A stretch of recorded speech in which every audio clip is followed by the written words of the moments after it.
Good morning, Marvel Snappers. Happy Christmas Eve. Merry Christmas Eve.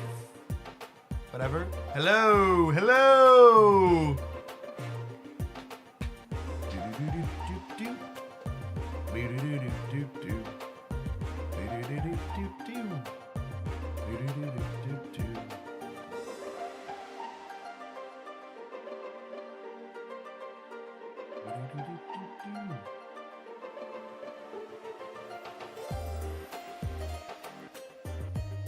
I am doing just swell. It's been a phenomenal end to the year here. One more phenomenal stream to close it out. Let's play some Snap, huh?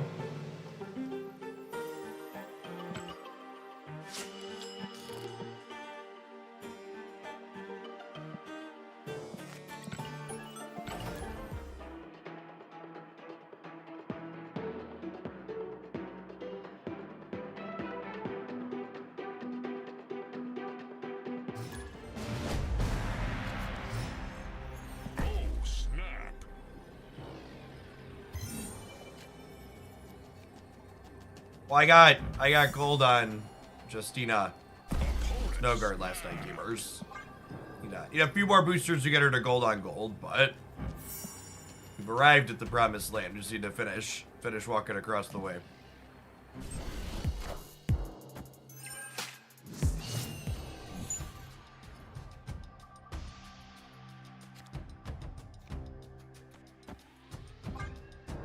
Alright, we'll have the option to turn that off if we want. We'll see what kind of position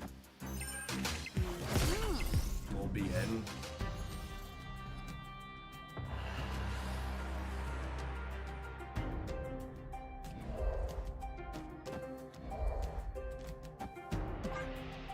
Chavez probably implies a Brood Surfer deck.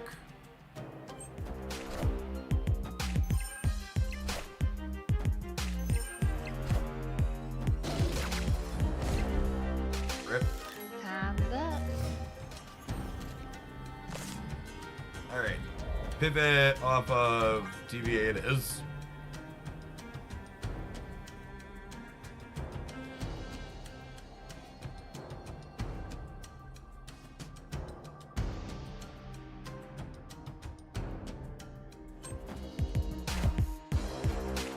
Hey, what's going on, Zoofed?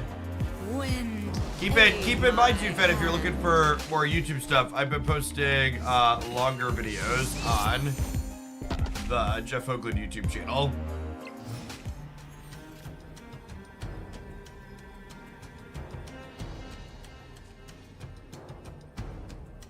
This card doesn't really have text to this matchup, so I think we just play it out over here.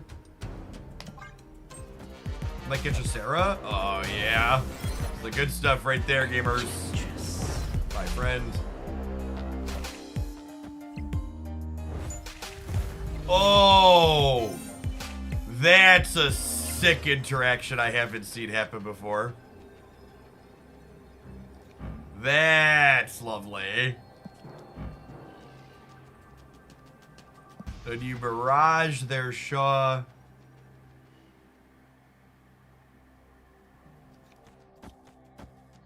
It's just this. I think it's just this. Oh, I forgot the flooding was still open. GG opponent. First game of the day.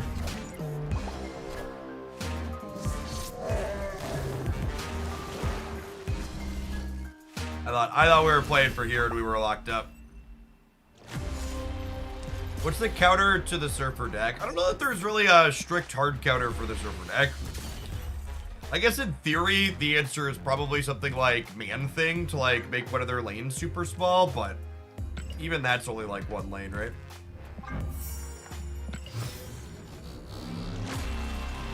Frame break. Hey, thanks, Warlordy. We have a good holiday.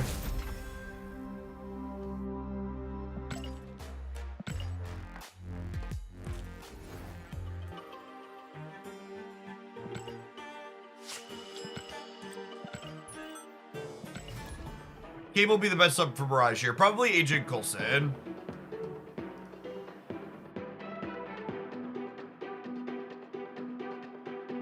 You know, a different card generator.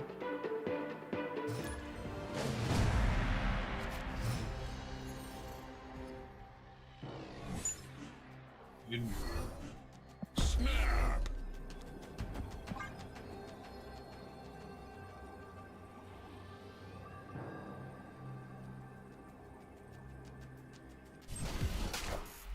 Danny.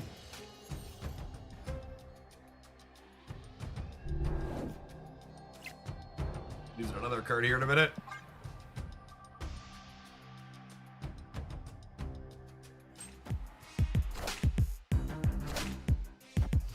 And it's just all the Killmongers this morning, huh?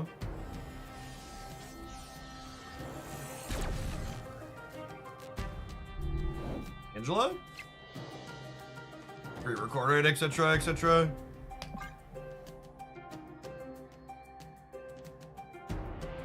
Morning Memo.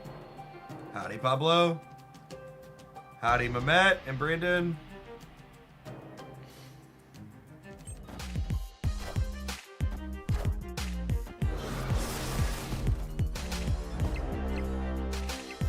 Probably reasonable to infer here they could have played a 3 energy destroy card if they have it, but they didn't, so I would wager they probably don't have that.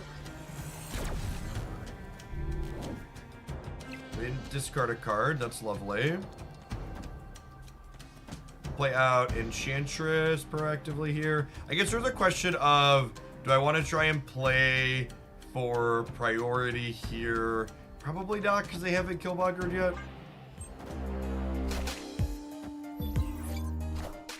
Alright, this is the Killmonger then. No, they don't have it. Okay, it's good for us.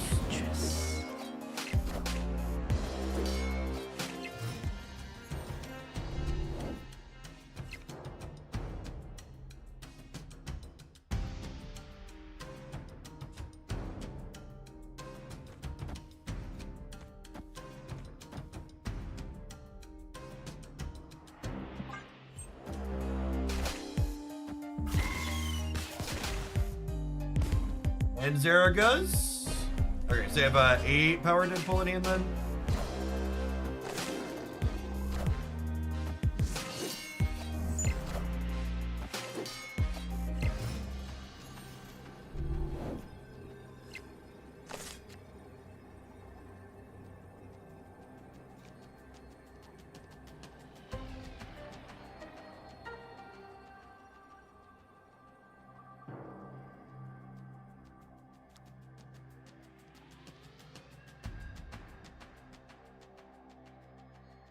I think we're mostly dead here.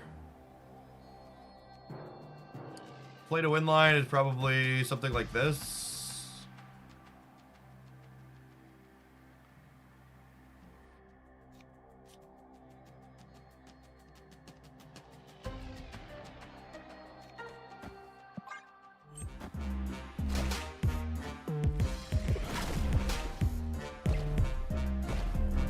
Enough said. Looping. Good beat, bud.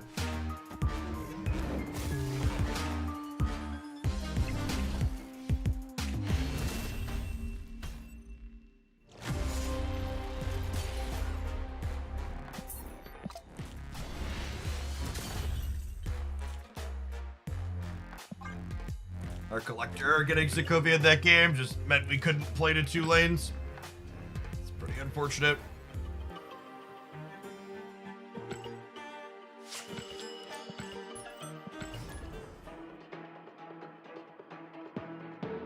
Merry Christmas, Patches. Good morning, good morning.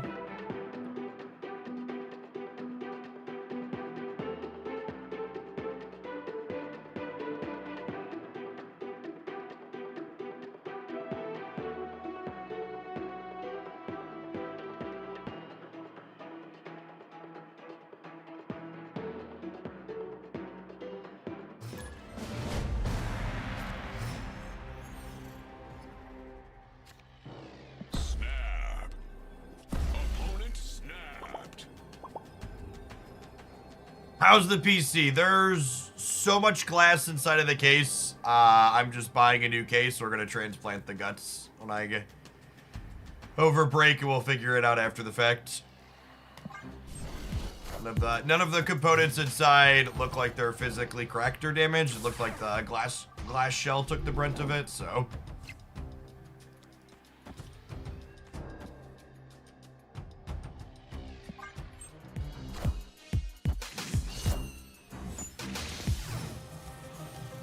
Going on, Beefy, thank you for the 35 months. How did it break? The children yesterday had an experience in the basement. We have two of my old streaming rigs set up in the basement where the children primarily play. And they shattered the side panel on one of them. While they were screwing around yesterday. Do I need 2 Zabus? I don't know that I need 2 Zabus. Maybe?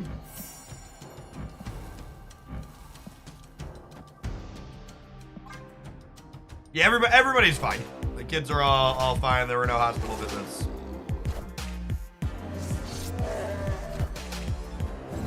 Declan was, I think, afraid of repercussions more than anything.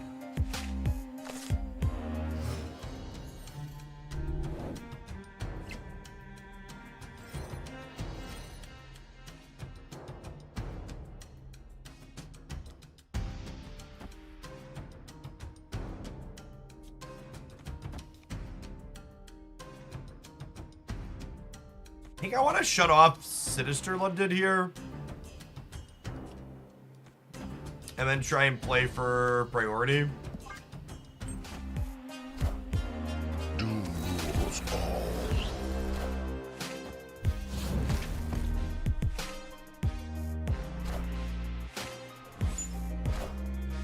Glad we got our,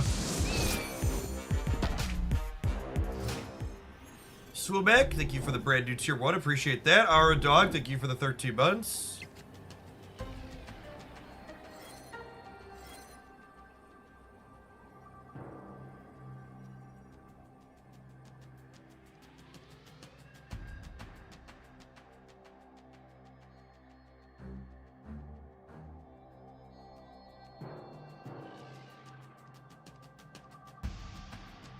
Just like this, maybe? Play for all 3.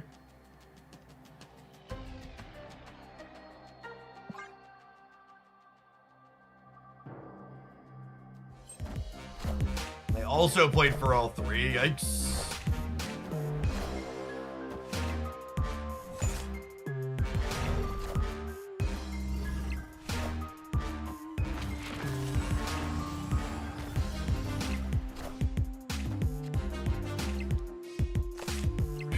We're gonna try a couple more, but just like genuinely cannot understand all of the unmitigated Loki hate I hear whenever I open other Marvel Snap streams. Like, it's just, when I play against the deck, it doesn't look impressive. When I play with the deck, it doesn't feel impressive. None of the stats on Untapped look impressive. Like, when it beats me, it's like eking out the most narrow wins possible. When I'm winning with it, they're narrow wins.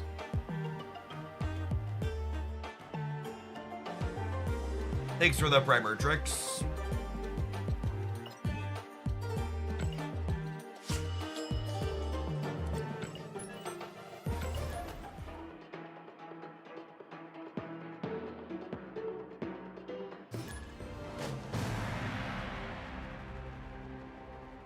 I mean, Sandman isn't a good deck, so, like, you're not going to beat Loki with Sandman most of the time. Like, playing a deck that's worse than Loki is not a good way to beat Loki.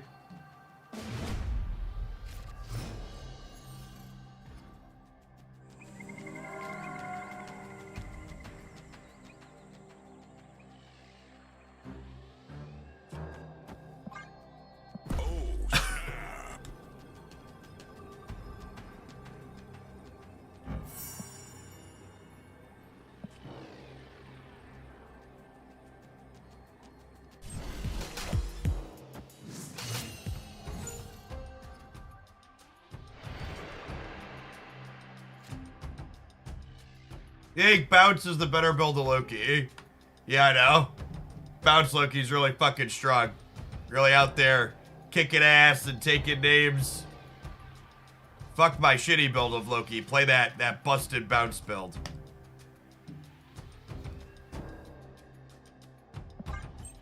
Video gamers, am I right?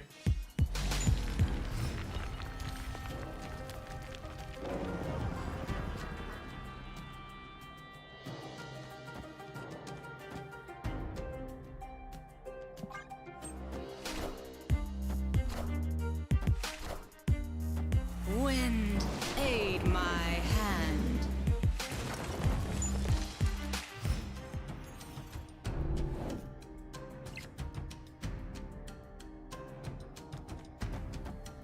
You haven't drawn Loki once. Yeah, but like, you're frequently going to have games where you don't draw Loki or don't have it on curve or it's not ideal.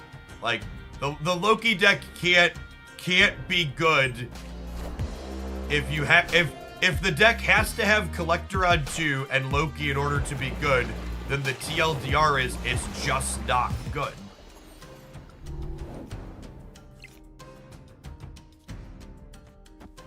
Opponent snapped.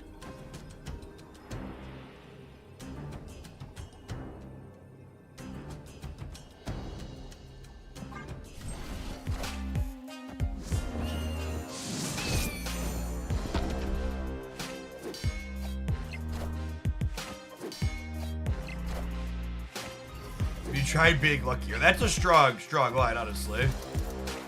Get out of my game. Get out of my game. Leave. Ooh, Loki. Ooh. We're probably dead here, right?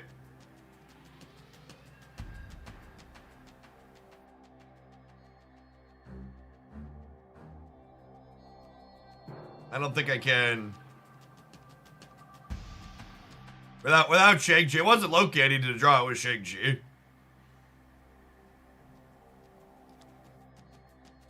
I can't get bigger than +5 here. All the Loki does is give me slightly more stats here.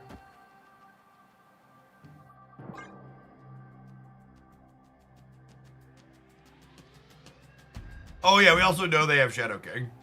Yeah. Escaped. At least all the Loki hate is flavorful, yeah.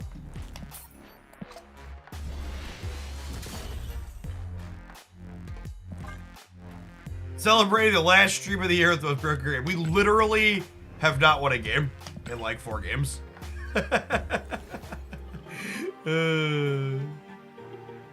Actually just haven't won a game. I just want Snowguard boosters, chat. I just wanted Snowguard boosters.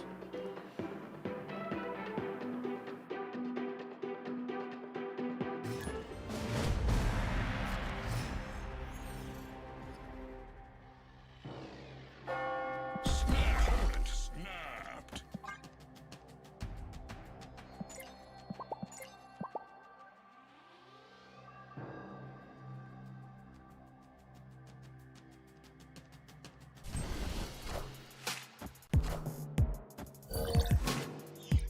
Ooh. Okay, so I just had a thought.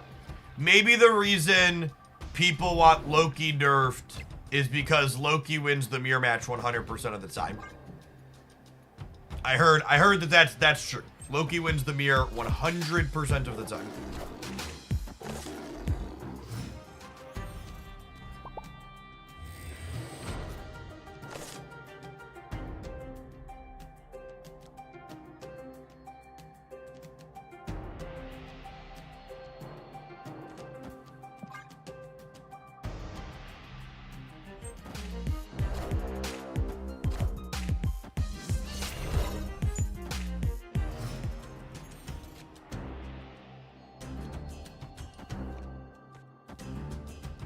Like, even here, right? Am I just like...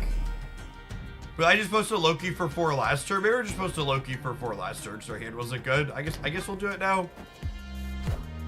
The people keep telling me it's the problem I'm not drawing Loki. Okay, we drew Loki. And there'll be some other excuse that pipes up for why it didn't come together and why it's actually okay.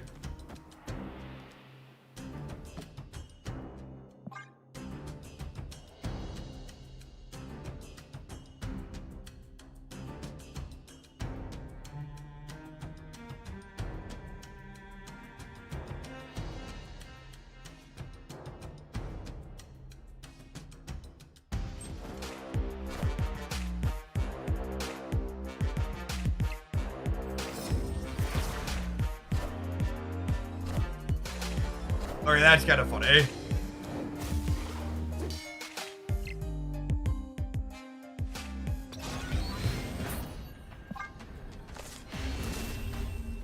Alright, we're gonna give it one more try. But then we might switch to a deck that's capable of winning games.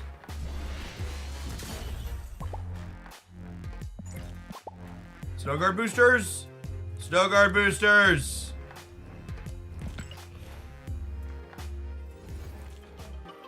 Maybe we'll have to go digging on Untap for a different deck with Snowguard in it. And a couple of Werewolf by Night boosters too. Maybe we'll build a Werewolf by Night Snowguard pile of cards. Those ones work together kinda.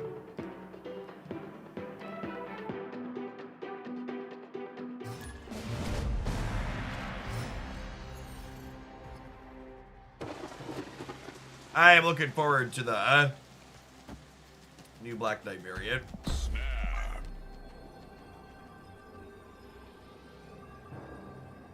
It's on my list.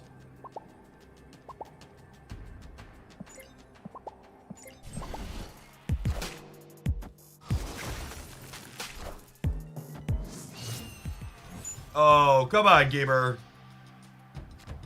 Don't fist bump me and then refuse to snap. What's the matter, you?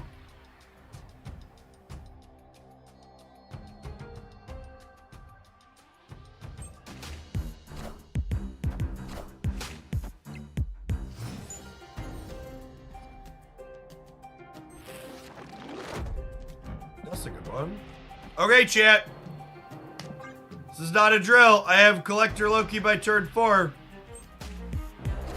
I'm supposed to win this game, right? Aid my hand. All the gamers tell me I win this game easy. I'll be very mad if we don't.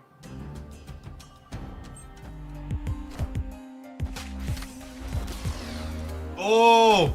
Oh! Loki for 7, chat. Loki for 7.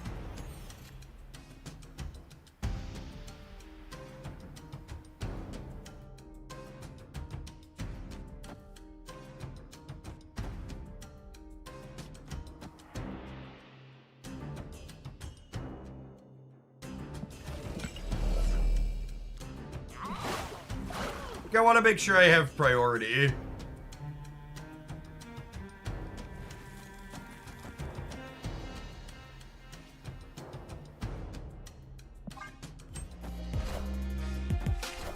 We don't get like Goliath or something. I also don't think we can win the center, so I think we're just like jamming stuff for over here.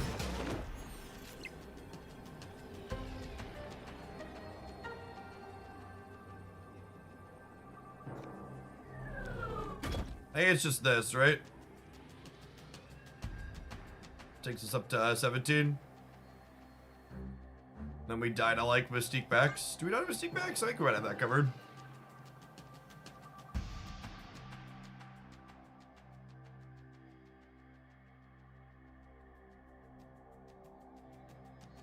Oh, is Mystiquing Marvel better? Yeah, I should be going to 19. And it takes one less card out of their hand, too. Alright, if we die, that's my fault. Nah, we should be good, right?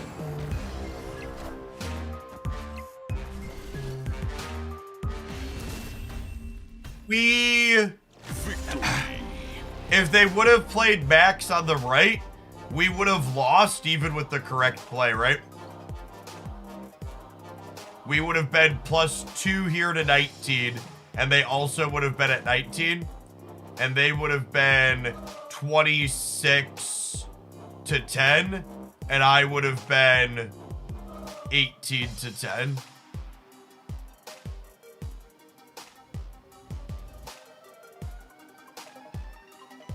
Oh, they would have been -2 because crystal drew me a card. Okay, so we would have been fine regardless because of the crystal. Yeah. Good shout. They would have been 17 to 19. Okay, so like optimal play on that last turn, we would have gotten the most narrow win possible as our first win of the day. And that's my experience when I play against this archetype too. Is like when they beat me, it's like eked out by a minor point. And that was like the draw, right? Like I had a Snowguard into a Collector into a turn 4 Loki. That's the draw that the sweaty top 10 grinder warned you about. They were like, look, man, Loki, man, it just isn't fair. Nerf the Loki.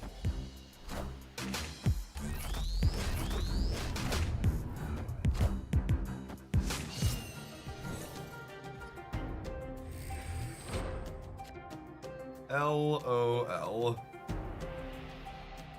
And like now I don't even get to draw Marvel Snap cards, right?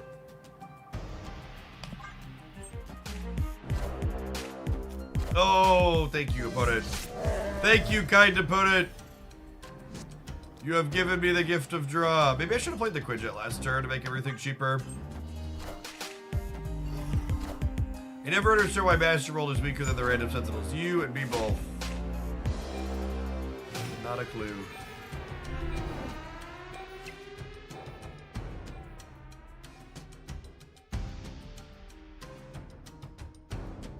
Opponent snapped.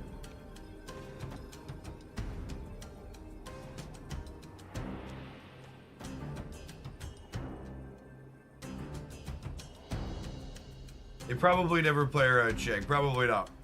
I'm gonna play like this, because if I turn off the Nexus, they'll have priority going into the last turn, right? Because I'll be winning left and right.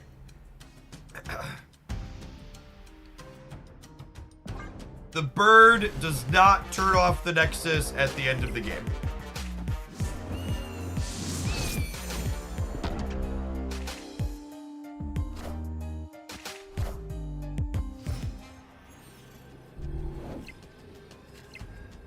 You think they're gonna storm the Nexus, gamers? I think they're gonna storm the Nexus.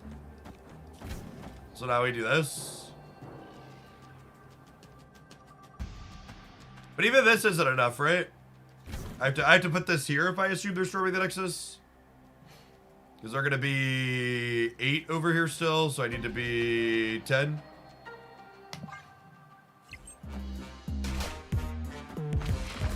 Or are they not? We just got juked. Hey, we just got juked. Rip.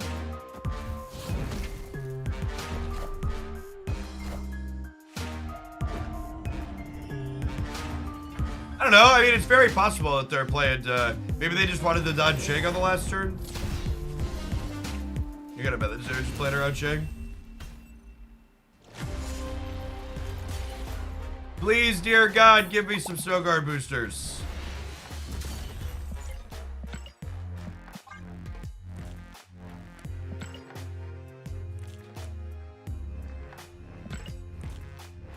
Alright, I'm gonna take our first ad break of the stream, and then when we get back, we'll play something that's capable of winning games of Marvel Snap, hopefully. Thanks for hanging out, don't go anywhere. YouTube gamers, shout out to the 29 of you that showed up and bumped the like button right away. There's 100 of you there, though. We can pump those numbers up. Do you have that Angela in gold? I do not. I have a different Angela in gold.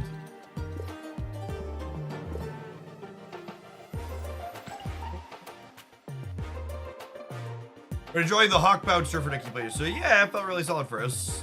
Might play some more of that today. I got a couple of things loaded up that I want to play some games with. And then maybe we will put a werewolf and something else into a deck. I'm gonna do this next. See if this one can fill the board for murder. Nearly out of Angela boosters, yep. I actually don't have that many Angela splats. 1, 2, 3, 4, 5, 6, 7, 8, 9. Only 10 of them. I'm not intending to replay the clutter decks because The clutter decks are basically time expiring because they're going to look different with Celine come Tuesday. So I am explicitly avoiding playing clutter because they have a short shelf life. Grimatoni, all of the best decks from streams that are going on are getting individual deck highlights every single day on the Jeff Hoagland channel, so which things were best to go back and watch. There's like 45 minute to hour and a half long cuts that'll be up over the course of the next week. You'll see those there. We're doing highlights on both channels now. I didn't ping Discord, good shout.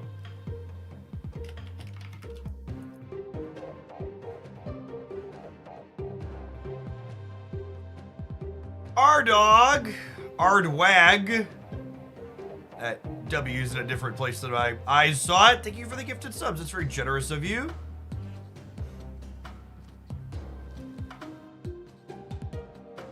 Merry Christmas.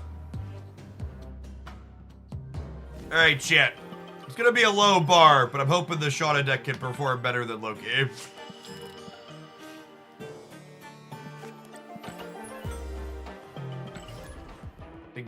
Fingers crossed. Sigma, thank you for the brand new primer. Good morning, good morning.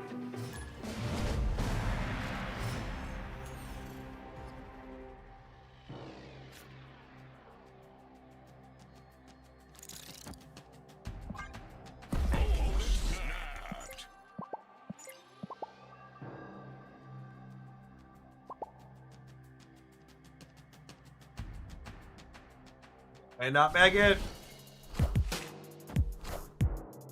Black Knight, ooh ha ha.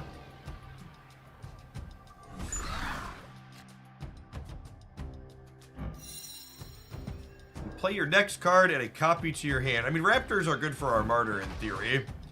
I wish she had this ability on 3 so I could double up Kazar. I think I'm just playing F.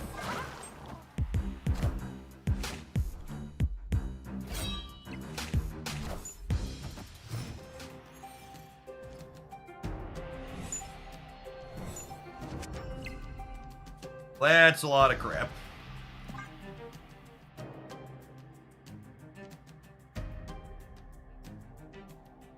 I'm not sure this archetype could ever beat the Black Blade deck.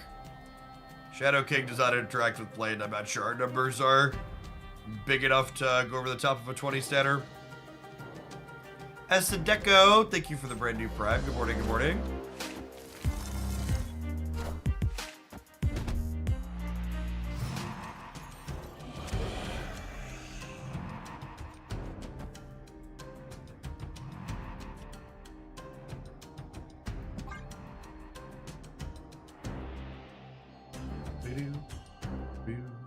Isn't Black Knight just a super high roll deck? Not really.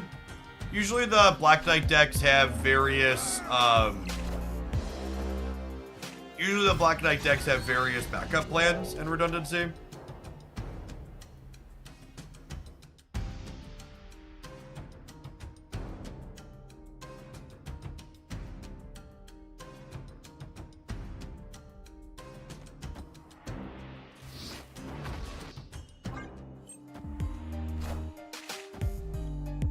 They'll do something like Hela, or they'll have like Hela or Ghost Rider's other one that gives them solid redundancy. Yeah, if they don't have Ghost Rider, maybe there's a world where we're okay here, but Minions to me.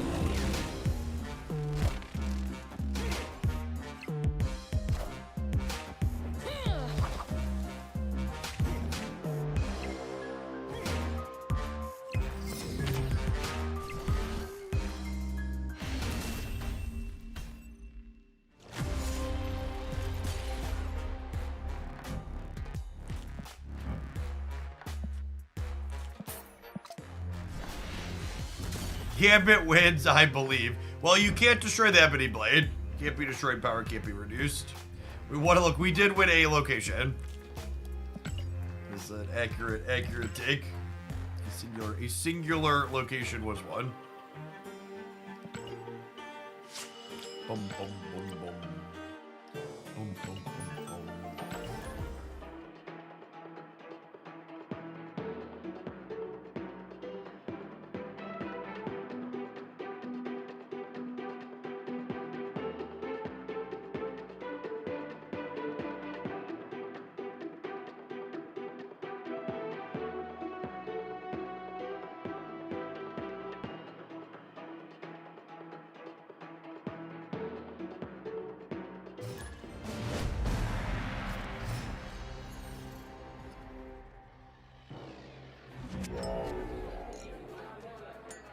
Okay.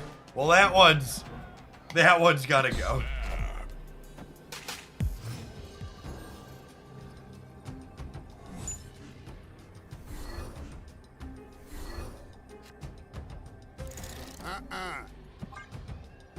To yourself, bud. Out of my game.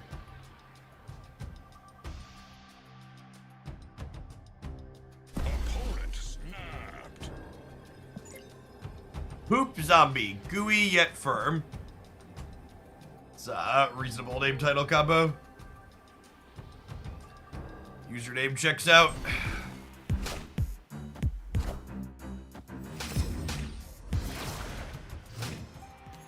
Oh my gosh, they are Surfer and X, so this is Killmonger, right?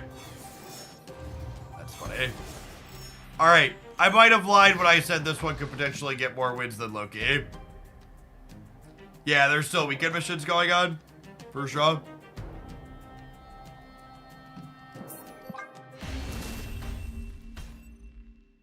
Escaped.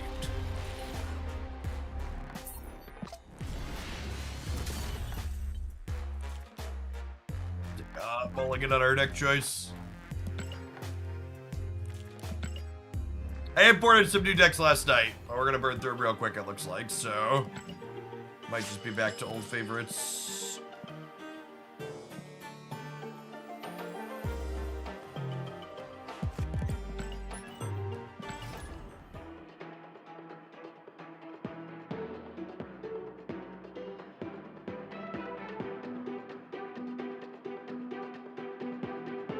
If 5 keys left, is Havoc worth a key or two to the series? I think Havoc's a very reasonable and playable card. Whether or not a Series 4 card is worth a key to you is subjective. I think the answer to that question, since you still have a random Series 4-5 card left, is how many Series 4-5 cards are you missing? What's the likelihood you get 1,000 tokens? Are you happy if you get 1,000 tokens, or are you unhappy? Morning, 9 grand. Thank you for the 5 gifted subs. That's super generous of you.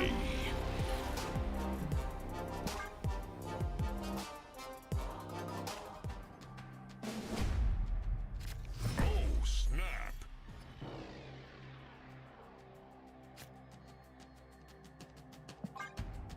Opponent snapped. Merry Christmas to you and yours as well.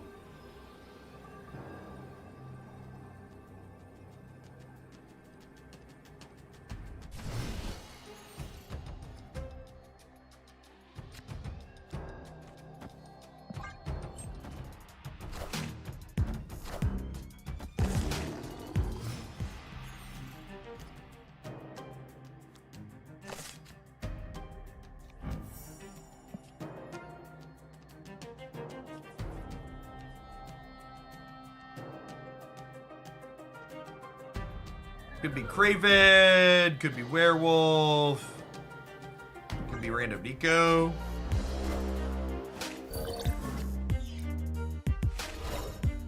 Uh-oh, chat, Loki.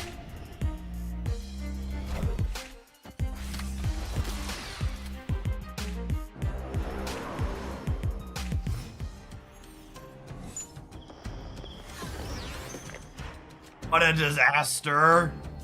What a complete and total unmitigated disaster. Maybe I should have prioritized tabbing last turn to try and catch Loki before they could play it. This is Loki, right? Just a werewolf. Ooh, we took priority. Stump Craven here.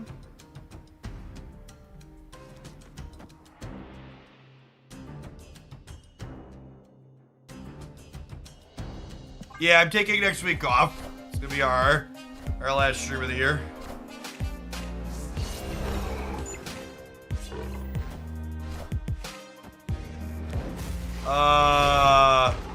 Honey. Oh, okay. I understand now. I understand now. Everybody calm down. The opponent's a fucking genius. Locked in.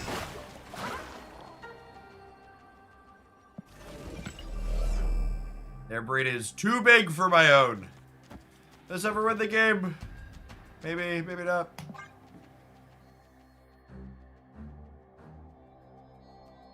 Infinite for the first time since launch yesterday. Congrats, Jason. Fire Eyes, thanks for the quarter of a year.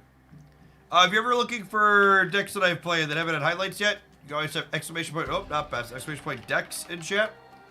And then just keep in mind we've been playing Conquest lately, so you want to make sure you flip over to the Conquest tab at the top.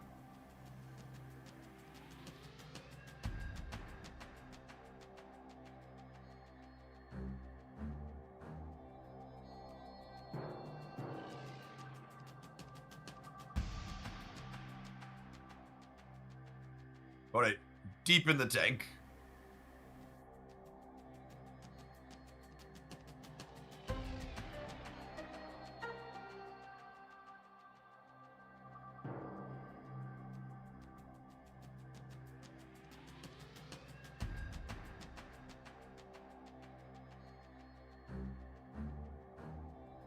Hello? This thing on?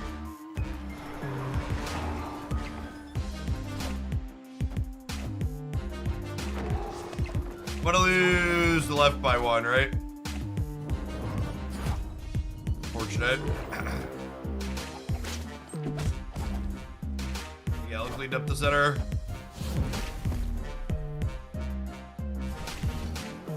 Skip. You've been going for 24 hours. No, chat, I'm over 30. I don't do 24-hour streams. They are incredibly unhealthy.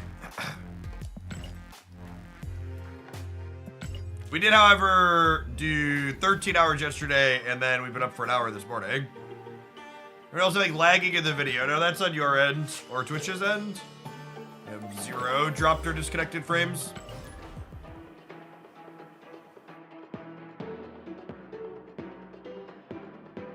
I like how our segues are so good here that, like, chat tries to serve up the ads for me now. The real MVPs.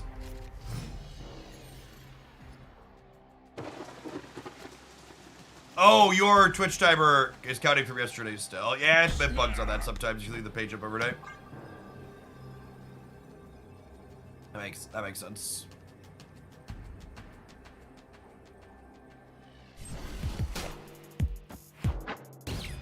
Oh no, we upgraded their Maximus. God damn it, Icebox. You're the reason we can't have nice things, okay?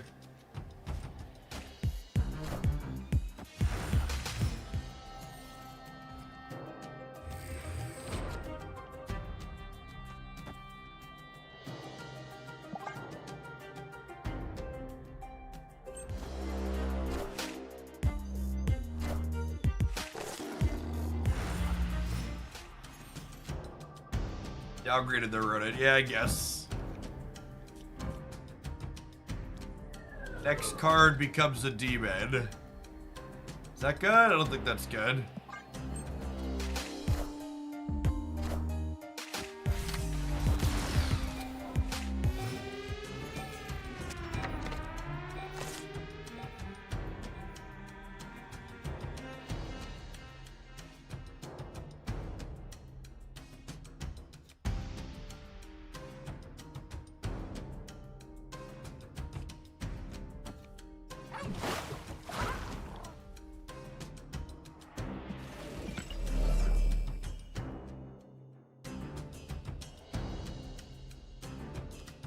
If I do this, and then we can play Jeff into here next turn.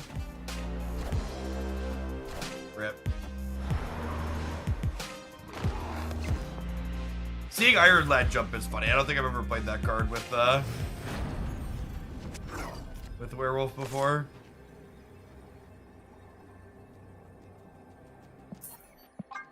Good morning, toddler girl. Escape. You brought Mercat down. Did you have a good sleep? Yeah. I sleep with Mercat. You slept with Mercat all night? Yeah. Do you know what day it is? You know what day tomorrow is? Tomorrow is Christmas. Live from the Daily Bugle. Snow is gonna be at Christmas. Christmas is Oh, 25. I'm not 25. How old are you? 3? Okay. That's how old am I? Yeah.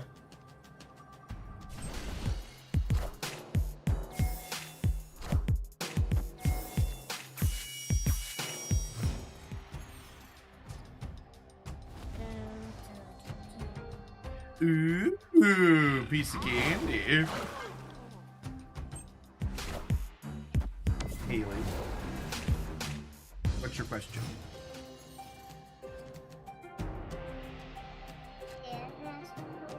Yes, I am gonna come upstairs later, okay? And friends are gonna come over, and we're gonna have a nice Christmas Eve, okay? Friends! When's the gun coming? All the friends. Like I used to go to. Yes. Hey, Yay. my friend's my Mercat. Okay. Why don't you go upstairs and have some breakfast, okay? Have mommy or the boys help you. Love you, baby girl.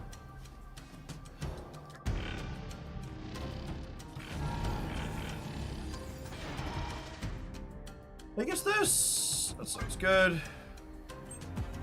Get you later, Nike. Morning, Ludarina.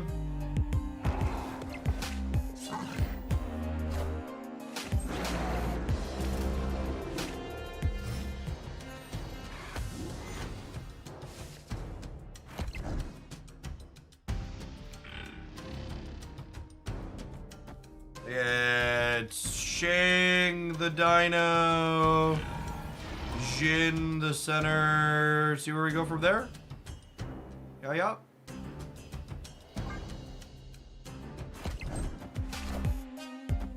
Morning, Norin. Thank you for the 11 buttons. Welcome back.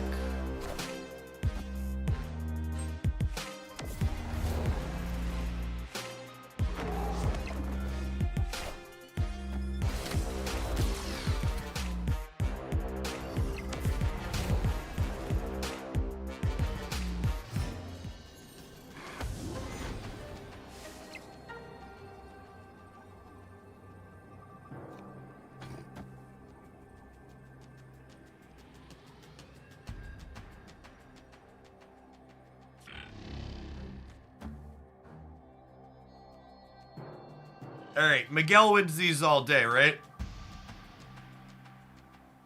Yeah, yeah?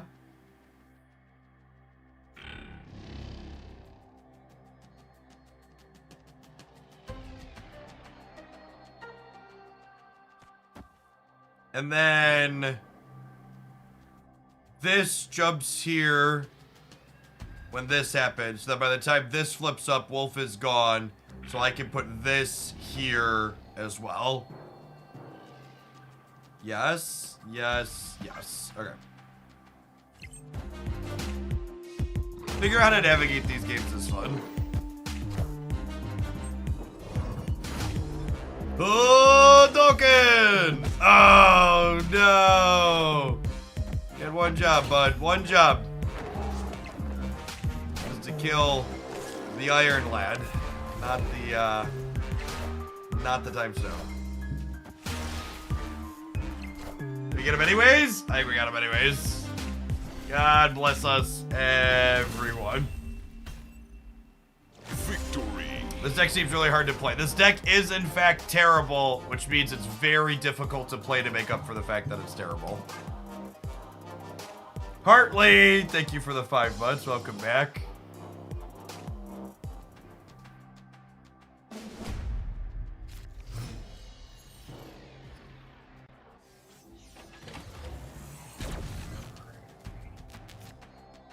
Project Pegasus. Snap. Is this the secret 2099 deck? Yeah, I've been keeping it under wraps. They figured I'd unveil it for Christmas.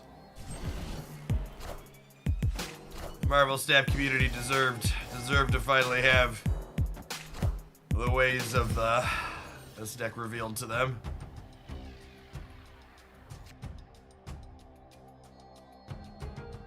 YouTube swallowed everything except the first couple of games of your stream ending negative run. Yes, there'll be a highlight. I think that one's tomorrow or the day after.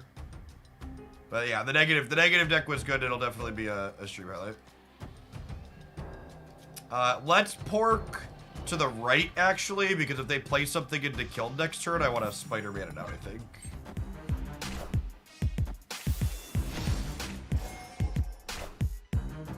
Extra rewarded. Never mind. Those can stay right there.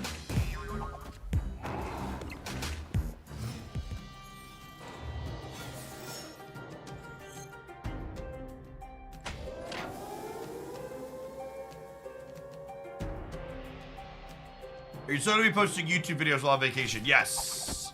100%.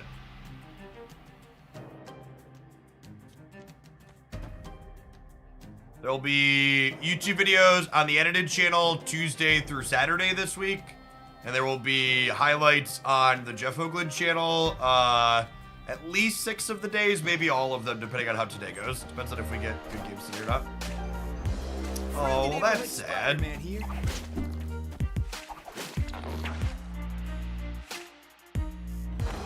Doggo.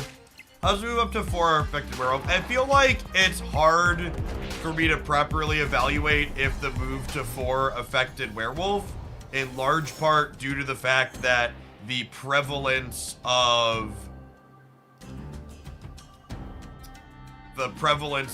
Professor X and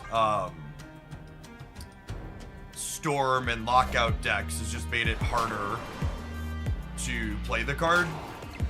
So I'm having a tough time, like, really truly evaluating, like, okay, is this harder or worse because of the change, or is it harder or worse because the meta is more hostile to it, if that makes sense?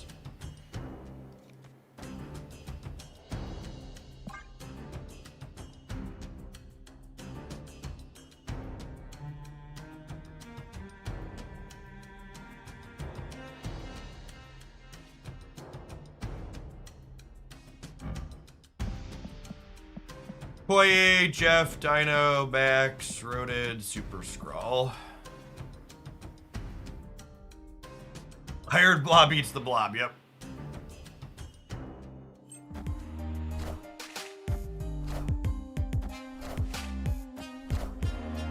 Oh, Loki.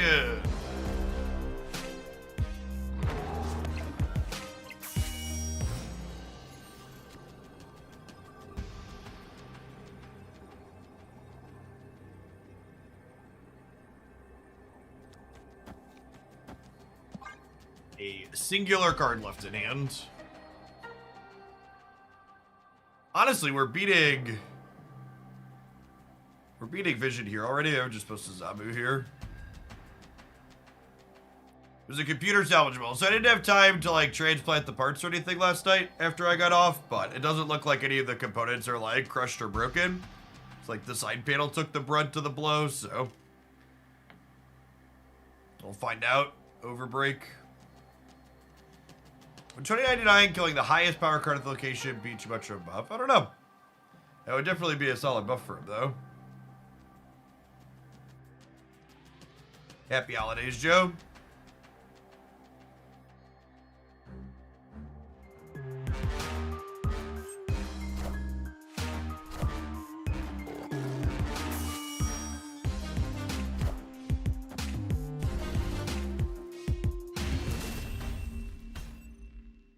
Victory.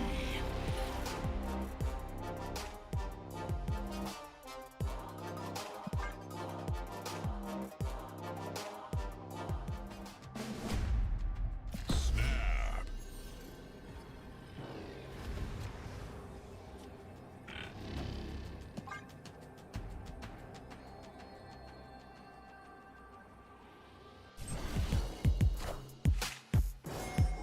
For those of you that weren't here, yesterday. My children have 2 of my old streaming PCs set up in the basement, and there was some roughhousing, and one of the side panels was accidentally shattered. No one was hurt. Both the kids are fine. The computer's hopefully fine. Gonna replace the case on it.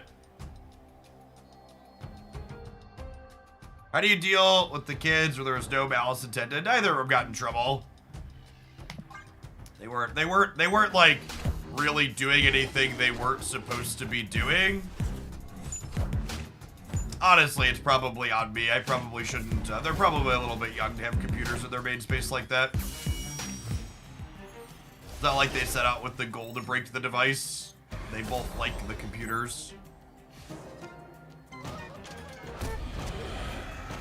Poor zombie.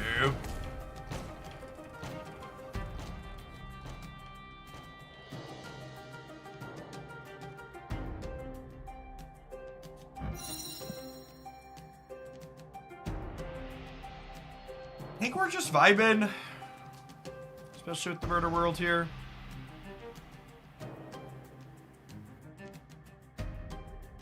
One of those costs of doing business, you know, so to speak.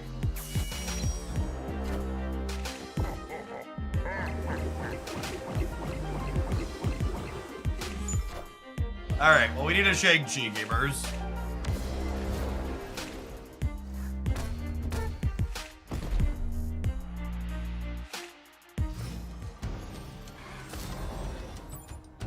They really American if they aren't terrified of property damage. I mean, to be fair, my 8-year-old was definitely terrified of the thing that he had done.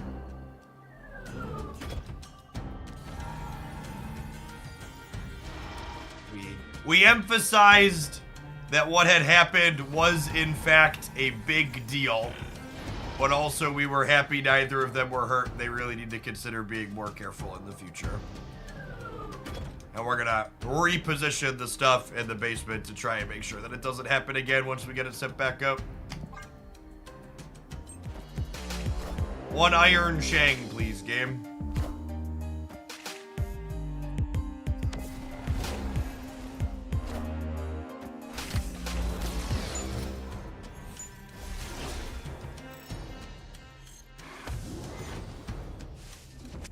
Oh, I should land first in case we hit Werewolf. That's a good shout. Yeah. I missed on that, but you are correct. That would have been the appropriate play.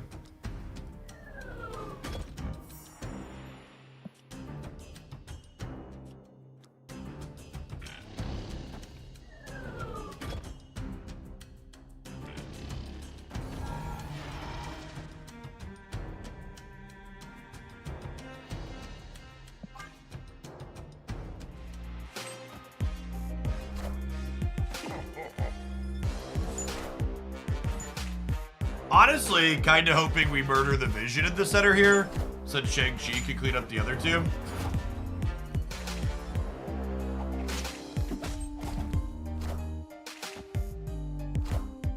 Does the 8-year-old play Snap? They do not. My 9-year-old plays Clash Royale.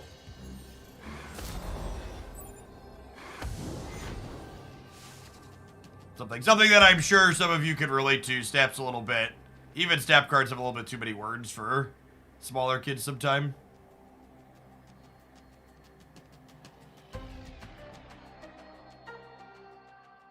Oh, should I destroy the Iron Fist first, maybe? Yeah, it's a reasonable thought.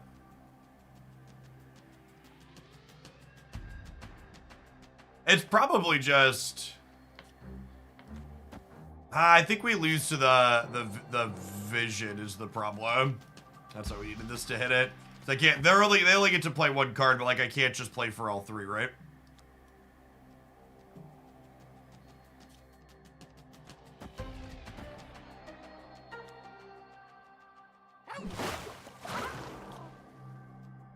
I guess I can play the Spider-Man on one of the sides and hope that it goes to the same side as the Vision and moves the Vision out. And they're all in, so we need to just play to win, right? We're just like hoping to win the coin flip on the Vision here. Rip. Yeah. So I'm aware they have third Blob. So I have to play the Spider-Man out, hoping that the Spider-Man ends up in the same location as the Vision and then moves the Vision. So it's a coin flip followed by a 1 in 3 that we lost the coin flip on here, obviously. That was our out to win, is Shang the center, and then hope Spider-Man can grab the Vision. So we're 1 in 6 to win this game. We're 50-50 on which side the Vision can move to, and then we're 1 in 3 on if we hit the spot with the Vision to grab it, move it.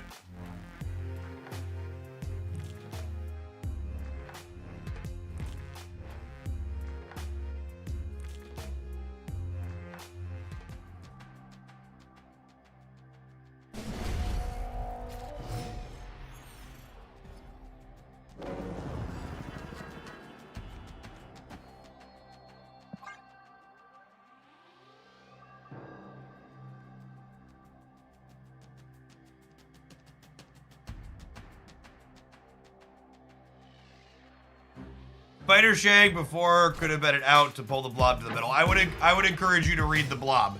See, this is the problem, chat. These cards have too many words. Gamers can't read them.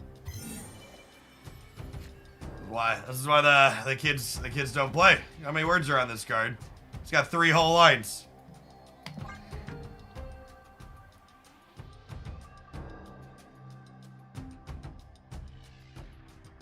If adults give up 2 lines in, there's no hope for the children.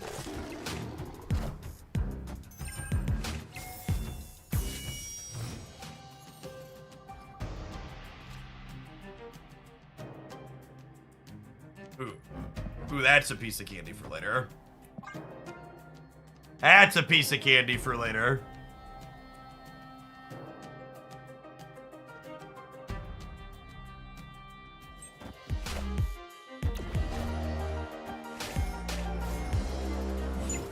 Rip. Never lucky.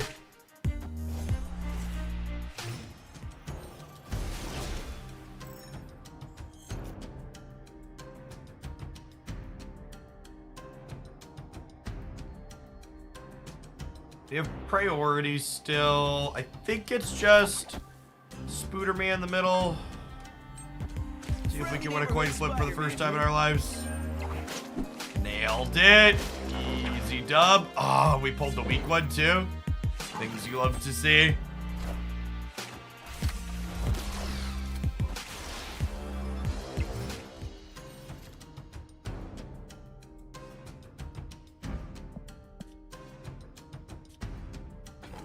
I would just pull their Iron Lad over here, right? Just like keep the little one.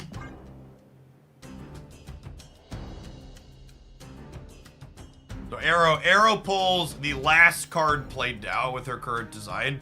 So if you have priority like we do here, our name's highlighted in gold, meaning our cards flip first, we grab the last card they played, which is this one.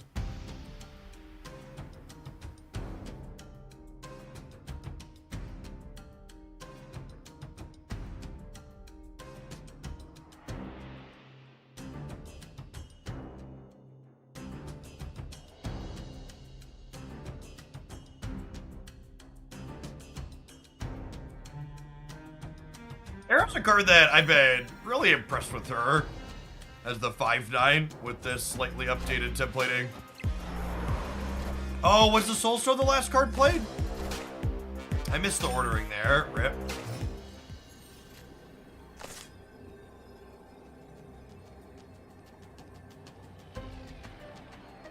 Okay, so my last card is guaranteed to be Nico.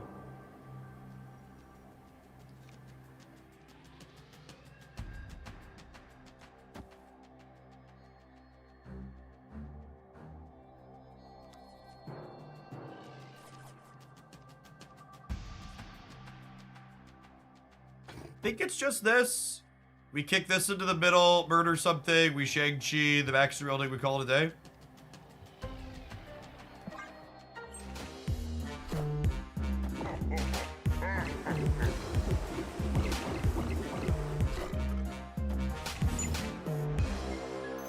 Pull it all good.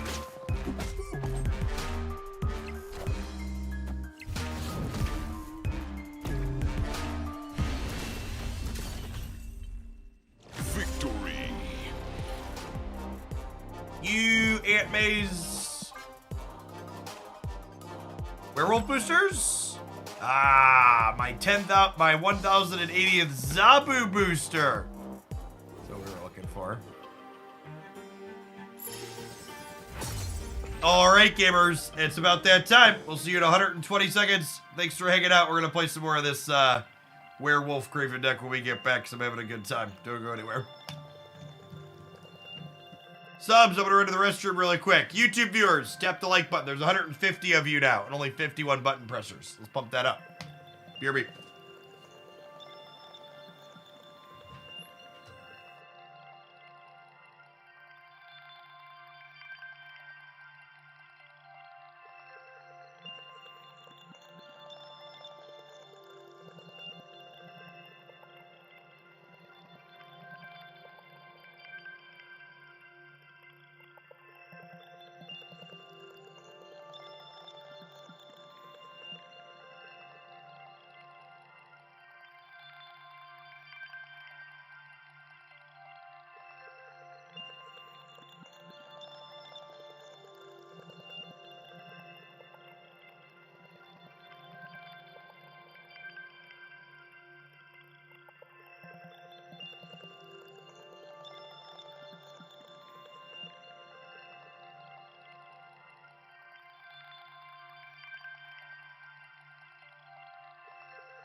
Hey, Cry Freedom. Thanks for the gifted sub.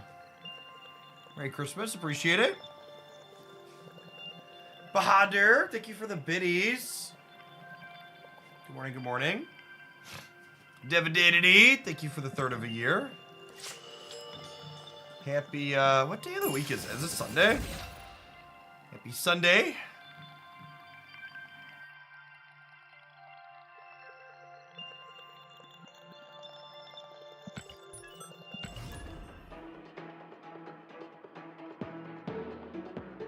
Second Dinner has commented in the past, if they were ever to make changes to 2099, it wouldn't be him blowing up a card, more than one card.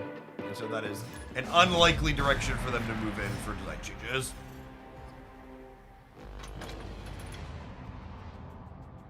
Oh, snap.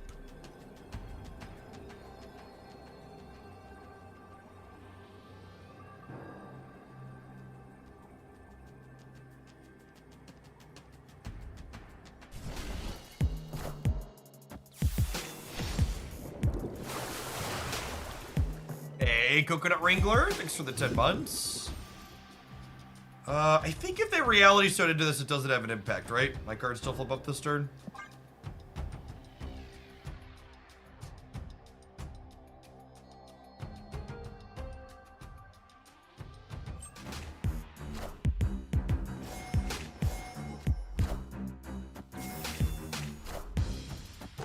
Wonder if they're a destroy variation of this? I'm kind of surprised they reality stoned a unknown location as opposed to like vibranium mines.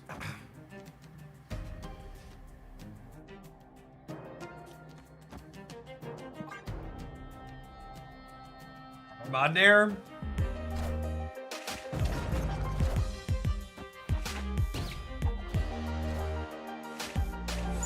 Especially as a lockjaw deck.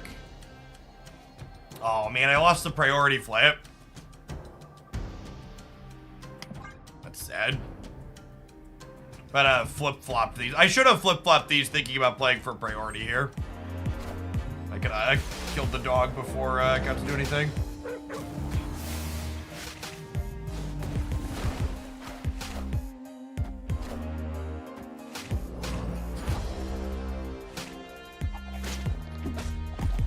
Alright, well, we won that flip at least. Lost one flip, won another. You play your next card, replace its location.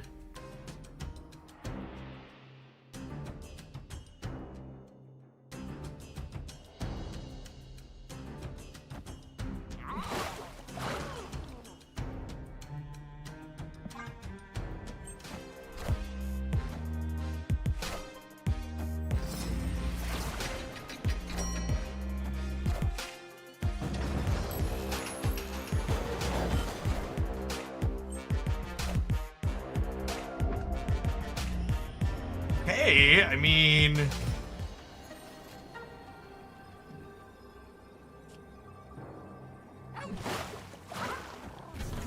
yeah, play for all three real clean. Beat some Blob. The fact that they didn't get rid of Vibranium Mines when they could have makes me think maybe they had Blob in their hand already. Yeah, Gold Nico is real good. Victory.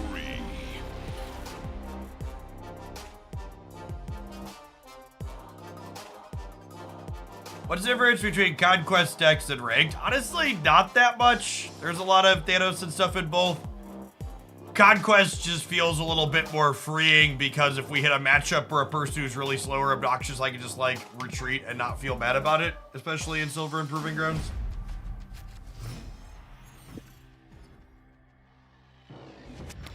I don't know. There's, even for someone like me who very much plays the game for fun, there's a negative psychological bias towards being able to fully treat the ladder for fun when there's this number in your face that's going up and going down.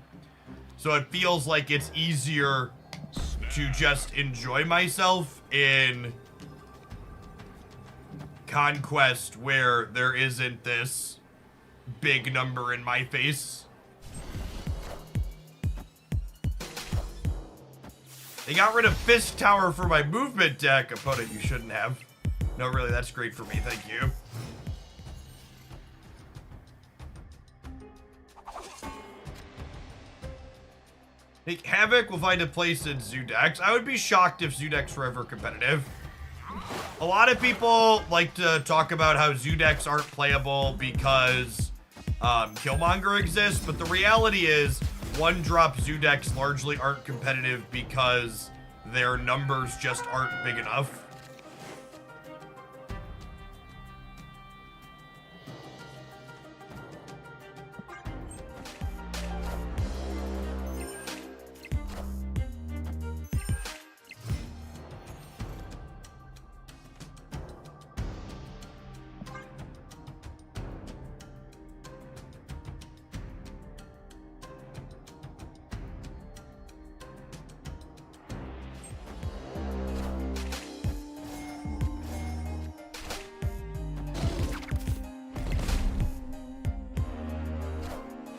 I'm no longer concerned about board space.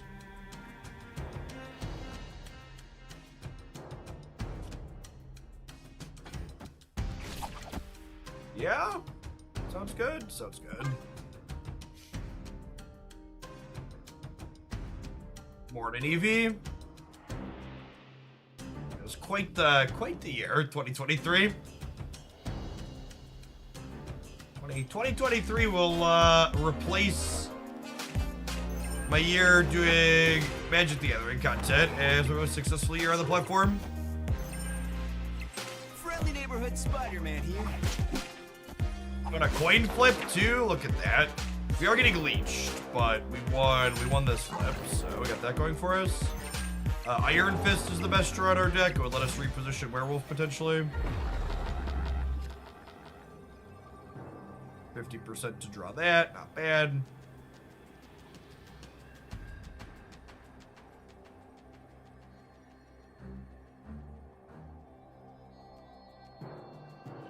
And I think we just play for all three, right? So like put our stats out, make sure we beat a Blob. They do have a big death, I suppose. 212 death.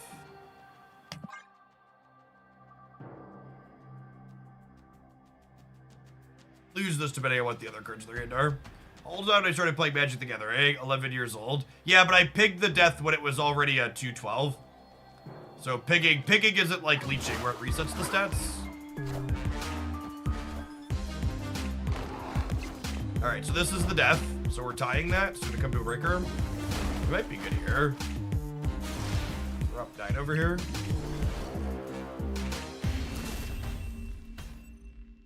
Victory.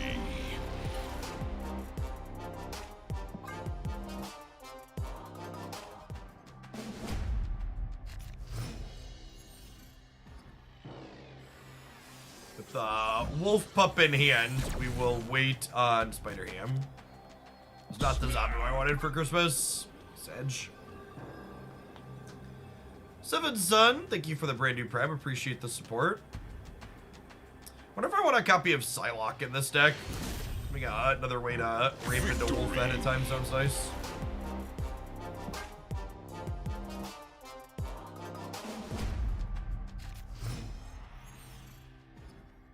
Oh, snap.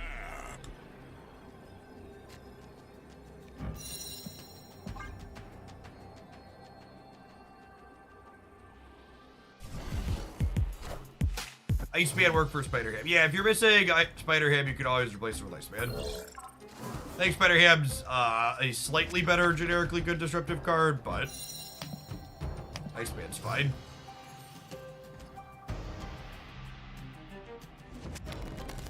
Rip. Fuck Dream Dimension, chat. All my homies hate Dream Dimension.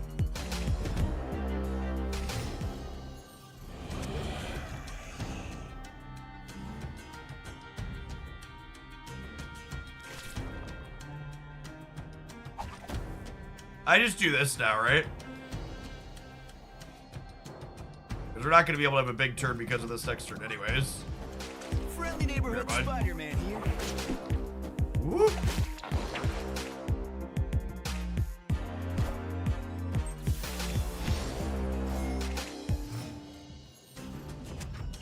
They got rid of Dream Dimension.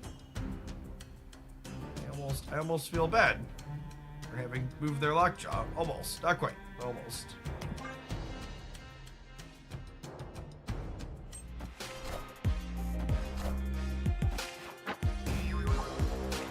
I think she's not very useful against us. Jeff!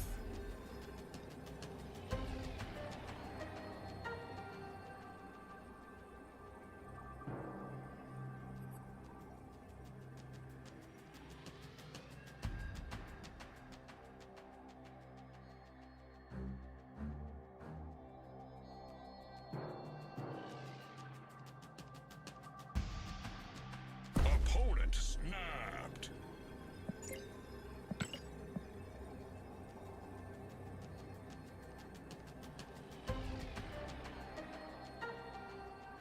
Yeah, I'm not gonna even one more cube. Escaped. If Iron Lad hits Jeff after Iron Fist, will it punch him into New York? Oh my gosh, it would have. Now I'm sad I didn't play to that line. Oh, snap. You're a mad scientist, Spooterdooter. That is 100% how that works. Jordan, sorry I missed your tip. Oh, I think you asked that question in chat. Like, I think Havoc's good. I just don't know that Zoodex are good. I'm very, very convinced that Havoc is a meaningful Marvel Snap card.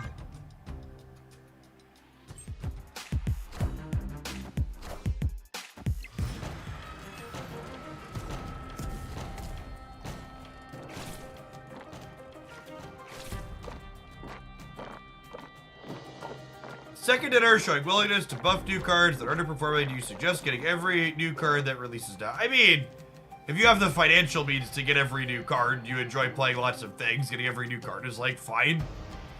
But I also think that like, it's not like Second Dinner is redesigning cards. It's not like Second Dinner is changing the designs on cards when they're underperforming, if that makes sense. So like, it more comes down to, I think, do you like the idea of what a card does or not?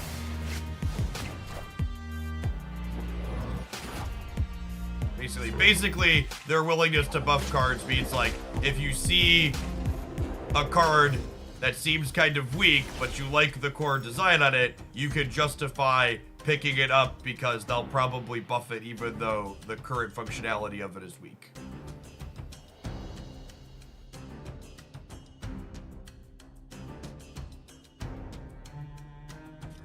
Spider-Ham, Nico Bernard, Zabu, Werewolf. Anything other than a bad Nico spell is good for us here. Summon Iron Lad. God. Damn it, Bobby.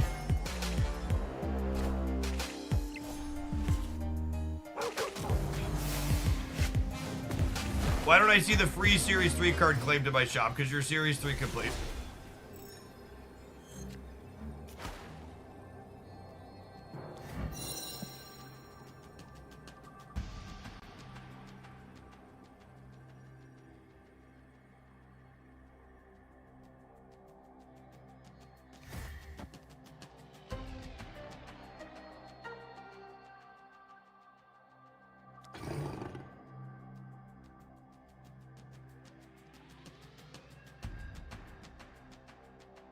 Yeah, she keeps the same spells. She only changes spells at the start of your turn. I mean, they're all in, so I guess we're gonna play the game.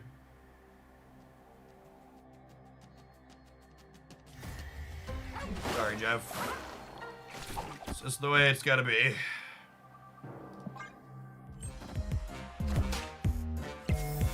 How did the collector deck perform? I don't think we won a single game. Loki is not a very good deck. It's just okay. All of the complaining about Loki is quite insane.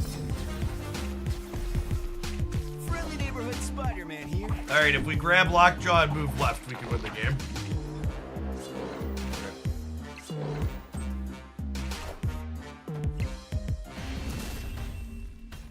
Small probability there.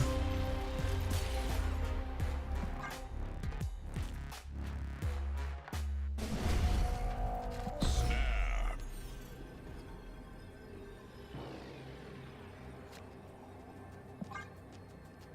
And Pirate, thank you for the brand new sub. Appreciate that support.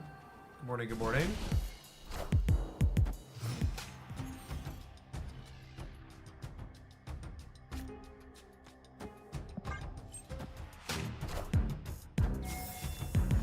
Play Moon Girl and Gambling, okay. And Loki is a perfectly serviceable and playable deck.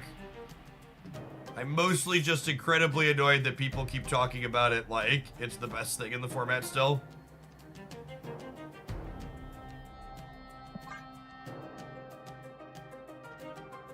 Eggs, thanks for the 3/4 of a year. Good morning, good morning.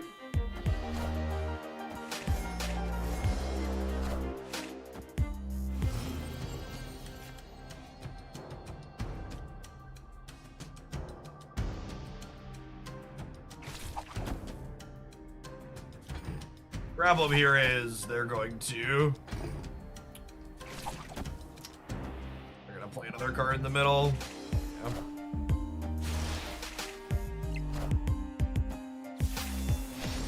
Oh, Friendly neighborhood thanks, I Spider-Man think. here.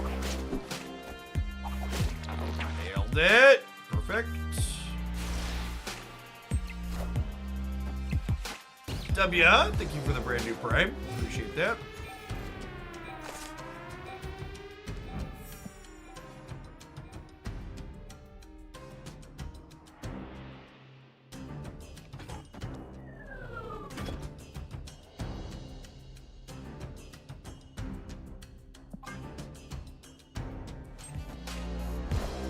Whoa, they didn't move Jeff. I am inevitable. Okay.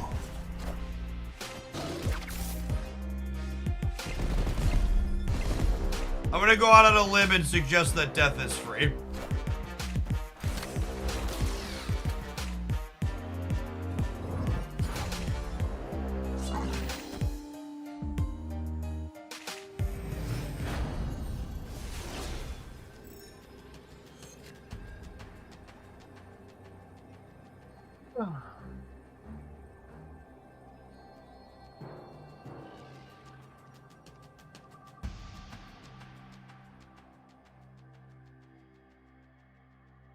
Stop me if you've heard this one before, but we have to coin flip Blob.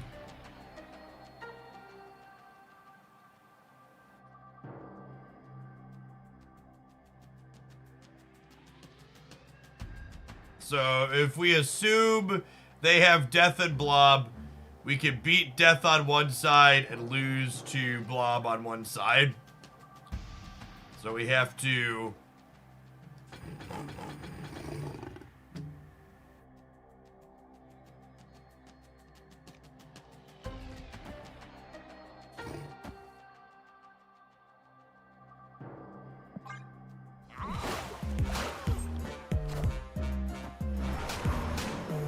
I assume this is Death since that's where they moved the Jeff to.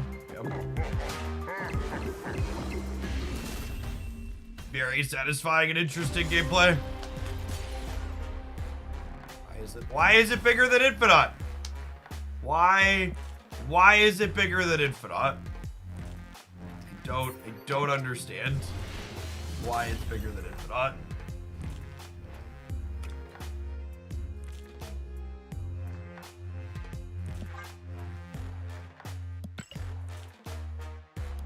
So, I'm gonna say something, and I want you to give me a second to explain myself after, because people are gonna be surprised, I think, when I say it. I actually think Blob is the biggest Marvel Snap design mistake in the second half of this year. And I don't mean that because of its power level, because I think, like, Alioth is probably a stronger card or Release is a stronger card. I just think Blob should have obviously been too big. Like, we've had multiple cards get adjusted down at this point because they were too big for a 6-drop. And I don't get how they repeated High Evolutionary Hulk when High Evolutionary Hulk has a real... Like, High Evolutionary Hulk was deemed this card gets too big for 6 energy, and it had both a deck building cost and you have to pass with energy up cost over the course of the game. Yeah, or like Red Skull going up and down and rubber banding around with Shuri. That required you to have like 3 cards to win the game. And like Blob just like passively being this 20 to 40 stat card for 6 energy with the only deck building cost being you have to play a good Thanos deck. It's just like so, it's such a big miss. Like it's one of those like things like Alioth, like I understand them missing on it, or Loki, I understand them missing on it because like their new design space. Ah, yes. The classic oxygen has not made its way to my brain. They're making busted cards on purpose. All right, you're gonna make me tap the fucking sign, so hold on. I'm gonna take your feelings and I'm gonna shove them in a trash can, so you might wanna turn the stream off.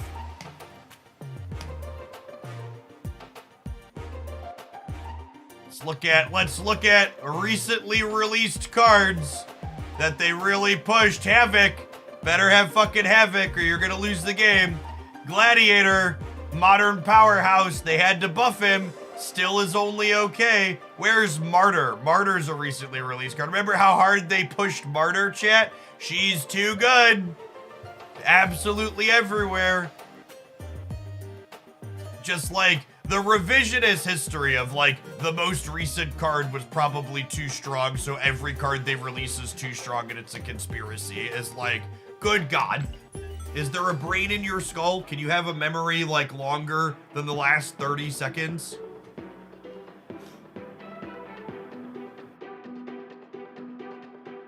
I feel like the thought was Blob will make people put big dub cards in their deck to make a big Blob, but instead it just got put in a good deck. Yeah, maybe that was it. Maybe they just didn't test it with Thanos for some reason.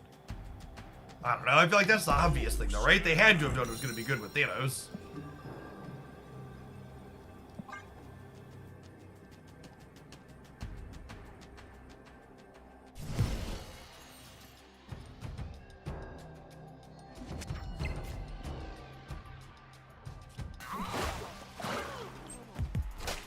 Like, it's fine to be vocally critical and, like, because, like, the comments, like, they're releasing every card to be be busted. Comments like that I find extra frustrating because there's so many legitimately reasonable things you could constructively criticize about Marvel Snap that when you throw out stuff like that's just like easily verifiable as not true, that it detracts from the legitimate criticism the game could be having.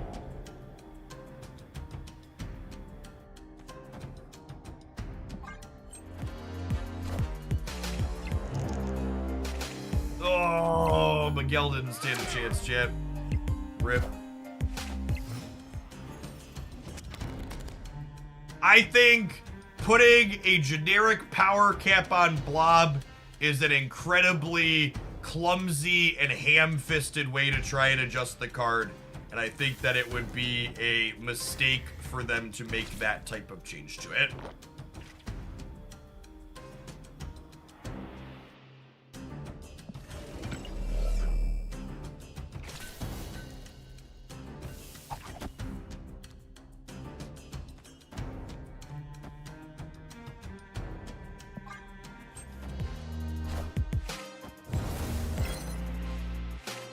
Friendly neighborhood Spider-Man here.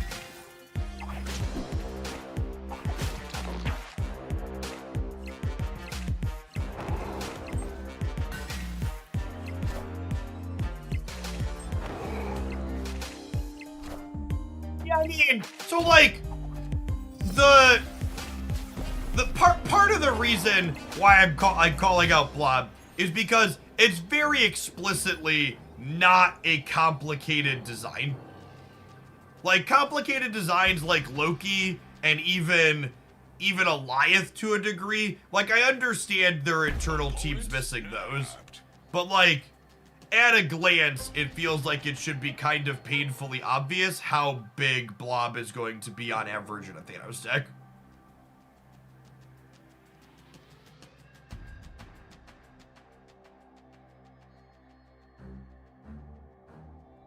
Yeah, I guess about time to put this deck in a trash can, chat. It's sadly not very good.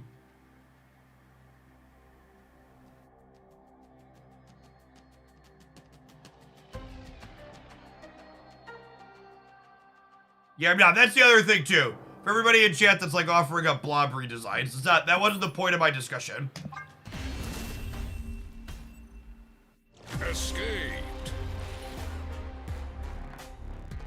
A Glenn response to a tweet from Lambie describing why Blob is good makes me think that they underestimate a lot of how big the low roll of Blob is. They probably thought there'd be a large variance in size. If the variance range is average 6-drop is 30 power monster, then the variance doesn't matter. Yeah, that's probably what it is, Ota. Like maybe they thought the range on Blob was gonna be like 11 to 40, when in reality, like the decks that are playing Blob, the range on Blob is like 21 to 40. And like once you're past 20, it's just so arbitrarily large in most settings that just like the low roll of 20 plus doesn't matter. The high Evo decks you played recently that seemed fun and decent. Yeah, we played high Evo Moon Girl double up the other day. Farmed an Infinity ticket with it. I think that deck's very good. It's responsible for a few of my borders.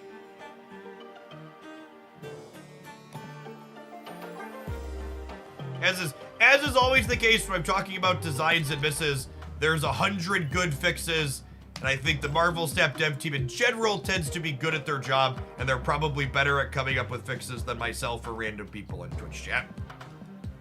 You know what I'm better at second dinner at than though, chat? Advert segues. So enjoy these 2 minutes of them, and when we get back, we're gonna play something else that might be better, but let's be honest, it also might be worse than the last deck.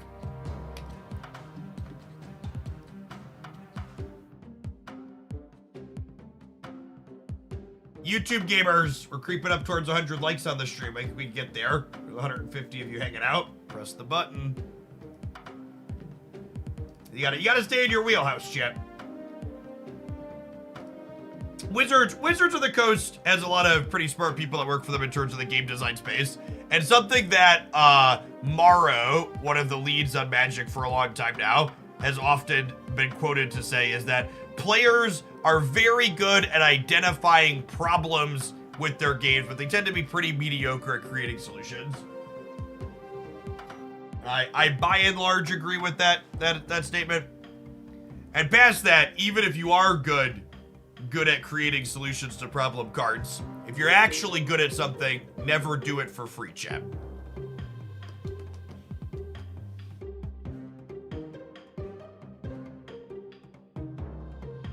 For the person that's for the high Evo deck, there'll be a highlight up on the YouTube channel a little bit, but it's just these 12 cards. Shocker. Shocker is your flex slot. I like the other 12, the other 11. Shocker should be Kyaria when she releases in a week. Or a week and a half on the 2nd. Jadestown! Thanks for the 13 months. Appreciate it.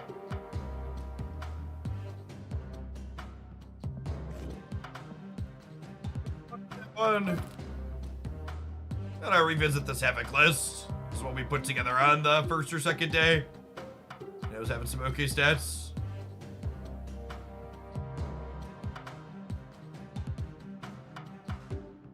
You think of high Evo Thanos, I think it sounds like an inconsistent pile of trash.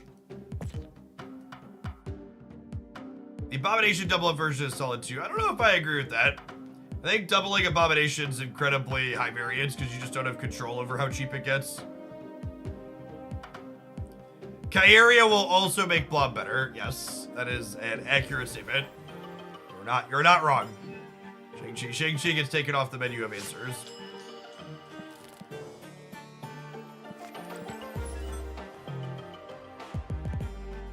Been playing this, and Elsa felt better than Angela. I can see that.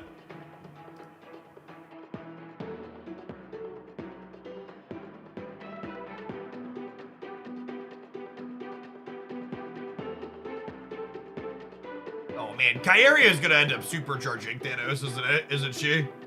She protects all of the stones from Killmongers too. It's kind of big scary, huh? Oh, snap. Opponent snapped.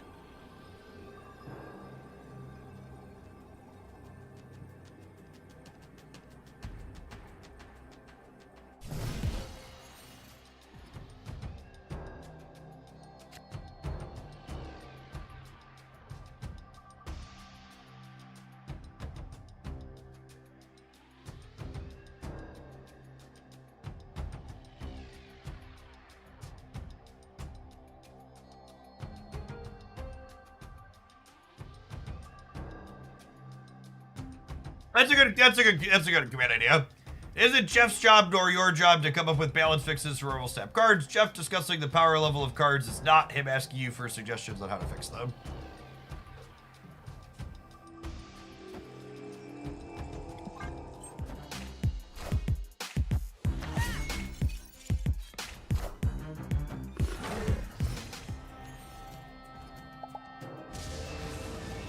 You don't think they'll change Kyaria with them moving more towards localized powers? So if you read what they talked about localized powers, they didn't say that they were getting rid of global impacts.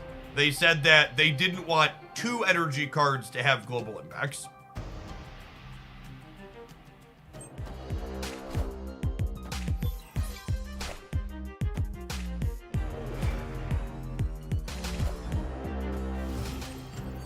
Does that chat command presuppose that Glenn Jones won't be in chat at any point, though? Glenn Jones, I'm sure is in chat some of the time, but also he doesn't chat, so he's just here to vibe. We're losing Asgard gamers.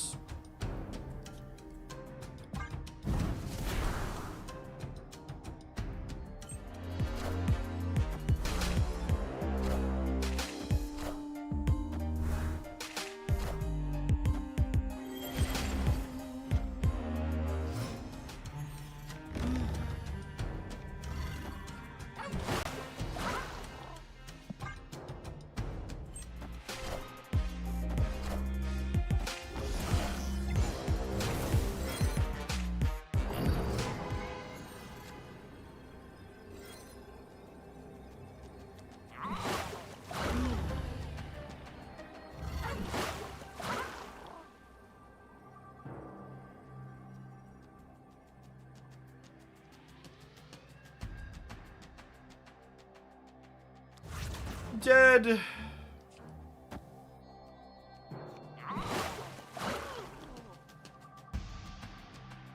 Hi, baby girl. Good morning. Good morning. Good morning, Dad.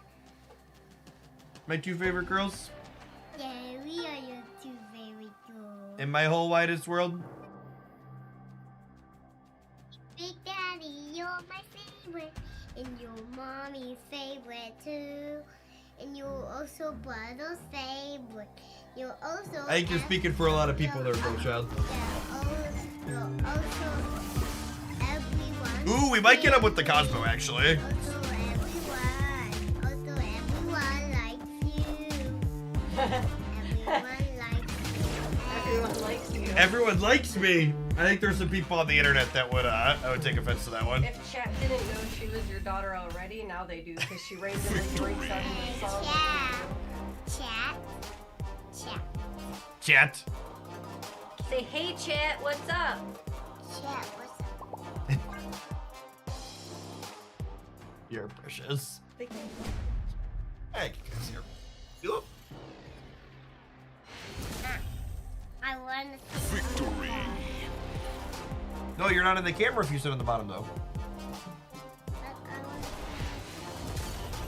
All right, different camera. You need big Haley? Yeah, camera big. That big Haley? Yep. Oh, you're gone.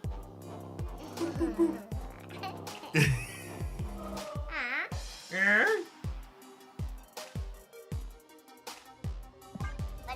What up? Cosmo's a good dog, gamers. Cosmo's a good dog.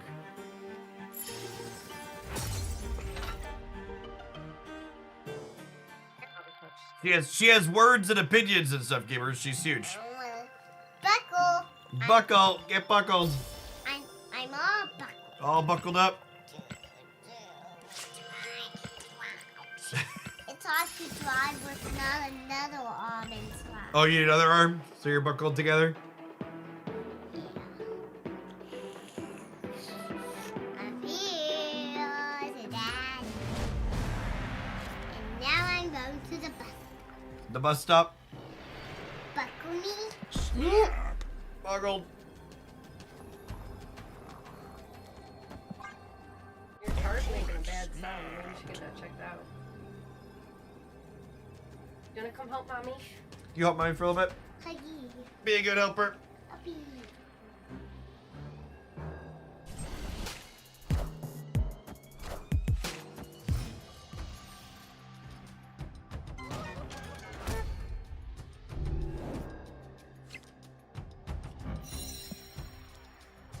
I think we just play the hood into the murder world here.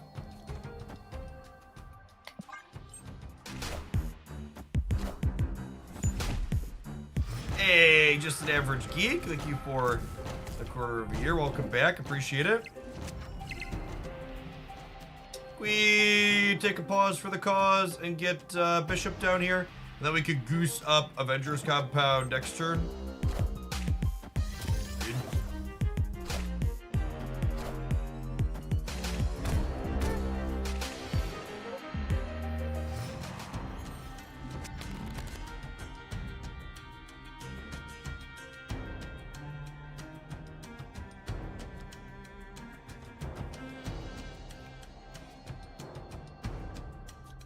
And I want to greed to draw cards, chat.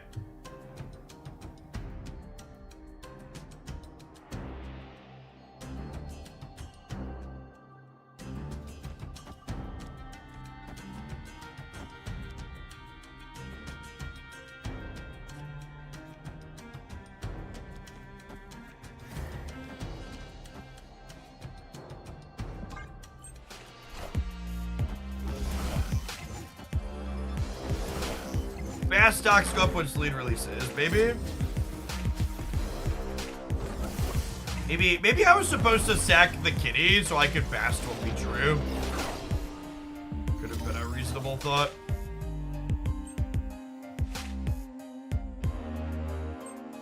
Clear for takeoff.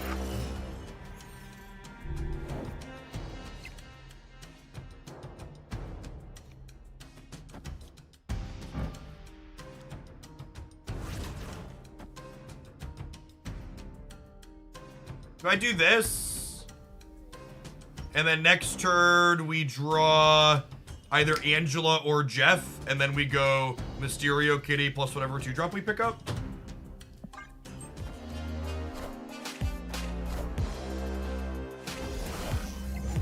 This plays around Leech nicely.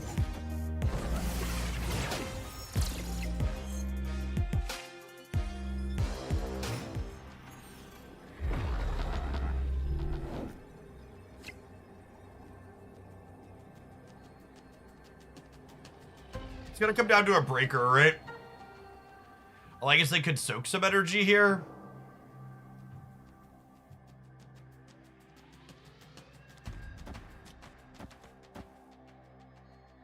I think it's this.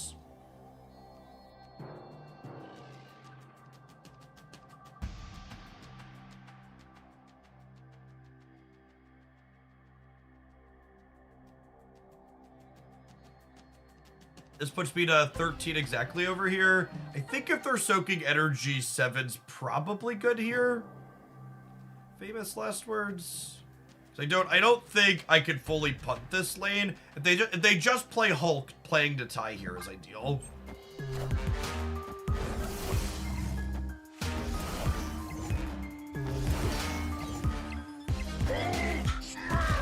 Yeah, so I go up and then we win the breaker.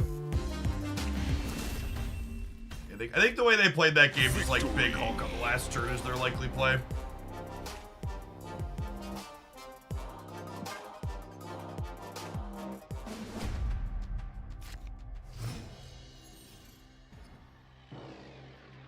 Snap.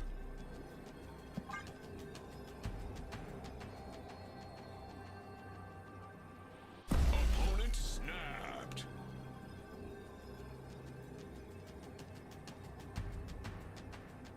Her blob is so malnourished it shrank and turned green. Ooh, it's funny because it's sad.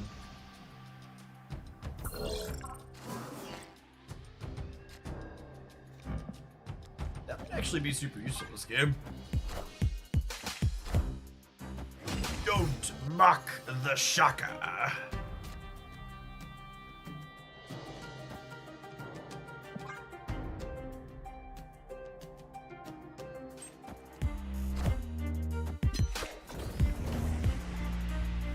We shock the Maka. Asking the real questions.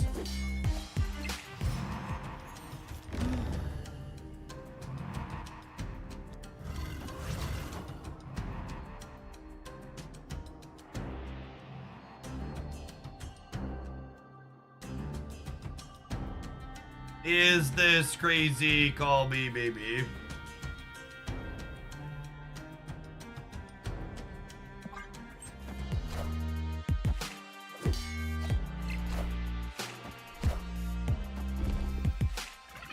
Yes, with Goose in the Jean Grey lane, if they have any cards in their hand that cost less than... If they have any cards in their hand that cost less than 4, they have to play one of those first. I'm gonna play Jeff out here with the hope to draw Kitty Pride next turn to get this going.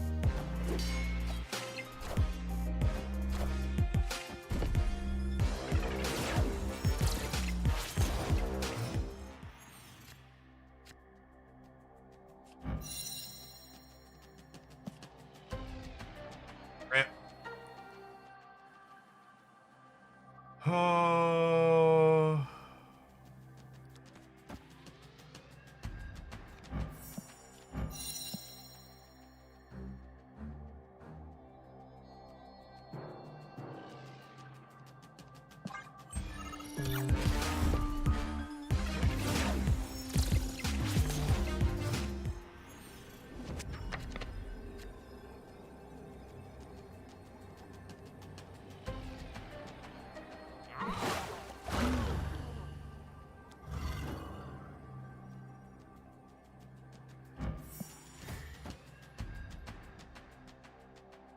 So I'm winning the middle. I'm going to 16, 19 over here, so I have to soak 4. Bast is worse than playing Cosmo.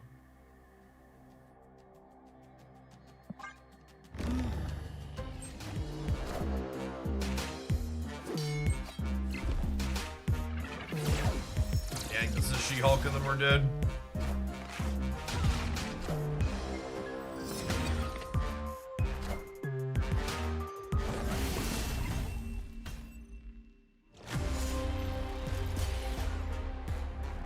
Yeah, I needed the demon mode on Nico so we could demon this, then like move Jeff here to beat the She-Hulk. Oh, snap.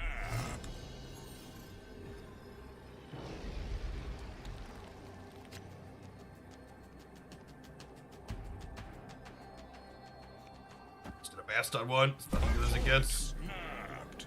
I have 3 draws in my deck right now that don't get made bigger by Bast, so we're like 50% to pick something up or to not really get rewarded for waiting. And if I draw like Angela or Jeff next turn, I'd like to play them on curve.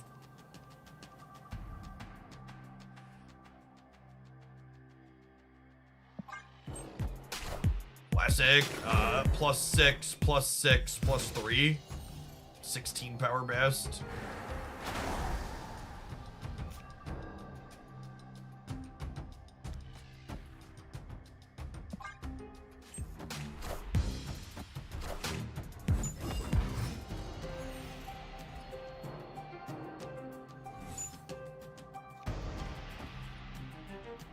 Cards I could copy. That one wasn't really what I was interested in.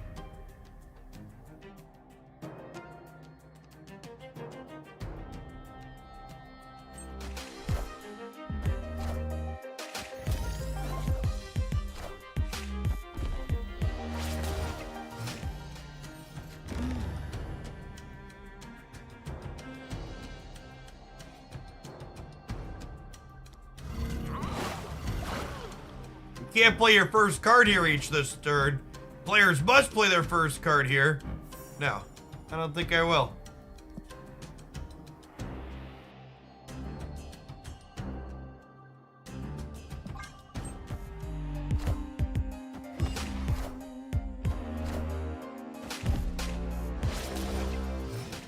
Does Gina Demorag break the game? It does not.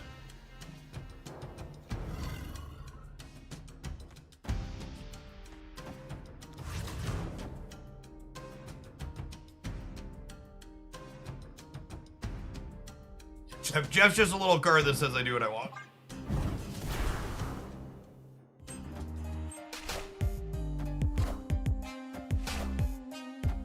It's like, is that really the best play? Like, there's no way playing Leech against my deck is better than soaking the full amount of energy. Like, I just like, I don't like, gamers just like, there's like, yep, gotta play my Leech. Gotta play my Leech.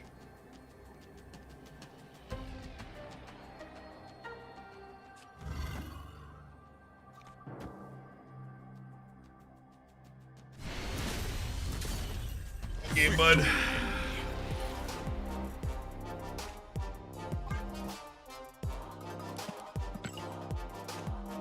Leech is very good into the Blob decks, don't get me wrong. Just like think about the dynamic of the matchup that you're playing before you slam the tech card.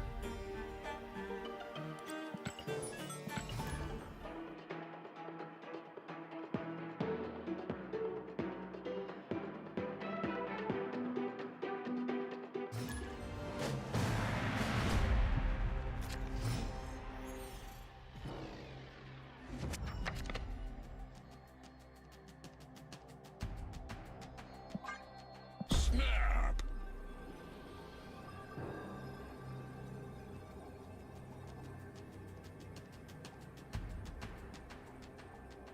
You made it a generically good matchup. I'm not sure you play Leech on 5 without Limbo very often. Yeah, that's true in that deck especially. Agreed. Hip Nebula, it's a solid one.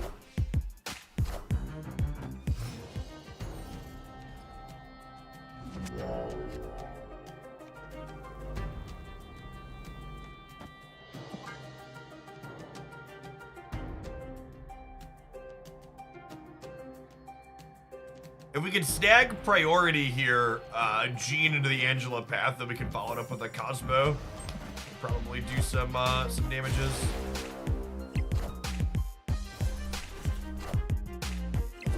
Short on snagging priority, unfortunately.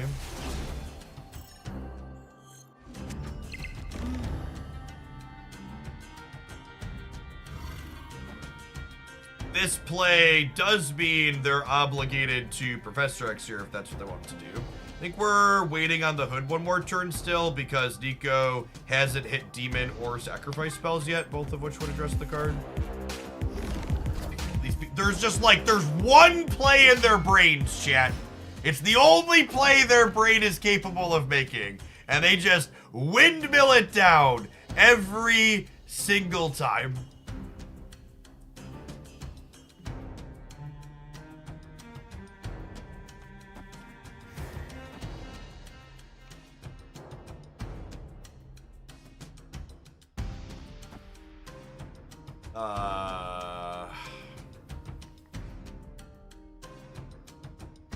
Oh, I'm gonna mass the D-Man. Yeah, good shout.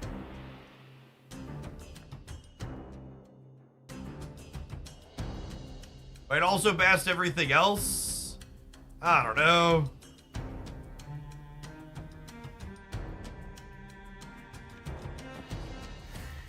That's probably just this, right?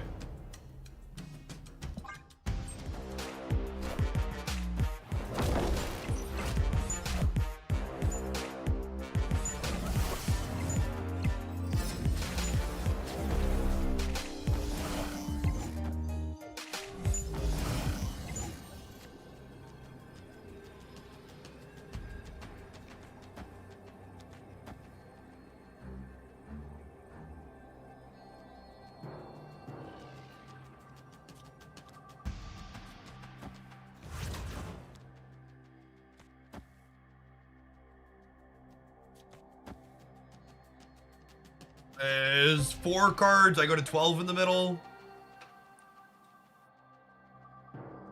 I'm at -1 plus 2. I'm at 1 here. So we're beating it. We're beating a blob.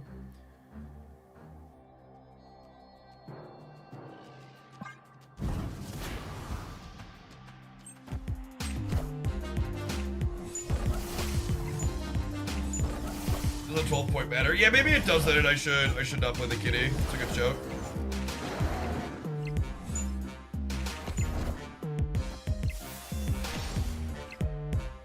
Aha!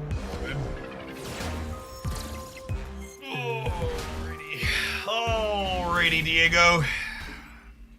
Victory. Shout out to Gene, by the way, chat. Gene making it so their turn 4 Professor X was obligated to play smack dab in the center of the board, so we were able to beat it.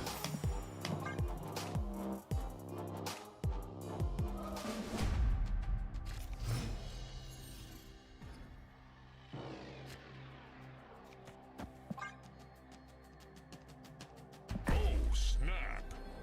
Opponent snapped.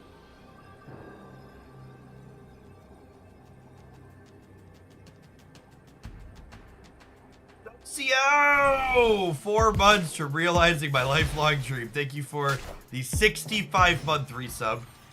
And for the absurd tier 3, welcome back. Your finest Angela, please, deck. Nico. Play your next card, destroy it to draw 2.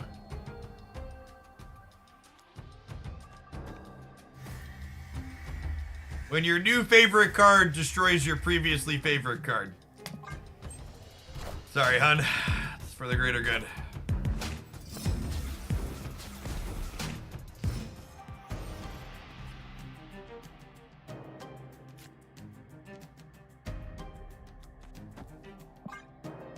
What's going on, Jace? Thank you for the 58 months. All the old timers here to close out the year. Where's the bastard? You need one, huh?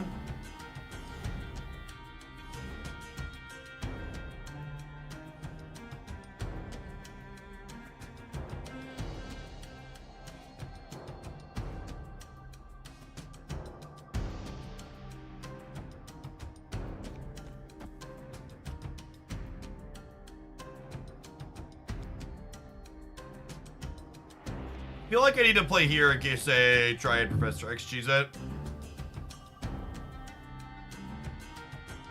Angela Havoc, man. Is this a Havoc turn?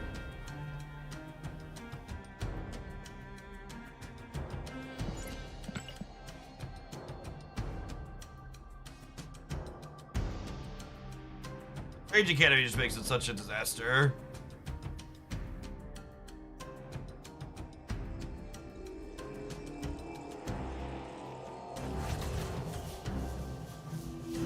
Maybe this is fine.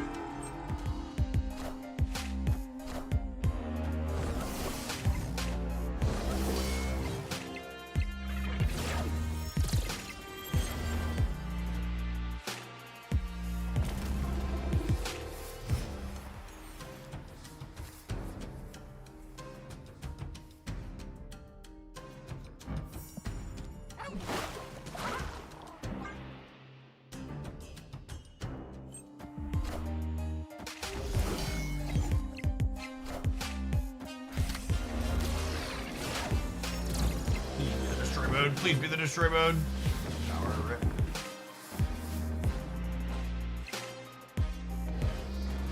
I'm up 8, they're up 6. We have priority.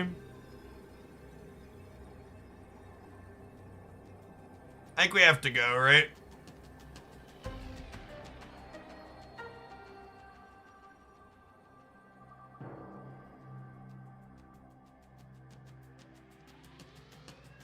Vision just gives them too much flexibility.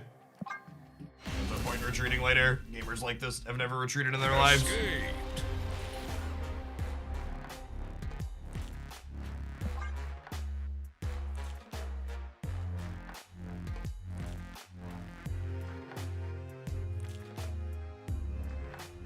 I can't just flip a coin with Cosmo chat because the vision plays to all the locations.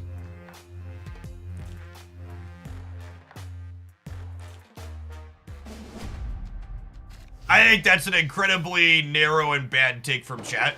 Havoc on 4 seems hard to win in this deck.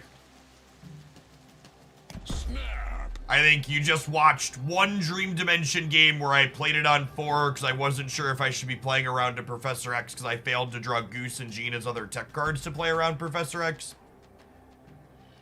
And then you presented an opinion based on that very narrow, singular piece of data set information.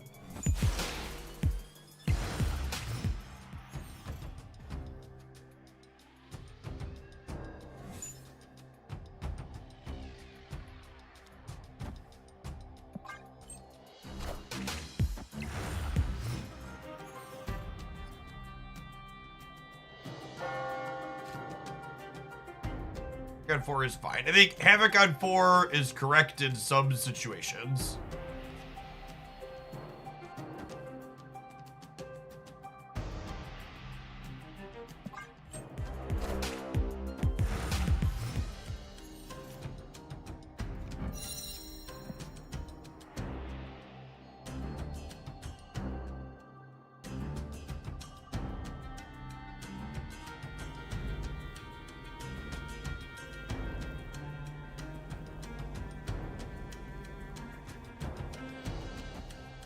Is this crazy?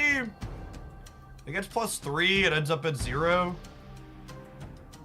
It could also be right to just like do it here and then kind of punt Carmartage. It's probably better.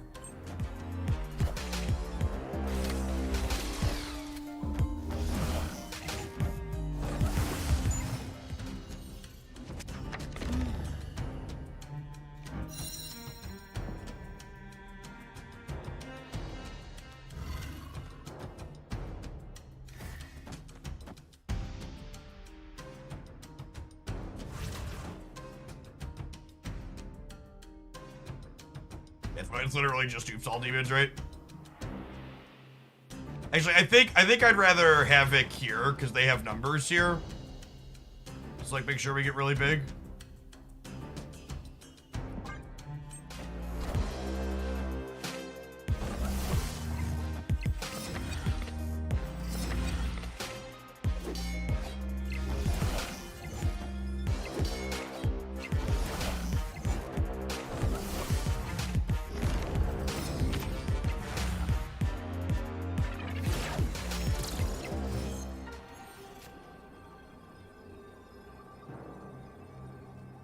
I guess I should have played around that. I forgot that this was gonna make the Professor X tie on the right.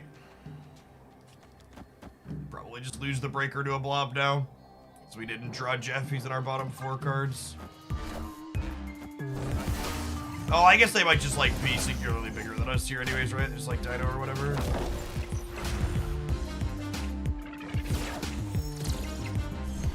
That's so frustrating.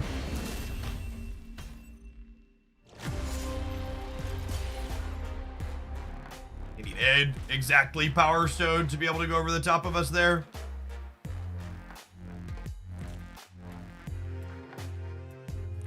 And enemy exactly Power Stone to be big enough.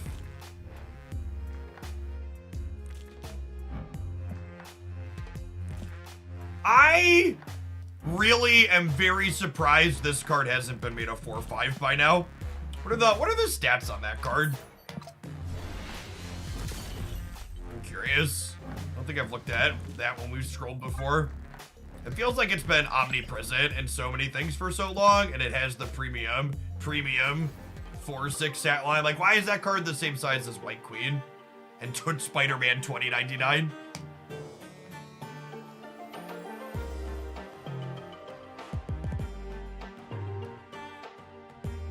It actually might not have a good win rate just because it goes into so many things. Nope, that's not correct.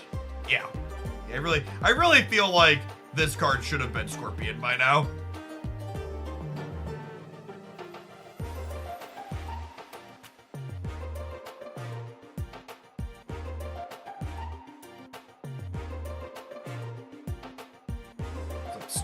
Some stark contrast there.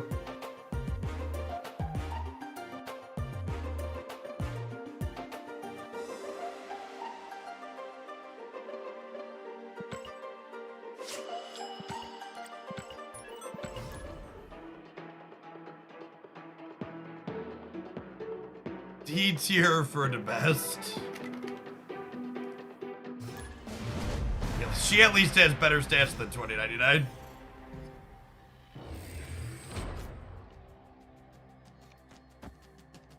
Oh, snap. Opponent snapped. Thanks for the whole control deck. Been climbing pretty seamlessly on it. Yeah, deck's super solid. That's good stats.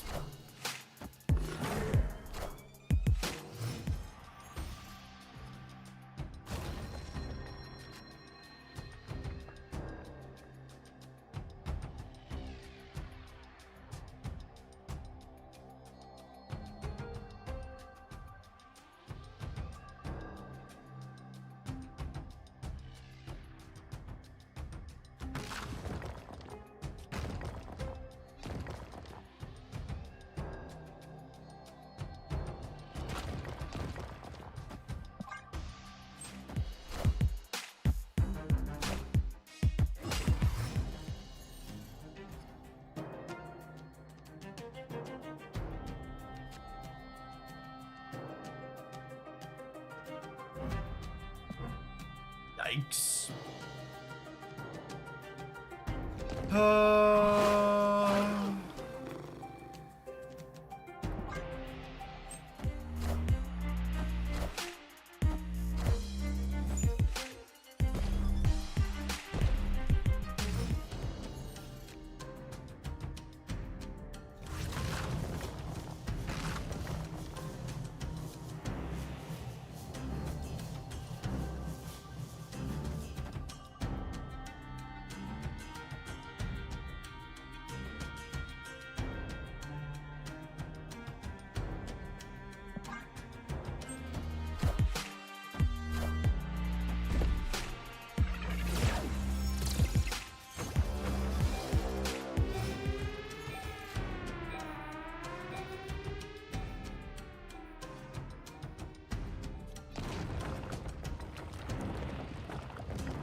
I just want to put the most numbers into play here.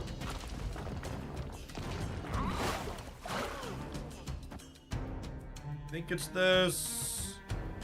Could get limboed this turn. Cheat, right? Honestly, it might be correct.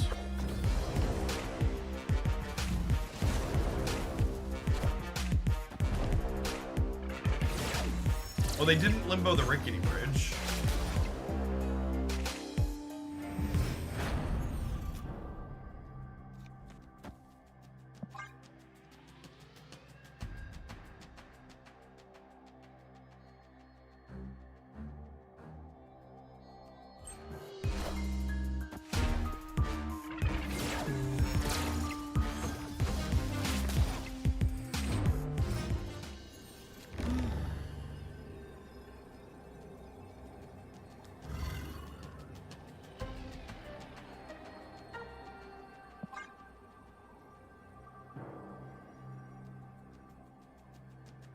Nah, we're just dead. We're dead assuming they have She-Hulk. She-Hulk's one of their bottom two. We're okay.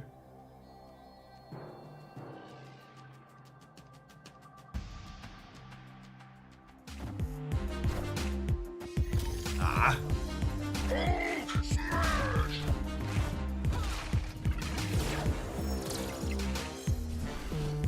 Oh, they shockered one. I was like, how did they play all these cards? They shockered one of them.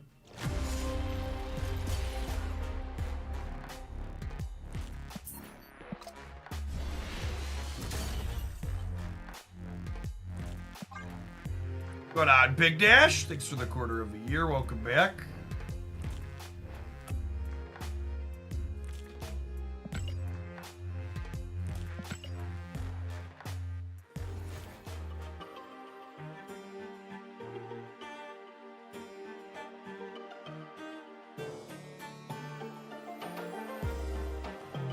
Yes, the armor explains why they didn't magic the bridge. Yep.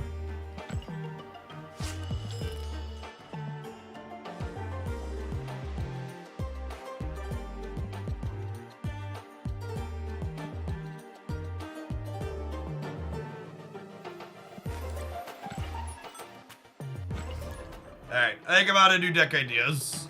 But you know what, I'm not out of chat and verse. We'll see you in 120 seconds. Thanks for hanging out. Don't go anywhere.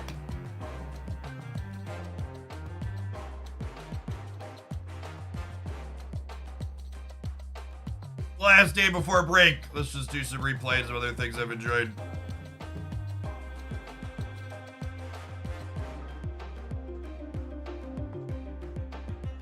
Cerebro 2 has reasonable stats, and Cerebro 2 is a very good anti-person deck. Anti-blob stuff.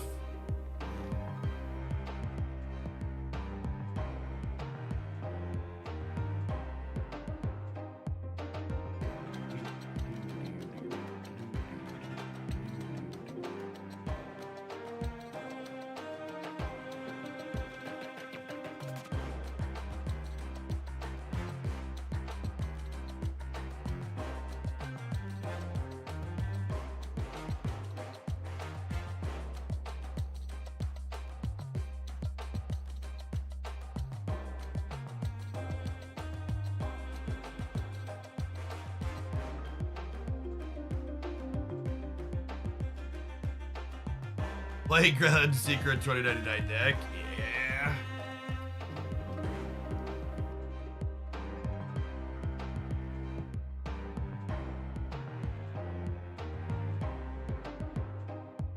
Oh my god, seeing data like this is kind of satisfying, where like, we picked up a deck when it had like 150 or 200 games. We played it for an hour and I was like, this is mediocre, it's worse than most other things I've played. And then just like, as more people play it, the stats continue to pile on and be like, yep, it is in fact actually mediocre and worse than most other things. Foolhardy Dragon, thank you for the entire year. Welcome back, appreciate it.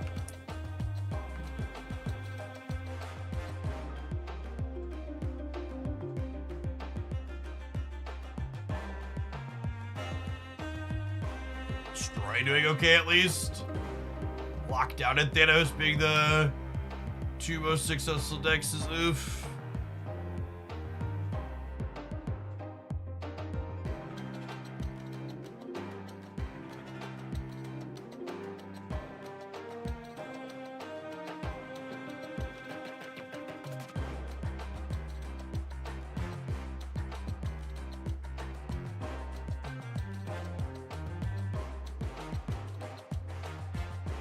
The Loki discard deck just isn't very competitive.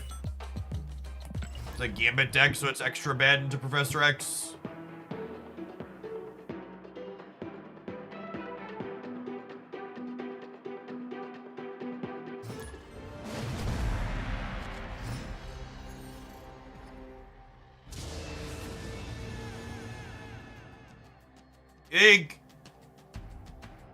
I think Untapped defines Lockdown a little too loosely and putting every deck with Professor X in that category. That's not true, Queenie. If you go and look at the, I don't know if you have the premium subscription or not, but it's very much not true that all of those decks are Professor X decks. In fact, I'm pretty sure literally the first one in the thing is not a Lockdown deck. Or is not a Professor X deck. This one, yeah, this most popular one. They're like Storm and Professor X decks, and some of them play both, but it's very much not every deck in here with Professor X. Like, there's literally a Thanos deck that has X right here that's not in Lockdown.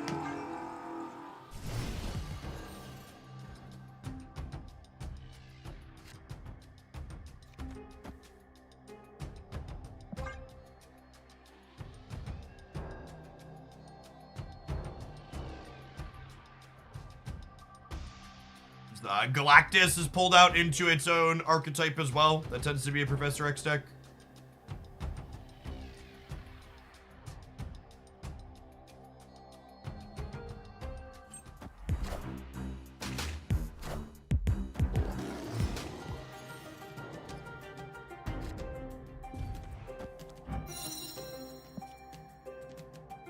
Gosh, if we hit either of... We really need to hit exactly Mr. Sinister here.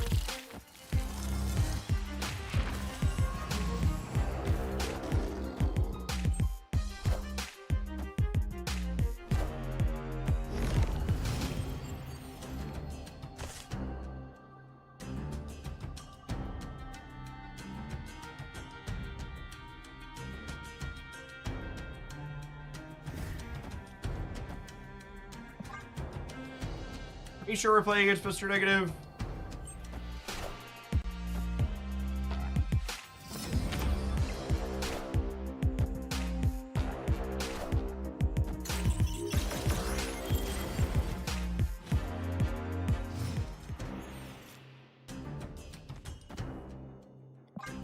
Alright, then we're hoping to draw Blue Marvel or Teenage Warhead here.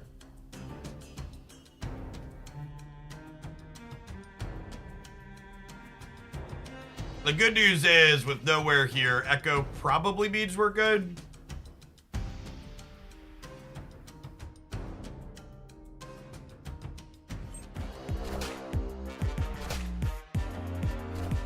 Oh, yikes.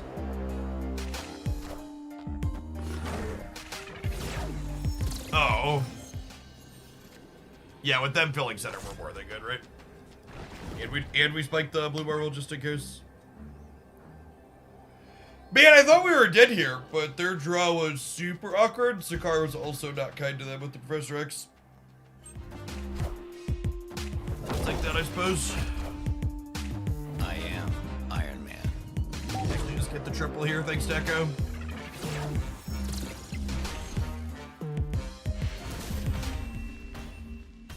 Victory. I think the negative Professor X deck is probably good. I'll definitely be a highlight with that one up later this week. As much as it pains me to say that. This person was playing Morph, so their build was probably not very good, but the build we played felt good. I'm happy with the Professor X nerf. No, it functionally did nothing while also creating new Professor X decks with Ravona and what's it called? All the decks that were previously playing X are still playing X, and it created some new decks that are also X-Egg now.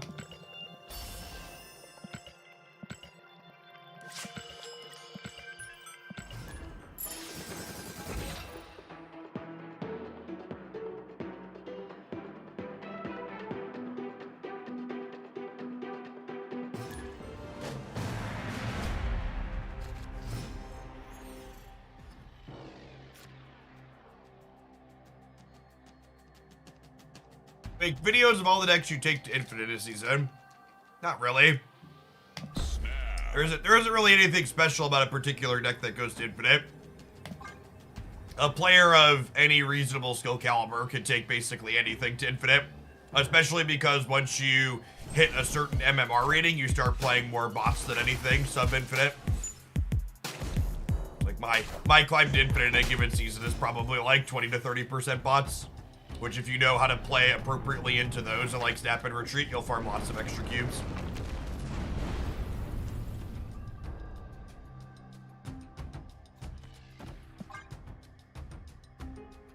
The deck matters a whole lot less than how you snap and retreat if you have good gameplay fundamentals.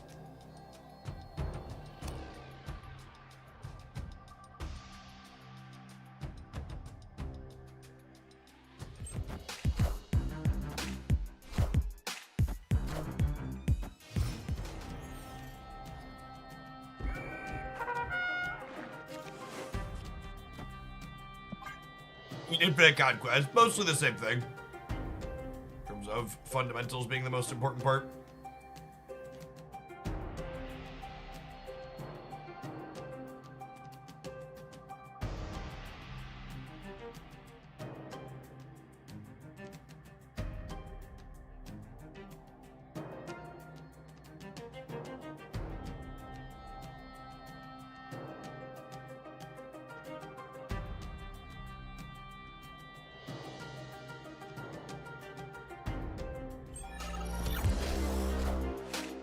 Wind, aid my hand.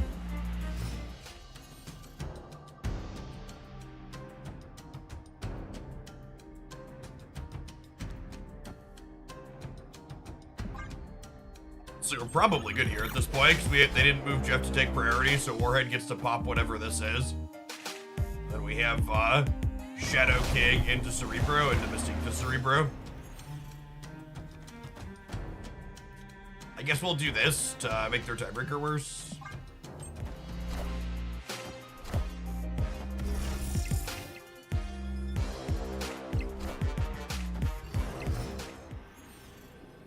Why not Shadow King the Nebula? Because I'm not going to play for this path.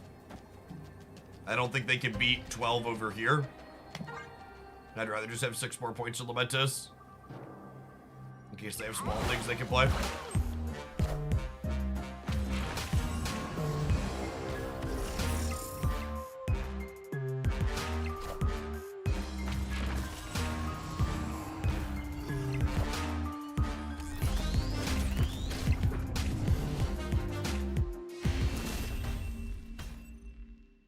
Victory.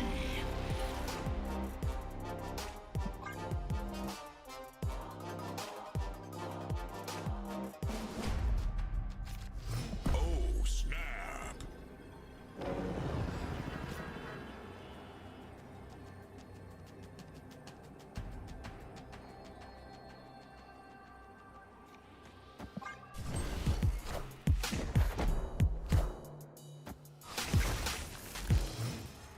Immortal Echoes!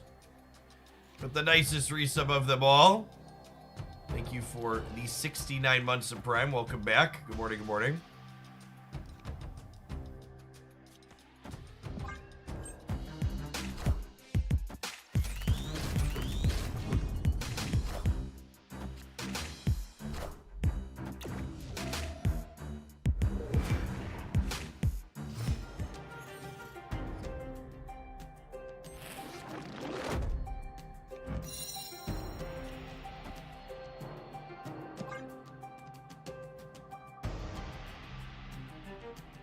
Damien, thank you for the Prime. Appreciate that. I'm playing the Warhead out this turn because I think there's a good chance I won't have priority going into another turn. Wind, aid my hand.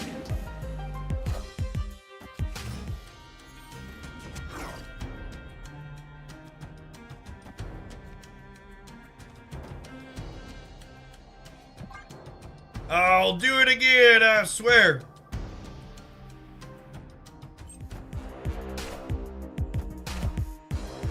Wind, aid my hand.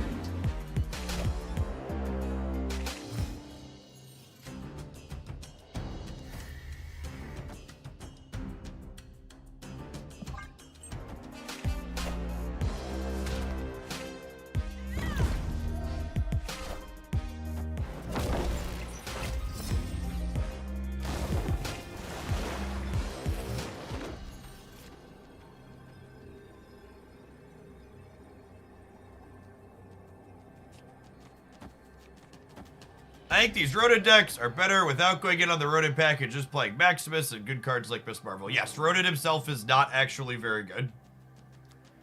And you're much better off just playing good cards in your deck.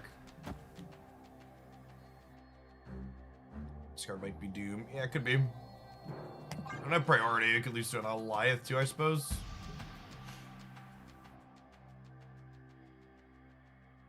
Order? What order? No, this is the last turn. The order doesn't matter. Victory. Order in the court. Element, thanks for the brand new Prime. Appreciate it.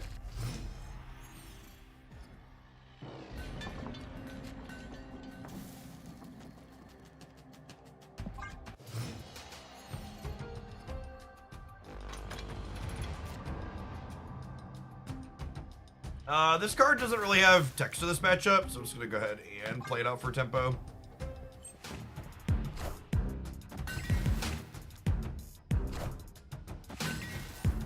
Dr. Gloom, thanks for the brand new Prime, appreciate that. Sage that. Can't copy Cerebro this turn.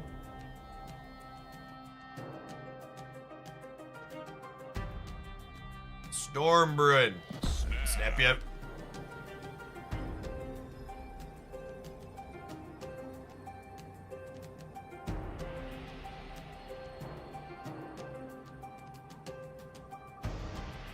Yeah, some people have played Baron in the Ronin decks. Ronin decks they're okay, but they're definitely, Ronin's not a good card in them. Merry Christmas, Paulo.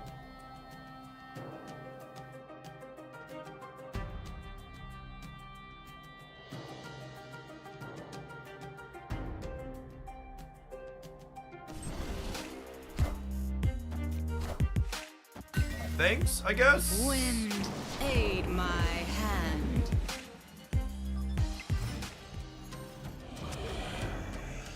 Do I need to draw more cards to win this game? I don't think so. I have everything I need in my hand to close it out.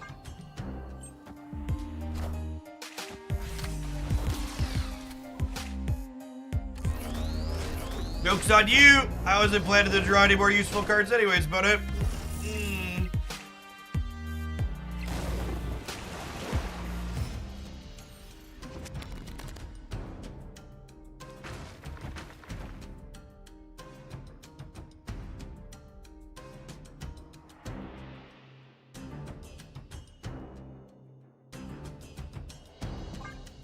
This is one of the reasons why this deck is good into these various lockout decks, is because we have a proactive lockout of our own.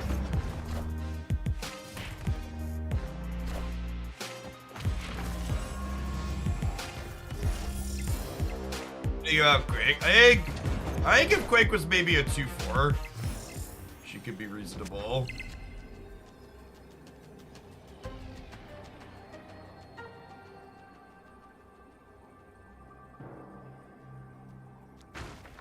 I need to play Nico Minaru on the right because they're an Alioth deck. And then this way, if they Alioth here, I'm going to 12 on the right. Sometimes their last card is Doctor Doom in these decks, but other times it's Alioth. And if their last card is Doctor Doom, they go to 14 here, but we're going to 15 off the Blue Marvel. Opponent snapped. Boomer, it was already doubling. So this means they have Alioth, right? Because Alioth players just can't help themselves. They gotta push the button before they play their card. Ooh, okay.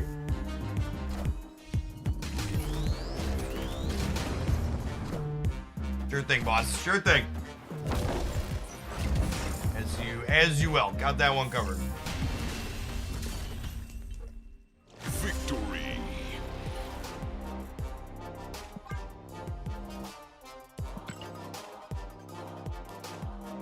Back up to 1,000 Cerebro boosters almost. I should probably pick up one of my other Super Berries and split a gold one at some point. Just for the sake of it. My legs are getting cramped, chat. This is your reminder. If you're a fellow old, stand up and stretch your legs. Maybe grab a drink of water.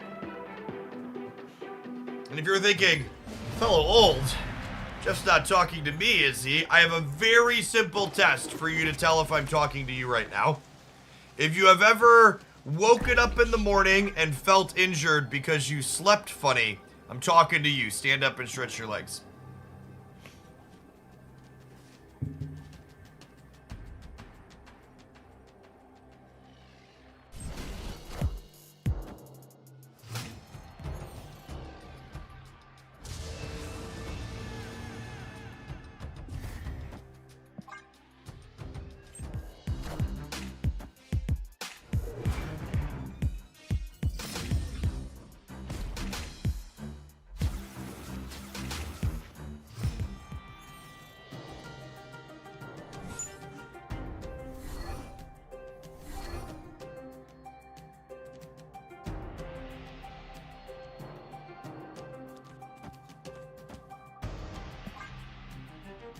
A Jubilee discarded from the opponent.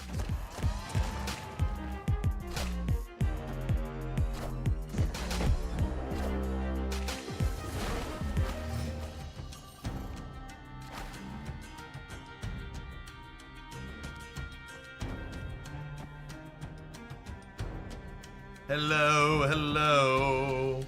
We're not playing you. Do do do do do do do do do do do do do.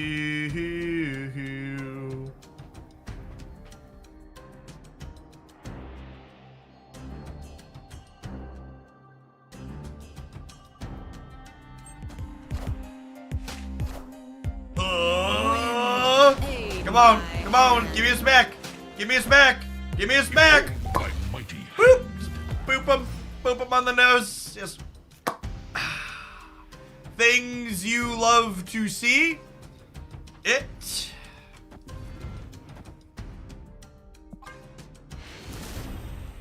This matchup is an absolute nightmare for the opponent's archetype.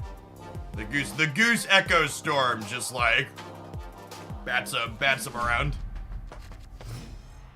snap. You think something?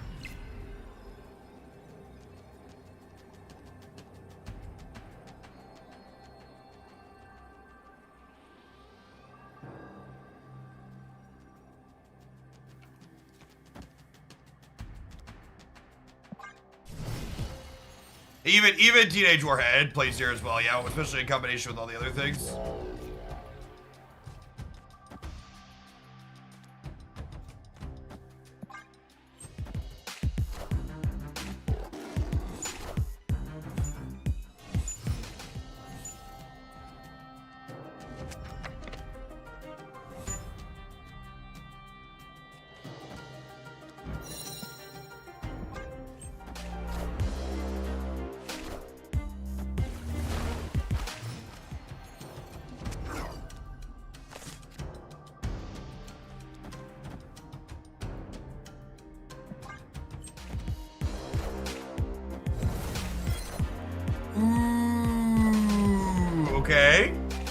Okay, they're trying. They're out here fighting for their life, chat. They are not going down without a fight.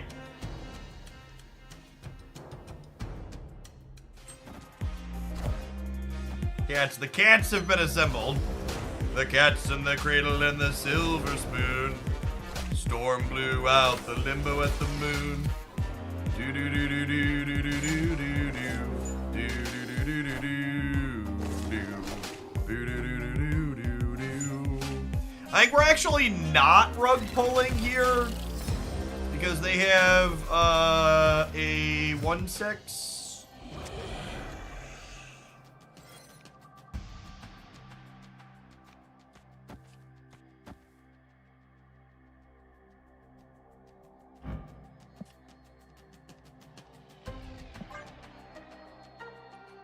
Got Cerebros.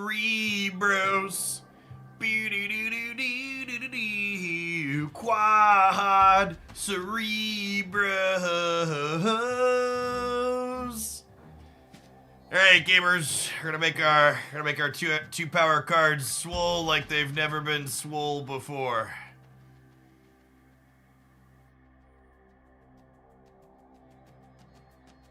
Already lost the +2 power on Nico. We have, yeah.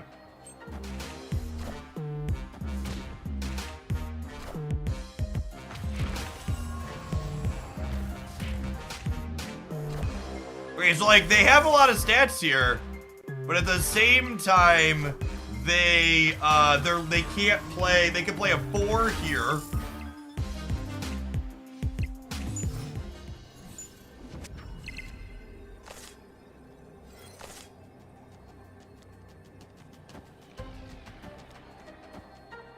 Takes me to 20, it takes me to 30, it takes me to 30.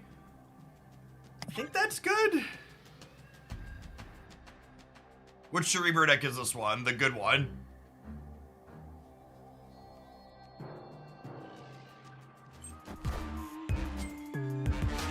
Oh gosh, Jubilee can get us.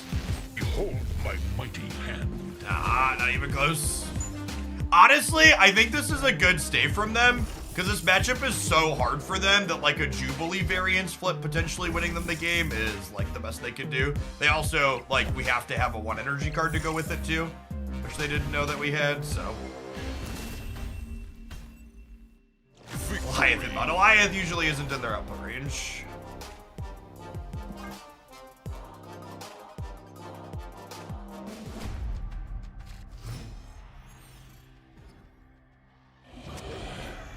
Make the argument that the goose was loose that game, chat. All right, so we're gonna slide Echo into here, and then we're gonna make sure we try and play for priority.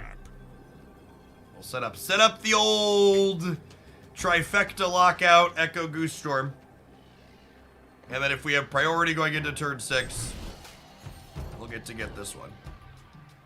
We'll slide Goose out into the middle. This is also significantly worse for them than it is for us.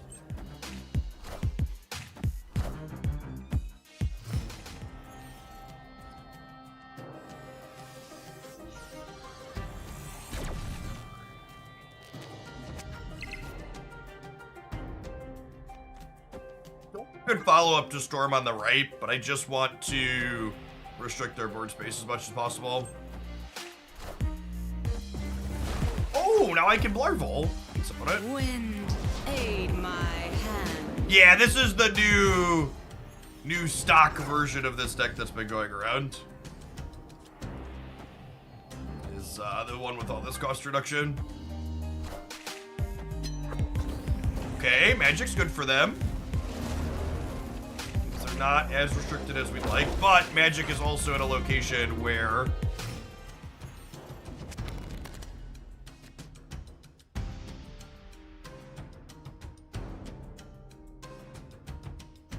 I drawing cards? I think I'm drawing cards, chat. Am I kidding? Of course we're drawing cards.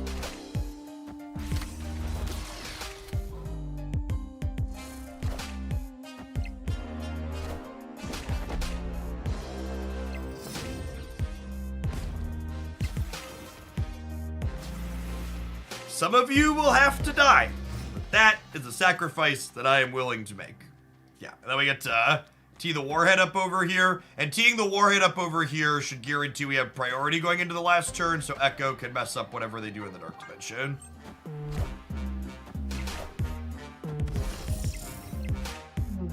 Like bid.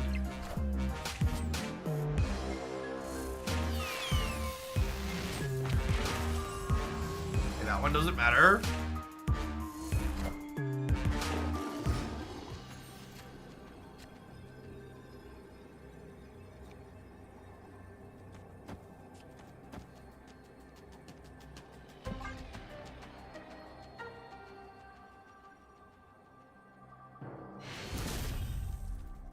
Oh my gosh, are they gonna sweat 2 to 10 gamers?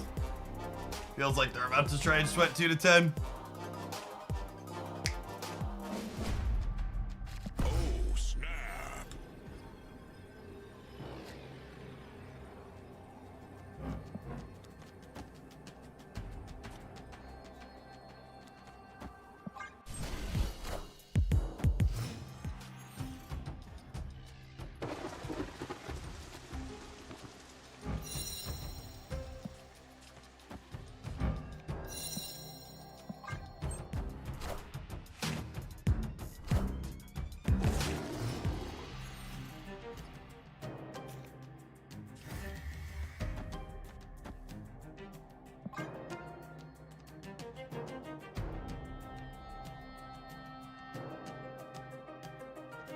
Isn't Saki one more right to play Mystique there better versus Tribunal?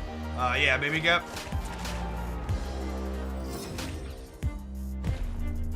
Hey, Ma! Bell's got 2 power, Ma!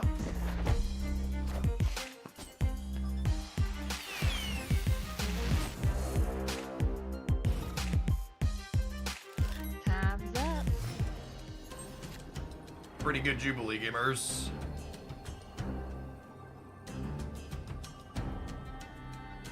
Am I storming the raft? Or do we think actually is this good enough? This win the game? I think this wins the game.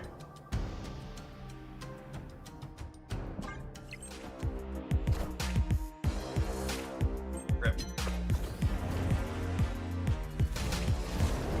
What's going on, Genesis Pro Tech? Yeah, I'm taking the rest of the year off, so today's our last day.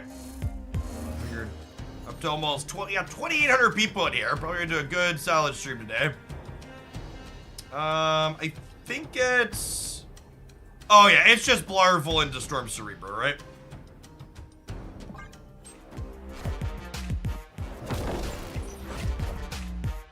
I am Iron Man.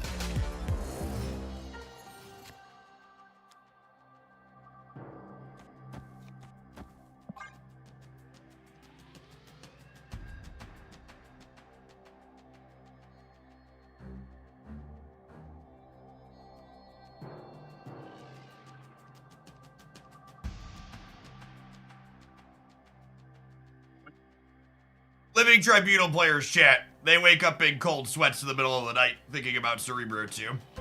This is their polarized matchup. Wind, aid my hand.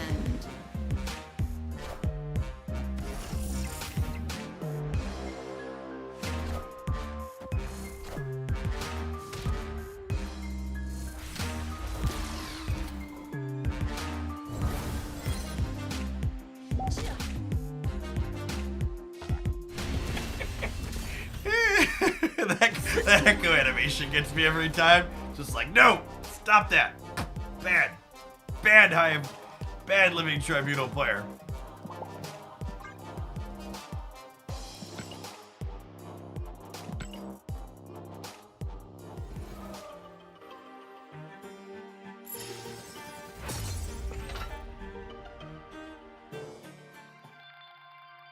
All right, do we do the big sweat?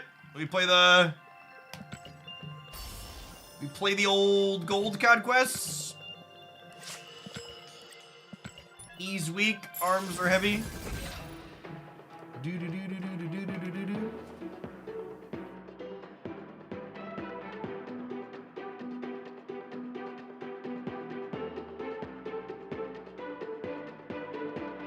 Who said Dull isn't a Cerebro card? Exactly.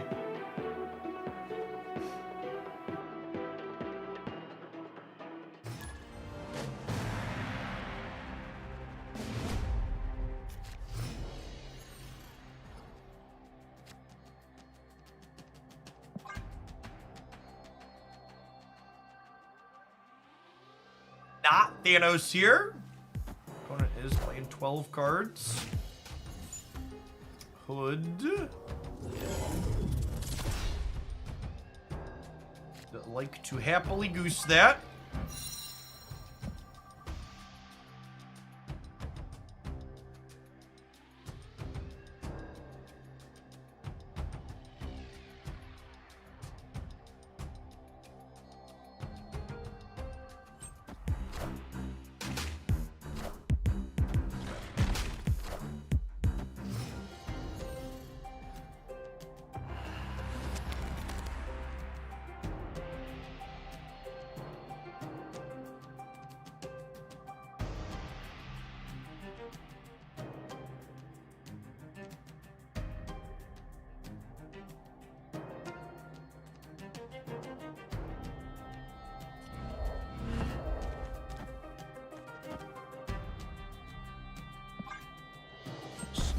Ah, rats.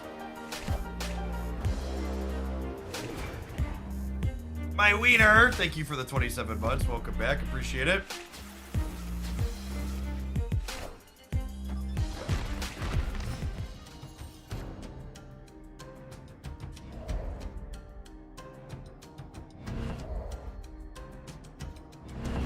think I'm gonna storm here to open this up.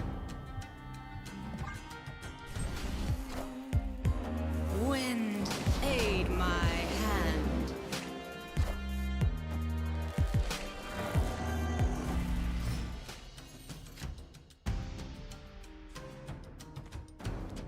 Let's me go Brood into Nightcrawler here, and then Mr. Sinister is gonna pop back up over here, and then I'll get to go Cerebro plus hopefully Mystique. Because this is Annie.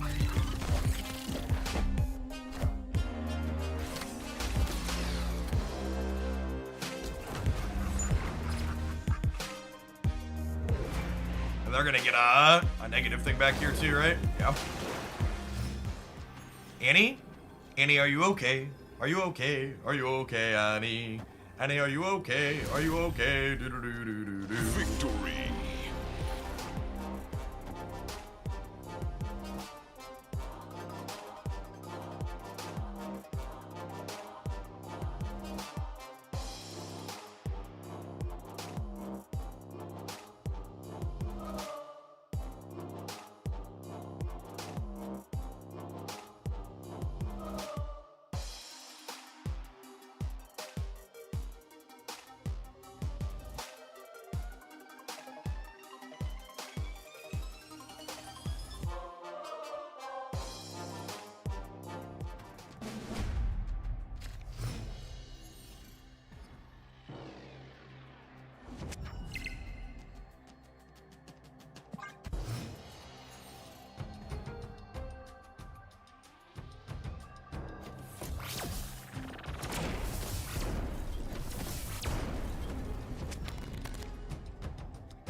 Snap.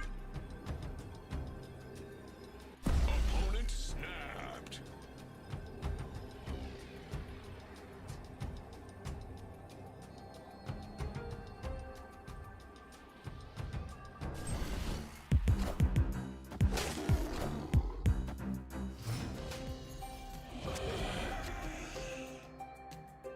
Let's step back.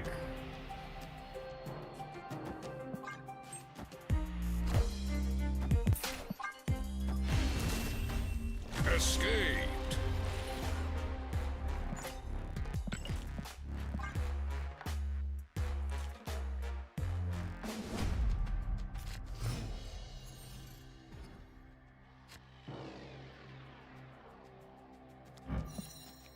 Two good, one terrible, one mediocre.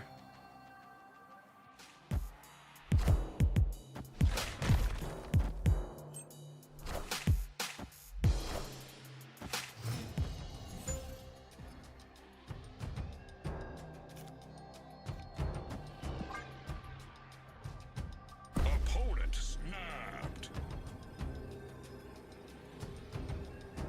Oh, snap.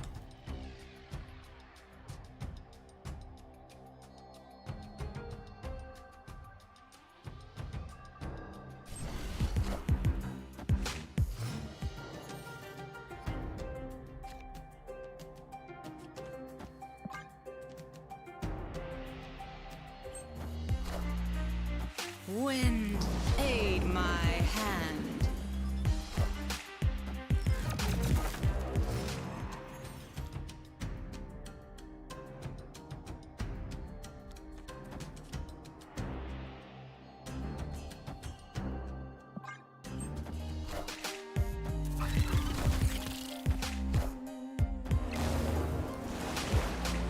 Cleared for takeoff.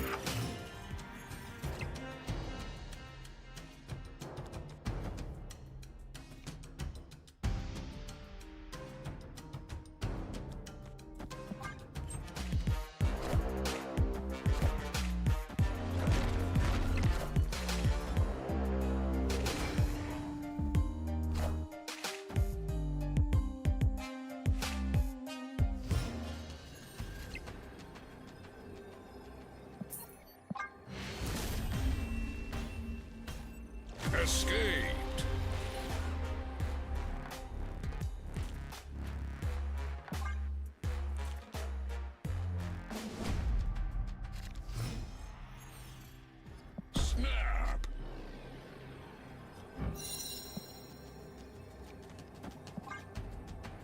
take my free 1-2. Gives us the option to re-roll location here in the center if we want.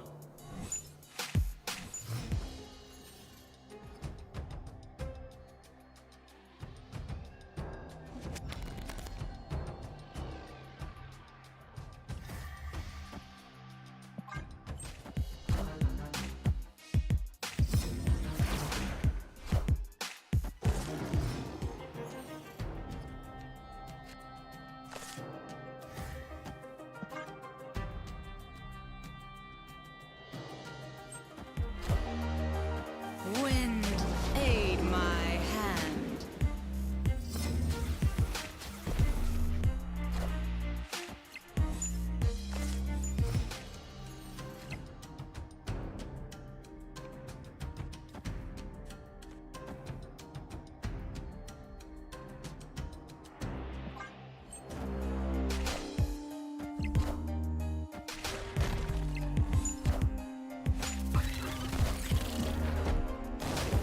And we never drew Echo in this set.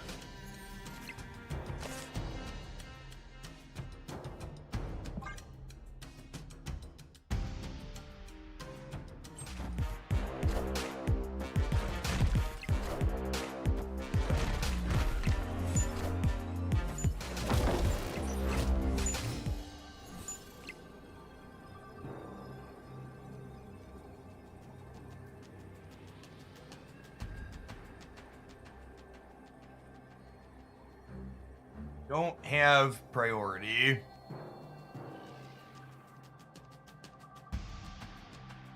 Tie the center at least.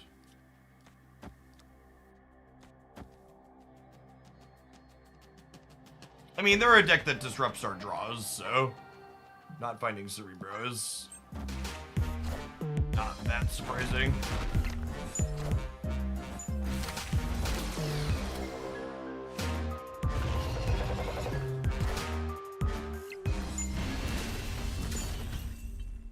We have won if it hit something else. We would have had,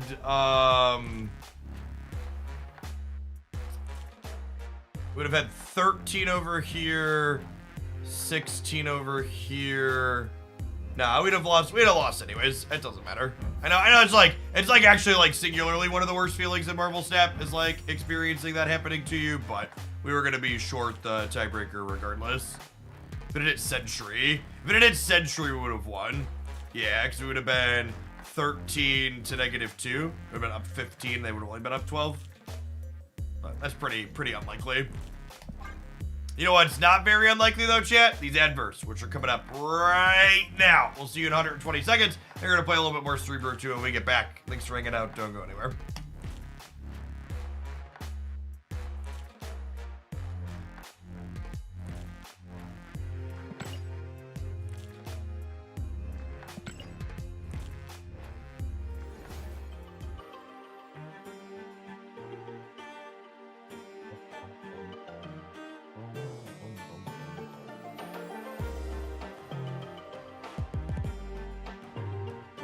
Four-6 Alliath is pretty good. 3-6 Alliath, they had a Zabu. Feel like Cerebro 2 is the best Cerebro X deck. 100%, boom. Not close. I think that's generically been true for a while, and it is extra true when Professor X and Blob are everywhere. Echo, Goose, and Storm are some of the best tools you can use to be competitive in non-Blob decks. Ad breaks only applied to non-subscribers. That is correct, Memo. Subscribers already pay me for stuff. They don't need to watch ad routes too. Your support is already felt. I often tell people, because it's true, if you donate even $1 USD to your favorite content creator, that is more actual revenue than they would get if you singularly watched every ad on every piece of content they put out in a year. Thereabouts. And obviously, like, lots of viewers, all the ad revenue can add up. Or averaging, 2,000 or 3,000 people like we have in the last day. It's not a terrible day, all things considered, but each individual singular viewer is not a lot. You need to be in that low to mid thousands for it to really turn into something super tangible.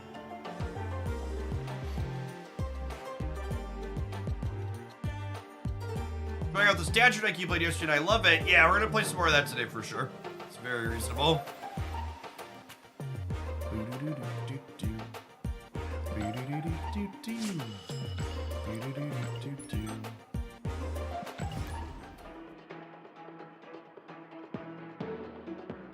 I like that you're honest with your earnings. Yeah, I mean, I don't think there's a lot of creators that like lie about what they make, but you're right that most people just don't talk about it. Money's taboo, chat. If people are afraid to talk about money, it's easier to underpay them. Cloud Rush, thank you for the half a year. Welcome back. Snapped. Onslaught Citadel, not bad for us. No Cerebro yet, but we've got the Blue Marvel queued up here. Rip. Rip. That's fine. We're gonna draw Cerebro, I believe. I believe, gamers. I'm gonna go ahead and goose the Citadel so it slides into the Bifrost.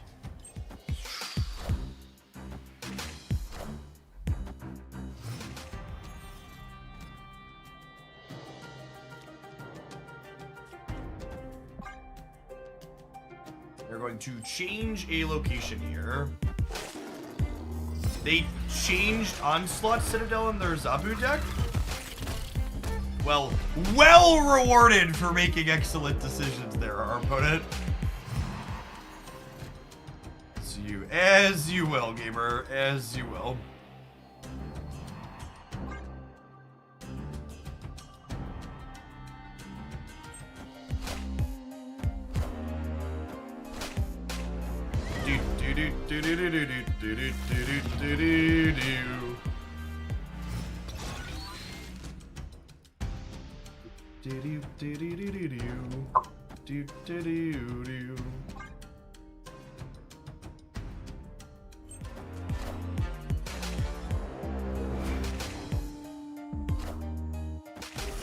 There's some people really coming at you with some bad Loki and Professor X takes on Twitter. I think one of the things to think about / understand is that there are such strong feelings on those cards, in large part due to the fact that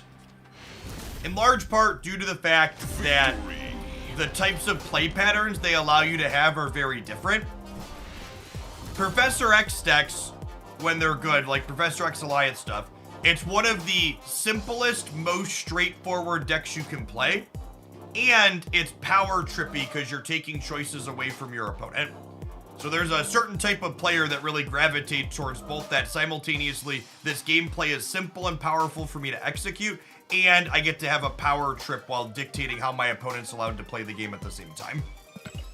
Whereas Loki is actually really complicated and difficult for people to pick apart, and Loki is a deck that is hard for people to understand when they need to retreat against, because Loki plays a bunch of cards in one turn.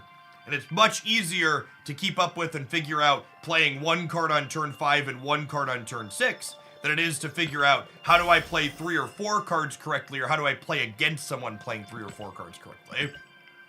From a pure gameplay mechanics perspective, I think there's a strong bias for a lot of players in favor of simplistic, straightforward, and controlling cards like X and Alioth, and a bias against Loki because it's so much harder to get a grip on.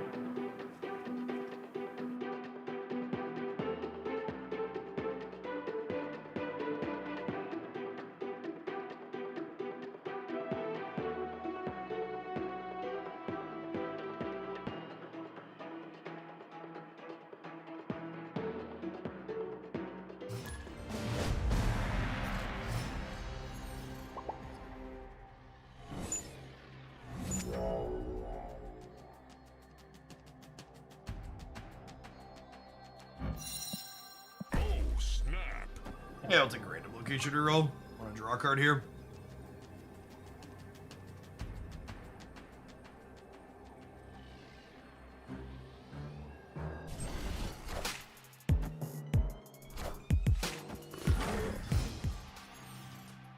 I do wonder if the randomness of Loki is what's frustrating. I've actually talked about that at length before, too.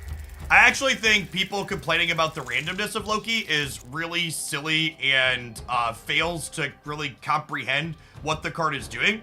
Loki is not a random card. Loki is a card that very explicitly has a defined output range of the cards in your deck. Loki is decidedly less random than things like Maria Hill and Agent Coulson. Ooh, because of the Lomari, I get to blow up their 2-drop here with Warhead. That's fun. That's another one of those, like, you hear it frequently, but when it's actually just really not true. Like, Loki's not a random card. Loki's way more strict and defined than most of the cards basically all the cards that generate cards.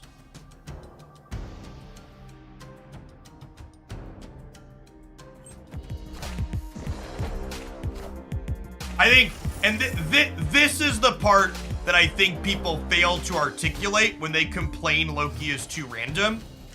I think what people actually mean on average when they complain Loki is too random is the strong part about Loki that I think a lot of people find frustrating and gives it cube equity is Loki is asymmetrical information. So what do I mean by that? Well, when the Loki player Lokis you, the Loki player gets to know All systems when go. they hit the nuts. And they get to stay and take your cubes when they drew well with their Loki. And the inverse of that is also true. When the Loki player bricked off, they know they bricked off and they get to make a good choice and leave because they know they bricked off. So there's an asymmetrical information element there that I think enough people don't think about. And I think that is kind of what people mean most of the time when they say Loki's too random. I don't hear that part of it get brought up a lot in the discussion. Wind. It's 20 aid enough to win the my left, hand. gamers. It I is. am God Iron bless Man. us, everyone. Victory.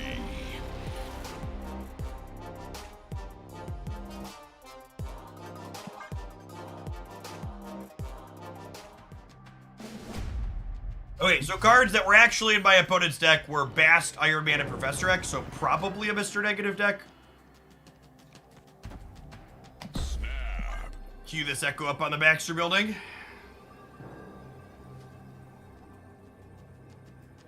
For anybody that's new to the channel, by the way, welcome to Oglandia. I know we've got new people in here for drops, and we've been hanging out on the front page this month as well.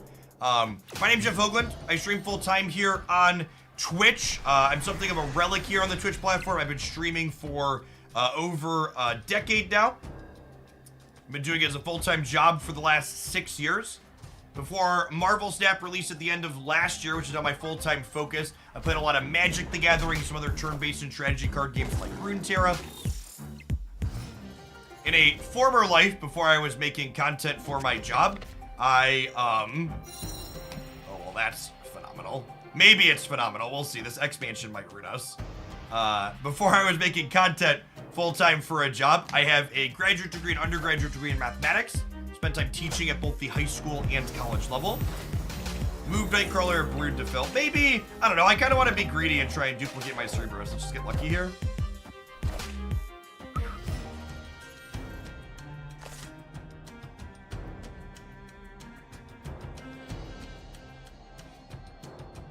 And like, when you hit moments like that, where like I play to the out and you hit it and it feels good, people often ask the important question like, okay, how much luck is a game like Marvel Snap versus skill? And if I had to like make an educated description of it, I'd say Marvel Snap is probably like 10% luck, 20% skill, 15% concentrated power of will, give or take. 5% pleasure, and then the Alliance and the Professor Negatives is definitely the 50% pain.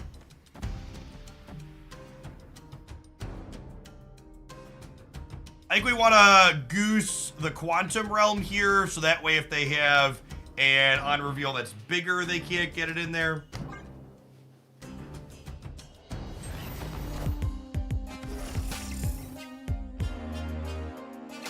Yes, hi, I was a teenager in the early 2000s. You can tell by the plaid shirt I'm currently wearing.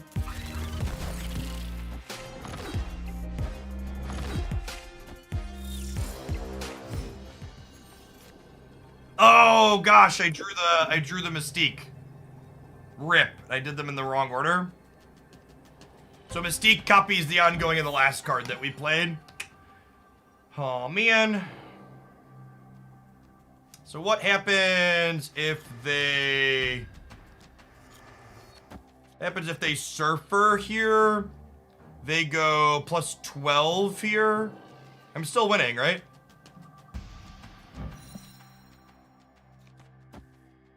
So obviously I would have preferred to have been able to copy my stream, but this is fine, right? I'm at 24. They go plus 12. They go to 20.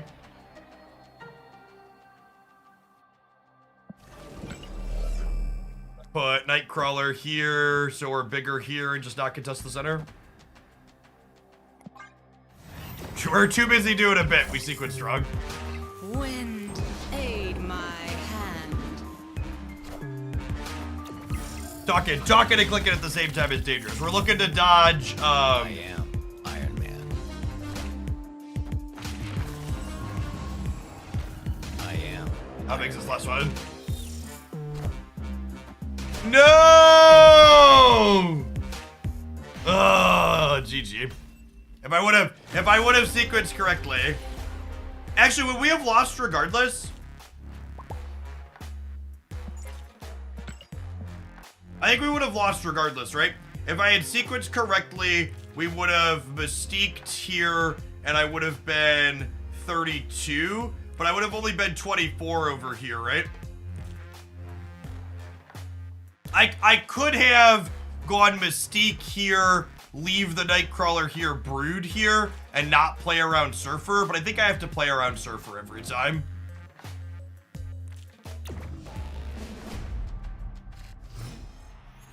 Yeah, especially with the emote, there's a good chance they're hanging out watching the stream. Usually I give the benefit of the doubt, but usually when people are like Glody, there's a strong chance.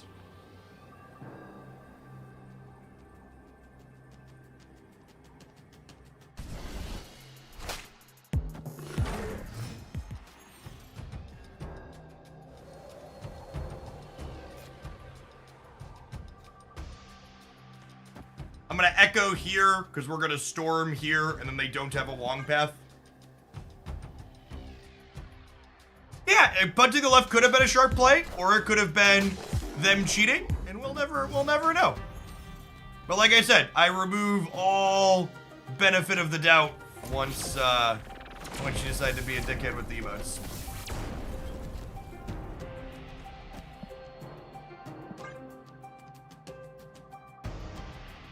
Step is crossplay. Yes, yeah, you play on mobile and PC and against each other.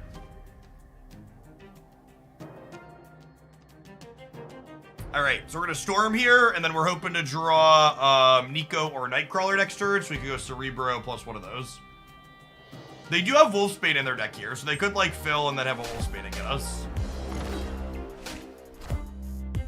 Wind, aid my hand.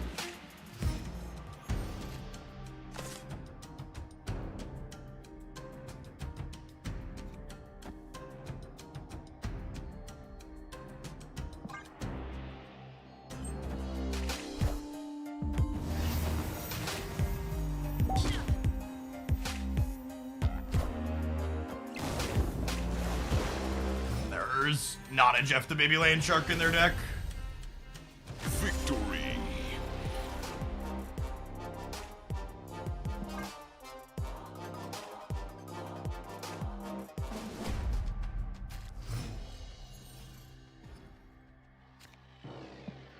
Oh, snap.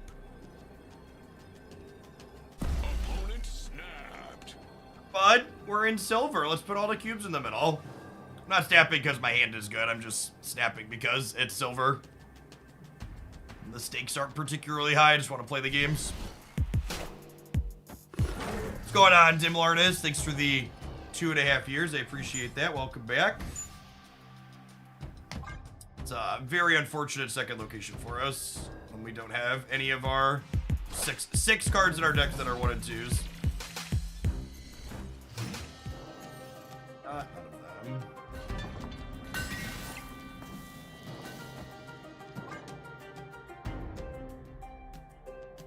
They did play Bast on 1 4 games in a row. Better to be lucky than good gamers.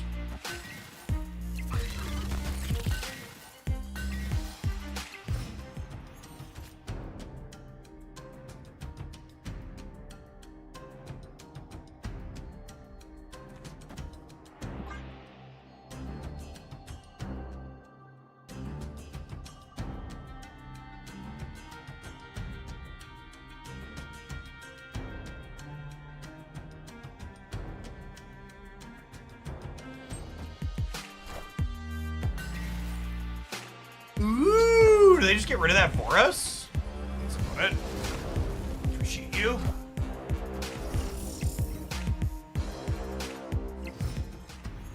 Little concerned that I wasn't going to be able to interact with that. Came right on through in the clutch.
Do I have to storm left to win it?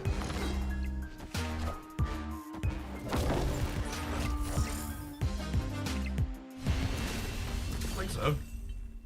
Victory.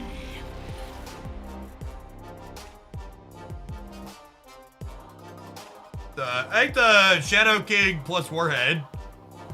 I think the Shadow King plus Warhead beats most 2-card plays. They can't make a 1-card play because of Warhead, right? Storm took 8 power off of Crossbones. I think they were both fine, right? So Storm. Well, if I Storm, I'm only at 19 here, right? What I've lost, they would have been at 5, 4, 9. No, the Storm also won it. The Storm would have been 19 to 17, as opposed to 22 to 21. So it'd by a slightly bigger margin over here. The Storm play also could have lost to this if the Ironheart hit different, though, right? If the Ironheart would have hit both of these. Oh, I guess we were losing if the Ironheart hit both. No, because the Shadow King clears it. Yeah, both of these would have gotten Ironhearted. We would have lost to the Storm line, I think. Or would we have been good? Would have been 19 to 19? Maybe we're right. I don't know.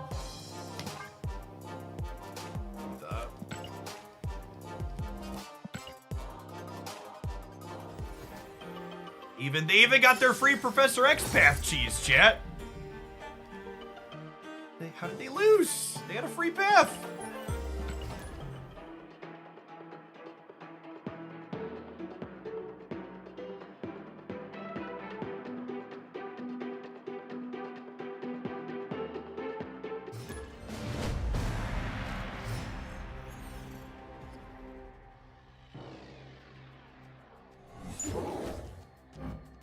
All right, I'm gonna decline snapping on one this time.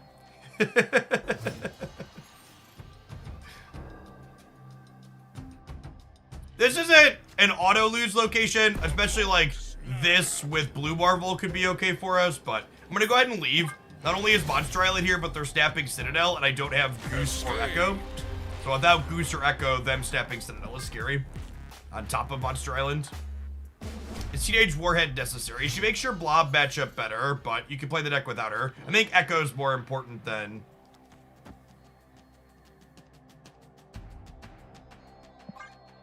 Echo's more important than Teenage Warhead. This card is really important for being competitive in this meta if you're going to play these small card decks.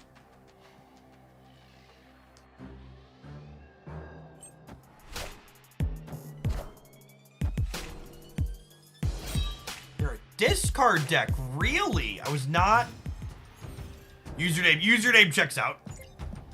They are... Our opponent is many things, chat, but a liar is not one of them. Snap.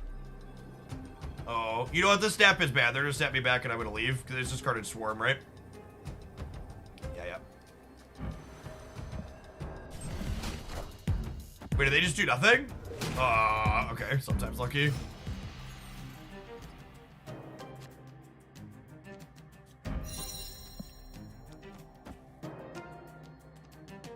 I was gonna storm this, so I don't have to contest it later, but with sewer system popping up, I need to storm that one. I want to keep the Swarm for some game and play. It could be keeping Swarm for game and play, or it could be perhaps they just didn't have a 2-drop. Whoo, doggy! Oh, he was getting smacked anyways. Okay. They just didn't want to play their thing out into Echo to get the energy. That makes sense. I'm gonna wait on playing another card post Nico, because if we draw Blarvel or Cerebro next turn, I want to copy those. What are your thoughts on Daredevil in this deck? I think Daredevil's fine. I think if you're missing Warheads, you could play Daredevil. I am very confident that these 12 cards are the best Cerebro 2 deck. Both my experience and metrics on Untapped back that statement up. But I've played more of this archetype than most people, I would wager, and I like these 12 cards a lot. Ooh, Knight's a scary one. Aid my Working on there, still working on their gold for him.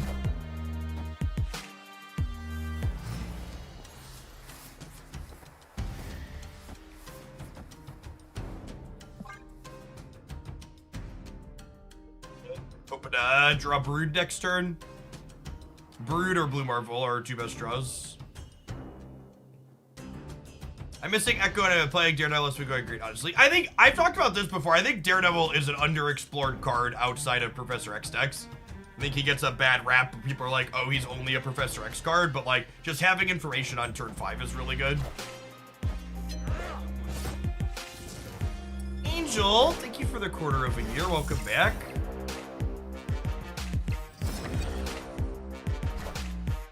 You just play Daredevil and Sarah Control. That's a neat thought. In Sarah Control, he lets you tactically... We want Dracula to go left here on the Strange Academy. In Sarah Control, lets you like tactically know how to throw priority going into the last turn, right?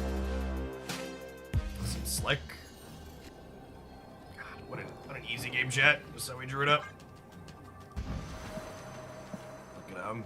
That beautiful do-do-do. Yeah, I think Brood was the best draw on the deck. Blue Marvel was a close second because it makes left and right bigger, but Brood was probably numero uno.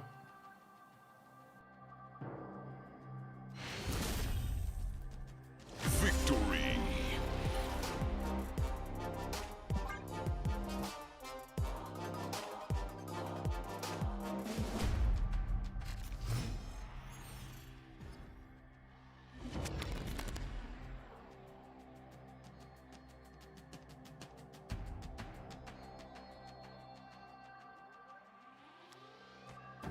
Oh, snap. Victory.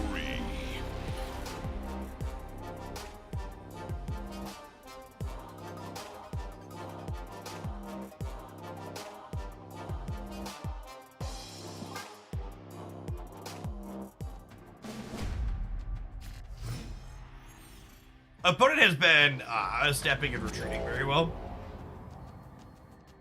I certainly know the ins and outs of their decks, it feels like. I'm going to play Nightcrawler on 1 rather than Echo because the opponent's deck doesn't have any positional-based ongoing cards, and this way I can likely grab priority here. And now, if they have Morbius on turn 2, they're likely going to play him here because they won't want to play into here and they can't play into here, and then Echo will catch the Morbius on 2.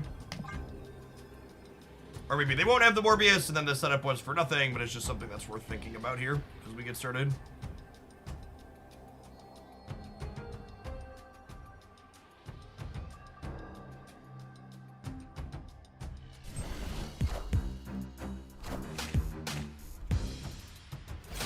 Enough said, bub.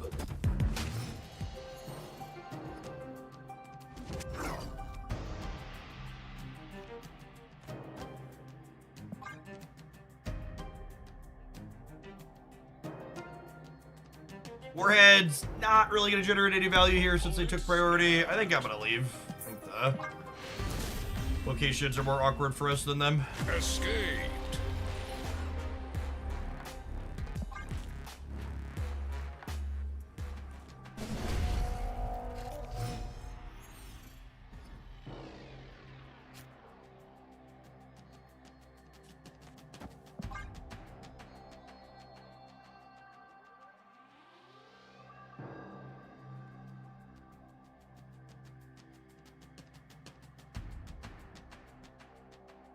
In general, Warhead's not a card you really want to play out super proactively. I think I'm gonna leave here because I don't have any 2s. And now that we're like 5 to 7, if my hand is like even remotely above average and the first 2 locations are good for us, we'll probably snap early next game.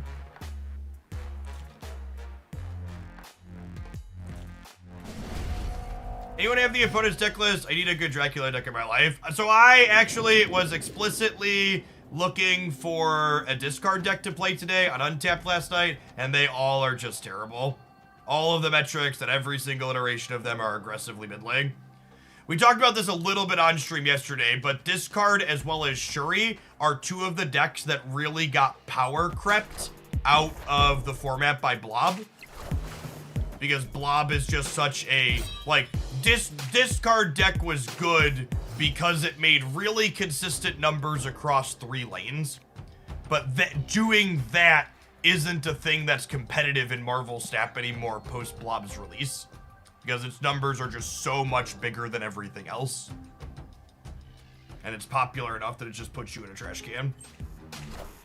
But Discard was actually really good into the lockout decks before Blob existed. But post Blob, that's just no longer the case.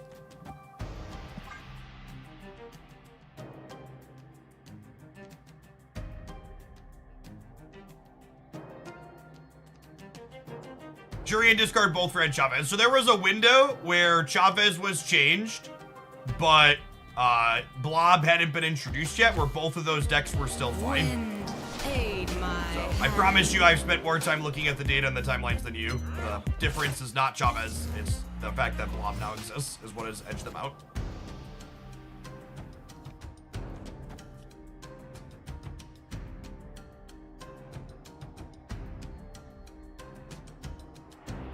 Do this in case they discard the short this turn with like a Colleen Wing.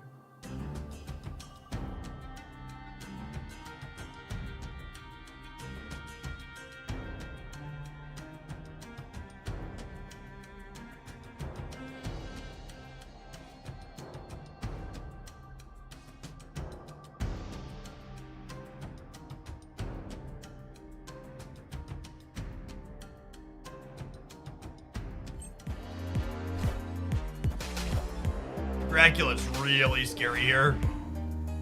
That means we likely aren't winning this path.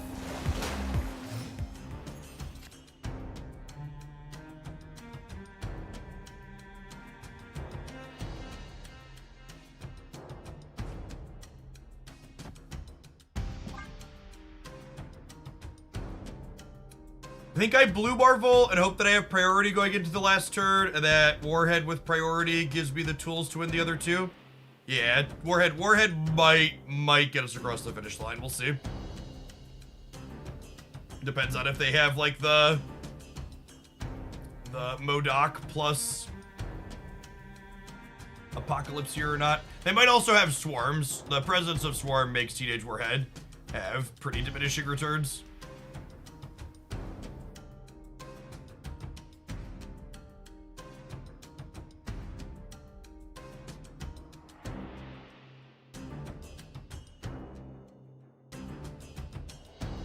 The opponents played really well, but they must have something else going on. They just started like grouping really hard.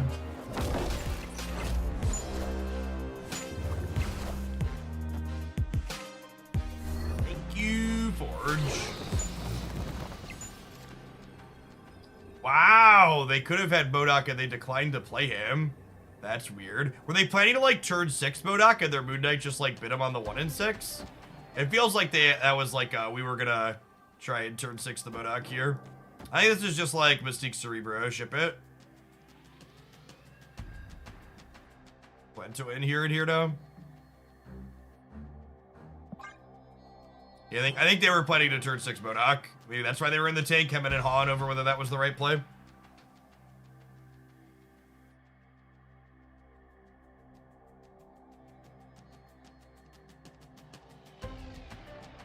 Is Magic bad in Cerebro 2? I'm of the opinion that it's pretty bad, and the stats tend to back that up. I think there's too many decks in the metagame that take advantage of a turn 7 better than you do. The Cerebro 2 deck, especially on the back of Mr. Sinister and Brood, can typically get its board completely or mostly full by the 6th turn of the game. So you don't need that 7th turn. And Nico Minaru added a way to add consistency and draw your combo, your key card more consistently, so you don't need it from a I need one more turn to draw Cerebro perspective. Cerebro 2 is also pretty good at managing to win games without drawing Cerebro on the back of Blue Marvel and other things. Enough said, Bob.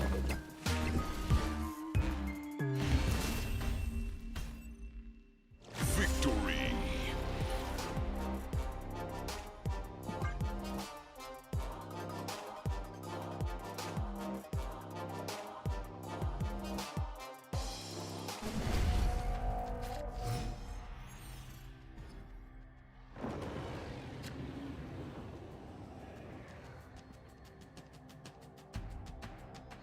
Oh, snap.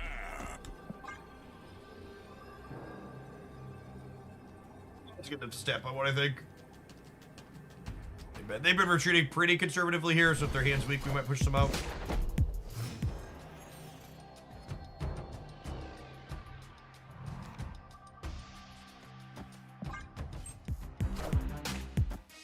I played Echo here rather than Mr. Sinister, because I think if they had Morbius, they probably would have played him into the Miniaturized Lab.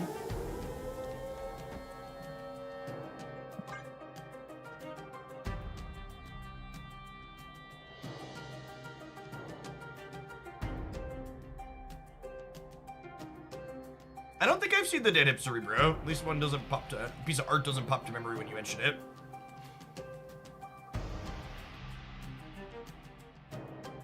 We'd love to draw a Nico with a good spell to play next turn, so that way we could go Mystique into 1 energy play.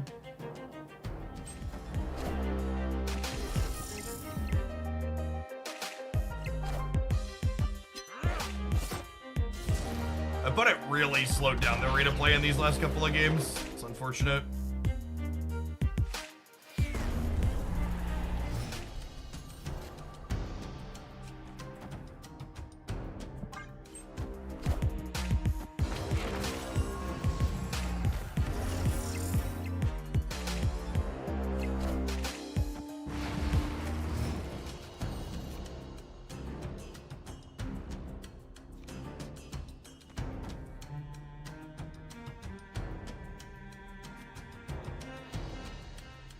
Do you think they play for all 3 here? I think if they MODOK, they don't MODOK the Dracula path.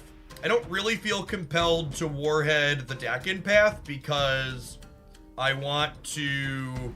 I get Shadow King there, so if they MODOK here, it's less good. Okay, I think I do this. Then the question becomes, do I want to contest the Dracula? If they haven't discarded Apocalypse at all, so if they MODOK the Apocalypse, it goes to 12, and the Dracula goes to 16. I think I can test the Dracula path here too, just to hedge some bets.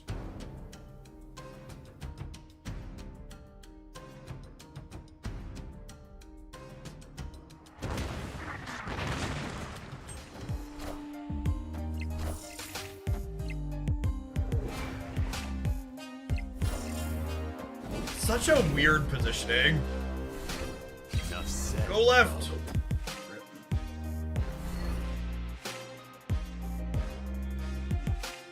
It's always so hard to not feel spooked when they take the whole rope like that. Or do they not have Apocalypse? Oh, okay, that's why. That's why I took the whole rope. Oh, that's the best draw on my deck. It's the best draw in my deck, gamers.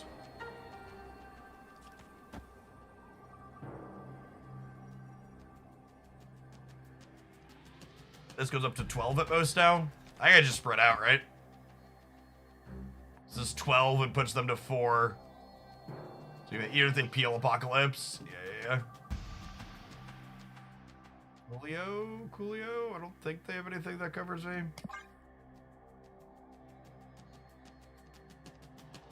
Yeah, Warhead is still alive, but if they play for that path, she just needs to swarm. Honestly, maybe I should put the Nico on the left here because of the Warhead still being live on the right. Visual bug here worth calling out, by the way. Warhead's only showing 2 points of power, but she is adding 6 here to the board.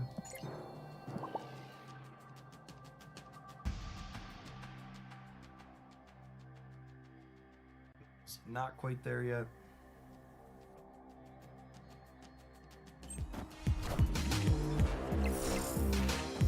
Wind, aid my hand.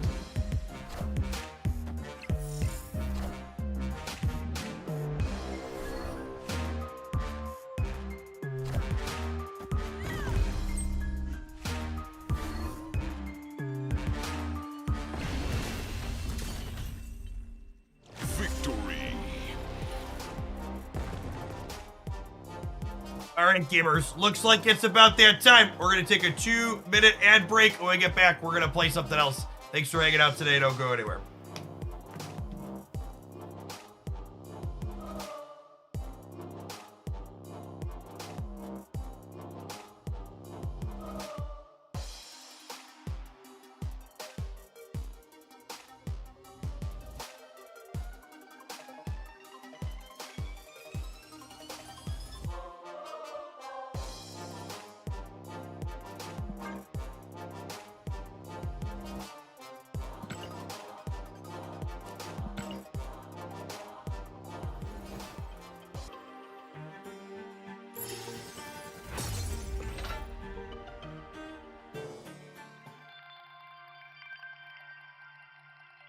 Hope this card gets some major love deadline. I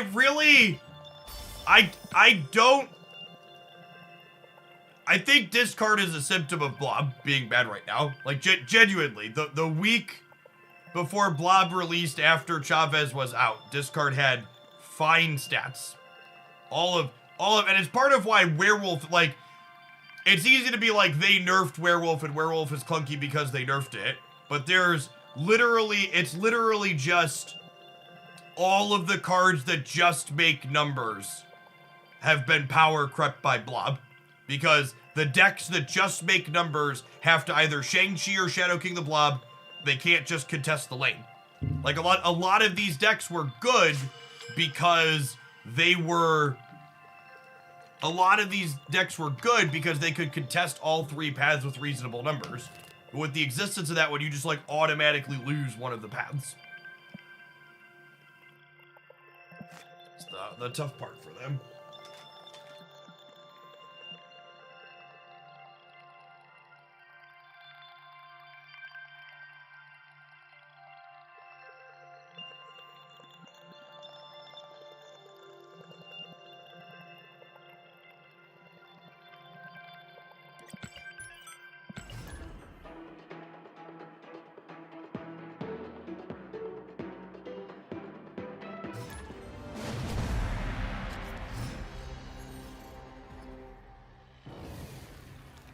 Snap.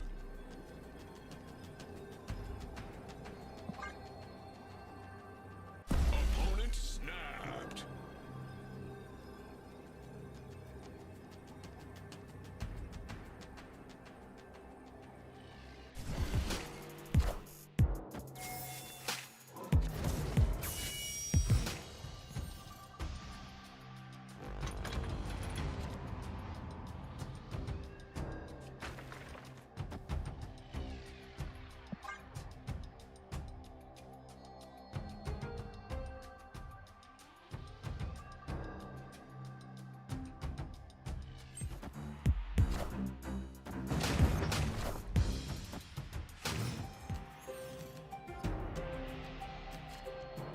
What did they put Vibranium in their deck? They must have Blob in hand already.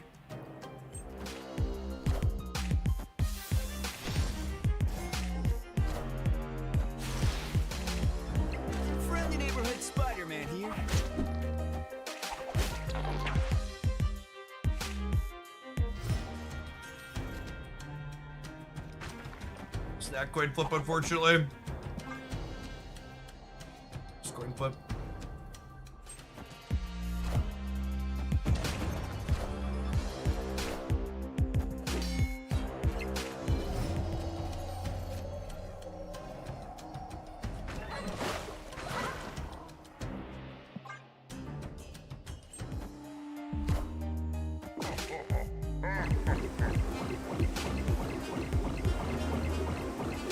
Alright, 1 and 3 to draw Shang-Chi. Hit me, dealer.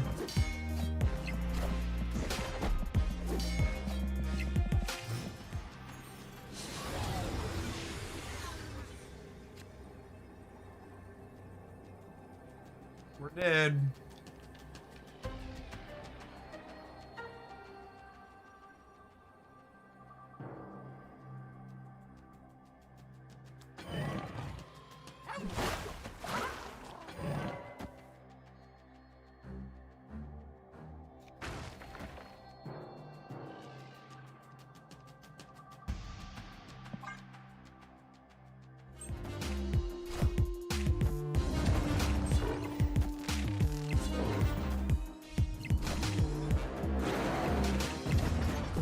If I put Jeff in the middle, you beat the Magneto here.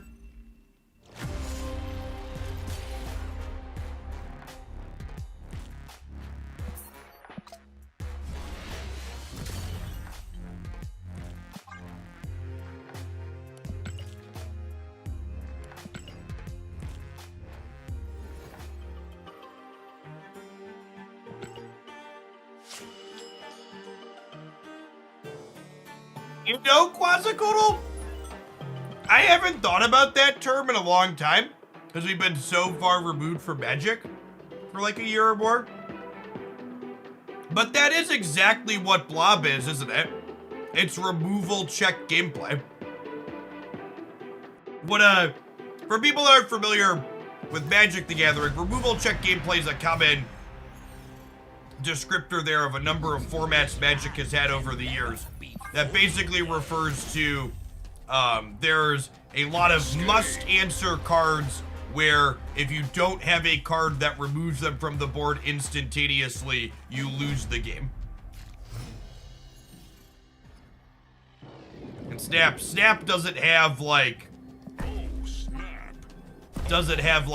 traditional removal spells like Magic the Gathering does, but Shang-Chi's our most common one, right? And this is the most played card on Untap Metrics by a lot, and it has good stats, like over 30% again.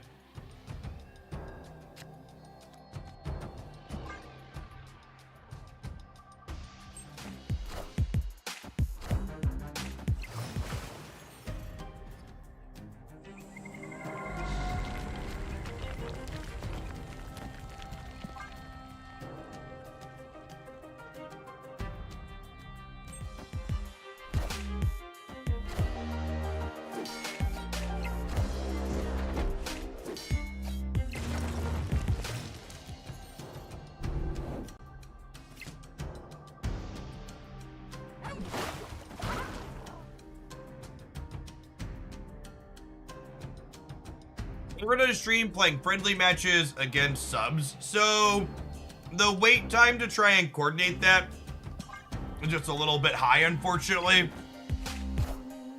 And it's just not really possible to ever include everyone in that type of format, so people always get left out. So that's usually not a format that I really explore, no.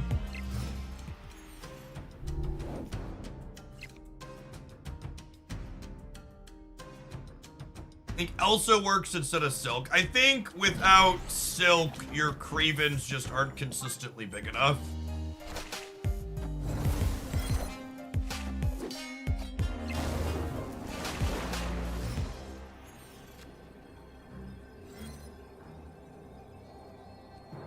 Yes, our opponent is definitely playing Surfer.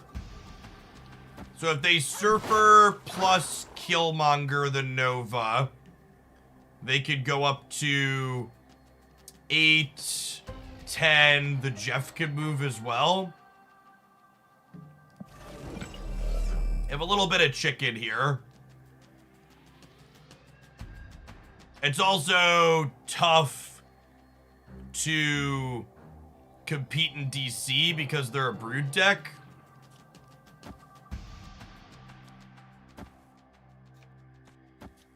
I think it's this, but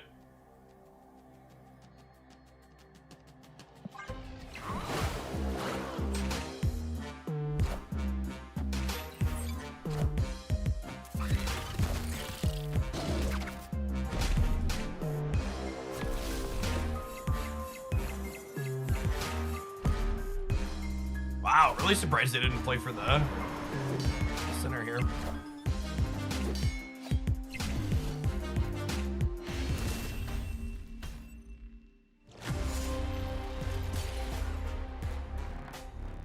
Yeah, all the good Blob Thanos decks AK are also playing Goliath, so throwing priority and guessing which lane they're gonna play Blob into with a tech card check. You just like eat it to Goliath.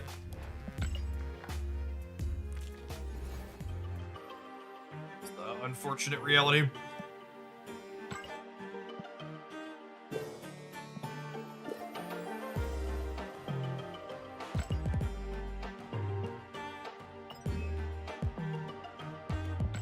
For the record, chat, I don't think it's impossible to like brew into these decks. We have a few decks that have been successful into them. We'll continue showcasing some of them today, but a lot of them have that same similar disruptive package just to rebrew to. I would describe the current Marvel stat metagame as kind of dual decks, Professor X Goliath Blob versus Cosmo Goose Storm. And Storm kind of goes in both teams. Like Cosmo Goose Echo is probably, it's like Cosmo Goose Echo versus Goliath X Blob are like the two kind of sides in the current Marvel stat metagame.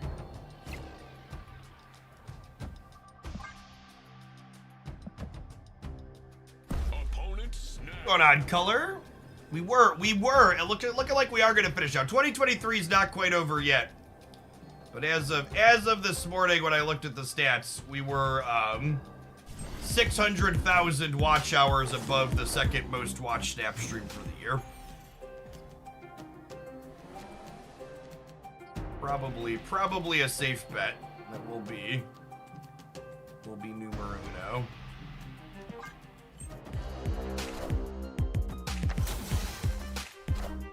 So you can also do stuff with Miss Marvel that steals their excellent. Yeah, Miss Marvel plus Jeff.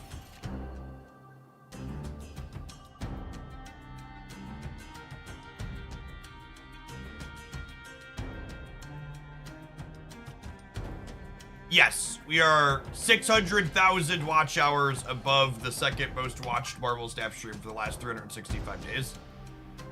Atrix was number 2. I'll pull a list up here in a second. Ooh, they didn't choose to fill the raft either. That's interesting. Okay, LOL.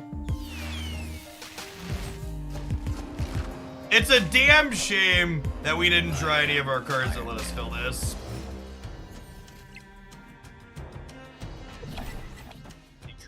They're big Iron Man right away, rip.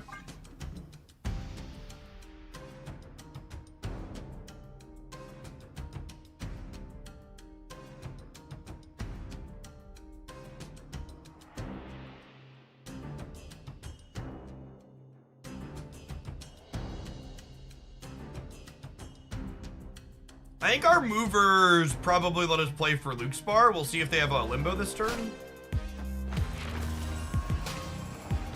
I am Iron Man.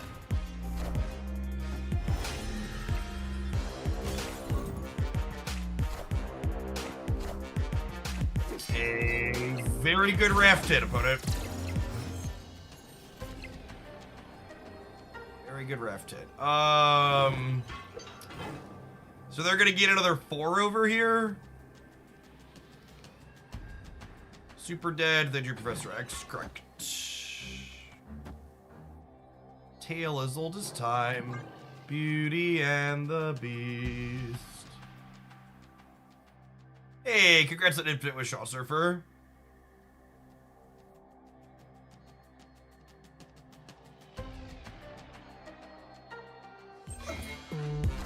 Yep, looks like it. Oh wait, if this was an X, they would have played it first, right? Got him. Sometimes lucky, rubber ducky. Alright, can we get the silk boosters I'm looking for? That's the real prize we're on the hunt for with this deck. I need silk boosters. She's missing her ink, chat.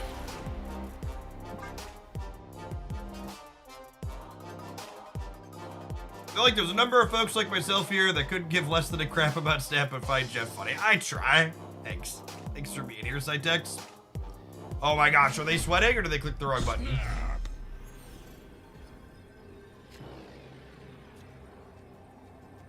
Wet baby schwet.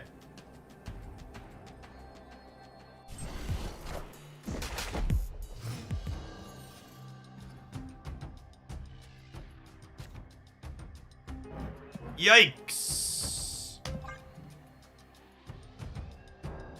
Oh, you know what? I should slide this here probably so I can play Miles next turn.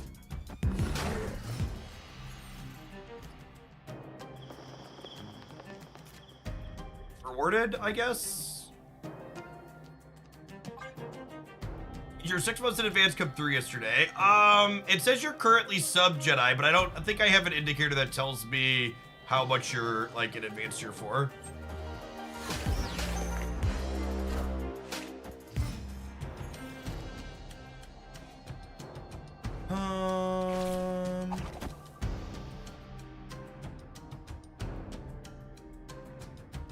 In what universe does negative win 5 games in a row? Not many.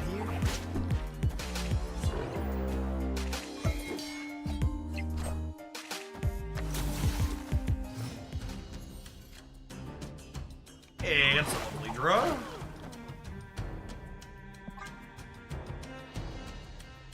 I think this deck's like solid B, maybe B minus tier, but it just like really plays games of Snap that I enjoy playing.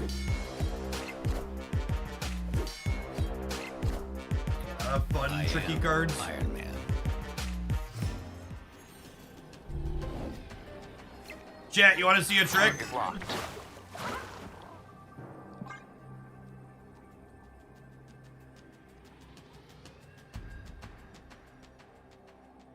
We'll see. They could fill the middle here, I suppose. If they don't fill the center, Arrow's going to rip Mr. Stark into Fisk Tower and teach him a valuable lesson. Timothy, thank you for the 14 months. Welcome back.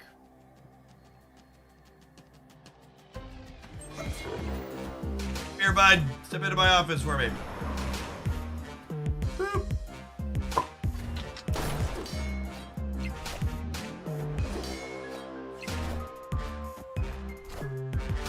Damn shame. Damn shame, really.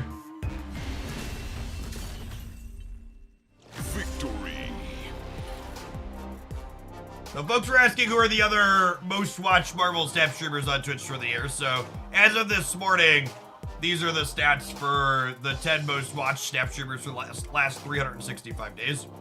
So the site doesn't let me filter for specific days. So technically there's a week on here from the end of last year and there'll be a week here, but I would wager we finish probably the first most watched just based on the size of the gap here between us. And you can see there's a number of factors like folks like Atrix and Dexter have a little bit higher average viewer count than me for the year, but folks like Dara and Harry and Spyro, they're mad lads and streamed even more than I did. Spyro just like actually out here on the infinite grind, 2,600 hours live is insane. I think the single most hours I've streamed in a calendar year on Twitch is like just under or just over 2,000 if I recall. Got metrics for anybody up there on the board? And if you're someone that's interested in Twitch stats, you're a data junkie like myself, you like to look into metrics for things, this is from a site called Sully Dome, which is currently chugging as I try to load it, but I'll link it in chat here in a second.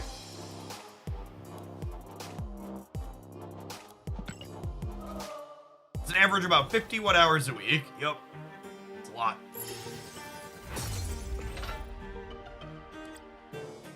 I've definitely had weeks where we've been live for over 50 hours, i.e. this one. But it's definitely not my norm. Gamers in chat, this is just your reminder that if you are displeased with someone up there on that chart, this is not the place for you to voice that displeasure. Unless it's for Atrix, because Atrix decides to use racist and ableist slurs for his deck names and his username, so fuck him. But anybody else up there, if you just dislike their content, just don't watch it. Unless they're doing something that constitutes being an actual shitty human being, I don't want to hear about it. Oh, Perfectly fine to not like someone's content, just don't watch it.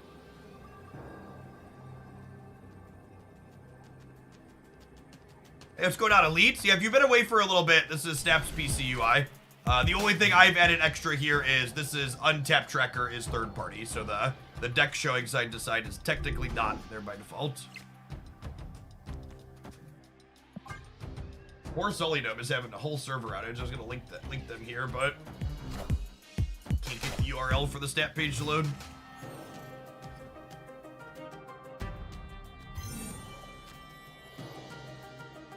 I'm gonna go out on a limb and say that while I am not personally a fan of MFTs and I think they're truly terrible and atrocious, I would not compare shilling NFT card games to using racist and ableist names. There's degrees of bad for things. Motherfucker. Reality sucks, chat.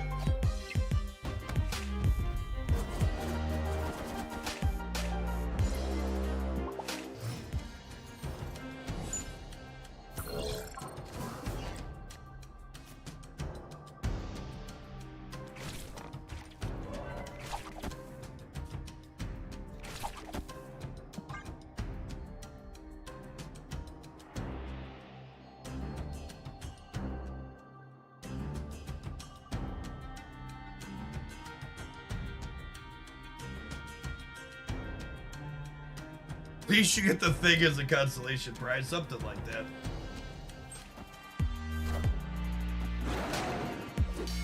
Alright. The other site finally decided to load, so there's that Solidome link there in chat. Where that data source that I pulled up there on stream is from. If you're unfamiliar with that one.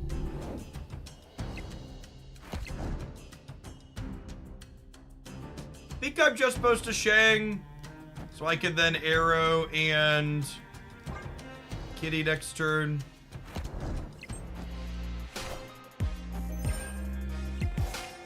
Hey Jeff, I got Infinite a week ago and I bored ideas for weird and fun decks. That's supposed to have been playing on stream.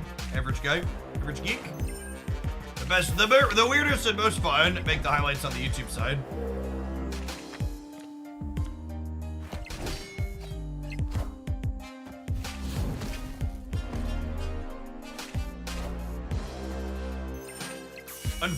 Unfortunately, we're not going to be able to play around Blob here, so I think we just have to leave. The way you beat Blob once you've used your Shang-Chi is you have to try and play for all 3 locations, and I don't think we could realistically do that.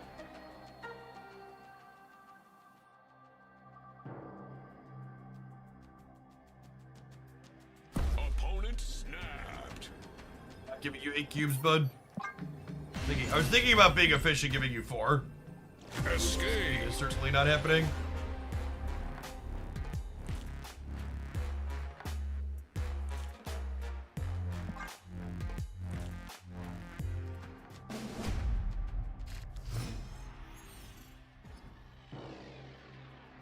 Snap.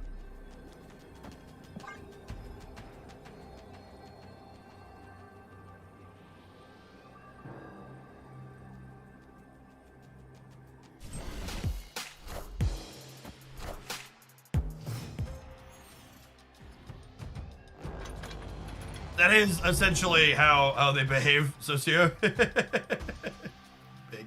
big energy. I'm actually gonna Cravin this turn, and then we'll like try and Spider-Man a squirrel over to here next turn. There's source like Solidome for YouTube stats. No, YouTube doesn't have a publicly visible API.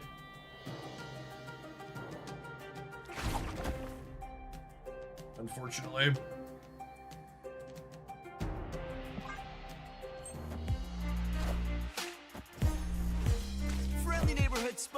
I have to put some stuff into my deck here, but I got a freebie here on this one.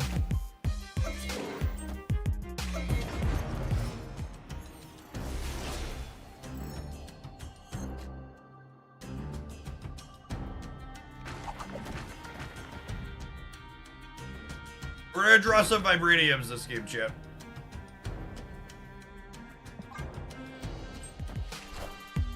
Probably just put Nightcrawler here too, huh?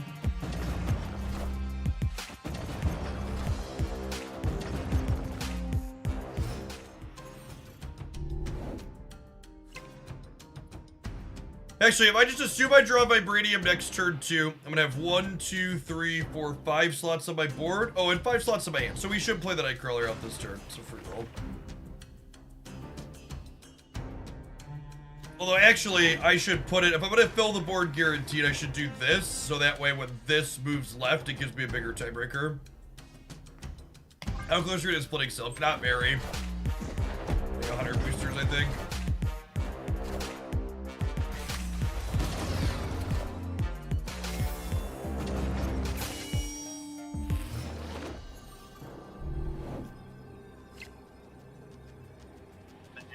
As is always the case with this matchup, they have a Time Stone and a Vision. That's the other part of just the Blob Goliath, right? It's just like the end game shuffle. Like, it's really hard to make good strategical decisions because all of their cards are everywhere and nowhere simultaneously. Yeah, their deck just builds New York every single game. This is 15, which loses to them leaving Vision here and moving a single card over. Yeah, at least I have priorities, so Goliath isn't a thing. Got that going for me.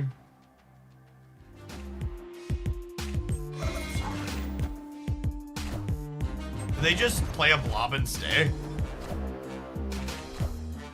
Or the Doctor Doom?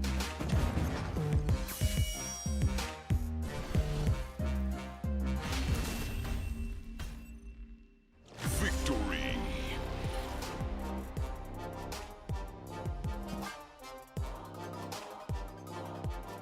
Okie doke.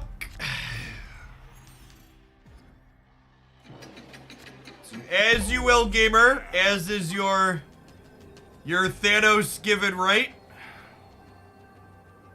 I was surprised they stayed with. I was thinking they were like, oh, they're gonna Blob Middle and think this Vision is good, but that was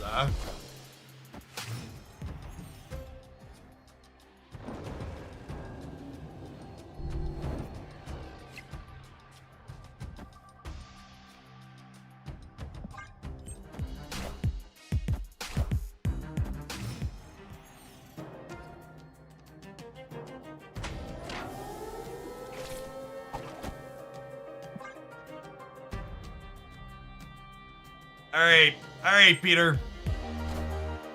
I need you to take our friend here into the center. Neighborhood Spider-Man here. Honestly, him missing isn't even all that bad here, because it means that their Professor X is a scotch worse over here.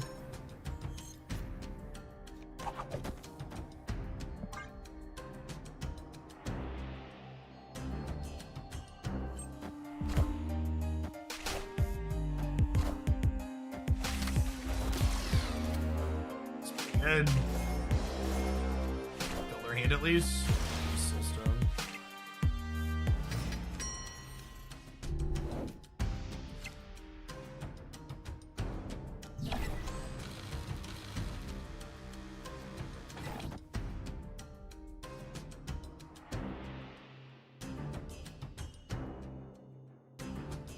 Yes, that is a big. It's like, kind of like Galactus, right, Steric? Professor X impacts the games where he doesn't show up because you are obligated to play it optimally simply because he exists.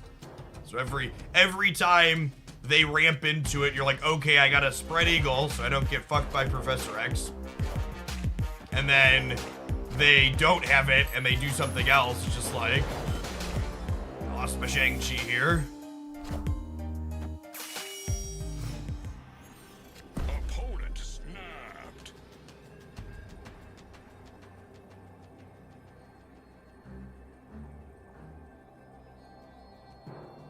What was their last played card? It was Psylocke?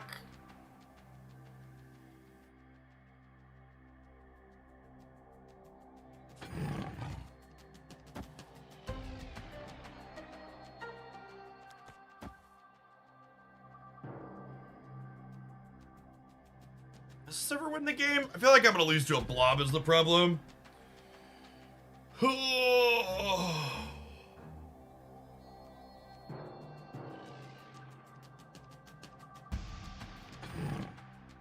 Yeah, I can't tiebreaker the right because then we die to Blob.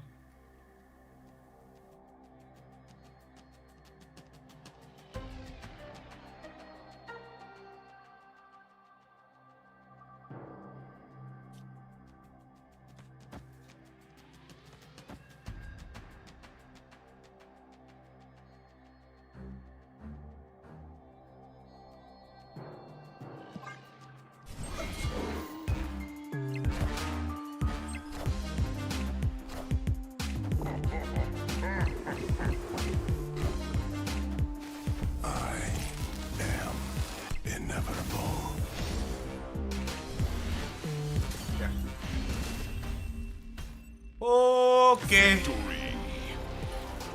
And again, that's how you beat Blob with a deck like this. You spread out and you go, okay, we're gonna try and win all 3 paths here. So then we lose the Blob path, win the others. Look at this little baby Blob that was still just like really good and crushed the path.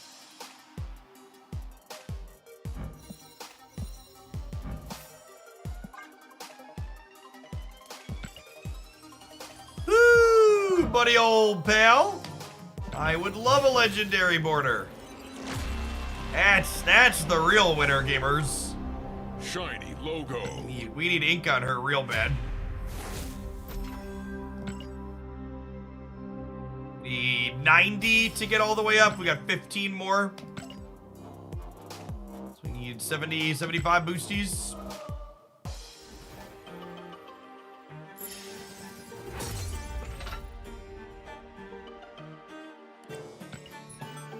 For those of you that haven't seen Marvel Snap before, if you're chilling from the front page, upgrading cards like that changes the cosmetic appearance of them, not their power level. Your cards are always full power right when you get them.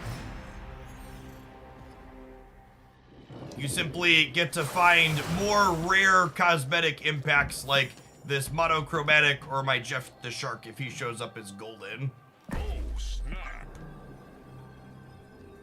The more you upgrade them, the more likely you are to get those premium splits.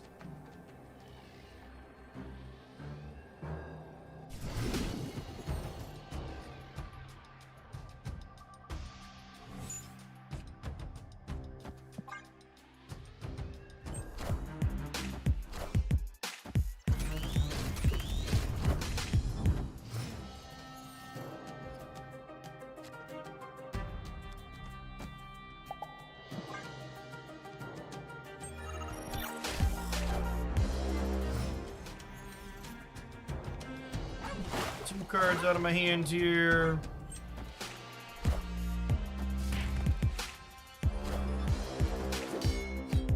Looking for Magneto. Vision's not bad.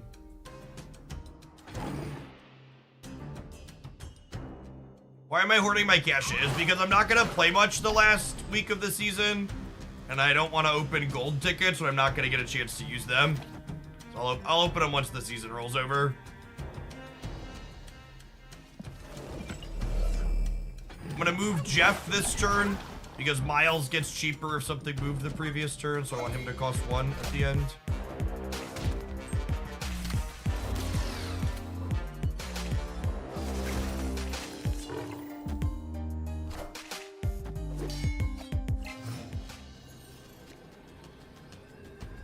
Hello. When we spike this bad Mamma Jamma.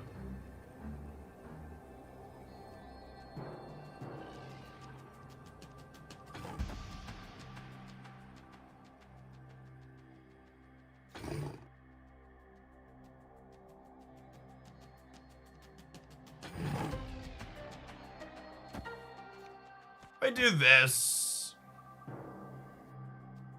I don't get to trigger the Cravin bonus, but I pull this out of here. I get a lot of points here. We keep the Nebula down. I like this.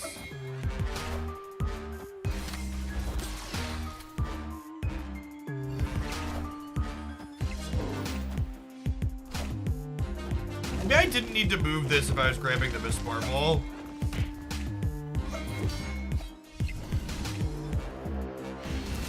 Yeah, maybe I'm supposed to leave. Maybe I'm supposed to leave Vision on the left actually. If I'm pulling this out of here, they're losing this. Yeah, I think that was the plan. I'm supposed to leave Vision on the left.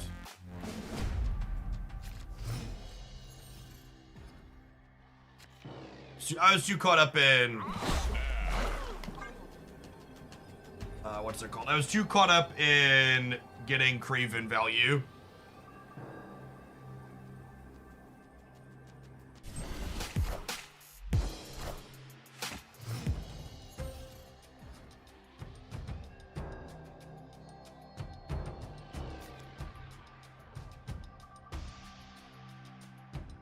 This is going to be hilarious at some point.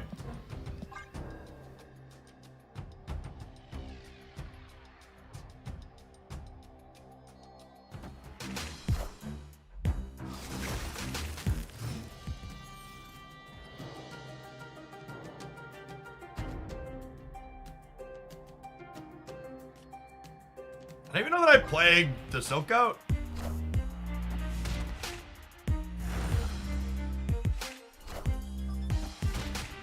So, the way Spider-Man and Bar Sinister interact is we get 5 Spider-Men because the Bar Sinister doesn't start copying until after your card has jumped, and it fills when it copies.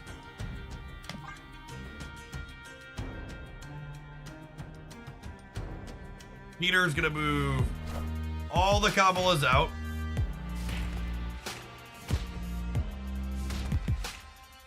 Wind, aid my hand.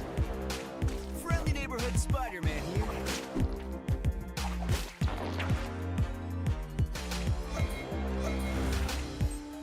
Then Bar fills, and each of these Spider-Men jump. The first 3 will take Miss Marvel with them.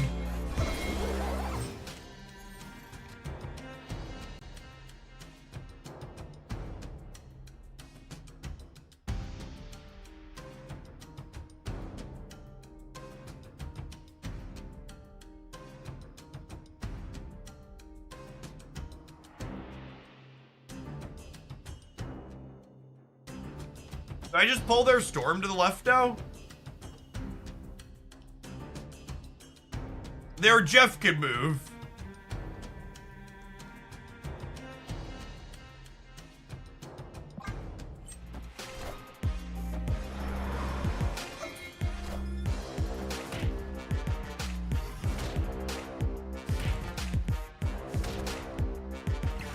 And sand animations here for a second.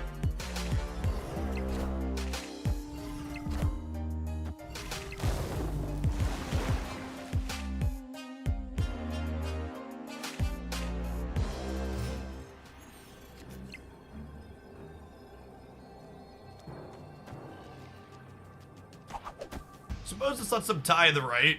I should be winning the breaker because we'll be 12.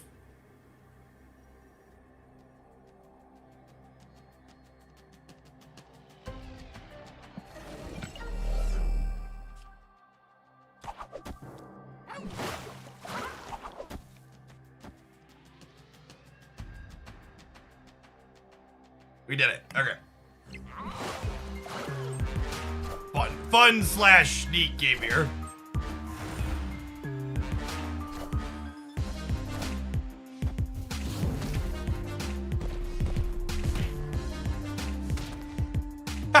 Get the 4 animations before we finish blowing these up.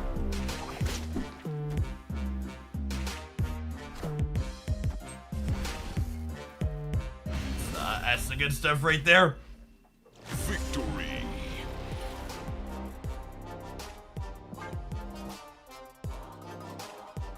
The style of deck is mechanically very satisfying to play. There's a ton of really little things like that that you get to think about and feel good to catch and execute correctly. A lot of your cards have nice little synergies with one another.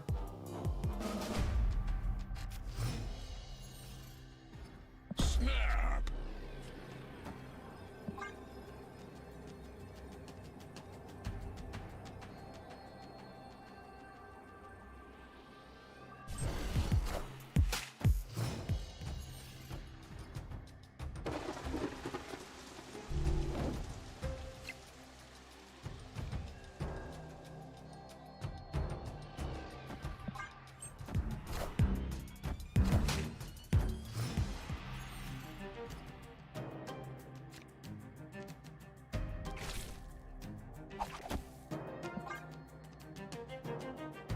It's not super good at filling the raft, especially when they didn't have a 1-drop. Friendly neighborhood Spider-Man. Oh, come on, win this flip, Peter. Grab Mystique. Nailed it. Leo.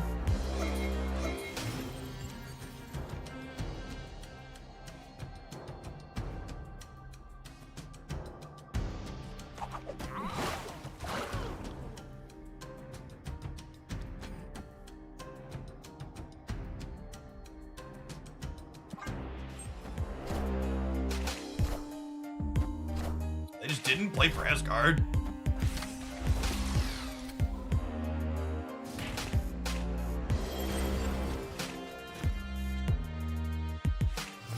Wow. Well, I'm glad we drew the extra cards because we needed every single one of them to find enough to fill the raft here.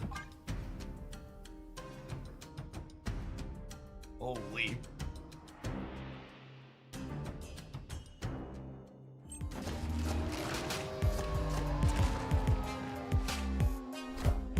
Not a stellar one for us.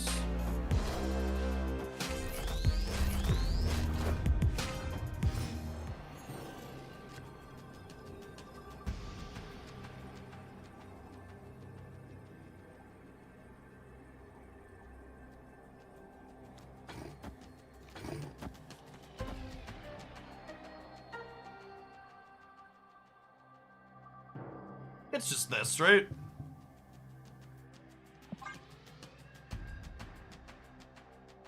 They have another Marvel still, sure, but they have 2/2s they can't move in the middle, so they can't Marvel into the center.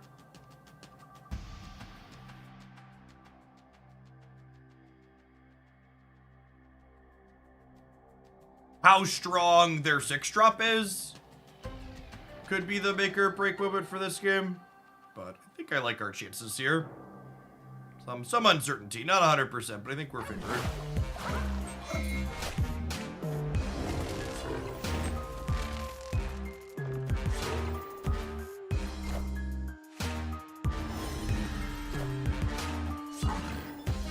Oh, and we filled their spot so their leader couldn't make it. Nice. And we pulled Victory. So leader creates a copy of the highest power card I played, which was Magneto, but Magneto pulled Iron Lad to fill this spot. And they really couldn't have played around that, because even if they would have like leadered here, the Mystique would have gotten pulled. They still would have been down. Silk boosters? Silk boosters? Ah, yes, my 2,344th Angela booster. We'll take those ones right to the bank. You know what else I'm taking to the bank, chat? The fat check that these adverts are gonna write for me. We'll see you in 120 seconds. Thanks for hanging out today. Don't go anywhere. We're vibing on the YouTube side of the stream. We're creeping up towards 200 likes. There's 220 of you. That means there's some button pressers in chat still. Let's find those. I'm gonna run to the restroom really quick, chat. BRB.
Way more than that, you have like 4 pre-advantages. Yeah, we counted it earlier, actually. I think I have 10 Angela splits.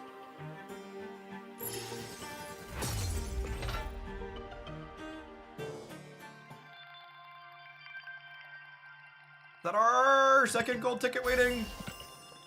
It is. Maybe we'll play a gold run with the Cravin deck. Yeah, this deck's solid. Feels very reasonable.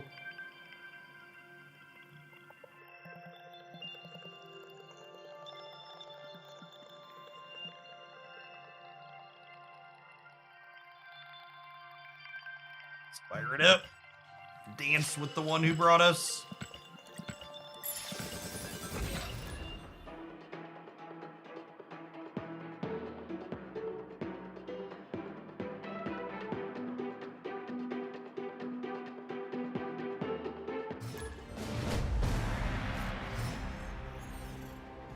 Oh, pixel complete. I believe I'm approaching triple-digit pixels. At the same time, there's well more than triple digits, so.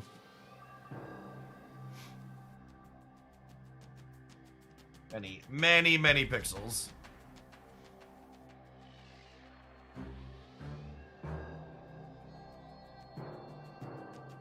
Is playing Thanos. We can tell because there are Infinity Stones in their deck. If they don't play a stone on one here, I'm probably going to snap the Atalan. But if they do play a stone... With them not having a, play here. I'm gonna snap, and then I'm gonna move Nightcrawler, so that way I can play Miles and Kitty next turn.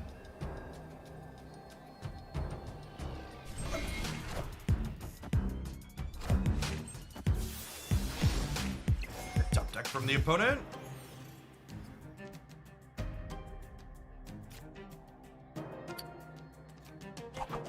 That's an all right location for us generically, but it's about to be somewhere else.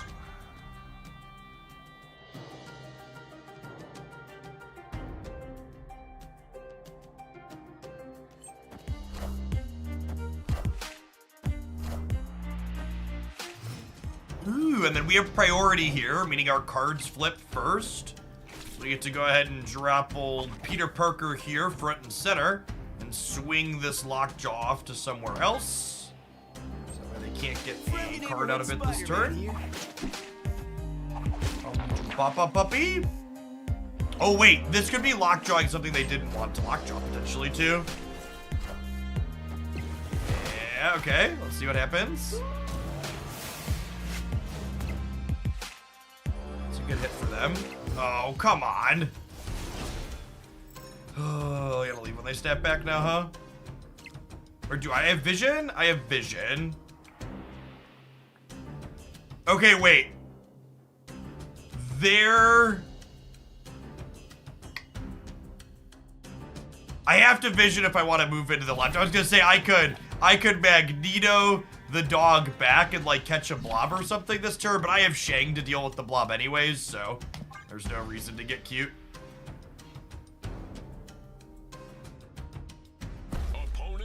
I'm gonna stay. I have the vision to play for the left, plus I have Shang-Chi for a fat blob or something this turn.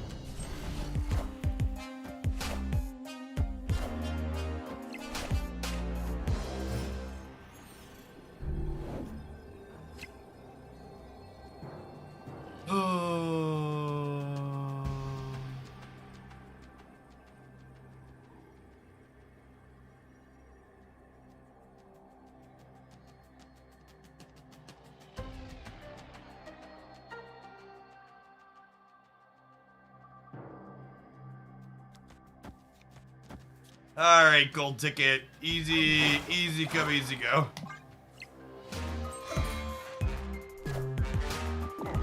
Guys, gals, and non-binary pals. We got him. Successfully flipped the coin and shanged the chi. You're truly a skillful card gamer.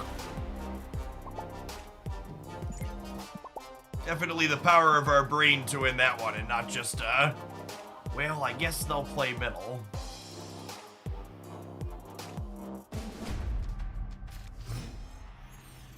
I went out for a bit, was surprised by the lack of shoppers. Maybe the quietest Christmas Eve I've ever seen.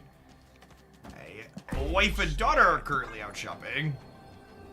Opponent snapped. Oh gosh, are they gonna sweat here?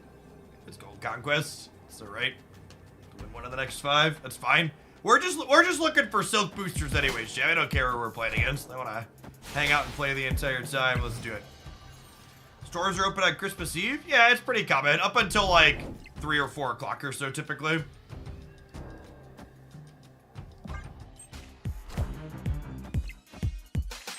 I think that was our best freebie here.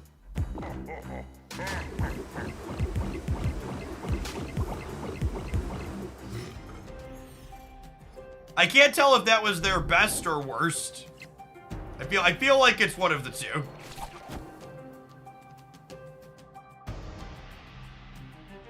It's my preferred Shaw deck. I like the Shaw Surfer deck that's up on the Glandia Step channel from yesterday morning.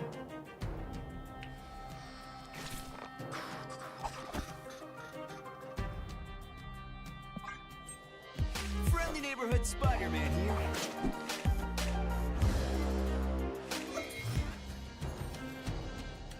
Deck 28. Are what you eat, gamers. Leech. Oh god. Death. Killmonger.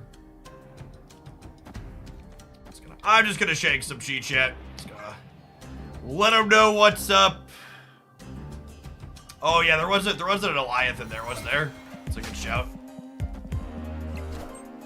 I feel like with Death, Goliath is less likely.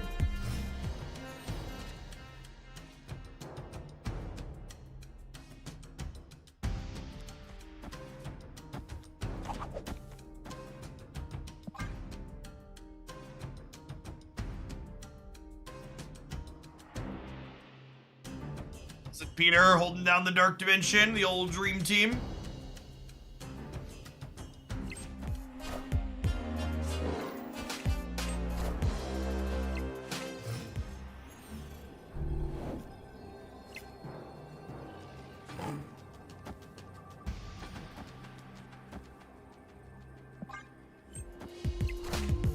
For a little bit of backup. Here, doggo.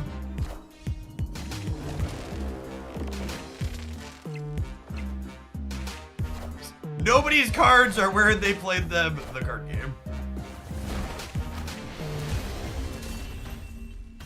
Victory.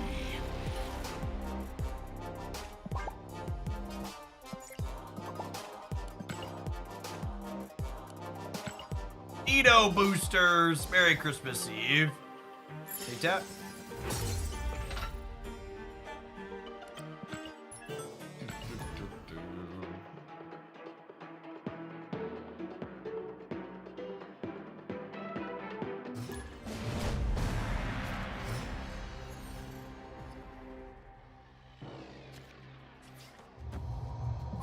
Not to just kitty the Space Throne. Make sure nothing bad happens to us there.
Friendly neighborhood Spider-Man here. All right, Peter, don't fail me. That one could go go either way, gamers. Yikes.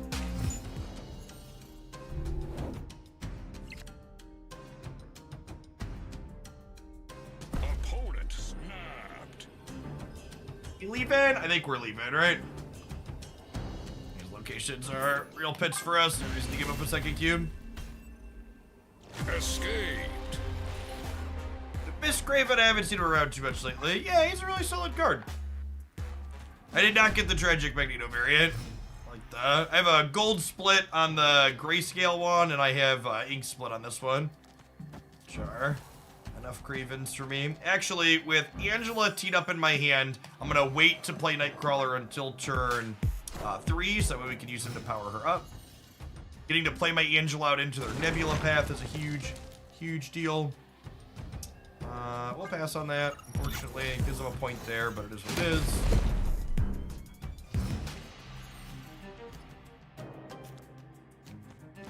Ramp trash and stamping when ahead, name a more iconic duo. Yeah.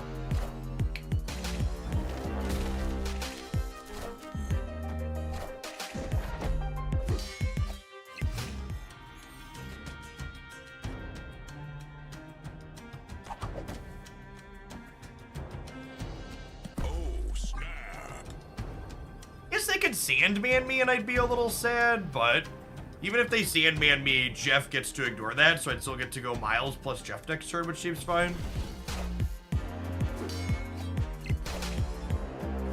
I was curious, when Series 4 cards drop to Series 3, will be obtainable for collectors in collector's reserves or just for 1,000 tokens? Oh, they'll just be back in your boxes again. So if you're someone who's previously been Series 3 complete, and if you're someone who's previously been Series 3 complete, and there haven't been things in your what's it called, they will go back to being in there for you with when they get downgraded. I think I'm gonna stay with the Magneto here. I think there's a chance that gives us freebie.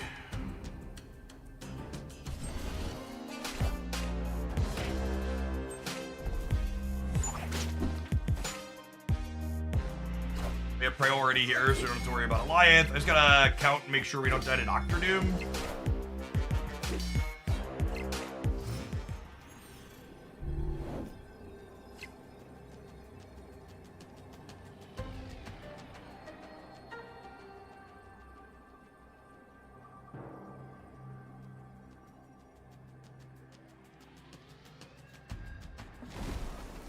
This here puts them to 9, 11.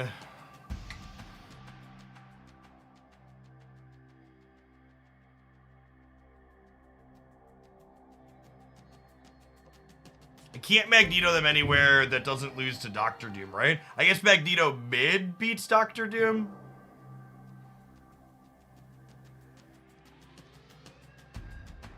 But Magneto mid is worse against them playing something big on the left. It's kind of one of those end game coin flip situations. I don't think I see any outs for that.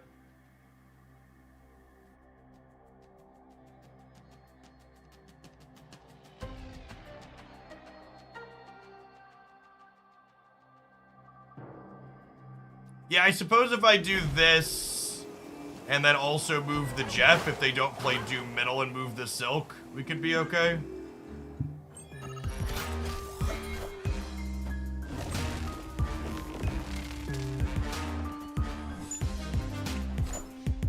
Doom rules all. Still dead.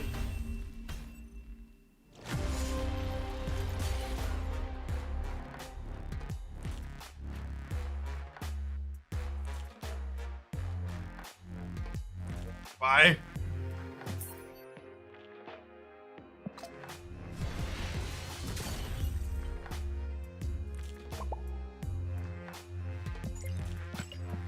I just could none of the permutations. Yeah, Collapse Mine.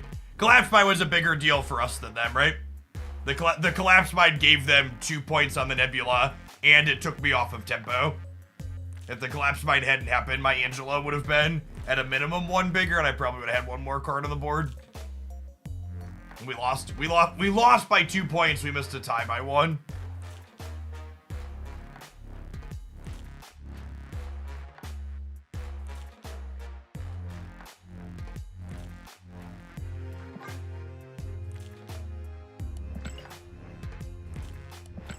Their deck regularly skips playing on 2, so the fact that our deck that's looking to play on tempo missed curving out was a big deal, and it gave them 2 points to boot. Actually, the missed tempo wasn't even a thing, it was just the free 2 points of the Nebula that put them up over the top.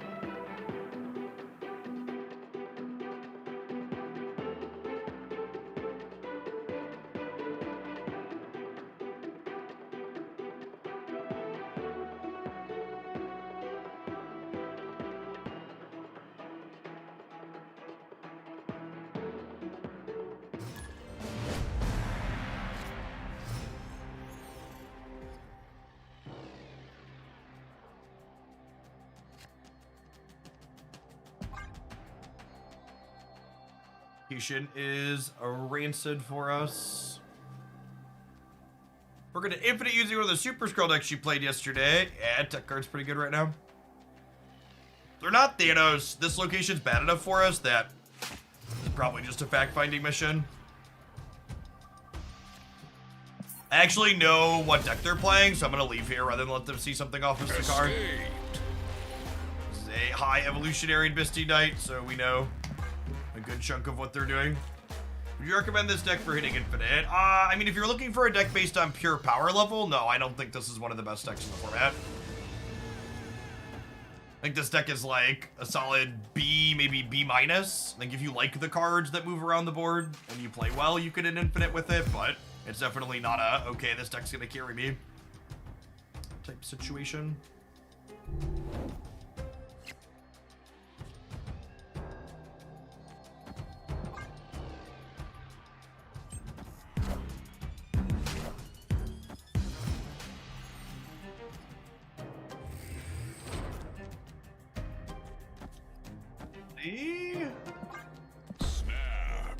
A snap on the Angela draw seems strong. Let's just get good presence developed in the vault here. Next turn we'll get to go Spider-Man plus Kitty and just keep growing her up. Does we get like Cosmo, he said? Lock the Shaka. It's one of the cards in their hand cheaper. We could win the coin flip and drag one of our friends over into Cravin. Friendly neighborhood Spider-Man here. Nice. I think that was even the friend we wanted to pull here. The one in the 50-50 and the one in 3 here, really. The opponent's deck really wants to create Limbo to have an extra turn in the game. So let's see if they have magic to allow them to do that or not.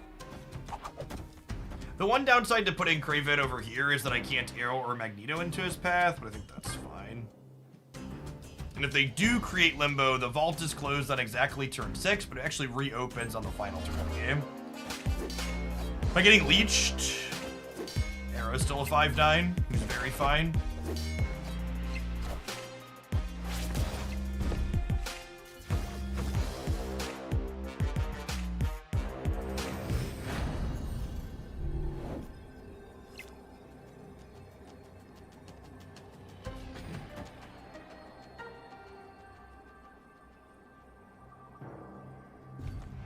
Just this, right?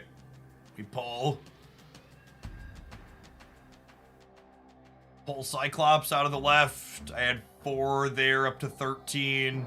I think we lose wherever they Hulk and we win the other 2.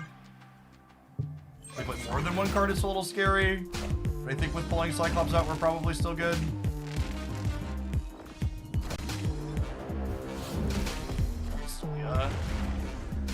Come on. Oh, that's frustrating.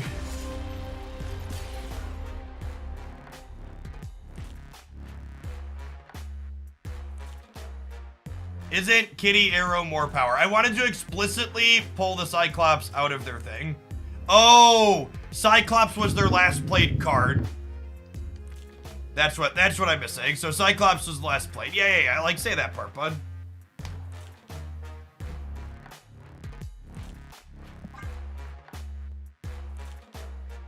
Clearly, I missed that. That's why it's the play I didn't. It's not why it's not the play I made.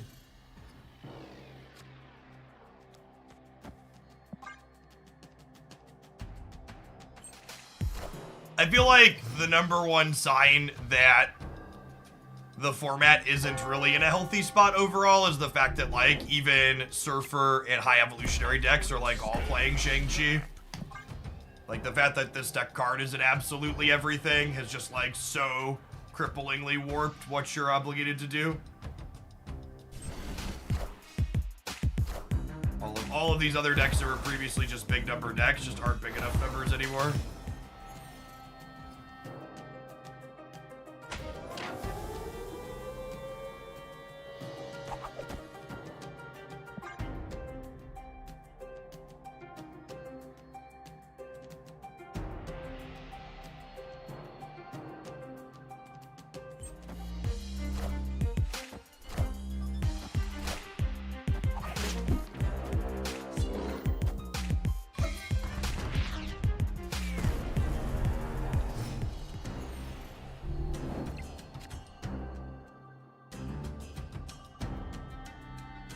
We're probably dead here.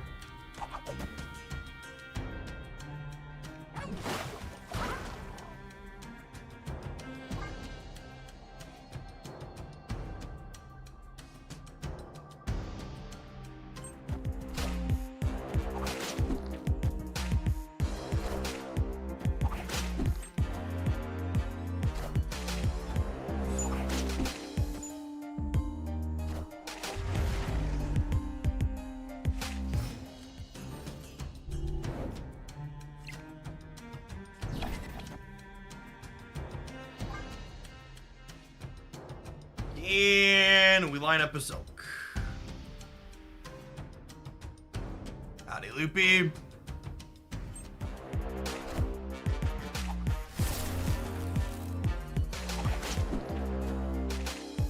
Not even once.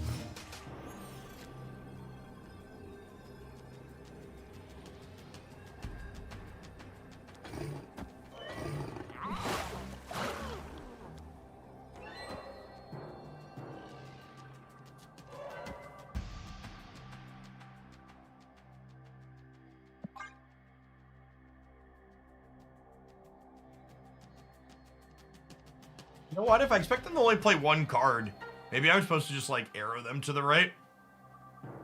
They could play more than one card, though, too, right? They have, like, Shocker, Misty Knight, and Sunspot and stuff.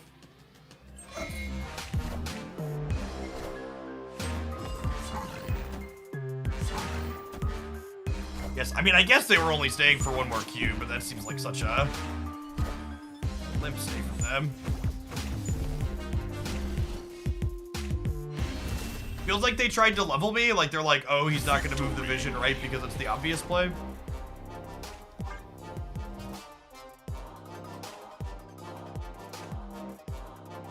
Just take the level 1 play, move our card where it's good.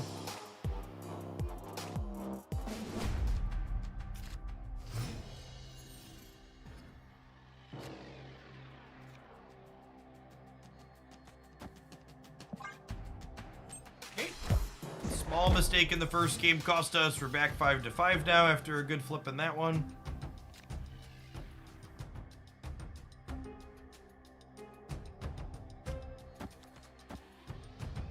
Yeah, I'm gonna move Nightcrawler here so that way I can play Miles next turn.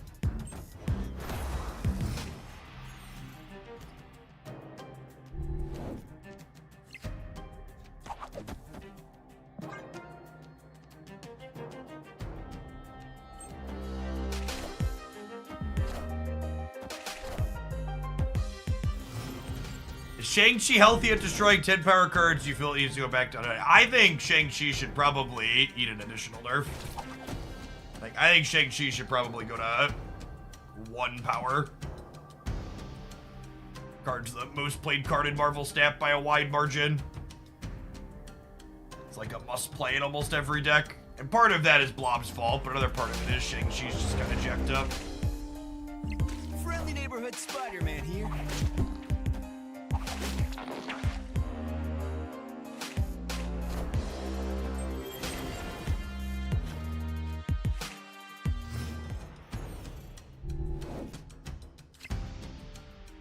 So, I think since we have priority here, I'm just gonna take Abomination and pull him out of the throne room.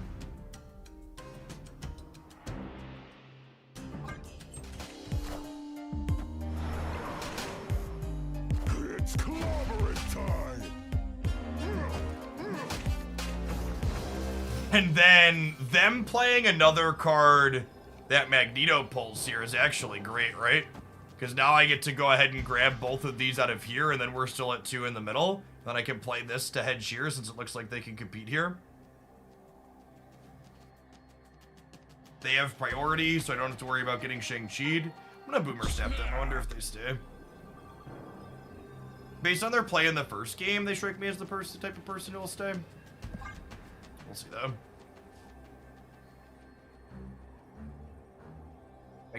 Magneto feels like one of those cards that has good Boomer Step equity because he just, like, changes the board in a way that people usually aren't good at predicting.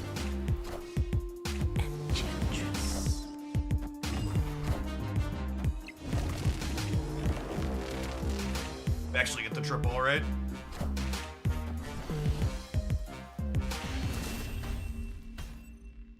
Victory. Creates such a big, unpredictable swing. I think Magneto and Doctor Doom both feel like perfect power level cards. Like they're very strong, but I don't think either of them should ever really be adjusted. All right, and now we're 5-2 since they stayed for that, so we have 3 shots to win the last one here. I feel like if at any point Doctor Doom or Magneto are ever like too strong or too weak, that means the format needs to be adjusted around them, not that they should be adjusted. Elsa is so bad she isn't even in move anymore. Elsa's just different than what she used to be. Elsa doesn't make the cut in this deck anymore because the way they changed her trigger timing, she doesn't function with Spider-Man and Silk anymore. Which for the record is good, in my opinion. I think having to choose between different powerful 1 energy things is ideal.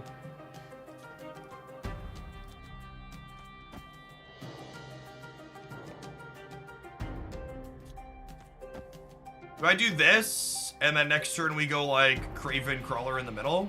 Craven Crawler Kitty even?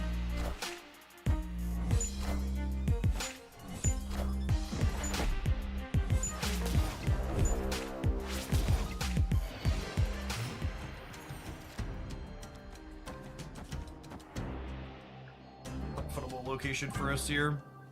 And then the Nightcrawlers will even get to do a little switcheroo and power up the opposite Cravens here, which is fun.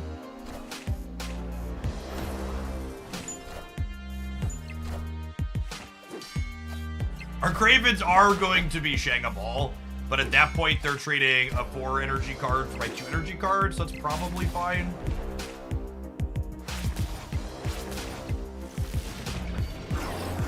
We get a fast forward on these Craven triggers.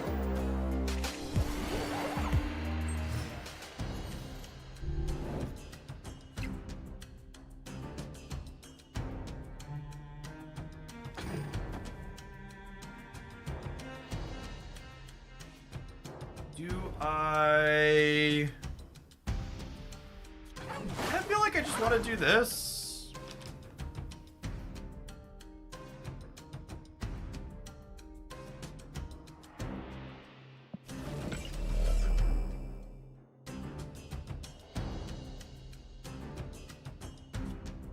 What's our last? I really wish Arrow lit up their last played card when I hovered her.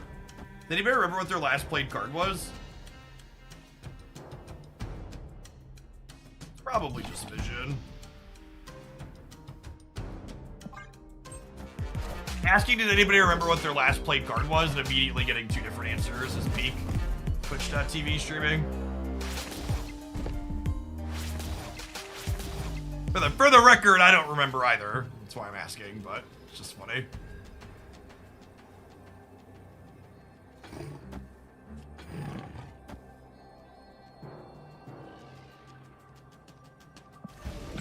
Not that I have the capacity to play for all three here, huh?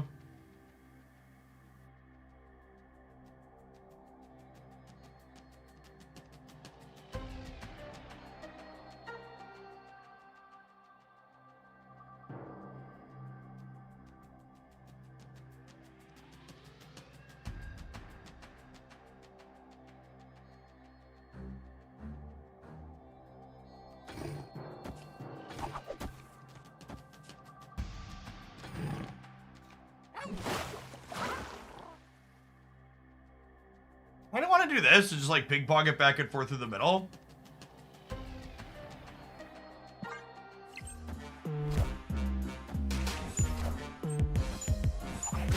We could lose to them soaking a bunch left or soaking a bunch right or Misty Trigger sitting there though.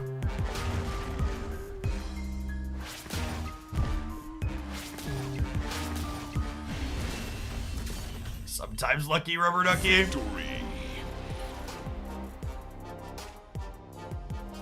All three of their Misty Triggers went here. Needed one to go here. Take those.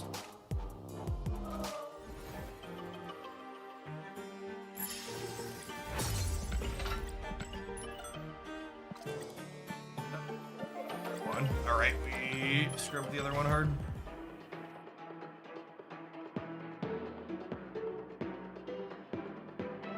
Well, there is a shop reset, rip. I also need to run adverts. Okay, that's fine. We'll win or lose this one quick, right? Ooh, can I get a Cravin for the Asteroid M? Not a Thanos gamer.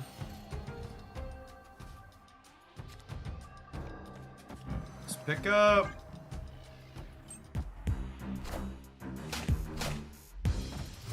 Loki. I think our Loki matchup's bad. I wonder if our Loki matchup's bad.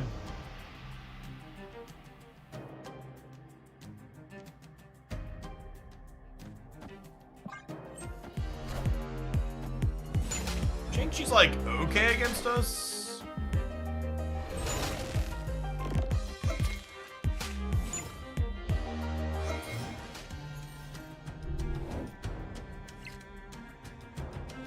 That was actually the best draw on my deck. Oh, snap.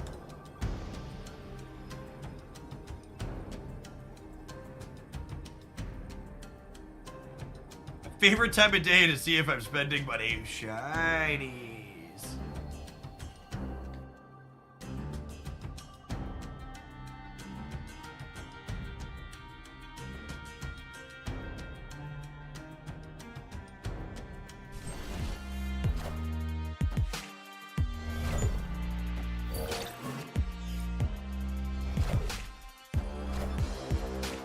Alright, so they have a 4 or 5 Shang-Chi in their hand. That's something to be aware of.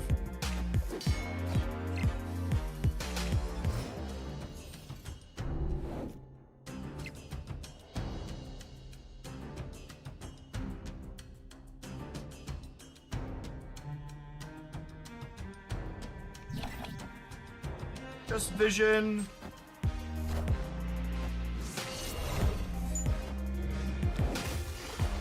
No longer have a 4 or 5 Shang-Chi in their hands.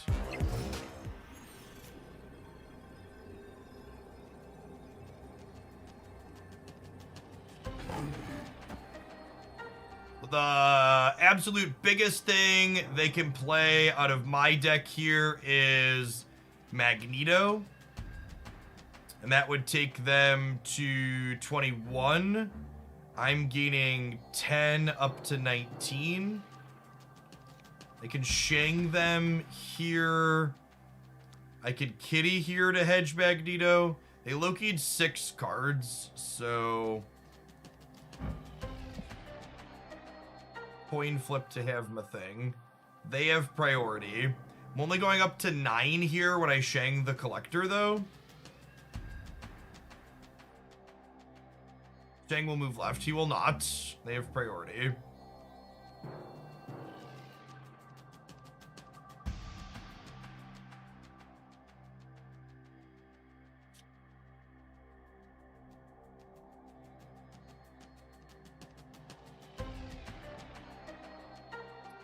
I wish I had Nightcrawler. If I had Nightcrawler, it'd be easy. O'Shea gets pulled by Asteroid M. He does. Good shout. So this is the play then?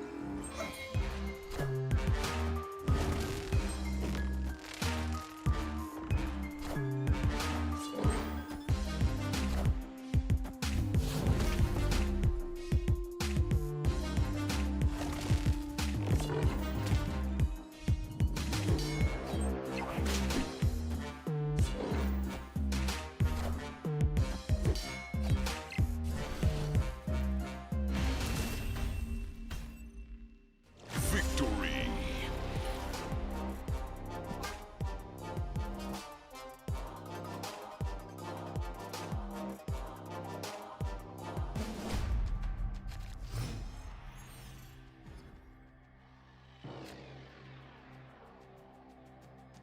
Jeff, that took way more thinking than any of the Loki haters want to do. That is essentially exactly correct.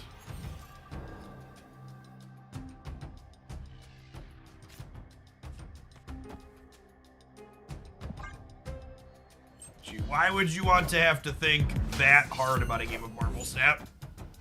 Sounds atrocious.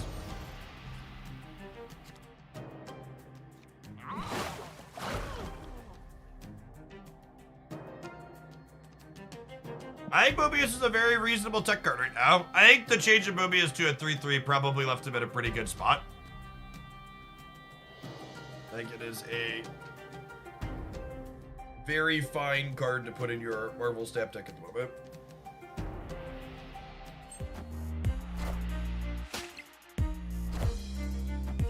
Okay, I was gonna say, so they're totally turning off the TVA if they're playing over there.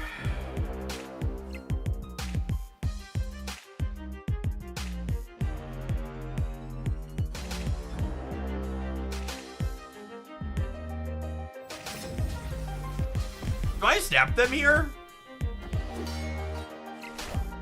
Is that crazy?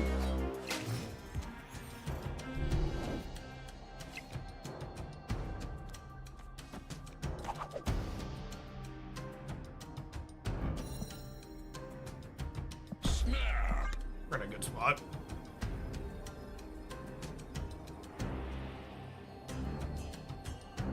They don't have Collector. Even if they Loki me and have discounts at this point, I think that's fine.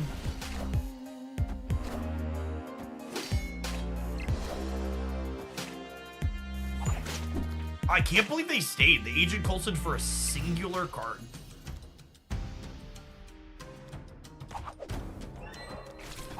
This sequencing guarantees that Silk jumps middle for Cravin.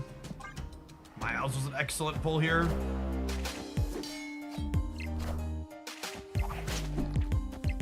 A Spider-Man flip? Honestly, even if Spider-Man goes right, as long as he grabs a 2-power thing, it's fine.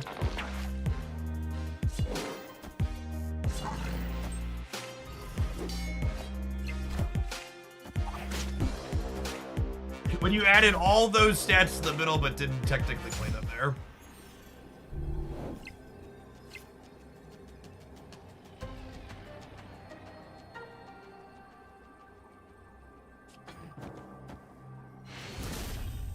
Go. Wow, this is such a dominating finish for us.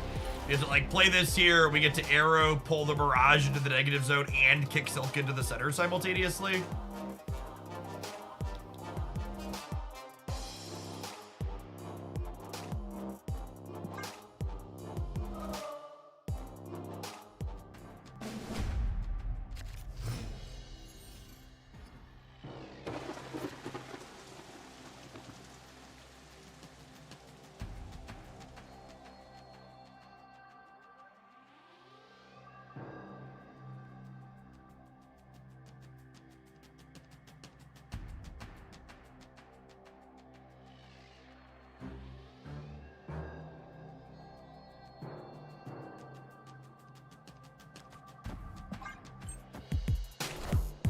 You have to have our tickets used before the new season starts.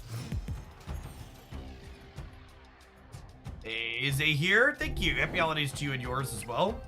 Their deck is definitely much better at filling the raft than we are, so my hand's really good here. If there were better locations, or locations that were less favorable for our opponent, I would consider snapping here, but as of right now, I think we're gonna have to leave when they press the button here.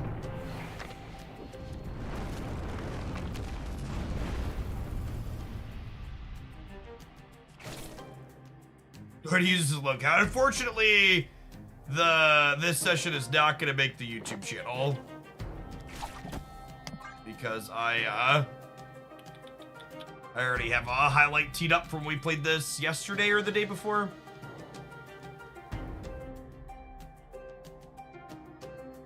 We have had quality games of Marvel Snap with this deck so far today.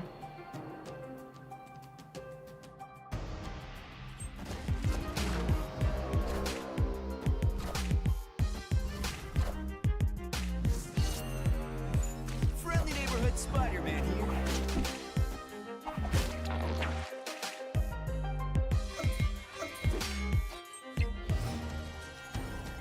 Opponent snapped. I would have left if they would have snapped the turn before anyways, but like snapping after you deterministically show you're filling the raft is just like, people hate raising the stakes appropriately. You need to raise the stakes before you show your opponent you're going to have a strong play. For those of you at home.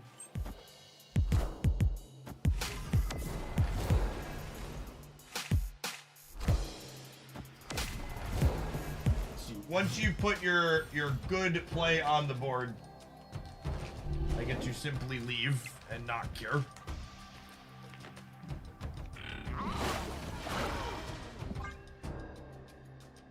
They had to make sure it was a good raft card, yeah, I guess.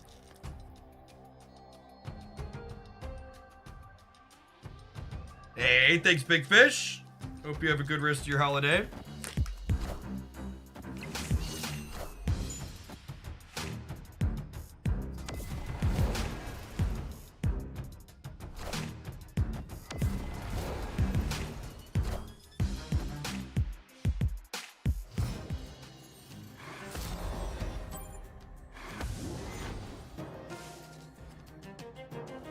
There is 300 gold for the login reward today.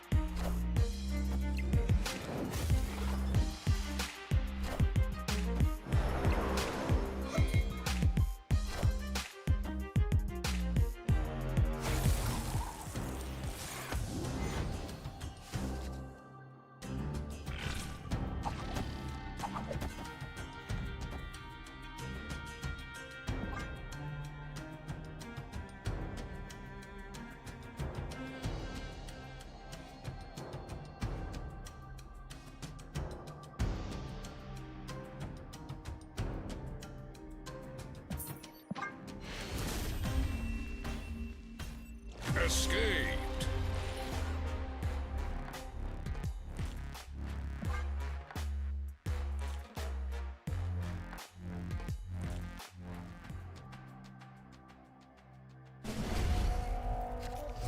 I think we were far enough behind there, and the opponent was taking long enough that I'm just like, yeah, let's just go next.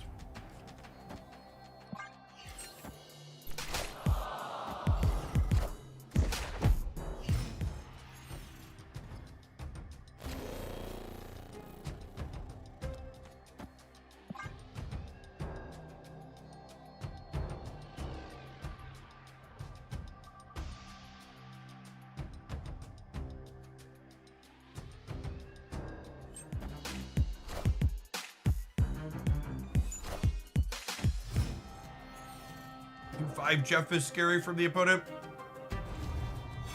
Yep. Opponent snapped.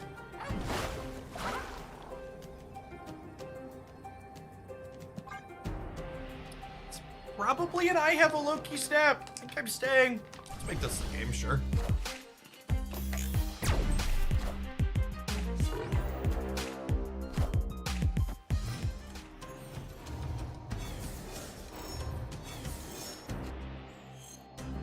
A very dangerous room, gamers.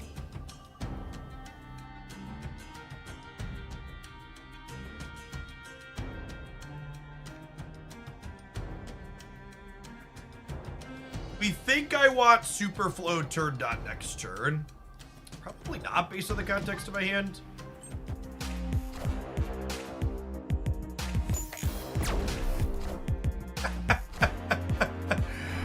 Man. They,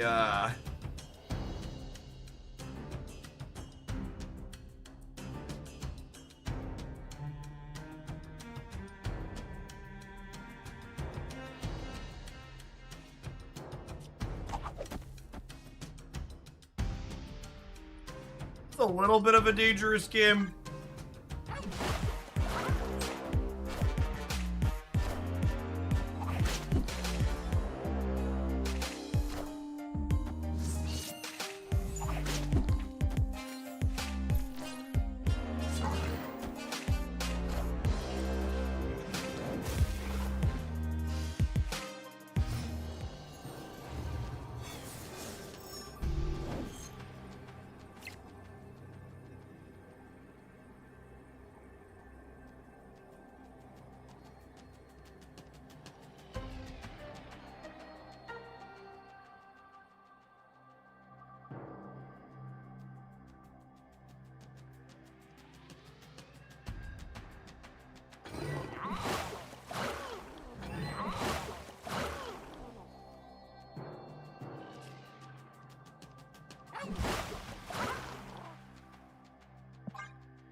I just assume they're gonna play here and I can no longer win Mojo World.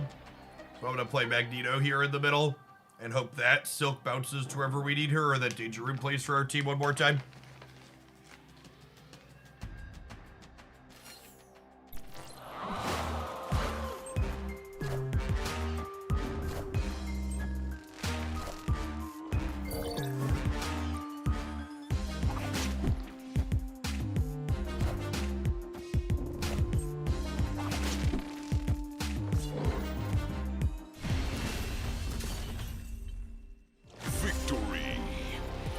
Why not leave Jeff mid? Because I need stats and Mojo and Superflow. Won't somebody please think of the children? The Lokis, they're smothering them, chat. They're barely surviving, chat. Danger Room was cooking. It was in fact. Big full cook. The only thing more delicious than that Danger Room chat are these adverts. We'll see you in 120 seconds.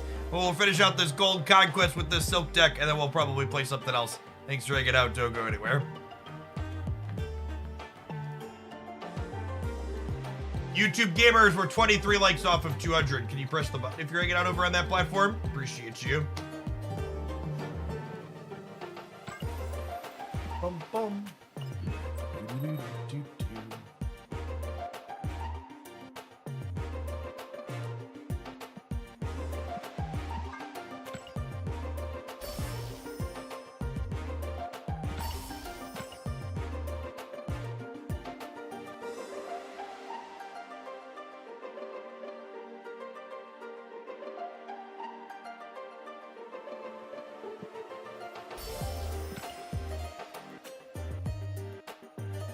Oh, that is a Peach Echo, isn't it?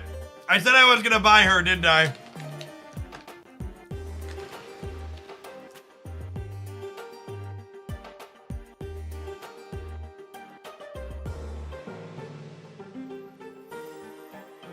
Said I was gonna buy her, didn't I?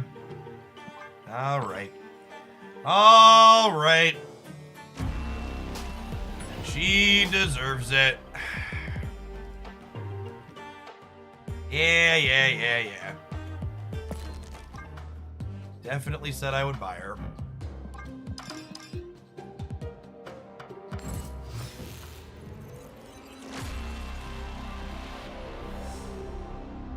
Shiny logo.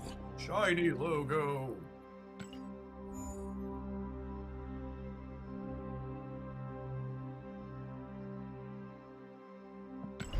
Yo, Echo's earned her space for sure. Metagame defining card right now.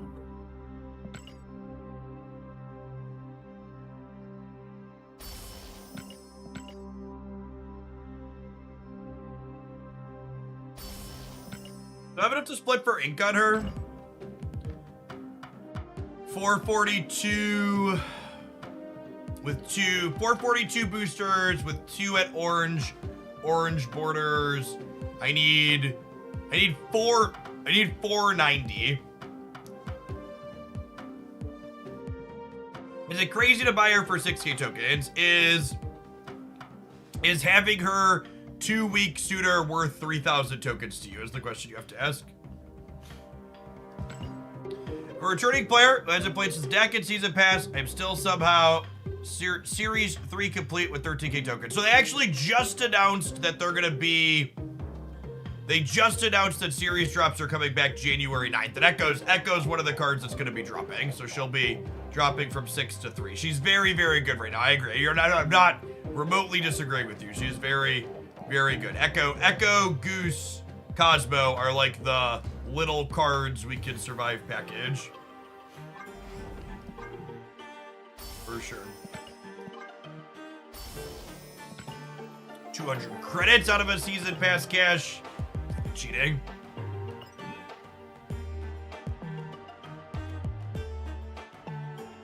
Echo is always going to be a metagame card. Echo, I mean, tech cards like Echo are never generically bad. They're always just like waiting for their format, right? All right, let's see if Cravin can close out an infinite ticket for us, huh?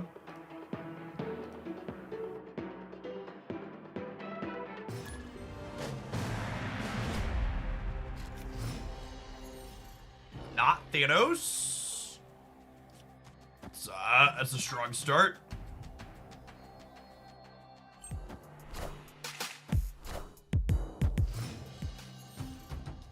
A fellow Kitty Pride enjoyer.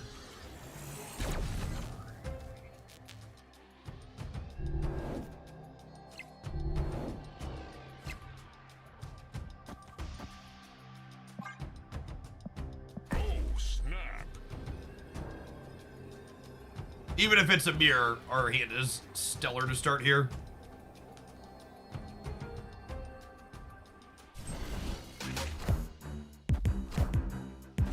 Probably Sarah control then.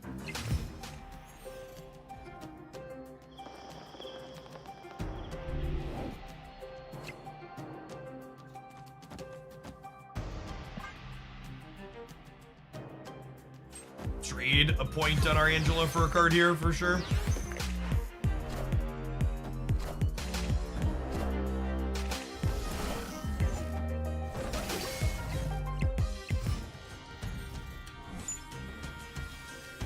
We have the power. Ooh.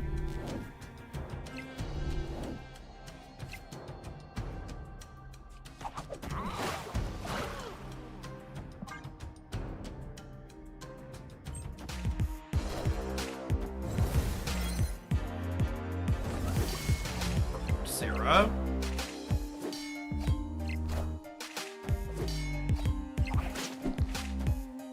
I'll say the last few years of the main channel were a lot of fun. I'm glad you enjoyed them.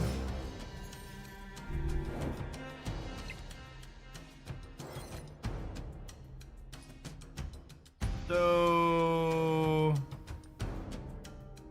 if I do this into this into this, Silk is guaranteed to jump to the right.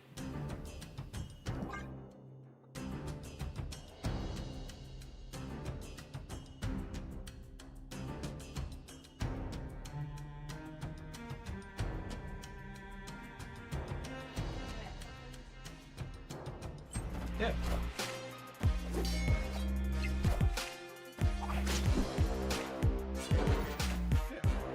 Friendly neighborhood Spider-Man here.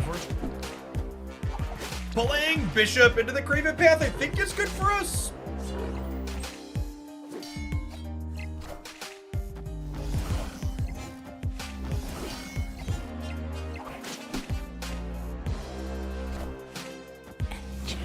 Ooh, if they kick Silk back into the Craven. So this means they can shang us on the right. So seeing the Echo could imply that seeing the Echo could imply that they're playing the build of this archetype that we had showcased, which would mean that there isn't a copy of Killmonger I need to play around here.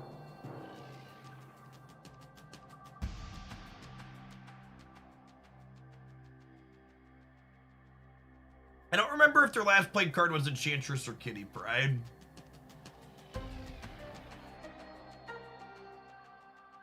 I think I want to just, like, do this. I think it was Enchantress too. Yeah, I think this plays for all of them kind of nice.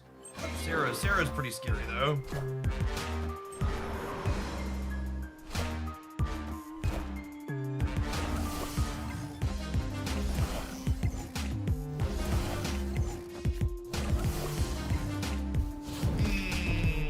There's the Shane. Go left! Go left! Go left! Oh, come on! Live by the silk, die by the silk, gamers. We lost both of the silk flips that mattered this game. There was one silk flip where we didn't want her to hit Cravin, because if she hit Cravin, it meant that Cravin was shangable, and then we needed her to go left so we could win at the end. Rip.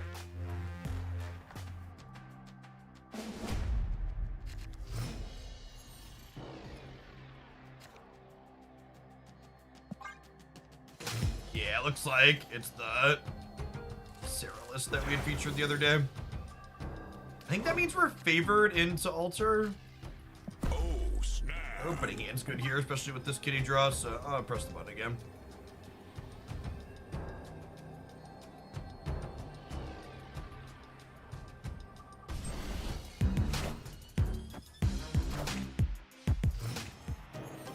This largely doesn't matter for us.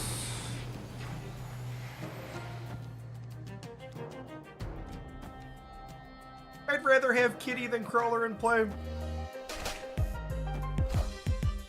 We're losing 4 cards, they're losing 5 here, so we're coming out slightly ahead on the Adelan.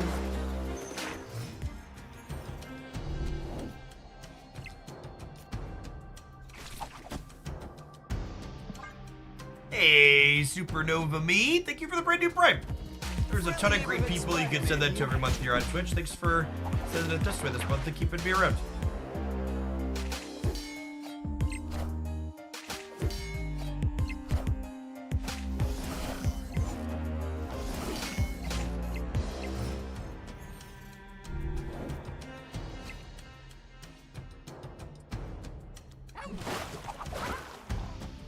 Spec the Cravin. Yeah, he's a good looking piece of art. Got that inked finish with the white Stardust flare.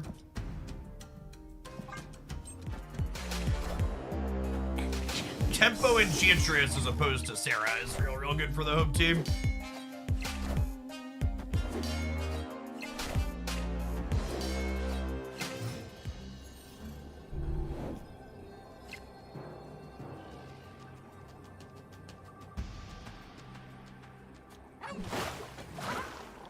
Just like Jeff to the left, Magneto to the right. Call it a day.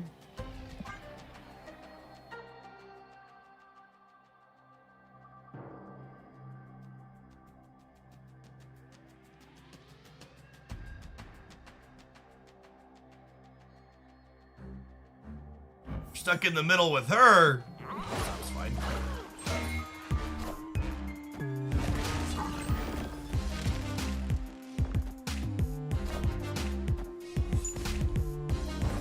This is a Mysterio then? If it's not the real one, they're losing the right. It's probably the real one.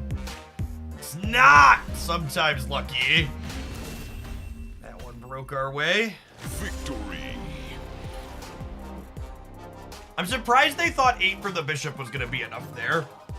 I was expecting to be the real Mysterio because I wasn't expecting to throw the right.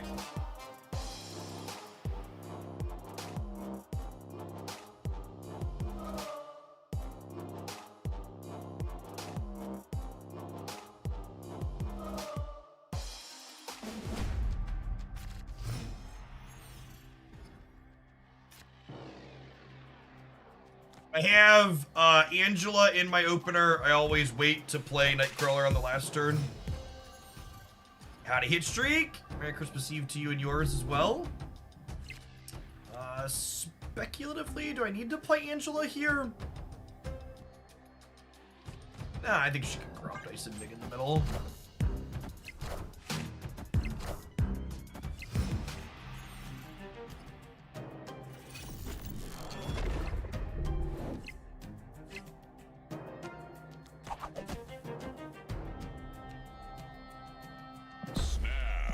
A really solid curve here. I'm gonna step them.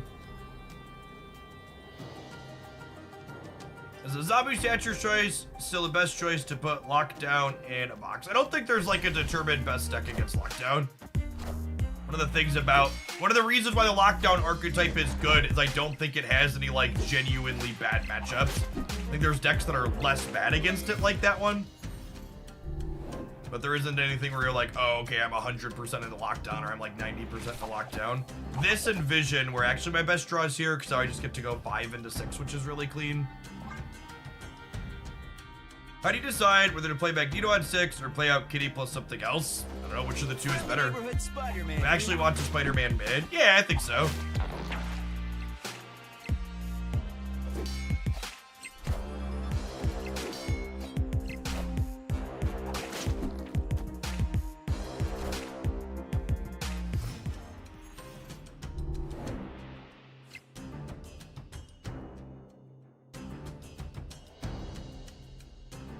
Echo mid 0 power is good for us, baby. We'll leave Arrow as a surprise here.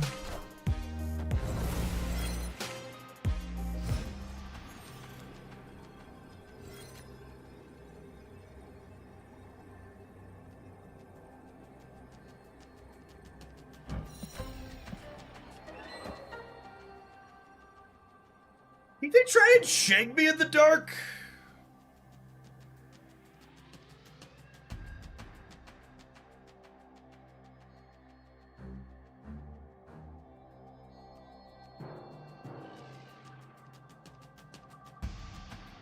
I have enough stats on the left. I also think Silk could be a make or break regardless of how it plays out.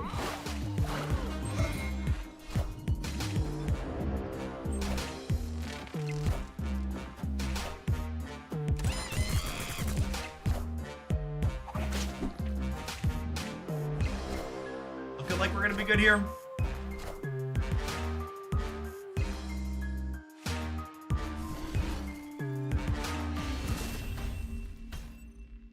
Victory. Great. 6-2. 3 shots to take the last couple. Yeah, we ducked the Shang.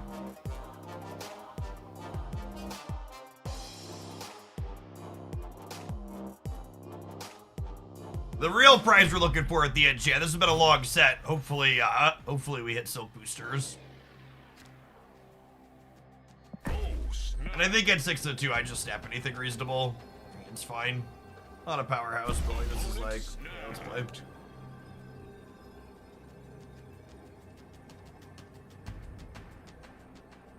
You want to see the opponent's deck in action? We might get to playing it today. We'll see where the time takes us. But that one has a highlight up on the Jeff Hoagland YouTube channel from 2 days ago, I think. If I recall correctly.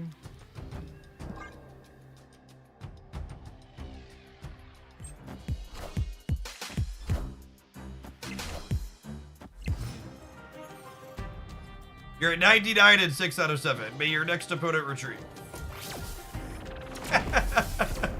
Well, shit. I think that's better for us than them, right?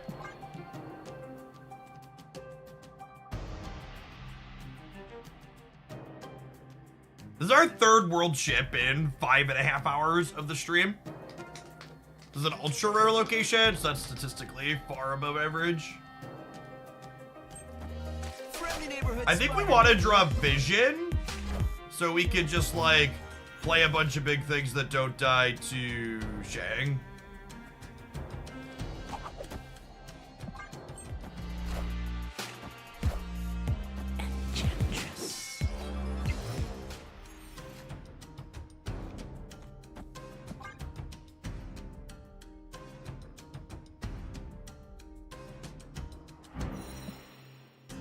I think Arrow's a real Marvel Snap card after her change shit.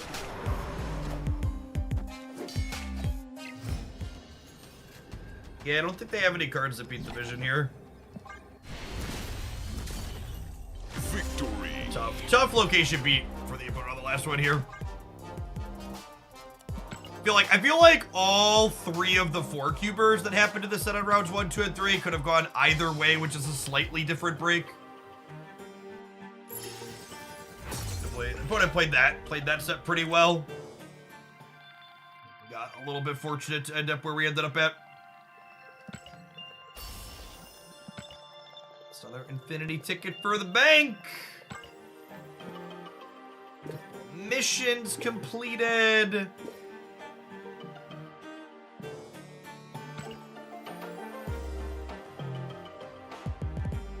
I'm gonna be honest, I clicked through the end, I wasn't paying attention to see who got boosters. Who got boosters? Was it Silk? It was not. Womp womp.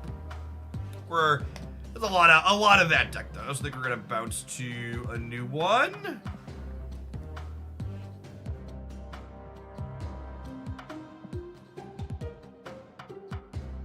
I wanna turn my brain off for a little bit. So let's grab the Living Tribunal deck list that's been going around.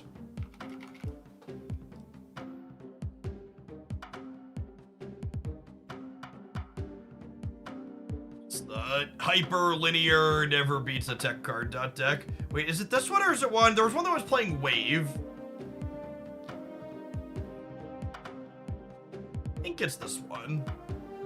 Or is it this one? I think it was this one waving out Sarah. What's the difference between these two?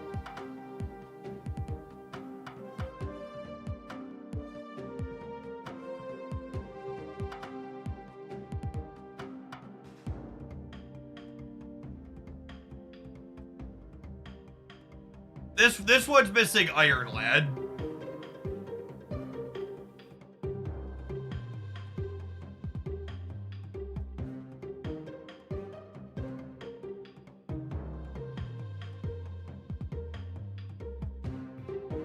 Hella Enjoyer's original list doesn't run scroll. They were playing Wave though, right? Or were they this build? Were they a Howard the Duck Enjoyer? I feel like they were a Howard the Duck Enjoyer.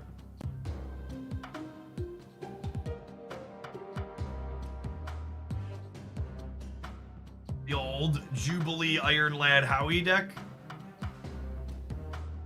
It was the first one with Wave over Scroll. But what if I played Howard the Duck instead?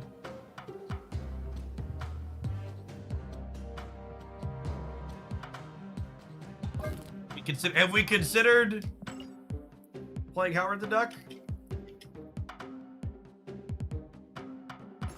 We got a gold split with a purple Stardust on him, so he's someone else that needs boosters. He needs we have Epic, actually. We have 25. I collected all my boosters off the collection level track last night. I must hit 10 onslaught on there. Find a few more.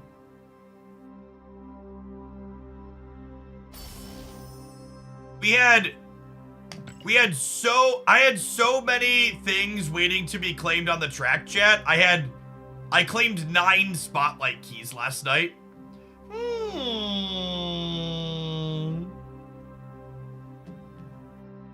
I think I have like 80 reserves waiting to be opened for when the season rolls over.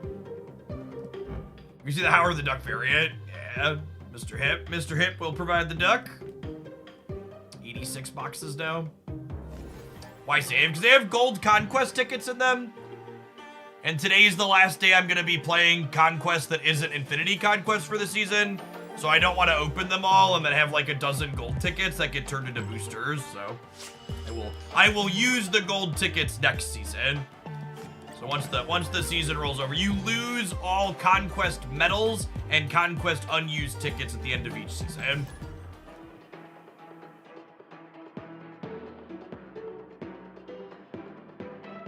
And I'm very much Series 3 complete, so it's not like I'm waiting to get cards or anything like that. Snap.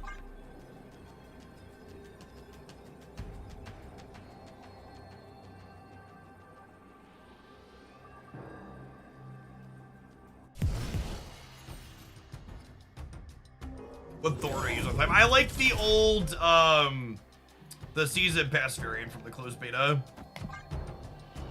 My Thor of choice.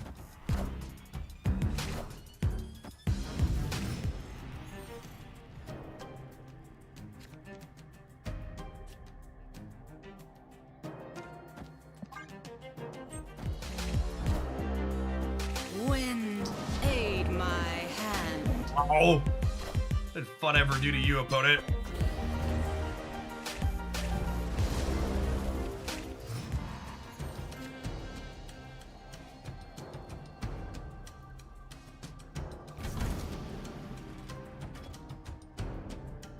Okay, I think it's Iron Man into Mystique by Iron Man into Onslaught on 6 into Living Tribunal on 7.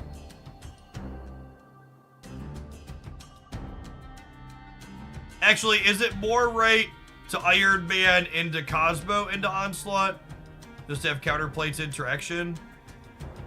Probably. That sounds less fun though.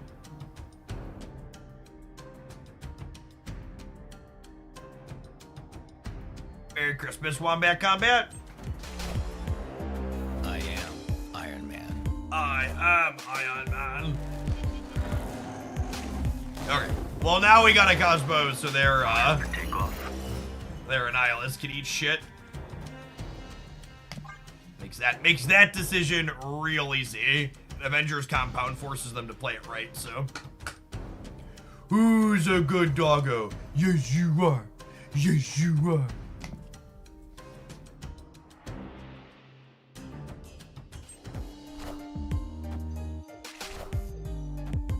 Bye, Felicia.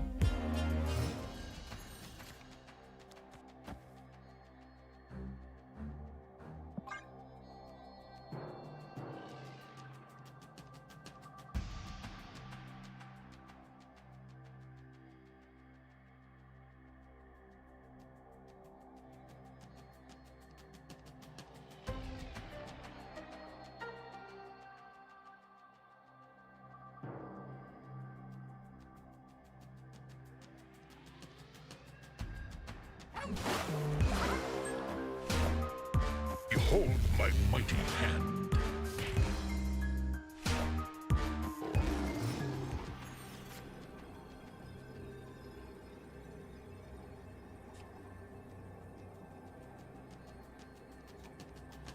Somebody fart chat? Smells awful in here.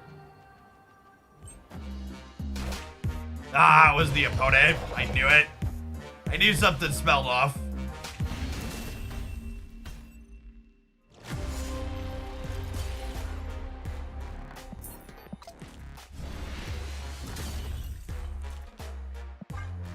The only thing more disgusting than that turn 6 play are these 2 minutes of adverts, so I'm gonna blow them your way.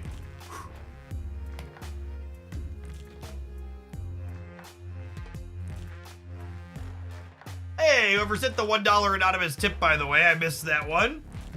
Thank you for that a little bit ago. When is High Evo coming to Spotlights? You might be in an ad. January 2nd. Type to them in chat. Just in case they're currently enjoying adverts.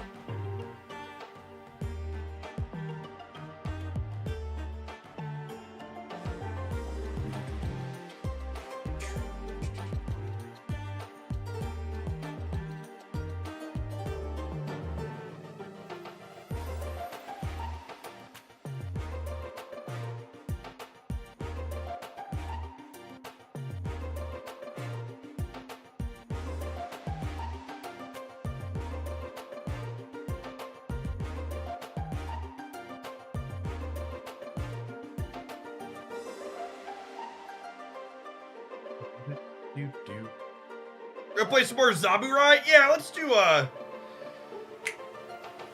gonna play the Living Tribunal deck for a little bit, see if we can get any wins with it. Deck's kinda cheesy. And we'll probably do some of that. It's a much requested one and a good set with it yesterday. This deck, yeah, largely just eat shit to tech cards and Lieth.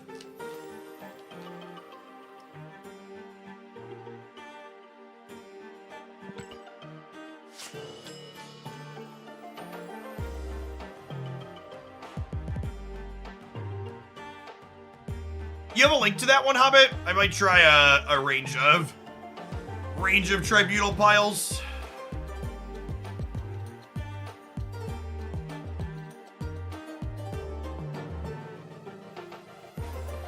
As a heads up, Iron Lad is in Spotlight caches on Tuesday.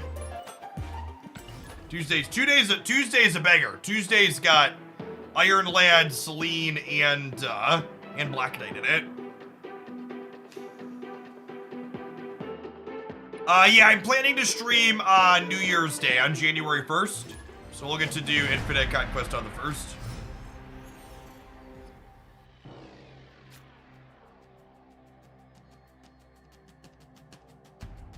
Snap.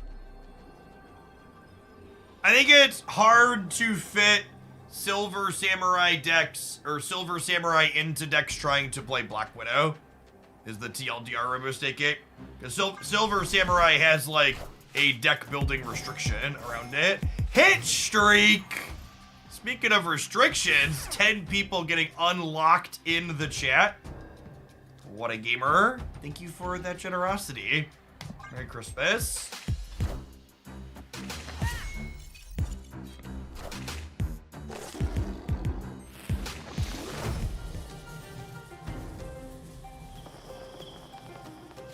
I would love to draw a card way more than I would like to make Hulks. Let's see what they go for here. They did both! Thanos is cheating. Thanos is cheating, chat.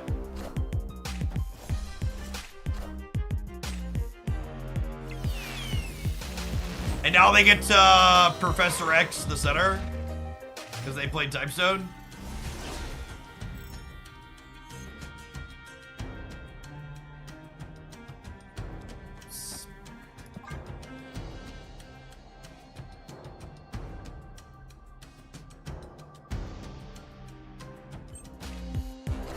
Oh, this build doesn't have the Sarah in it. I got so distracted by the duck, I forgot we were looking for a Sarah build. I'm gonna go grab the Sarah build with Wave. Escaped.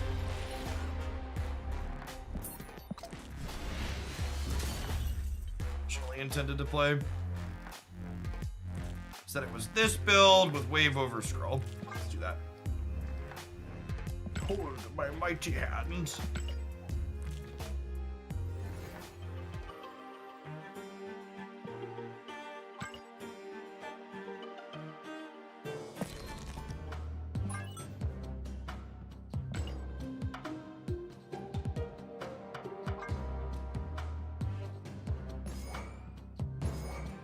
Alright, this deck is Tron. Let's play Tron. If you're not a former Magic the Gathering player, don't worry about the description of Tron. It just means do big dumb stuff. Do big dumb stuff that beats up on people that don't have direct counters to you.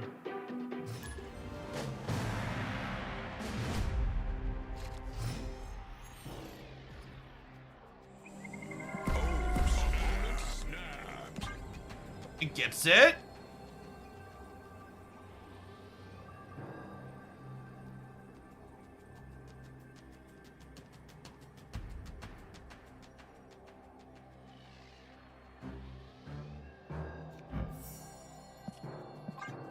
Got it. Hag is sort of like a weaker Cardinal. Dang it, Bobby! I wanted to play my deck.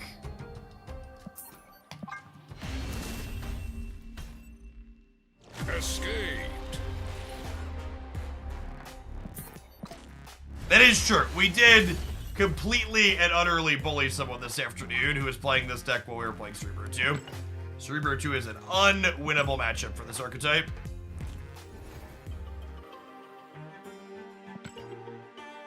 Isn't a good scene.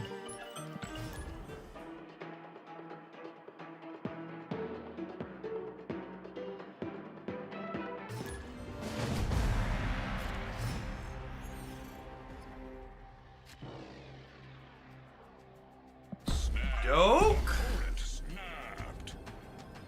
Do you believe in magic?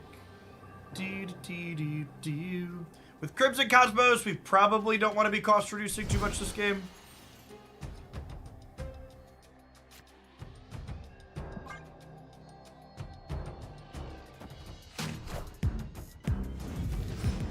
If they proactively fill the center up on us, it's actually a good thing, so they just can't interact with what we have going on.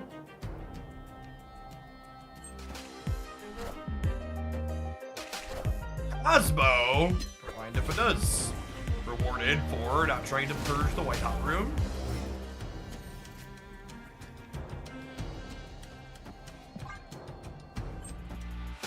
Friendly neighborhood Spider-Man here.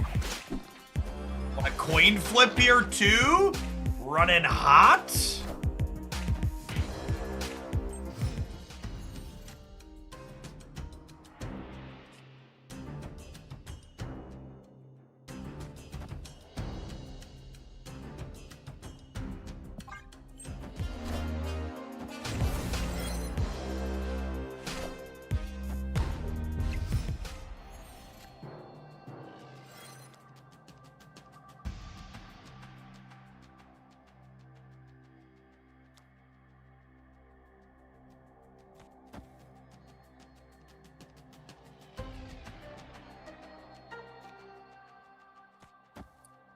Need the energy, right? If I onslaught here?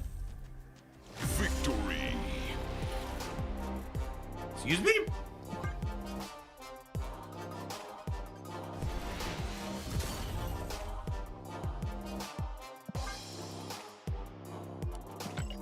No. Thing on?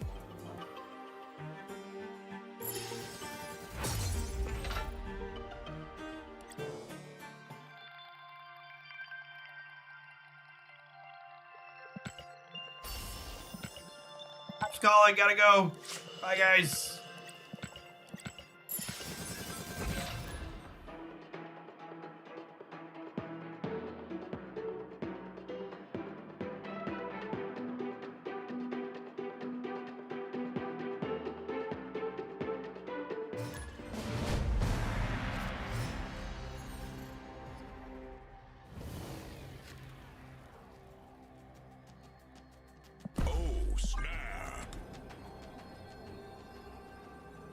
Dinner was definitely ready. Yep. Yep.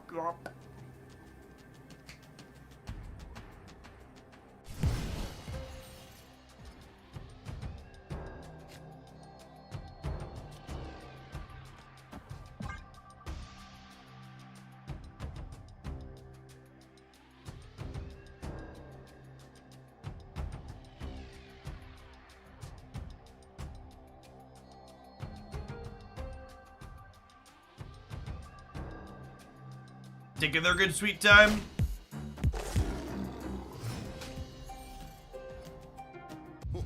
This land is always changing. Okay, you know what? We're not leaving again. I'm playing the damn game, gamers. Too many non-games in a row. This one's gonna be a little weird. We're gonna eke it out, okay?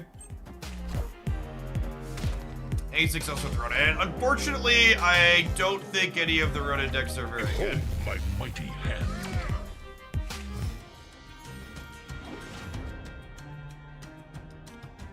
Oh, they're a rogue gamer.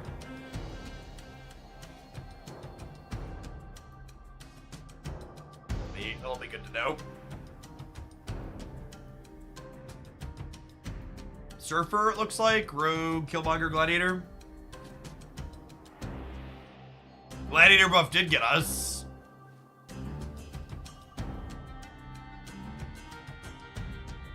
If you want my least bad Ronin deck, there are playable decks that play Ronin, but I don't think there are any optimal decks that want Ronin, if that makes sense.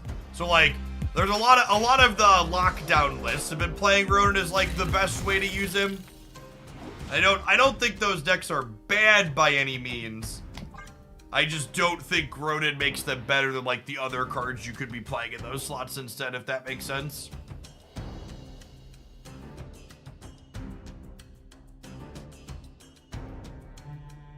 We might supposed to play Sarah off to the left, actually, because she's a 5 to get different energy costs into Hotel Inferno.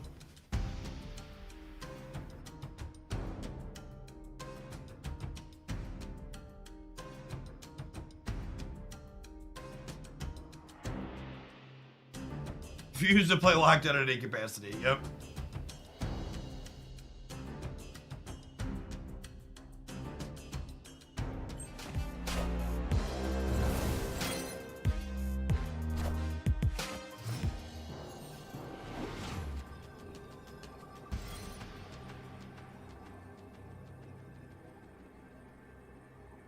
Opponent snapped.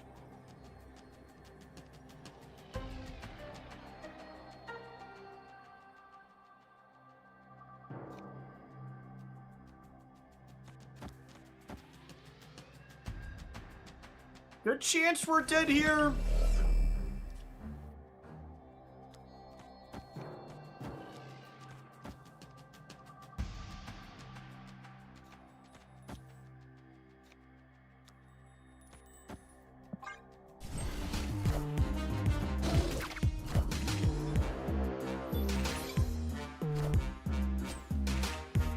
Iron Man?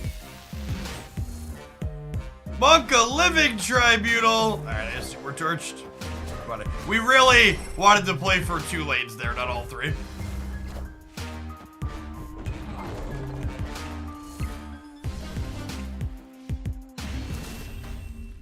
The Juggernaut won us the game!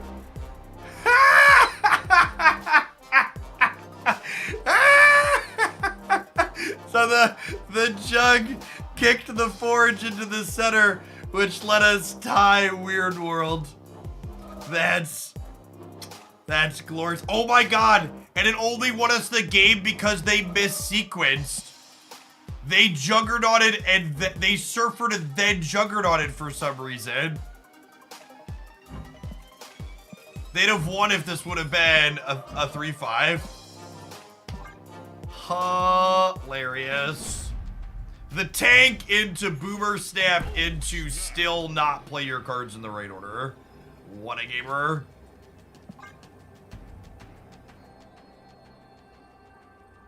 No, I needed the +2. That's how their Juggernaut won me the game.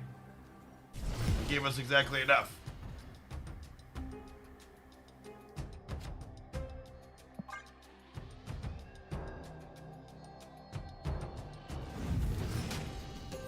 Alright, I wanted to magic Rickety Bridge, but we are certainly obligated to magic Space Throne.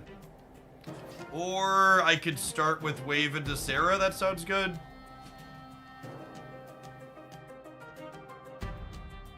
Paid actor, that's insulting to my opponent. Or a salaried thespian. Oh, Wave doesn't work, yikes. I've played Marvel Snap once or twice before. I think it was a fever dream last time I did, though.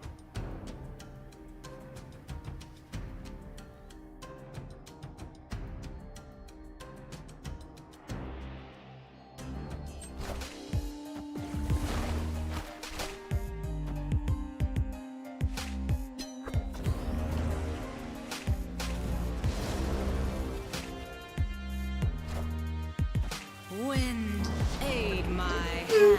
And they already stormed?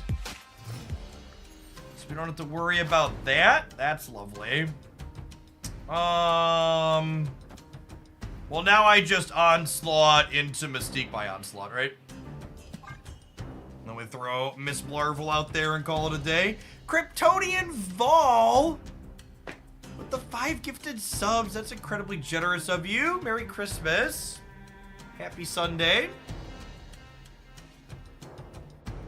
E.G. Menchable, thank you for the brand new primer as well in there. Behold my mighty hand. Behold my mighty hand. You're worried about Rogue? Never heard of her, chat. I ain't never been rogued in my life before, and it's certainly not going to happen for the first time in this game.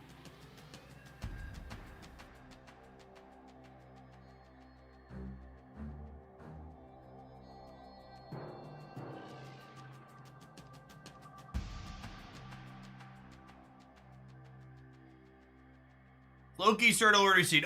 We beat a Loki deck in our last Gold Conquest. Behold my mighty hand. My mighty hand. Oh. Behold my mighty hand.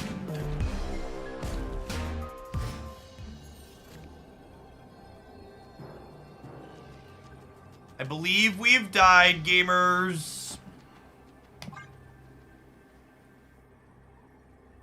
Maybe Surfer is one of their bottom two.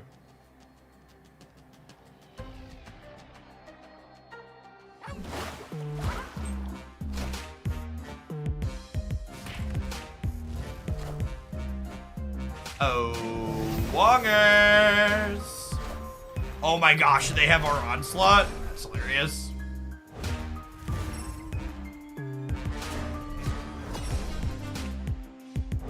Give Surfer and Shaw need a minute, chat. Hold, please.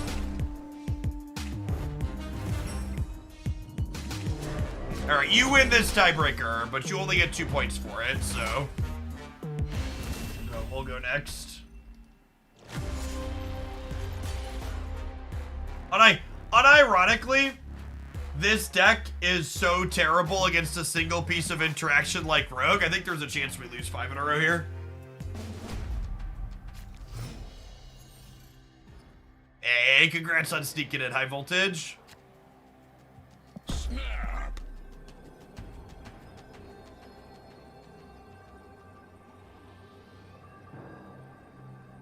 I love the voice lines and a bit of personality of the cards. Completely agree. I think one of the things Runeterra did better than basically any other card game was the audio design. I really loved how their cards like talk to each other and stuff.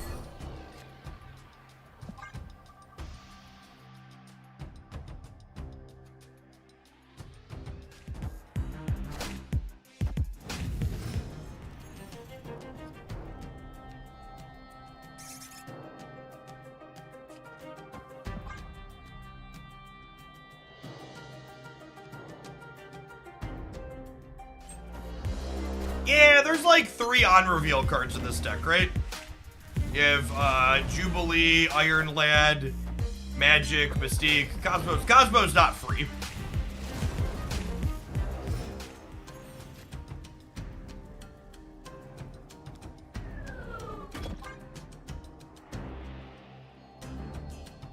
Oh yeah, Waves on reveal too. Although by the time Waves cards usually play early, right?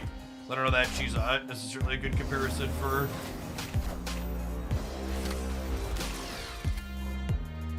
Behold my mighty hand. Hold my mighty hand.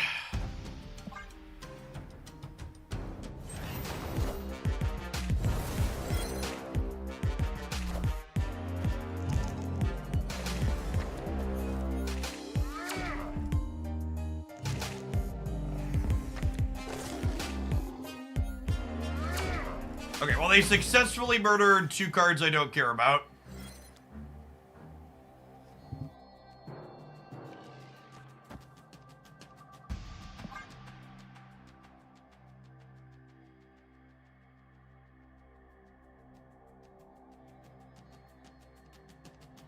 Wait, I double Sarah, because I don't need to double Sarah until the last turn.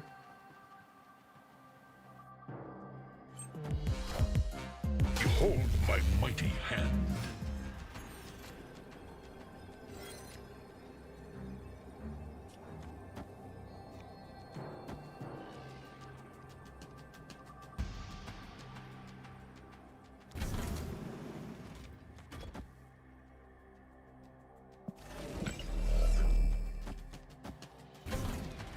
Hold on. Figured it out. Figured it out. I'd like the record to reflect I got there on my own.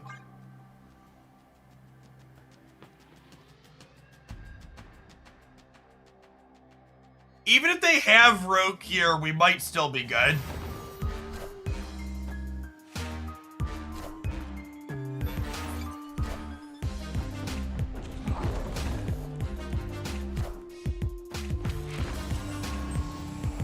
Behold my mighty hand. Oh no! I am. What a disaster!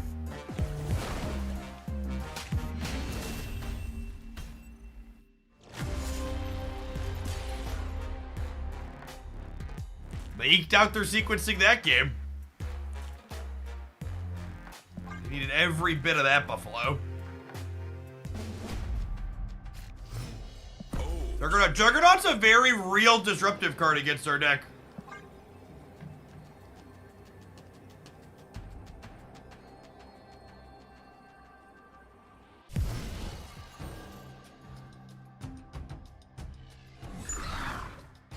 What's going on, Dragon Ducky? Thank you for the brand new Prime. There's a ton of great people you can ship that to every month here on Twitch. Thanks for sending it this way for December.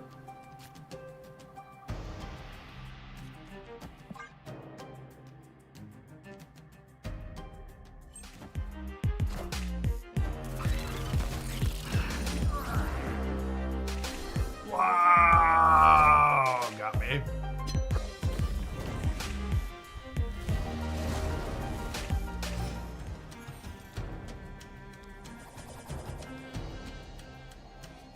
Alright, anything that isn't Mystique is an excellent hit here in Iron Lad, so we know who it's about to be. I am Iron Man.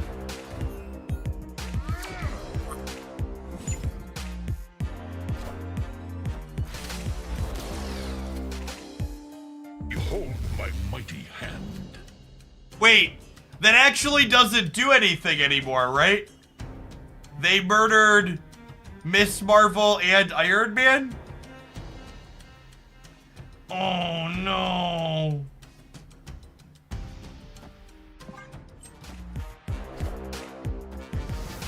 We're out of meaningful ongoing cards, yeah.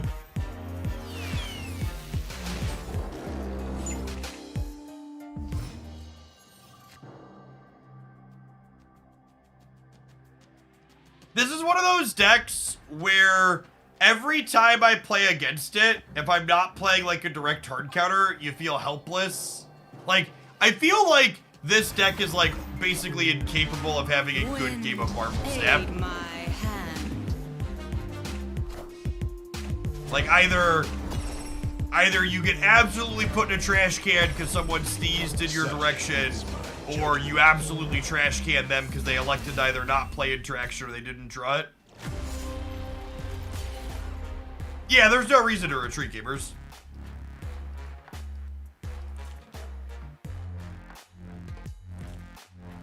They're all in. I don't lose anything by staying.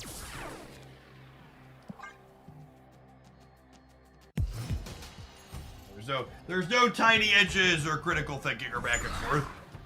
Just someone's getting smoked every time. It's Tron. Oh, like 2 magic this one, methinks.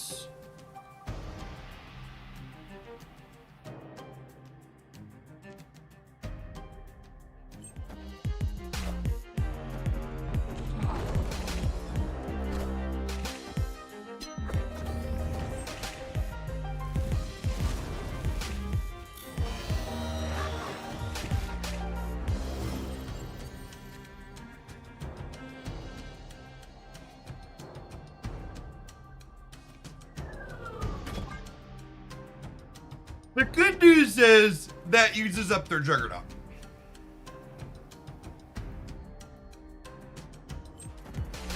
Maybe I'm supposed to try an Iron Lad for the cards.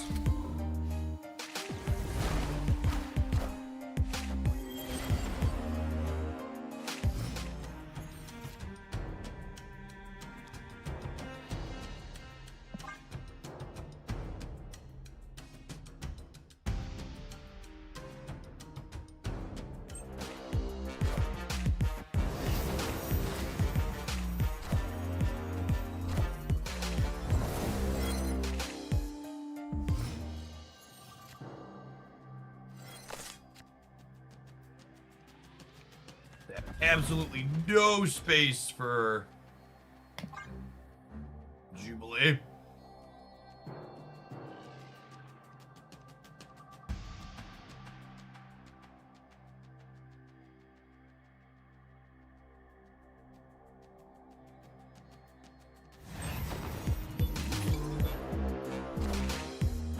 Wind, aid my hand.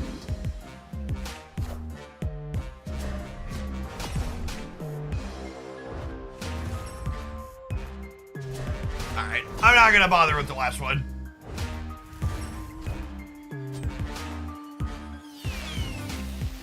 Let's try and find I am Iron Man. try and find a different pile of Tribunal cards, but this deck is trash. You're only ever gonna beat someone who's unprepared, and you're never gonna win a game against people who aren't, that don't make a huge mistake like the opponent did in the first one.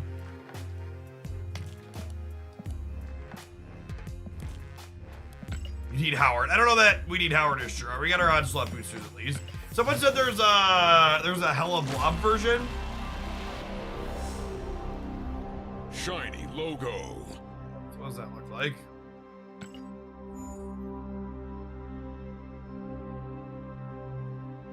Is it this one with Leech? It's probably this one with Leech, huh?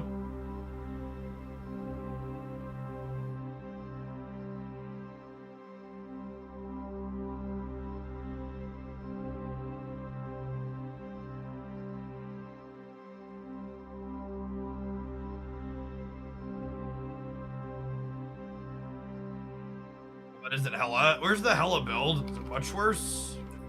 That one's got good stats.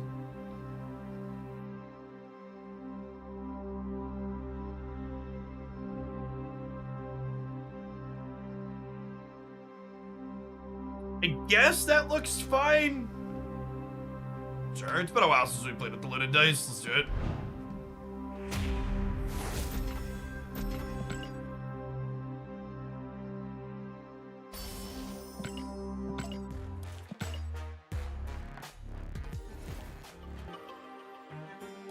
Hello, Invisible. It feels so bad against Goliath. There actually hasn't been that much Goliath.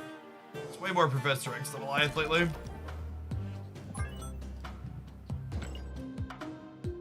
To be fair, I don't know that it's necessarily a bad thing if all the Tron decks feel bad to play. It's an archetype that's not particularly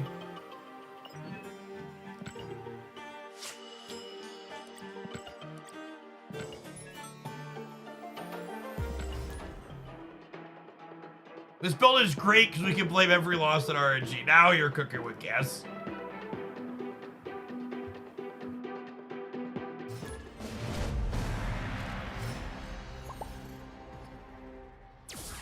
Opponent snapped. Snap.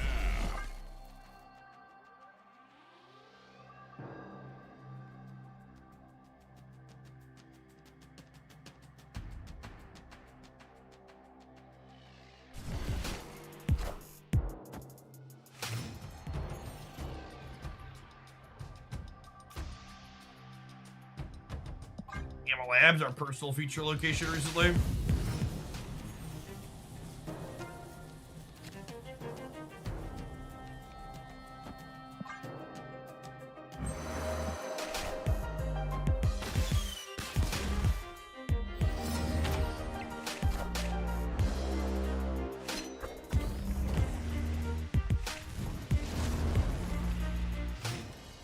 Ooh, Destroy should be a good matchup for us in theory, right?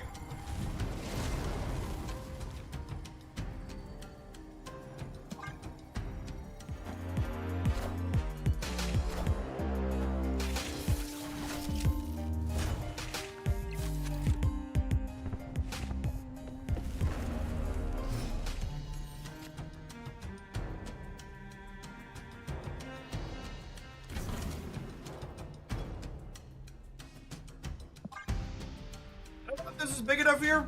Let's find out. I am Iron Man. Are they some kind of weird Phoenix Force deck? Looks like that.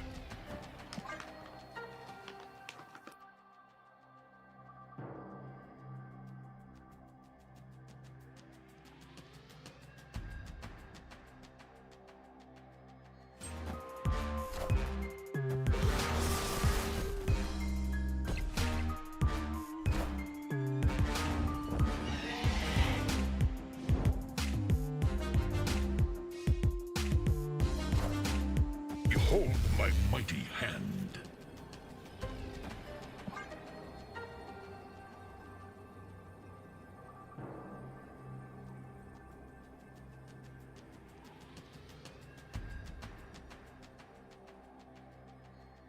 Yeah, the opponent's deck likely can't interact with us. We'll just make our big number and it'll hopefully be good enough.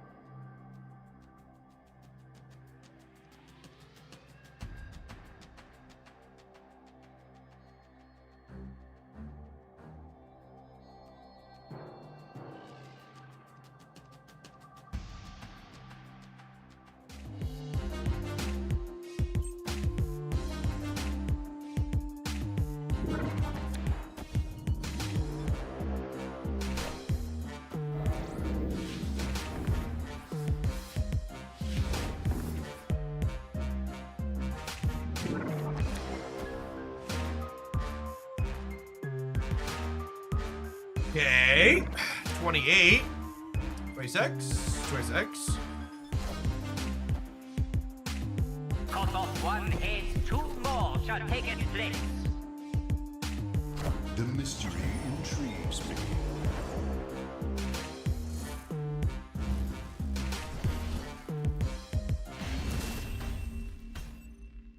Victory. 24 everywhere is so incredibly fair.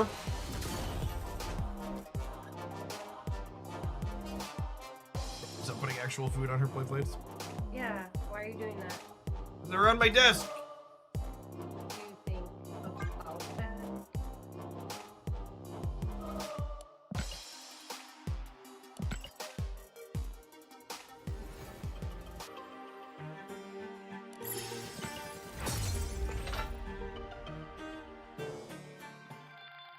Phoenix Force didn't think. To be fair, they didn't get to Phoenix Force until turn 6, right?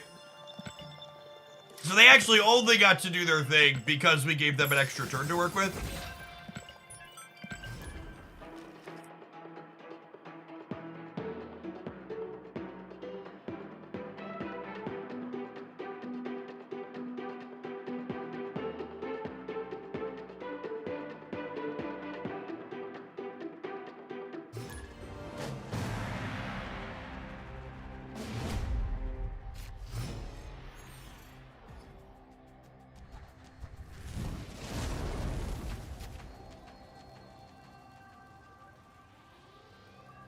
Snap.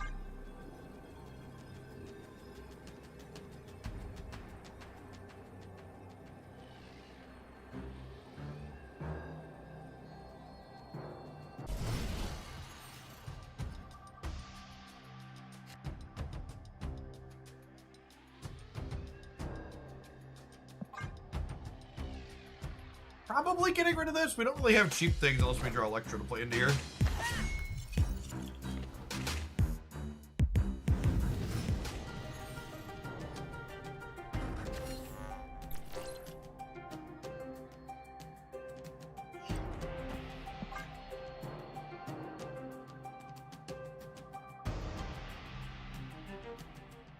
We win versus that Surfer deck. No, the previous build belonged to the trash can.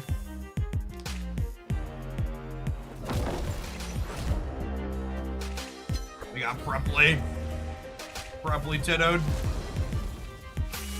Overall, if you preferred Havoc or the negative deck or the small deck, I think they're both good.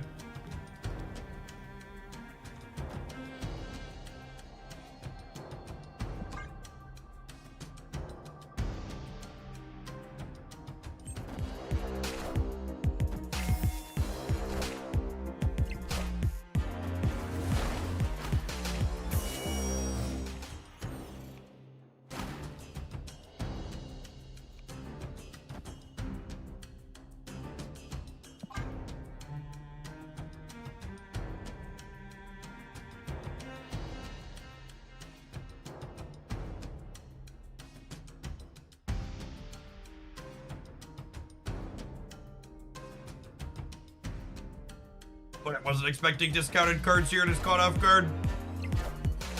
Behold my mighty hand. My mighty hand.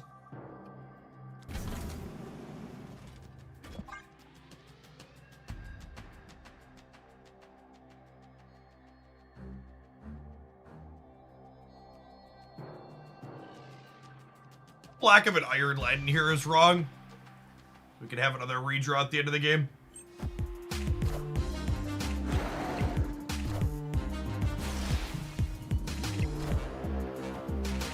I am Iron Man.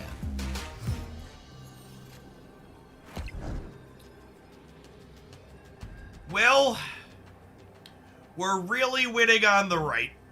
Unfortunately, Neil's never retreated a game in their life, so we gotta go. We also just don't get to be an Invisible Woman deck because they're an Alliance deck. But I'm gonna slog this one out and see how it goes, but I think we're probably gonna switch to playing like the Zombie Stature deck after this one. These archetypes are just so dry. Just very, very little player agency. Your decisions do not impact the outcome of your games almost ever. Escaped.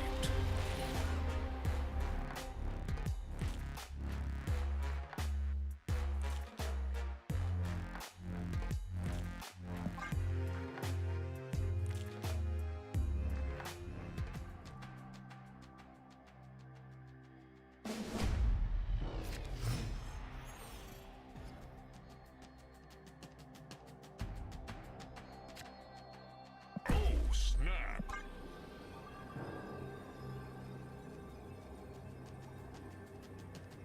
It's a decent location for us. Hey, Rick and Slope, thanks for the primer, appreciate it. That's a terrible location for us because we want our combo pieces, not a copy of something I don't need an extra copy of. What's going on, Seb? Appreciate the brand new primer.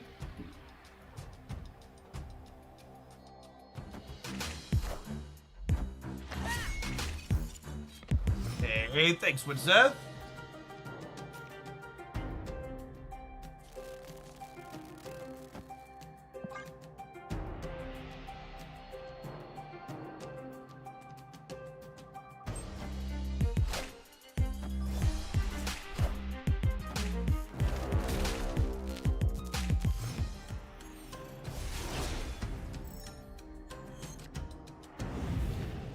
Yeah, the stature samurai deck is very good. Am I magicking? I don't think 30. Does 31 ever win the game?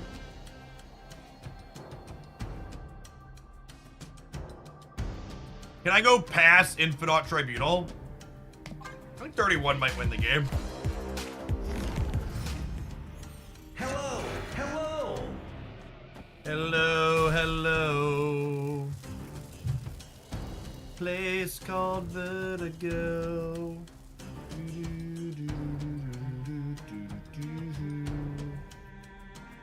We are going to eat shit to Alliance, but they're gonna have 9 cards left in their deck still when they eventually play that. So like,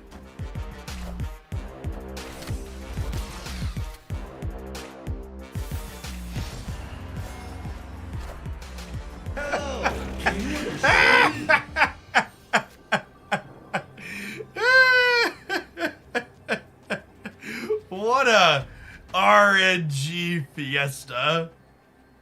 Just Iron Land hits Reality Stone, hits Death's Domain. I mean, hey, maybe we're looking at Gift Horse in the mouth here, and they had the Alliance, and that Iron Land just saved us 2 cubes, you know?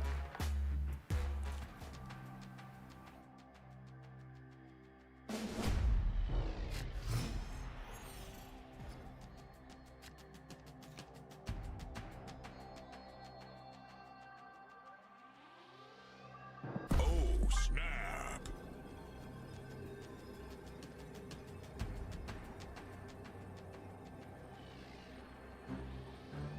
The Magneto deck feels really smooth. Yeah, I like the Cravin deck we were playing before this. It's very solid. I would love to get rid of the locations that power their stuff up. What's going on, War Tomato? Appreciate the 7 months. Thanks for logging in and drop off a couple bucks my way. Havoc's effect is counteracted by Electro. It is not. Havoc loses you a max energy every turn. Electro gives you an extra max energy a singular time.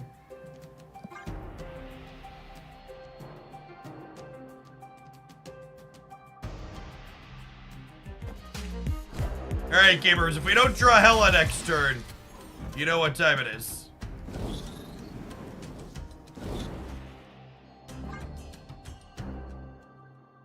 Yeah, if you could play an Electro every single turn, you would counteract Epic. That's accurate.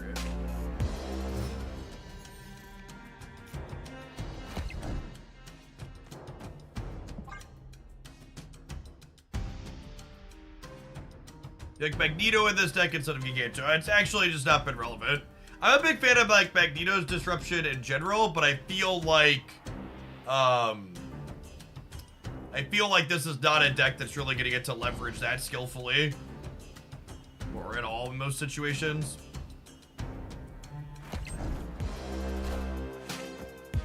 The mystery intrigues me. The mystery intrigues me. Hello!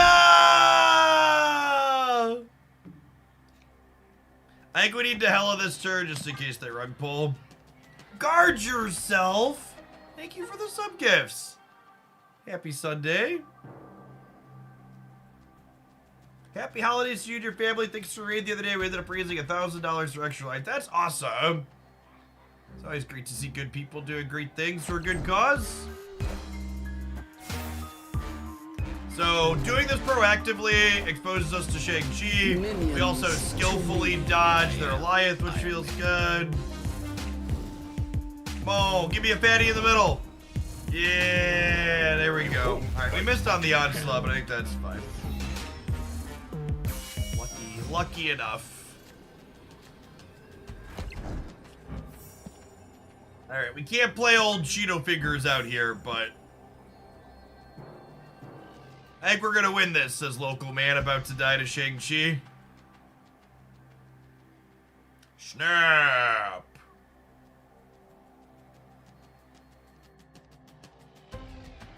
Honestly, if they boomer snap us, I'm gonna stay, because it'll give us a sweet release of getting to play an actual deck with choices in it. Loading up Living Tribunal was a mistake.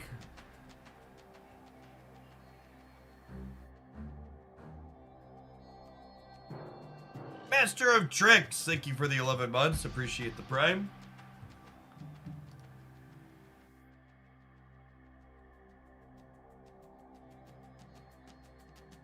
So, variations of Hela like this, I feel like people at the, I feel like there's, oh my god, did we win anyways? LOL. Nice stay. Imagine staying in a game that you lose if your opponent does nothing. LOL. I feel like there's the group of people that think like Loki is too good have this really like inbred metagame where they play, where like they seem to only play into each other playing Loki, and then people playing like hard counter decks like this that just like get wrecked into most of the rest of the field. I'm doing 1,000 calculations per turn. I'm just really bad at math. Mood.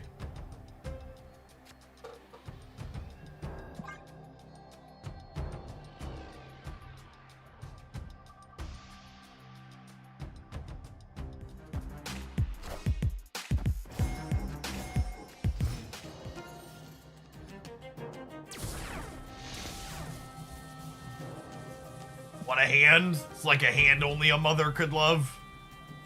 It's gonna go next, honestly.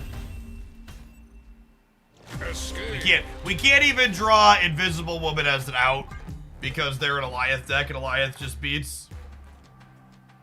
Hela is that mother. Yes, this is a hand only Hela could love. Oh, snap.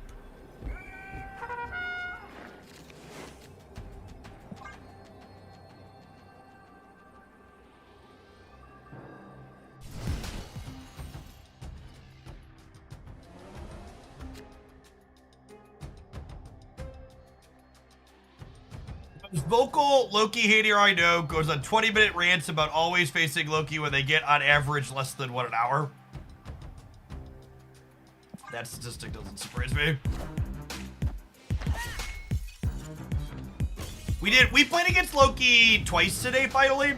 I think we were live for 13 hours yesterday and played against actual factual Zero Loki. Today we played against it twice.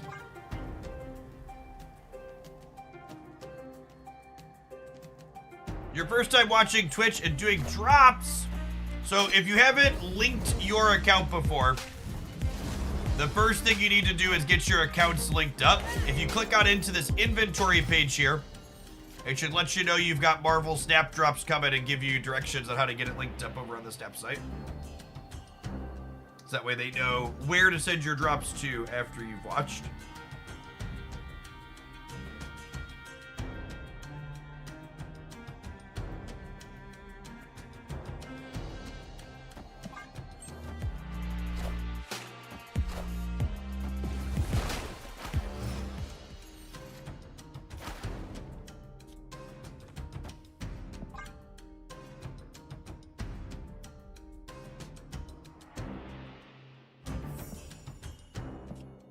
They look good and gold next to each other.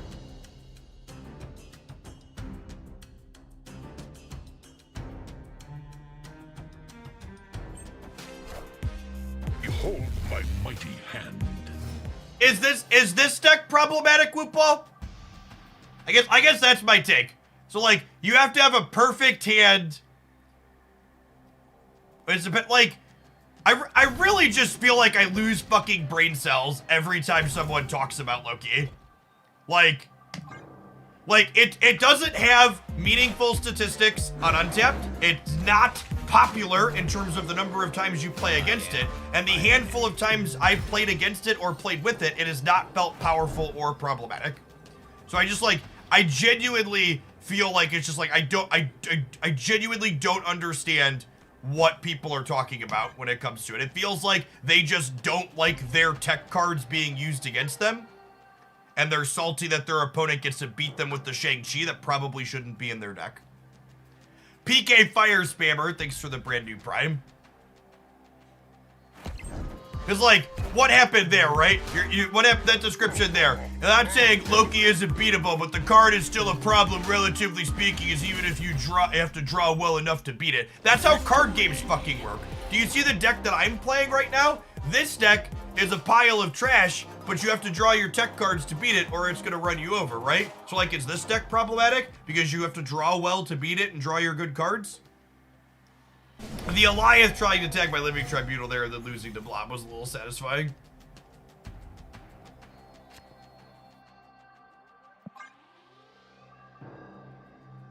Like, I've ranted about, we ranted about this a little bit yesterday, but just to reiterate, I would have infinitely more respect for the people who dislike Loki if they were just actually fucking honest with themselves and with me and were like, I don't like the play patterns of Loki, and it's not fun for me to play against it. At least that, like, acknowledges the reality that it's a subjective thing that you're just not having fun with. Because that's cool. It's, like, very reasonable to be like, hey, I'm just not, I don't have fun. And I don't like when they beat me with my cards. And I think that's a fine position to have. I'm not gonna logic you out of it because I can't. You didn't logic yourself into it. Just if you don't like the play patterns, you don't like the play patterns. But that's a very different thing that people are like, Loki is too powerful and it's ruining the game because it's too strong and you can't beat it.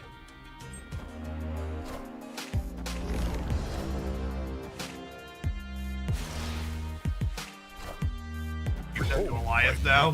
Edge. Oh, you know what, chat? I messed up. I could have played around this. I should have played Living Tribunal first, so that I could go Iron Man, have priority, and then beat Elias.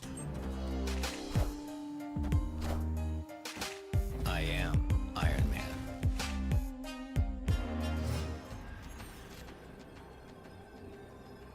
Loki is a card that defeats the purpose of the game and allows a well-crafted deck. Okay, so here's the thing though, Whoopball, and you can fuck off. Loki, if your deck is built in a way that gives Loki the tools to beat yourself, it's not well-crafted. The reason why so many of you lazy arguing pieces of shit hate this card is because, God, fuck this card. This card makes me feel things, chat. Fuck this interaction. You're like, well, I'm losing when my deck's well crafted. No, your deck's not well crafted. The reason why you're a salty little bitch is because Loki beats poorly crafted decks. Loki takes the decks out back that put tech cards in them to beat themselves and beats them over the head with them. Just like, again, I would have so much more respect if you're just like, I'm a salty bitch and I hate Loki and it's not fun for me. Because fuck Alioth. I hate Alioth and it's not fun for me. But you know what? Alioth is probably fine power level wise after its most recent change. It's probably fine. Still fucking hate the card. Still annoying as shit. But like, probably fine.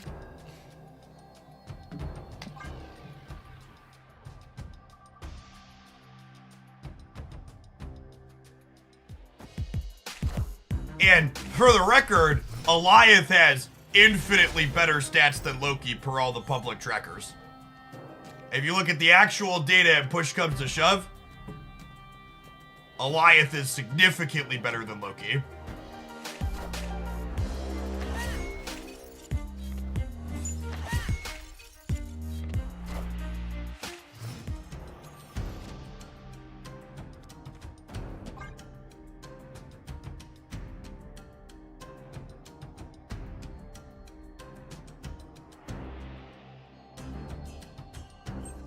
Loki is problematic isn't an opinion. Running around claiming Loki problematic isn't respectfully airing an opinion. Yeah, it's stating a fact.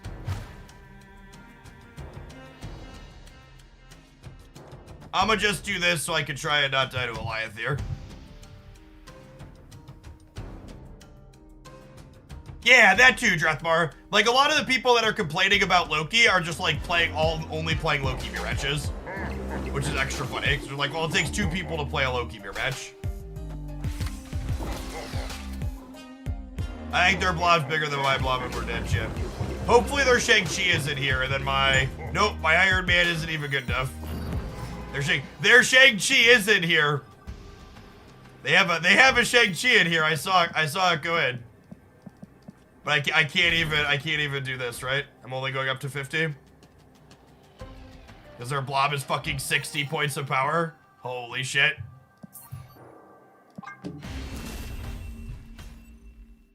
Escaped.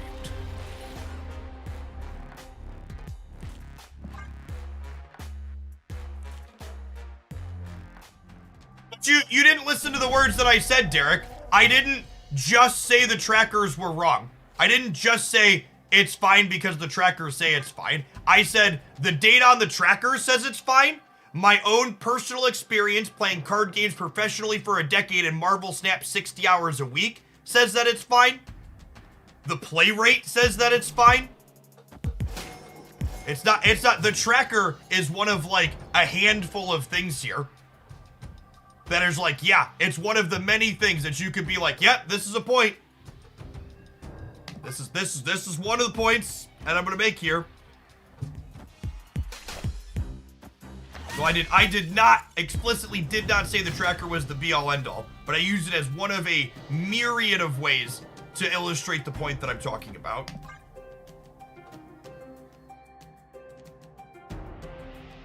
But you see, I would argue that's not even problematic, Queenie. If they're all just like playing the same 100, and I honestly, I really dislike the players in the top 100 decided this, or this is true for players in the top 100, because when I was in the ladder playing at rank 200 or 300, I was regularly queuing into players in the top 100.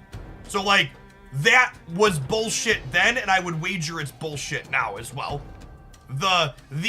Well, it's only true for players in the top 100 is an appeal to authority that's basically like saying, well, you should trust me, bro, you're not where I'm at. Well, I got to where they were at, and I still disagreed with their position. It still wasn't losing to Loki every round.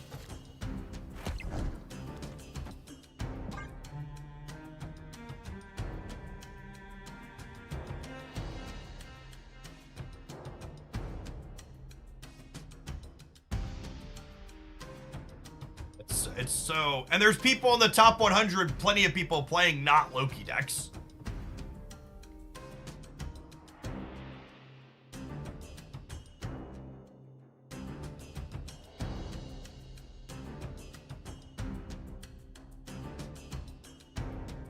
Also, to the new person in chat who said, I'm big mad. Chat, I'm not mad at you. I'm just disappointed. Because I think if you really put your brain into it, you could do better than what you're putting out. Behold my mighty hand.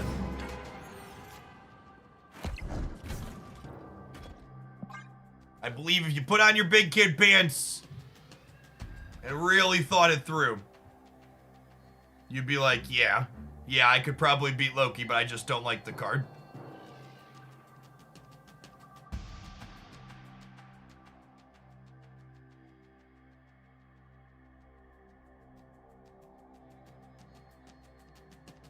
I think they created the problem for themselves and then are complaining that someone else won't fix the problem they created for themselves, Queenie.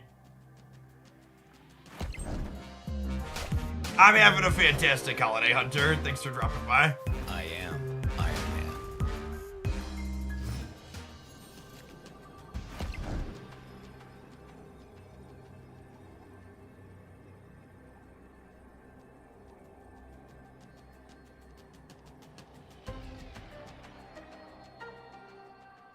Hey, thank you for the gifted subs. That's super generous. Like here, chat. I think looking at the end of the game and being like, well, time to flip a coin against Goliath. I think that's way less interesting gameplay than Loki. Well, so we got him with the card played off the path last time. I don't know. Can you teach an Goliath player new tricks? I'm gonna hide my screen just in case. No, I'm gonna hide my screen just in case. Just in case.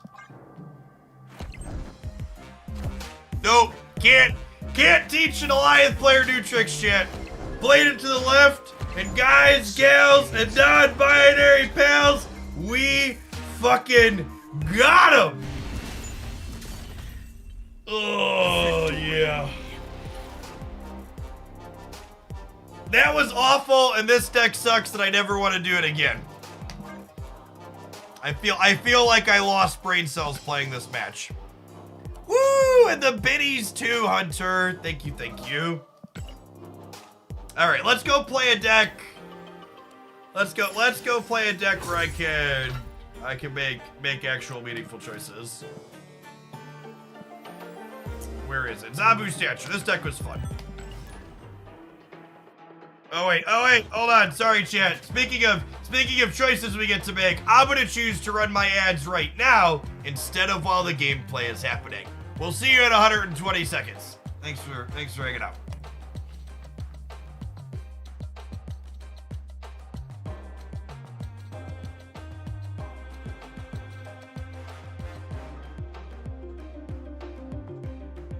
That felt like 100 matches all at once. Yep. What's going on, Sanda? Thanks for the primer.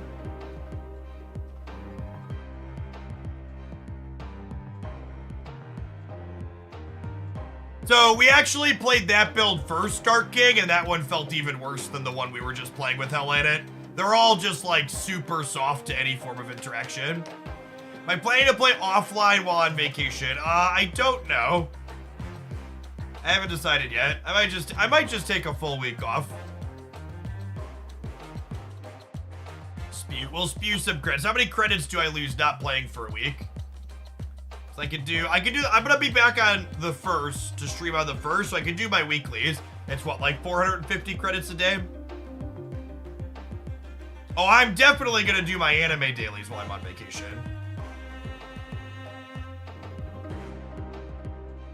Yeah, we'll do my infinite tickets on the 1st, Eric. I'm also not super worried about it. The fact that they gave us fancy borders on the spotlight avatars by default, makes me like really not care about the infinite borders. They kind of, this cosmetic feels like it devalued Infinite Conquest 3 personally. Should open reserves again. I just don't want to open gold tickets. Best decks. Yeah, I've got a best decks video here. That's pretty much still relevant. I'm gonna have an updated best decks video on Wednesday, but I'm honestly not sure that it's gonna be that different than the previous one.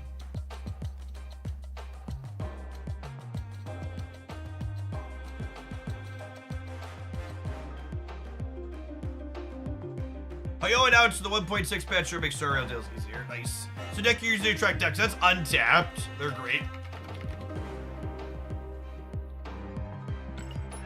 All right. The adverts have ended and the gameplay may begin. What about your login rewards? I'll log in and get my login rewards. Those are easy. Easy peasy.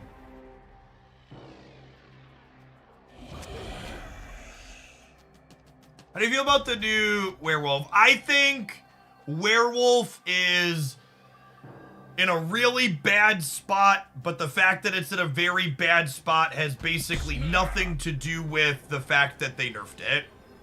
It's definitely a nerf. 4-4 is worse than 3-3. But I think Werewolf is struggling mostly due to the prevalence of Professor X and Storm decks, more so than the fact that they changed the stat line.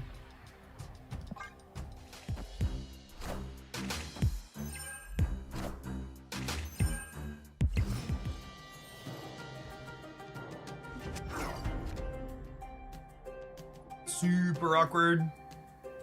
We're gonna have an end of year recap. I don't know what you mean by that. Like, what would you expect an end of year recap to be? Did you see my 1 year in review from when Marvel Snap hit 1 year last month? I feel like an end of year recap's probably redundant into that. Opponent snap. They're snapping me. I've done nothing. It's a good snap because I've done nothing. I could, like, Zabu into Nico into X23 here. Kinda don't hate that. I'm gonna stay. See how it feels.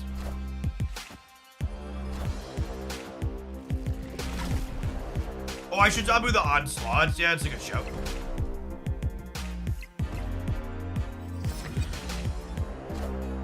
Oh, they copied their Venom. Yikes.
Statistically, we're supposed to go here. If I would have played Zabu over here, we probably would have been fine.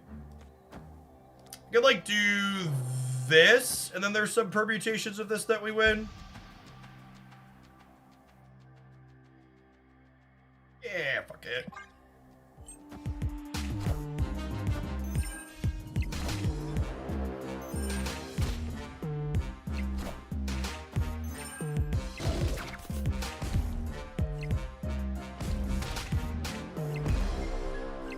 Actually, 3 goes left. We're still losing, right? Yeah, if my Zabu had been here, we could have shanged one of the paths.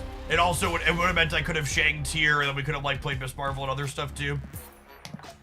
That was a sloppy first one.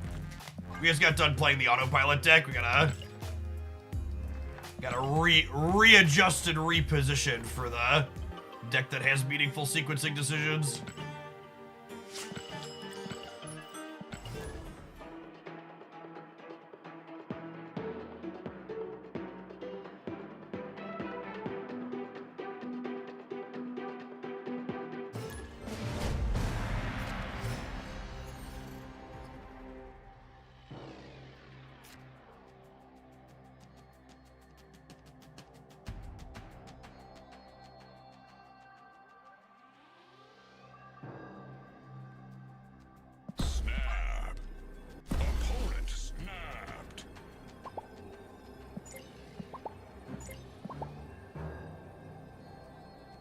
Yeah, the old Dakin into Samurai. Our deck has Jeff as well as Doombots that can slip into Sanctum, so those ain't too bad for us. Which Nico spell is it? +2 power. Yeah, that's solid.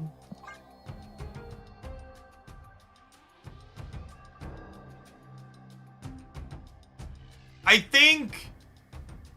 think Second Dinner doesn't want there to be a super meaningful prize for Infinite Conquest, because if the prize for Infinite Conquest is too meaningful, players will get FOMO'd out of... If you make a prize too difficult to achieve, the people who can't achieve it start to feel like they can't keep up with the game anymore and will frequently stop playing the game as a result.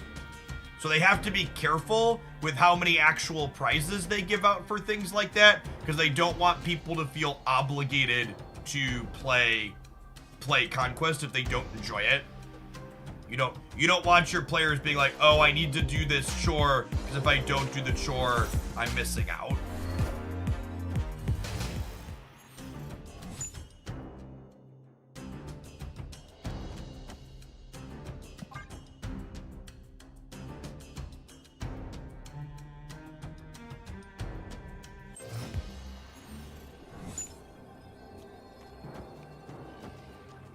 I don't need more than Jeff and Dr. Doom over here.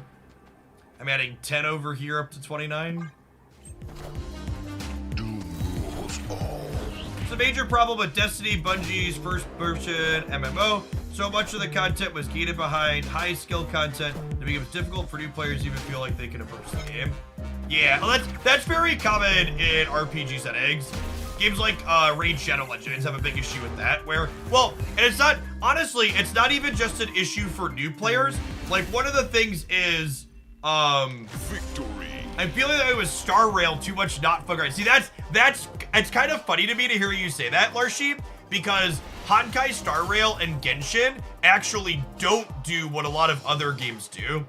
Like, Star Rail's amount of stuff is so much significantly lower than something like Raid Shadow Legends or other of those mobile hero collector games. For reference, like, I've played a lot of those games. I was an end game Raid Shadow Legends player at one point, and it gets to a point where when you're through all the content in that game, that just doing daily and weekly upkeep without actually doing any new content becomes like a dozen plus hours a week of just like using your energy and using your keys and whatever other resources are temporary and time limited. You're like logging in each day to do like an hour and a half to 2 hours of chores. Yeah, MTG Jedi in chat there, they do a ton. They do some Raid Shadow Legends content too, and like if you're super into it, like it's reason. It's not like if you're having fun with it, it's fine. But like if it feels like a chore, it's like I don't want to log into my video game and do 2 hours of chores, right? Like on the days where I'm busy or not super into it, I still pop in and like clear my Genshin and my Star Rail dailies in like 20 minutes combined, if that.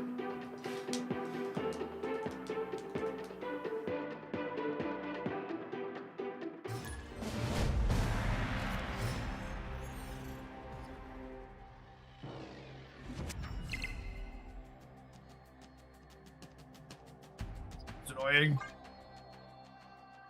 Wanna clear that one with Nico, given the option.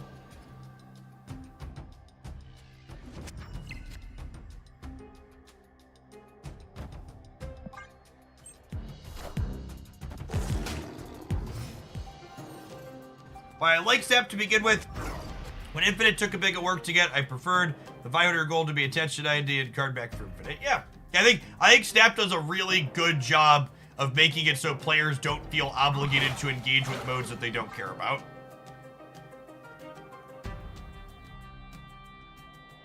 Opponent snapped. I'll leave here.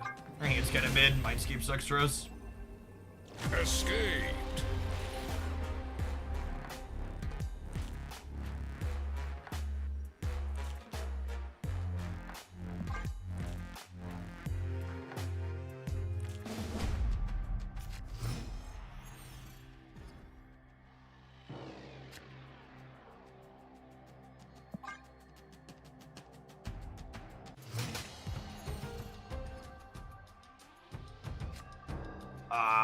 love to put Jeff in the Aunt Mays. I'm gonna step them on that actually, I think. Because Aunt Mays, if they don't have exactly Jeff, provides a liability for space thrown to them. My kid brought home a stomach bug for Christmas. Brutal. Yep. My little plague carriers. They are adorable and expensive and germy, but I love them.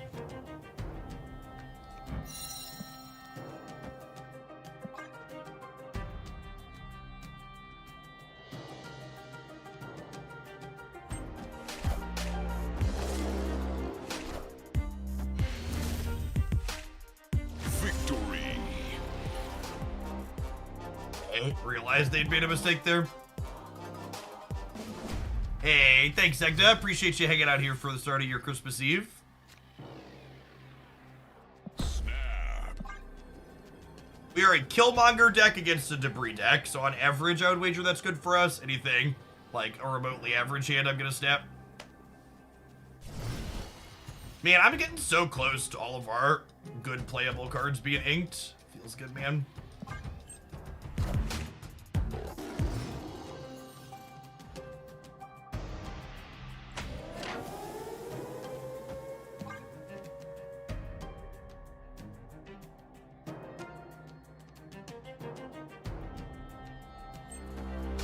Yeah, I agree. I think to compare Snap more directly to other card games, I think one of the things Snap does really well is that a majority of Snap's progression is not tied to winning games of Marvel Snap.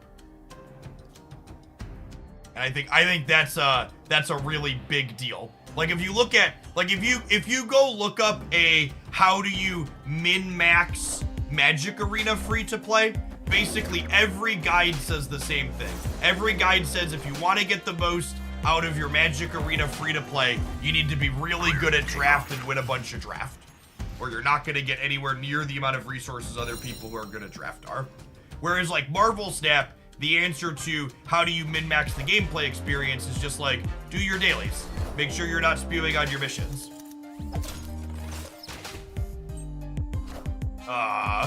Thanks, bud. Appreciate you. Our deck's really good against Dr. Octopus. A lot of these Dr. Octopus decks are trying to rely on Shang-Chi to clean up whatever mess he makes, and Shang-Chi is just decidedly not good against what we're doing. It's one of the real strengths of this deck. This deck gets to play Shang-Chi while also being good against opposing decks that want to play Shang-Chi. Victory.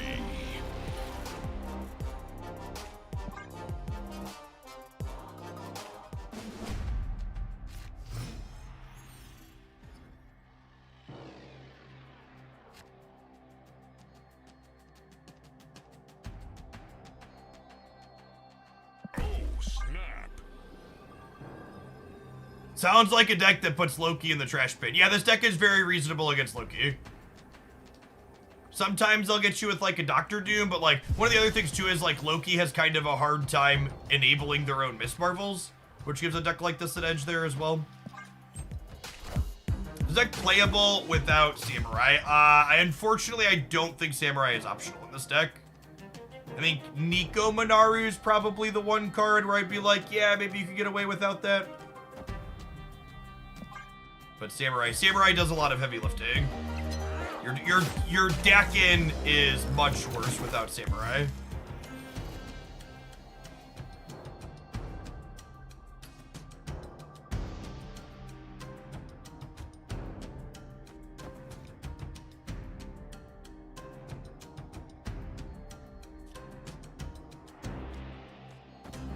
If I do this. And then next turn, we go like Jeff Killmonger. Colleen doesn't... Oh, I guess he does enable deck. And he doesn't enable stature, though.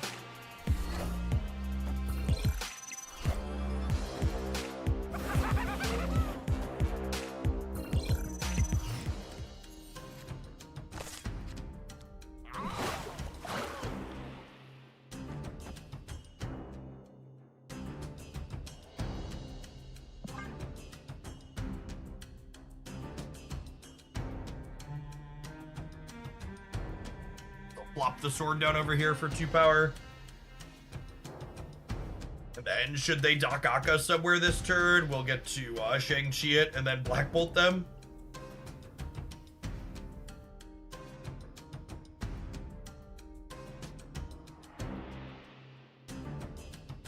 They clutter us with debris this turn, maybe they could get us.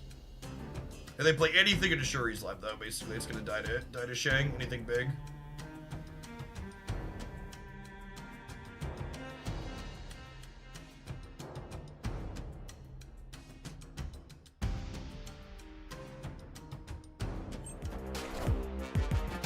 Ooh, playing Doc Ock Center lets them dodge Shang.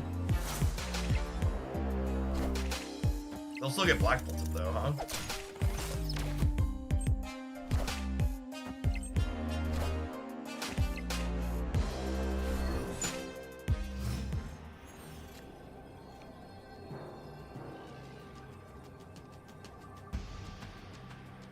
Yeah, that's spooky. It's just good play. Think they can win here? They would have to Shang me here plus add 6 points here, which is really 8 points. They have no cost reducer, so I assume they're just dead.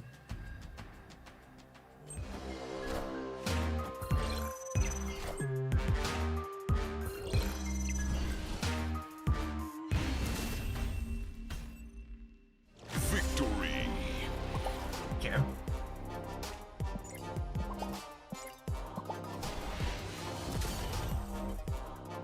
We're gonna hit Galactus with the Cosmo.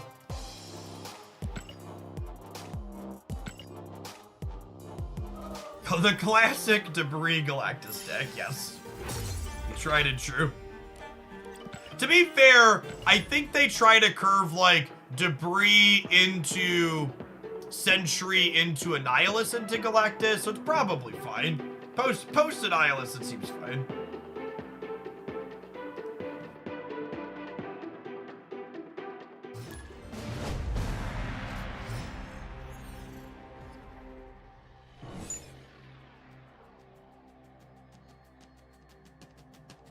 Fuck.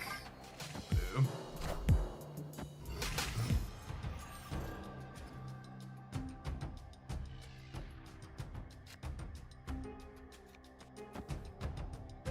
Oh, snap.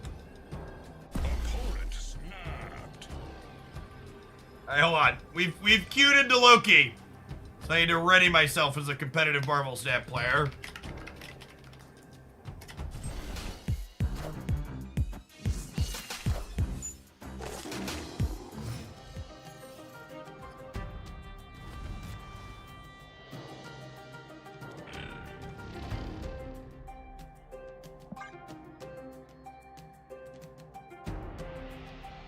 Have a good one, Privy. I appreciate it.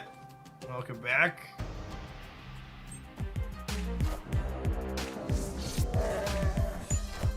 Whoa, they put more rocks in the deck?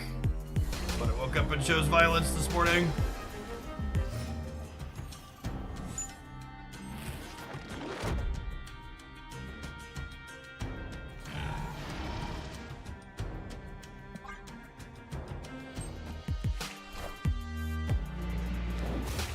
Holy, they took 4 cards from me. Howdy, Alucard. Merry Christmas to you and yours.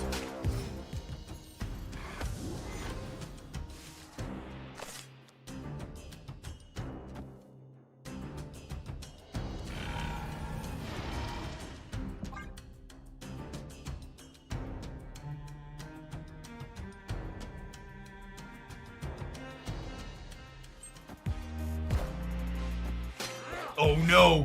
Oh no! Monkadekin! Wow! Holy gamers! Holy gamers!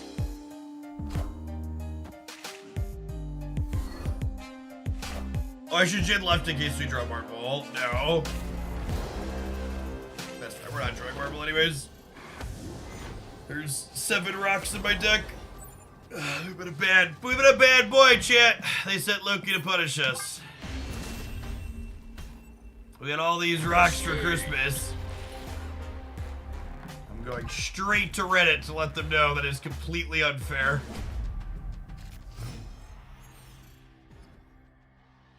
Snap. Opponent snapped.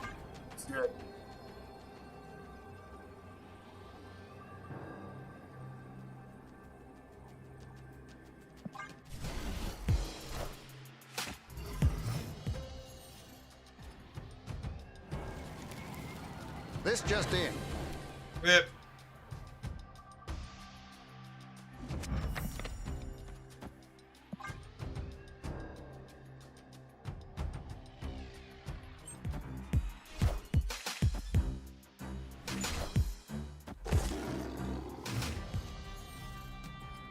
Loki kicked my puppy. Second dinner doesn't even care. It's completely ridiculous.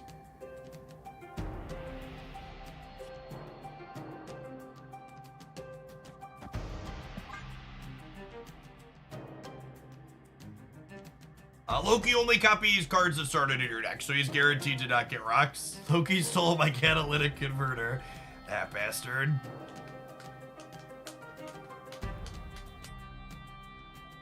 Truly a despicable monster.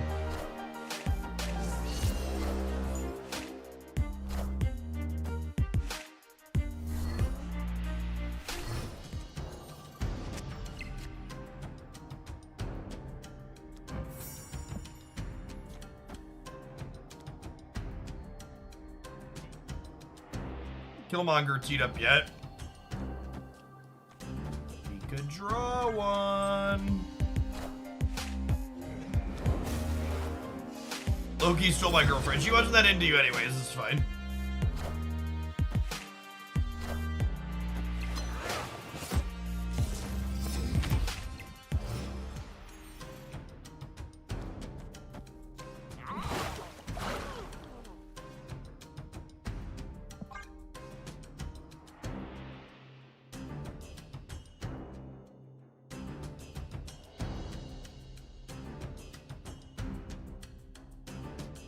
Why should Jeff rate to duck Shang? That's a good shout out.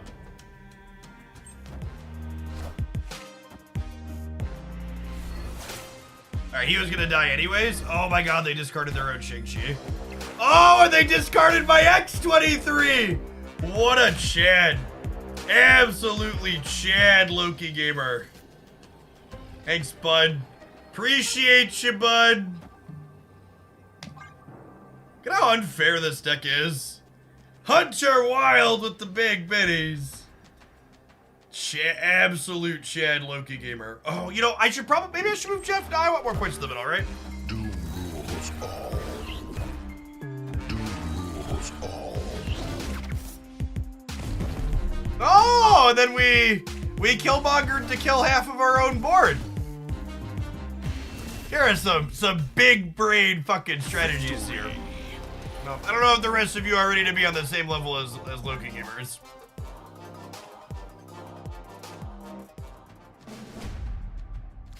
I'd like the record to reflect they had Quinjet Loki that game as well. Opponent. Oh yeah, all the cubes, bud. All the cubes.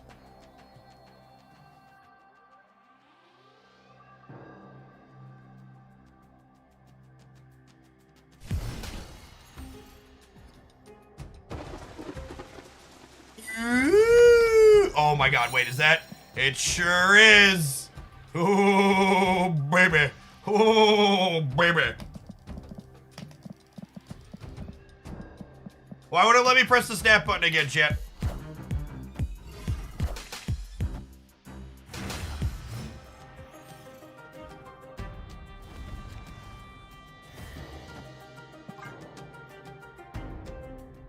Yowza.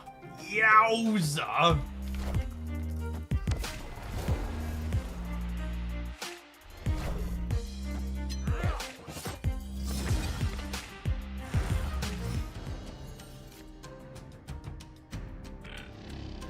Holy.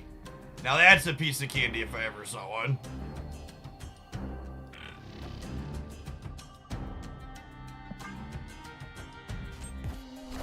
Shang-Chi! Never heard of him. Oh, I'm bricking a draw here. Maybe I shouldn't have played this here. I wanted the extra energy, but bricking a draw is kind of mid, huh?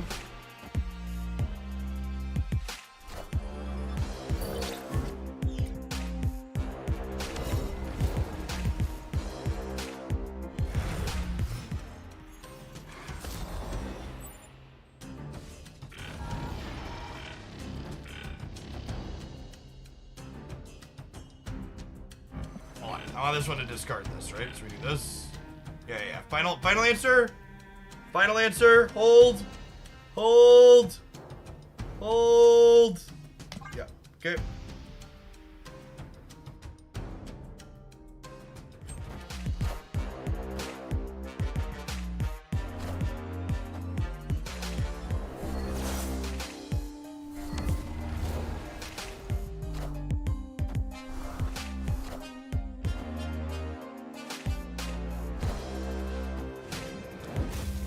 Alright, the only Loki 3 cards, Chip.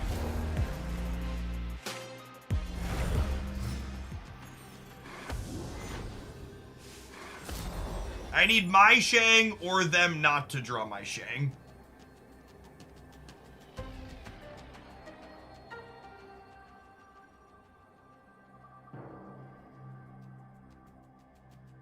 We are unfortunately going to be dead if they drew my Shang, right? Is that true, actually? Actually, is that true?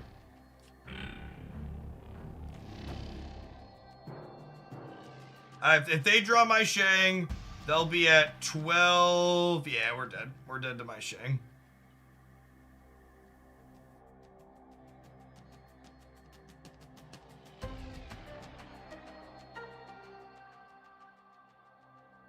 There's nothing I can do to play around my own Shang-Chi here, right? Hey, thanks, King. I don't think Killmonger right does it, right? Does this beat them here? This is 11, 14. I guess it's 19 technically. We're getting rid of 2 from them. Okay, sure. That's a free roll. Yeah, sure.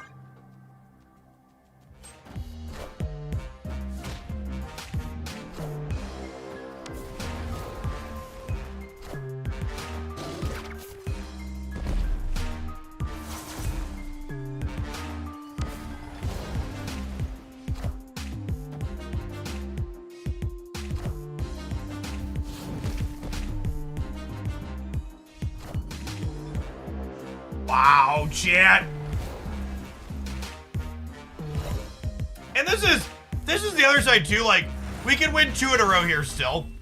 But when I feel like so many people have a hard time looking at these games objectively, right?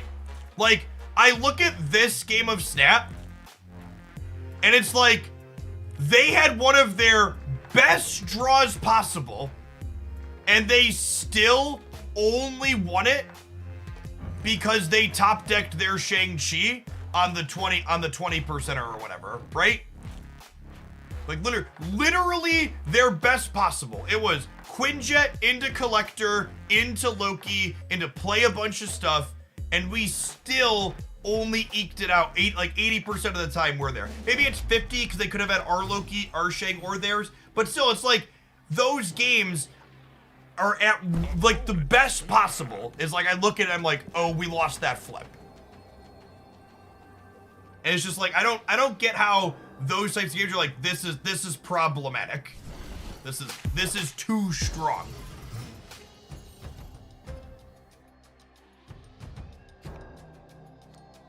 Ooh, that's a piece of candy. They've also played Quinjet on run every single game we've played. That's like above average, believe it or not. It's not an average case scenario to play Quinjet on turn 1 every time.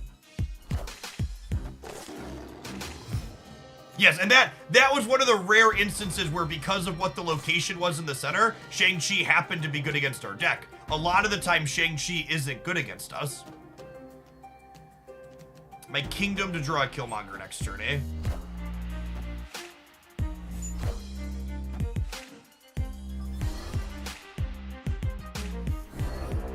Honestly, getting rid of an Iron Man probably saves us some headaches later.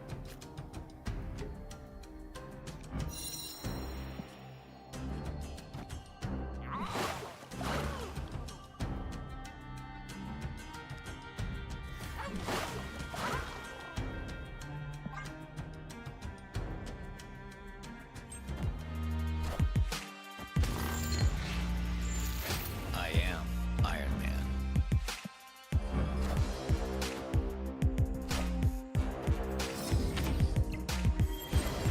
Holy gamers! Holy gamers!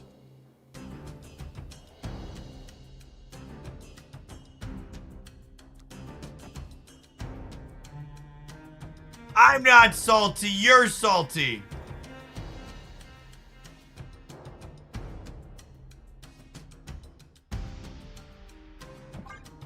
I feel like this is the type of stuff where it's like I feel like people hit a beat like this and they're like, this is unfair. This is unfair, and this deck is unfair and it's too powerful. It's just like, or we could take a minute and take a deep breath and just be like, yep. I wish that hadn't happened, but like, yep. Is this crazy? I feel like I need to spread and play for all three, because I feel like 14 probably doesn't win the middle, right? I think this is our best shot here. I think I need to stack the left and hope that they...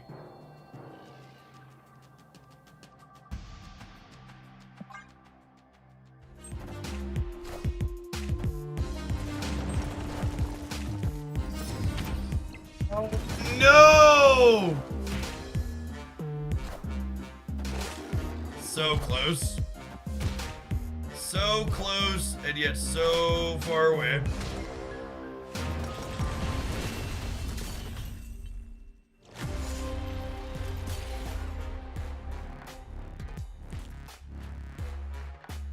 Stature counts as a 5. So the cost on a card for Miss Marvel counts as the cost in the corner, not the energy cost you paid to put the card into play. I don't know. Like, I know it's like become a meme on this channel now talking about how this isn't a big deal. But like, the games against Loki, all my games against Loki go to some similar tune like this, where like almost every game is won and lost by like this small, narrow margin. I had a bunch of choices and decision points where I could have put power in slightly different spots, or some variants could have broken slightly differently in my favor, and the game or the match moves. Yeah, exactly. And like, that's the big thing for me. Like, it's... I almost never walk away from a Loki match feeling like, oh, I had no player agency and none of my choices mattered. And that's what it feels like against Professor X a lot of the time. Like, they flipped a coin, they won the flip, they won, they lost the flip, I won. It just feels like an RNG fiesta.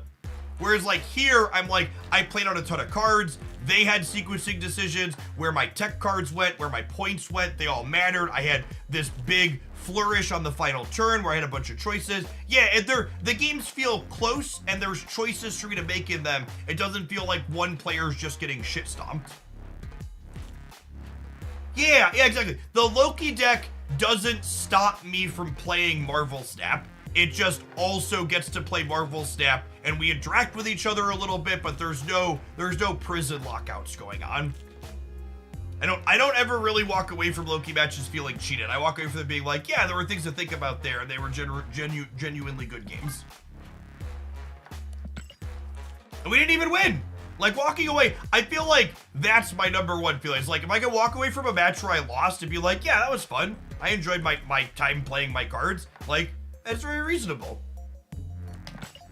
You know what else is very reasonable, chat? These adverts, unless they're for Coinbase, in which case, fuck Coinbase. We'll see you in 120 seconds. Thanks for hanging out. Don't go anywhere.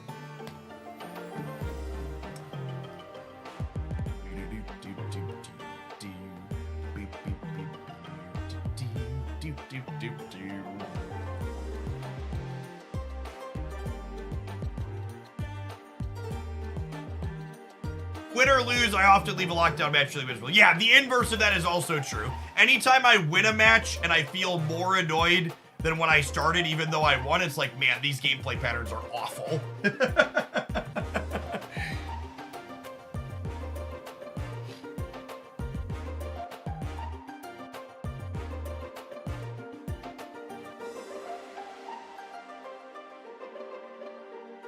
Coinbase is a cryptocurrency exchange / speculating platform. It's a platform for grifters to grift idiots.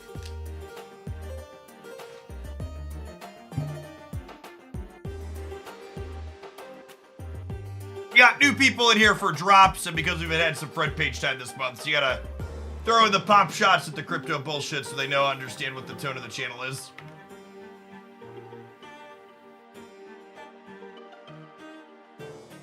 Your favorite character in Star Rail? Who am I liking in Star Rail? I like Dino Dan. He's one of my favorites. I like his the use of his skill point management is fun.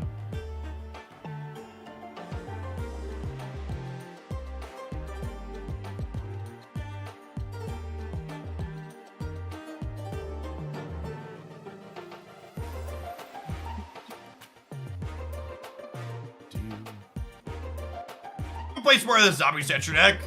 It's just very fun and satisfying to play. There's always so many choices to make. It's a mechanically very satisfying archetype. Should we look at stats? We've been making fun of Loki and talking about how the stats are bad. Should we illustrate that point real quick before we dive on into some more? We have an almost 200,000 game sample size.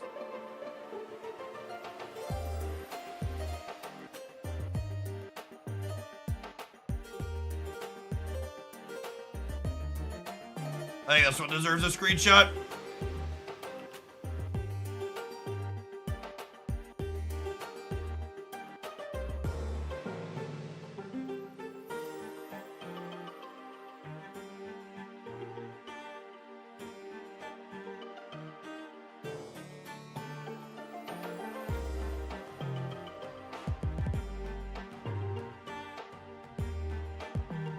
Professor X, nerf, hasn't really meaningfully moved the needle on lockdown / Alliance / Blob. Play rates per at Untapped metrics this season.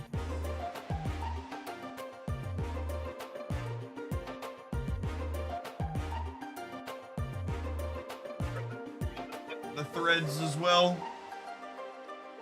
The gamer is smart enough to stop using Twitter. How key do you feel Samurai is in the stature? So I think Samurai is pretty important. Your Dakin is a lot less consistent without it, and your disruption into the lockout decks is less consistent. Because like one of the things Silver Samurai does is you'll tag it less than Thanos, because they have stones occasionally, but you'll like, against regular lockdown, you'll tag things like Goliath or Professor X with some consistency.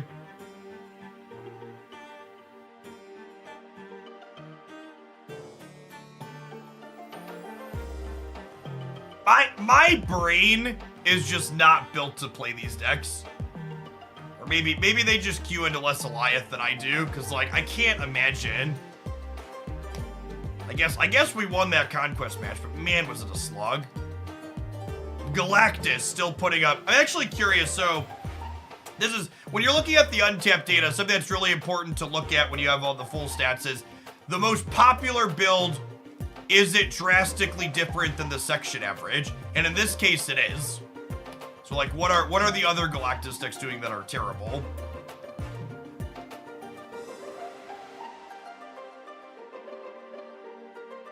What's the difference between these two? Spot the difference. There's a Nebula versus... It's Nebula versus Nico? Is that the difference? Well, that's a crazy amount of average cube difference for that one change. I guess I would assume the Nico adds the ability to purge your Electro and draw your Alliance/Lockout pieces more consistently. It could be better stamping and retreating, but like, this sample size is really strong, and this one isn't small. And like, this build here is also missing Nico with another 250 games. So like, these two are really pulling down the category average without Nico. She's so good, gamers. This build is giving up Psylocke to play Vision.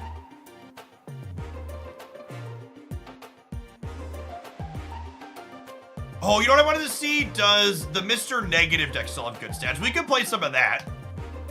We played Negative Professor X yesterday, and it was pretty solid. It does, yeah. This is really good stats for a Mr. Negative deck. Usually Mr. Negative is like sub 50% win rate and maybe some positive cubes. We're gonna have a highlight with this one up on the Hoagland channel later this week. Let's play a couple rounds of stature, then I think maybe we'll close up on this one. But this is Havoc. Havoc was a good addition to this, and sadly Professor X is good at it too.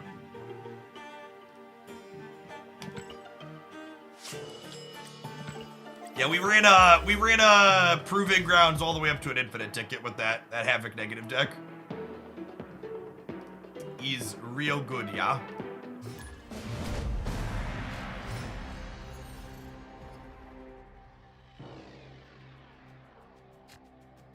Oh, snap. Opponent snapped. I don't know if playing Black Bolt into Bar Sinister is the right play, but it's always the fun play.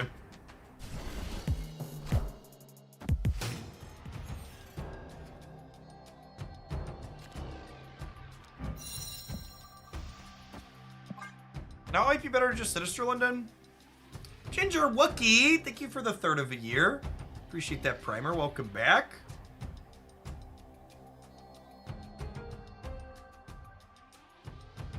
Oh, whoa. I didn't even notice because I haven't been super paying close attention to my stats.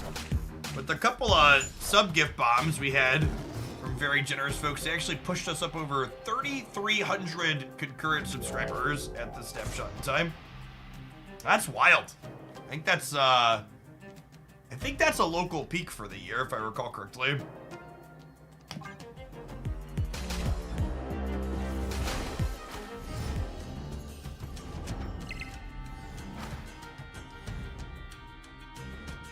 If 4 cards in hand, we'll take them all. We'll take them all.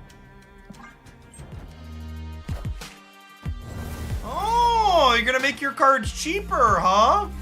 Sure would be a damn shame if you didn't have any more of them. Sarah Galactus. Sure, gamer.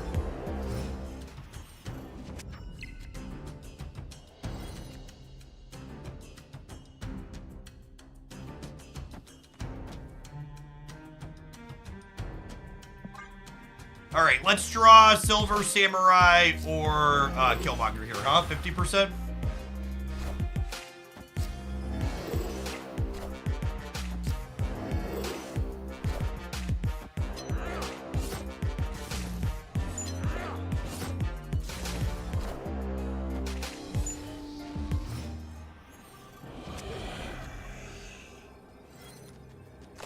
That'll do, donkey. That'll do.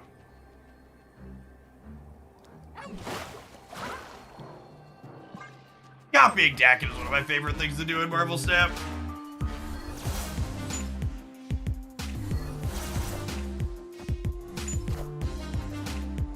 Not a Shang-Chi. Good to go. Victory.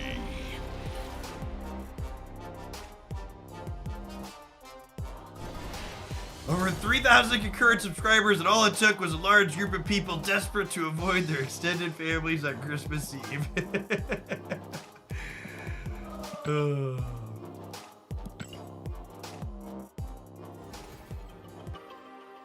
On a slightly more serious note, I think a message that bears repeating this time of year. that is good for folks to know and remember is that family is not just blood, and family are the people that make you feel good and proud of who you are, and not people that put you down. So remember this holiday season, and all the time really, that you deserve to be happy, and don't give your time and energy to people that make you feel like you are less than because of who you are, just because of who you happen to be born into. Big fan of found family. We'll be spending time this evening with both my children and other friends who are essentially family. Some of us are just Jewish and born, as you will. Victory.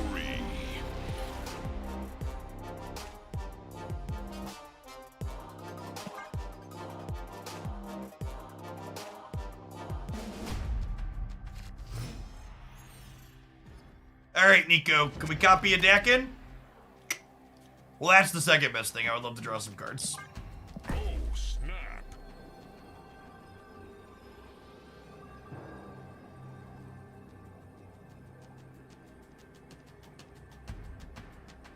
There's a whole screed about Reagan pushing the nuclear family and how that exacerbated cultural loneliness and familial abuse by breeding vital social networks.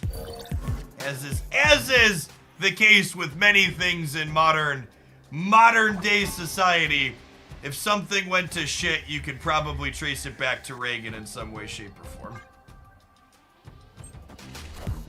Quite the individual.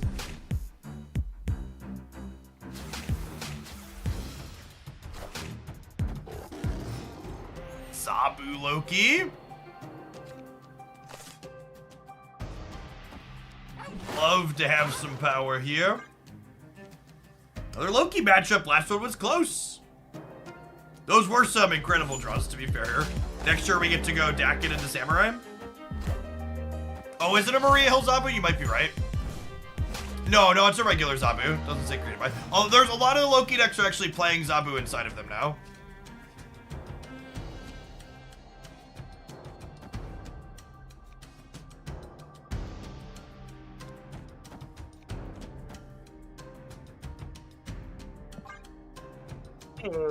Shakai, thanks for the brand new primer. Appreciate that.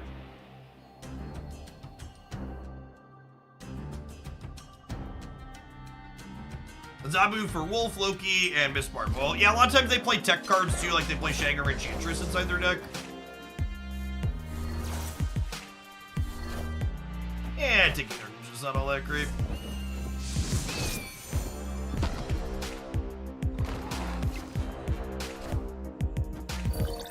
Oh, you know what? We'll have enough energy next turn with the bonus to go Black Bolt and the Killmonger here too, right?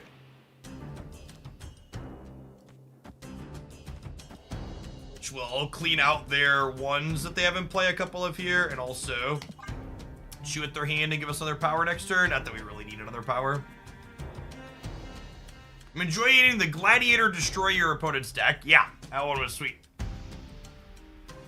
Werewolf's just a very fun Marvel snap card. I was really glad. They talked about how they explored Werewolf changes that would make him only jump once per turn, and I'm really glad they didn't settle on those. I don't understand how it makes Loki so powerful. I haven't played against him enough, and the card text doesn't help either. Can you help me understand? I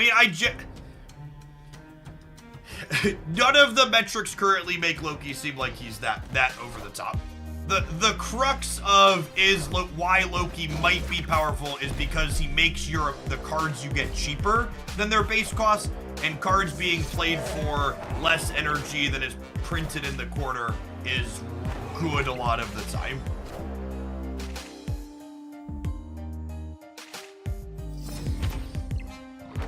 Okay, so we need to spread out and play for all three here because Werewolf is over there. Oh my gosh, I can play all of the... I thought we weren't going to need the extra energy, but I can actually play all of these cards here now, right? Holy. And this works, right? Because this is 2, 3, 5, 6. 1, 2, 5, 6. Ship it. Don't you think a 4/18 is too strong, though? Playing with powerful cards is fun. Having cards that you have to build your deck around and sequence your cards in a interesting and oftentimes difficult manner to make them large is a good thing for the game. Cards like Werewolf are good designs. They have deck building considerations, and they give you a lot of player agency in how you execute them inside of your games. I'm also not even sure that Werewolf is generically good right now in a post-Blob world. Yeah, there are major deck restrictions, play pattern restrictions, there's board space restrictions. It's also not always a 4/18.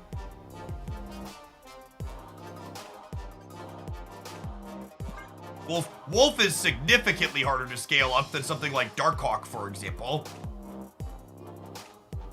And I would argue that there are far more locations that are detrimental to Werewolf by Night than there are beneficial ones, whereas the opposite's true for Darkhawk. Darkhawk has a bunch of locations that supercharge it and very few that actively hurt it.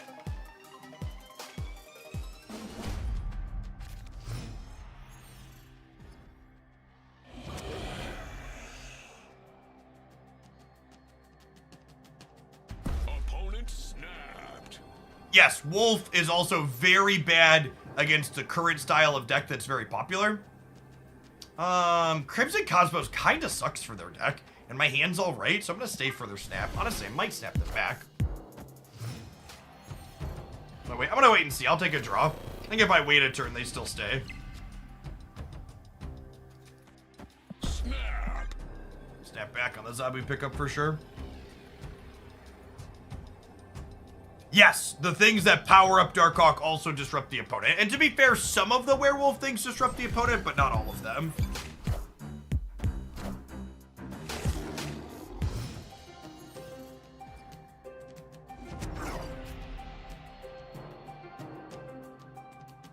I'm gonna play this over here, so that way if it dies, it comes back in the valley.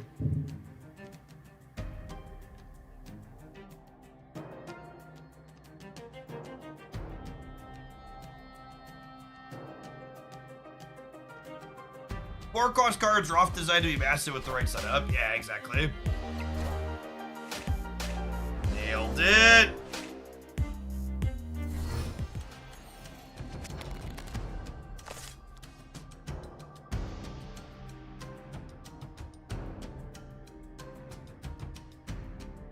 Do I go Miss Marvel into Nico and then Nico the Black Bolt next turn? So that way it comes back and takes another card from them? Yeah, for sure.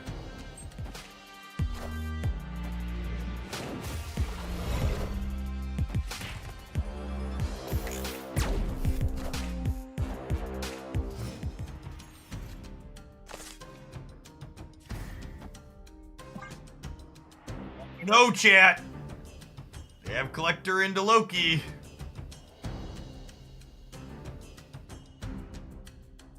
Our Miss Marvel dying was a little unfortunate, but we get to shred their hand here.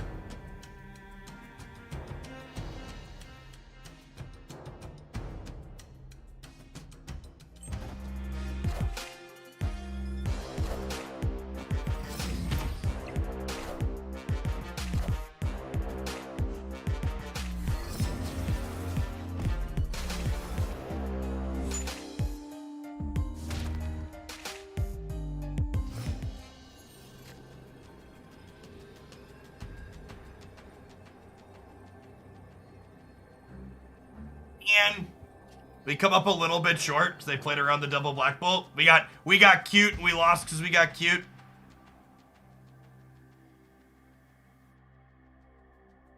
I just can't get points into Crimson Cosmos, right?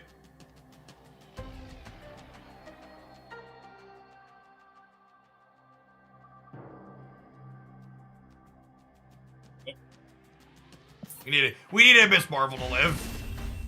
I should have retreated later. That was a mistake.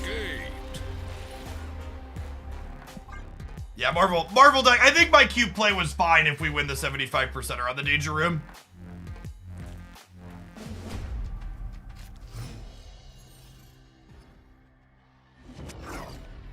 I definitely made a mistake by not retreating later. They could have had a playing card that we had a lot of stuff there.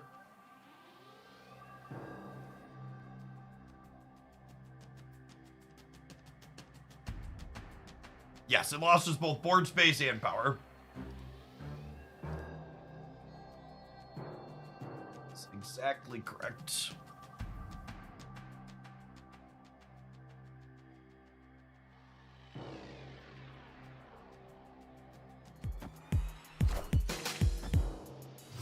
Plans for the holidays, spending time with the family.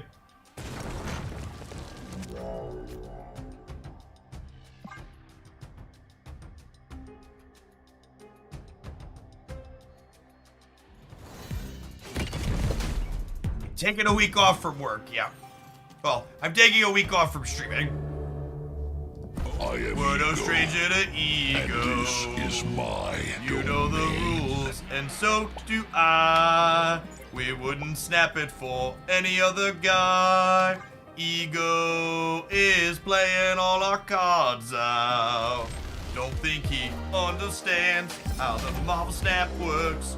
Do-do-do-do-do. Wow! Their ego sequence collector.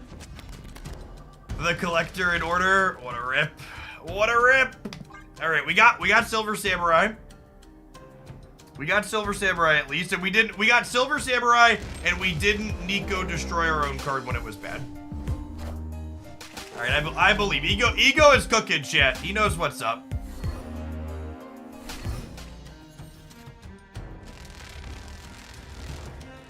He skillfully killed the Hawk here, so Ego can't get turned off.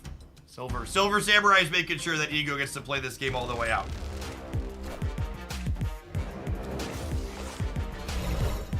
Alright, Ego.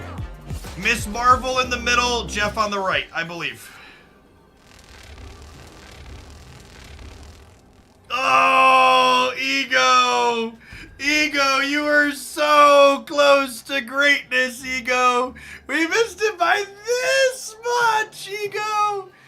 Ship it! I ain't never lost an Ego game in my life, chat. Certainly not about to start. Oof. Oof.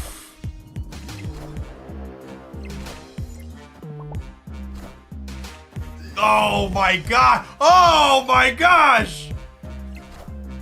Look at this man cook. He cooked us right into the corner. Right into the corner. Never lucky rubber ducky. Wow, I mean, fuck Loki though, am I right? Never gonna be able to beat him. We played our Killmonger on 3. Ego has decreed.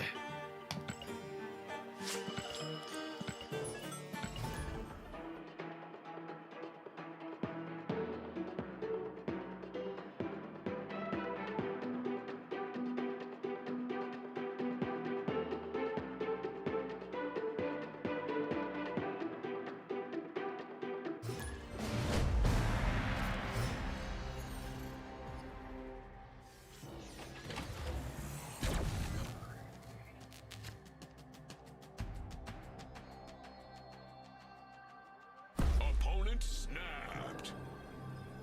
Snap. Play a couple cards. We take the last one? 36,000 medals. Yeah, we're gonna get some boosters here next week.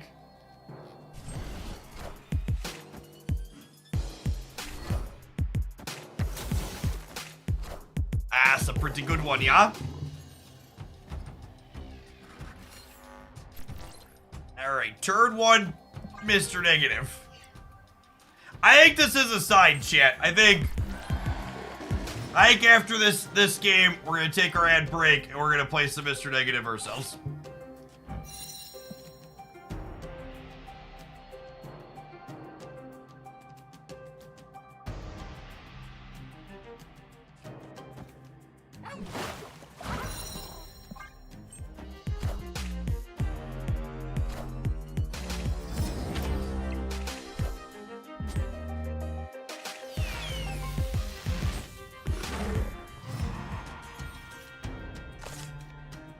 She's marvelous, chat. Simply marvelous.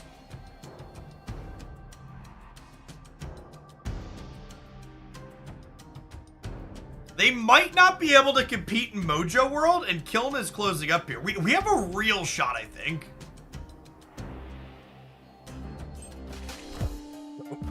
Cope and Seethe.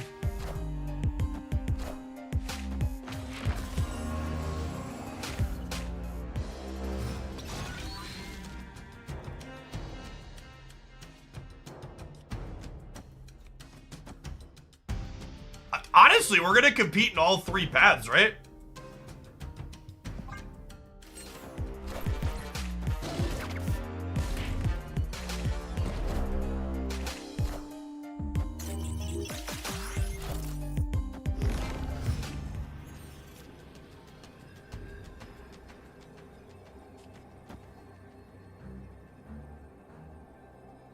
Yeah.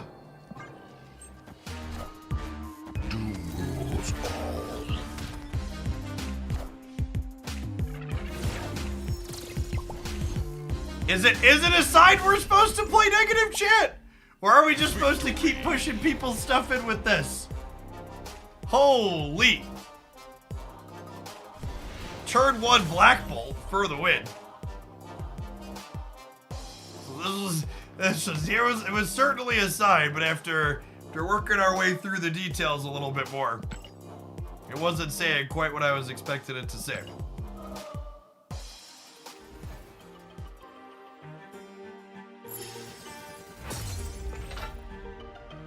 How come Havoc was their best play on 6? Well, they went to no cards, basically, when they negatived on 1. Because of the Black Bolt taking one of their resources away, so they were kind of just, like, playing out what they drew every turn.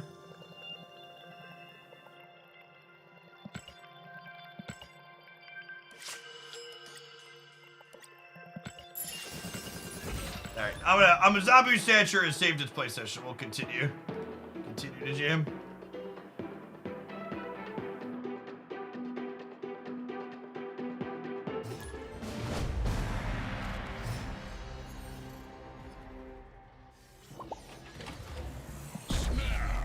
You know what they say, chat? Life's a batch and then you die.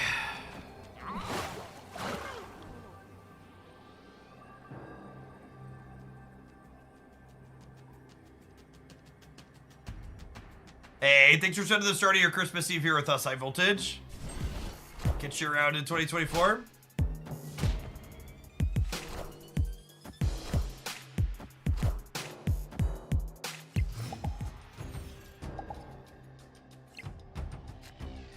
Turn 1 Collector and 0 Energy Kitty Pride.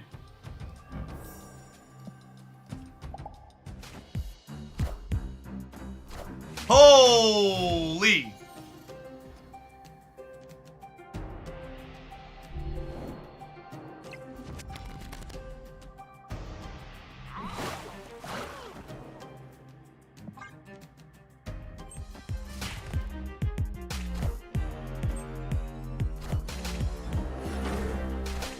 Are they playing like Classic Bounce? I think they're playing Classic Bounce, chat.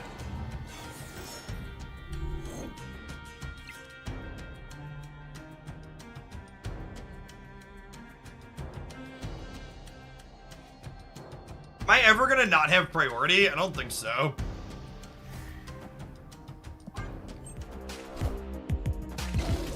This at least takes 3 points off of their kitty. Or 2 points off of their kitty, I should say.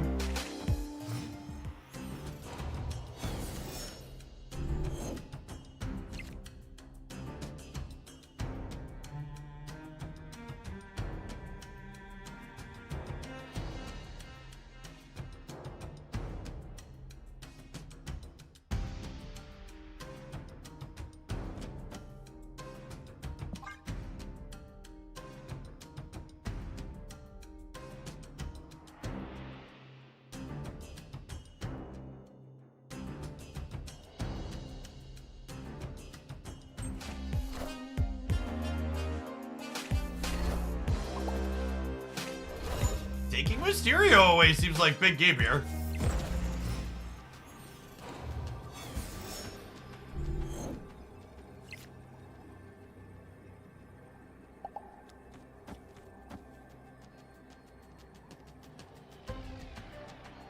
$20 on the left, 16 on the right. 6 in the middle. They have a demon, a kitty pride, and a mystery card. You have a deck planned for Infinity Conquest on the 1st. We'll probably play a bunch of different stuff. This will probably be one of the ones that we play. I think this deck is super reasonable and consistent. It's got a decent lockout matchup, as good as you can get.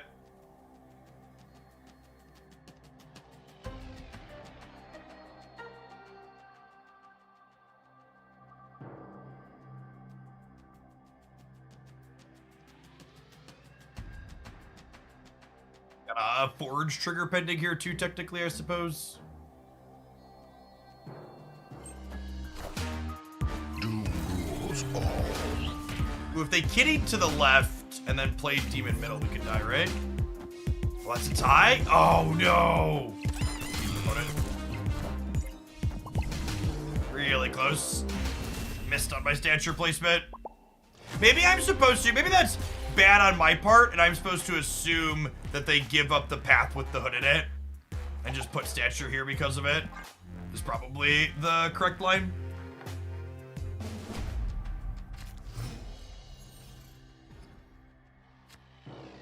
Oh, snap. This location is rancid for them.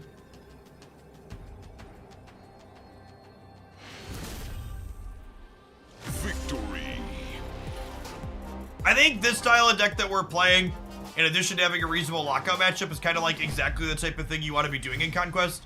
It plays powerful tech cards, lets you like win some matchups on the spot, but it also just like doesn't have any genuinely bad matchups. And thanks to things like Nico and Dr. Doom and Jeff, you don't suffer too badly from location variance because you can like kind of get into everywhere. I'll have a Celine theory crafting video up Tuesday just before the card releases.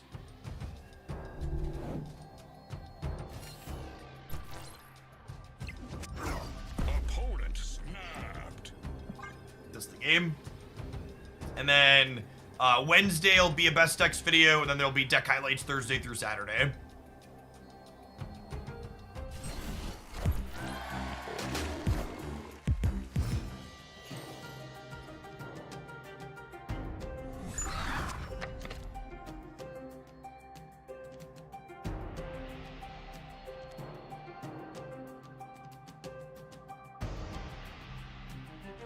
Need to hope to get rid of Mindscape, but also might be for us. Oh my god, do they have Elsa Kitty here? Wow, rip. Oh, you know what? I should have put Dak in here, so that way if I drew Killmonger, I can Killmonger the kitty.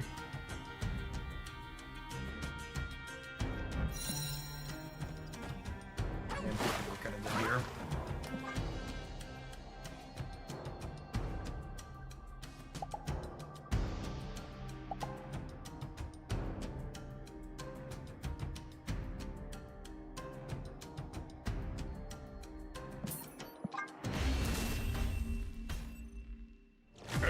Deck highlights come from the time on stream, Dark King Corners.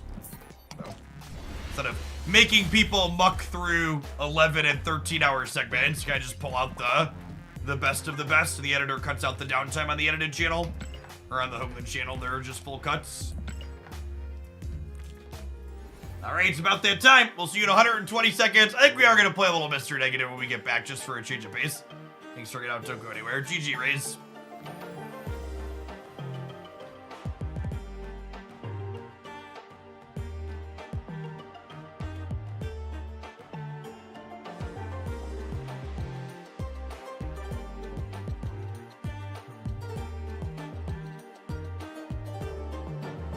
Only 2,499 boosters for Killmonger.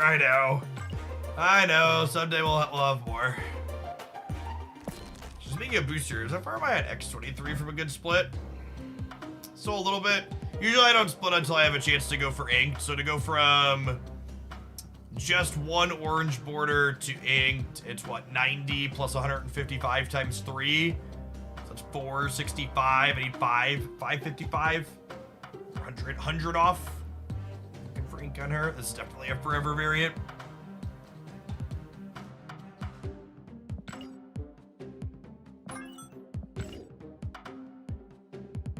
Hey, Dusty, thank you for the gifted sub. Appreciate that.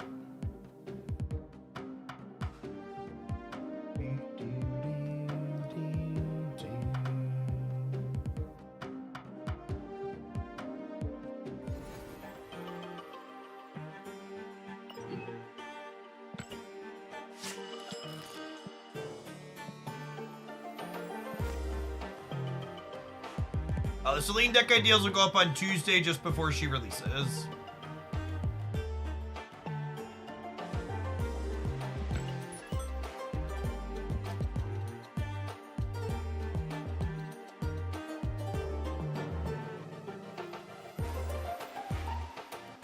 Rate my deck title, chat. Toxic Negative. Wait, what do I think? That's one of my better ones.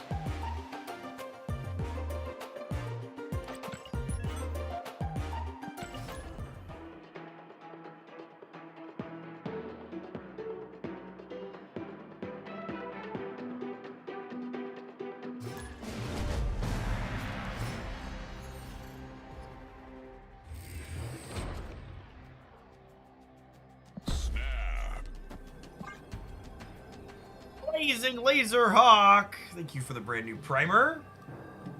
Good evening, good evening.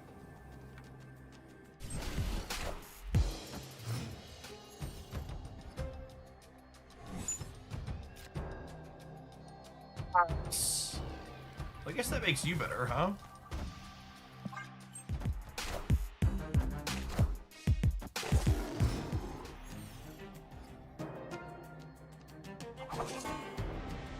Mother of God.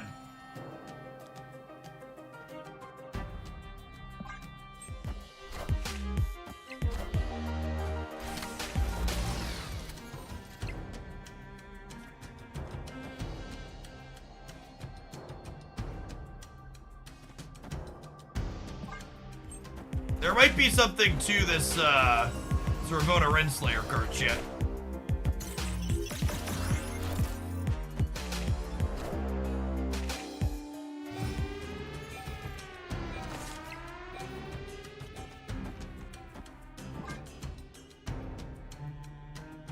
So they're going up to 12. I'm going to 6, 8, and then another 6 next turn. Yup. Cosmo. Cosmo. Rock. Alright. We have some Cheezerson for the center. They do not. Victory.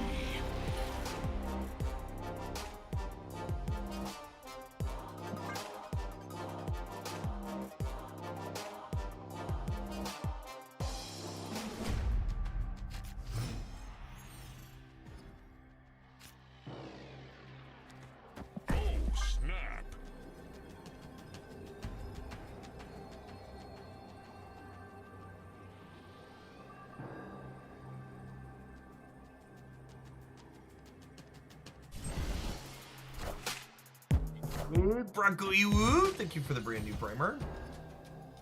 Good afternoon. I appreciate those Prime subs, like I broke down on 1 year in review video.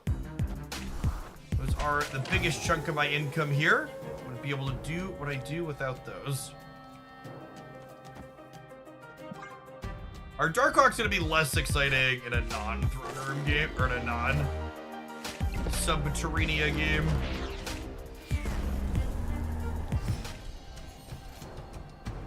Fake prison versus real prison. Yeah, they are definitely like the Alliance lockout deck.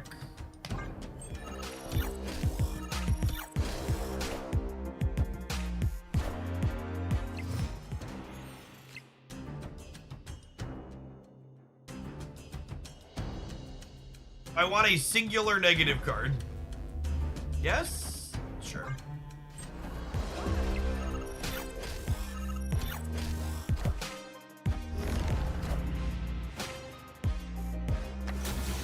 Got a gold ticket from Loki with Shaw Surfer. Nice.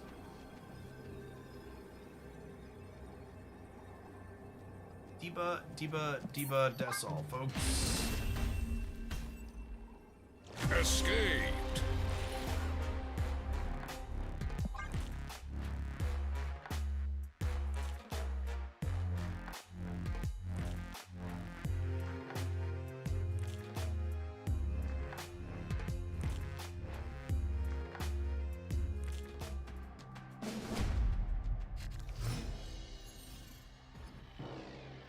Snap.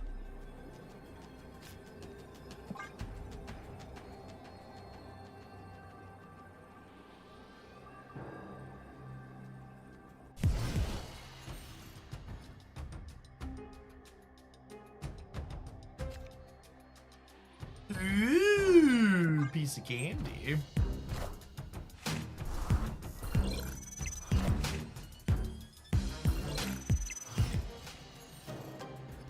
Like cheap cards, and I cannot lie. Wow!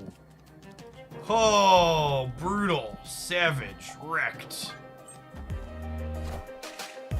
Wind, aid my hand. Absolutely.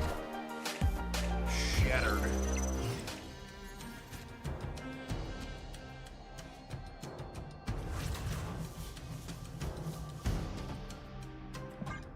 Opponent snapped.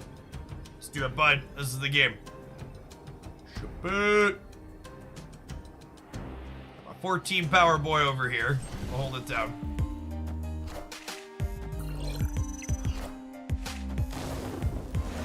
Or is he? Is he large land shark?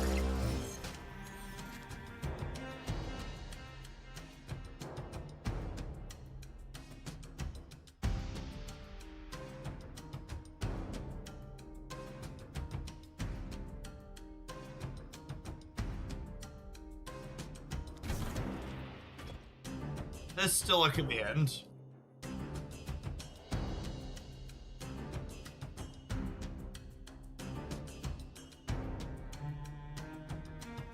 That video is 7 years old.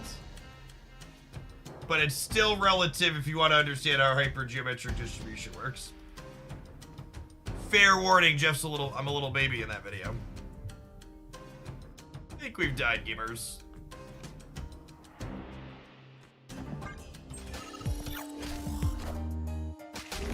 Or have we?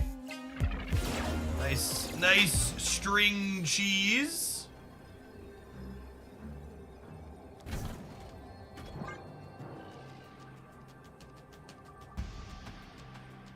Stat Trek link still work? I think it still works. Sure does. Thank you, Stat Trek. If Miss Marvel we die here, they played 2 cards, so Miss Marvel seems likely.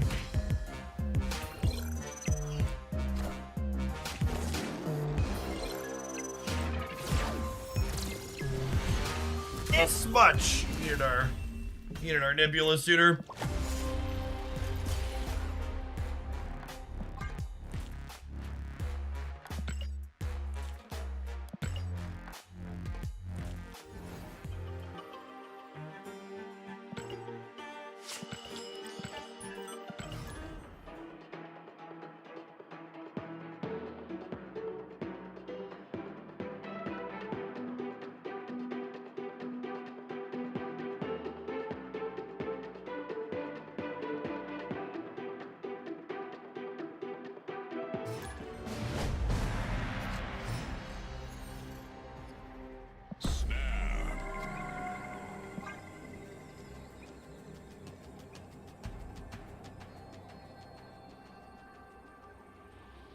Is that Netscape Navigator in that video? I'm having flashbacks, so it's definitely not Netscape Navigator. It's a non-Windows version of Google Chrome from a decade ago. 90% sure that's the Linux version of Google Chrome.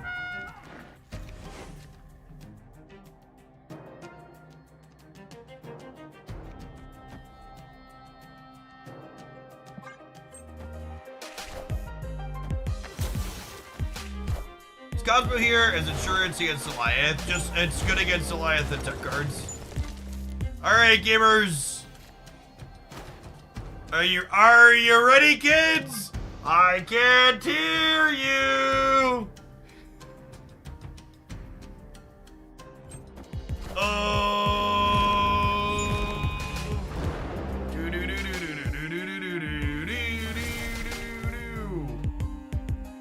Let's get ready to cheese them!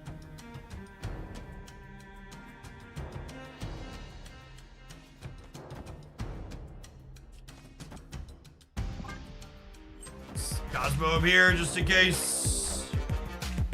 Feels like the thing to do. Oh yeah. Oh yeah, gamers. Look at Yeah, that's just good deck building right there. Just good, superb deck building. Now that we've asserted our dominance as the superior negative deck, even when we don't draw Mr. Negative.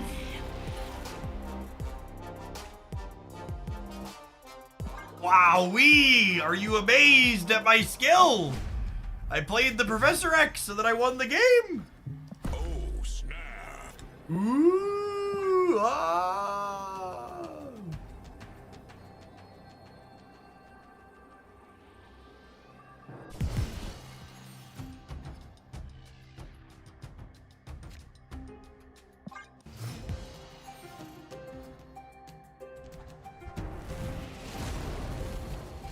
Limbo. Lovely. Lovely is more like it. All my lovelies.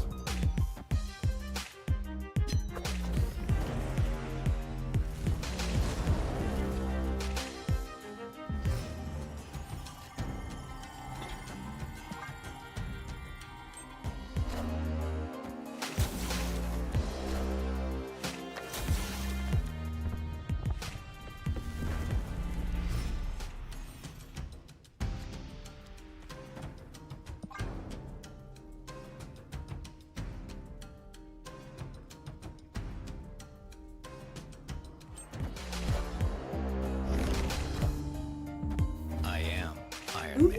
Ooh. Ah. I am. The Iron Grinch who stole turn 5. That's good. I'm going to use that one in the future. The Grinch who stole turn 5.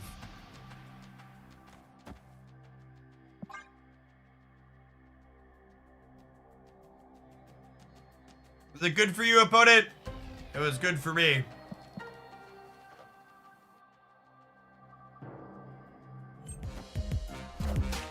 Such compelling gameplay. Much wow.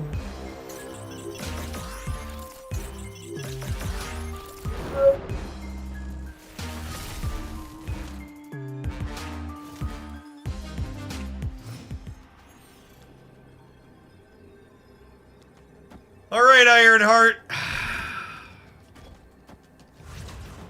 We've spent years preparing for this moment, Ironheart. Am I supposed to try and play for all 3 of them? Is that what I'm supposed to do?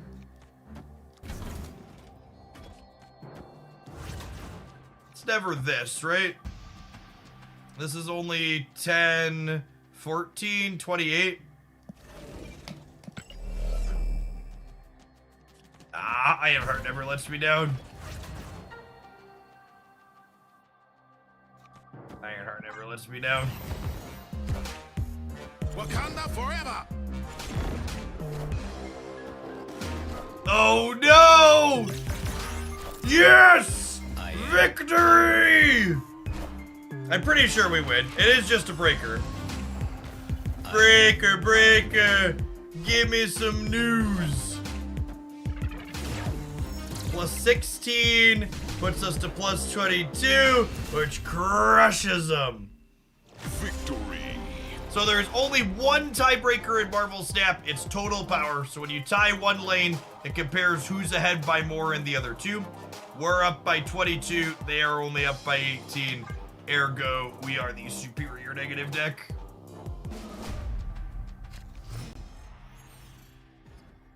Snap.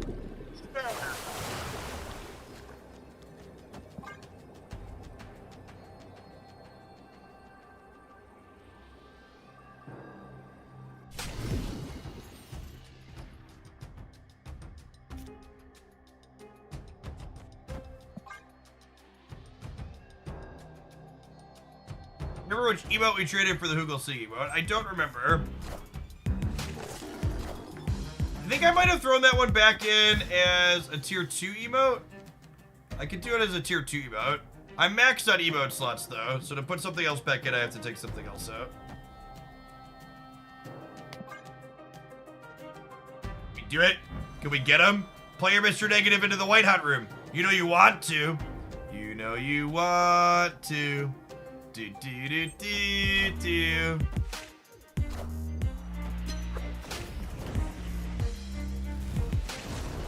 Alright, give me Havoc. Give me Havoc.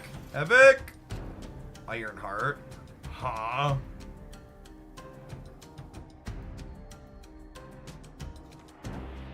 This is the Blade on the format play, right? Wow!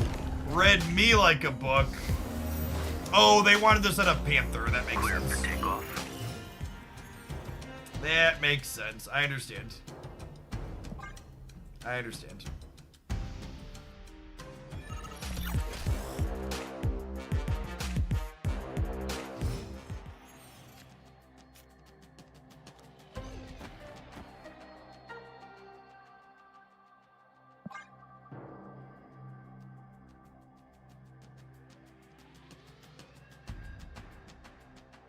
Oh, should I double the Professor X? Yeah, maybe.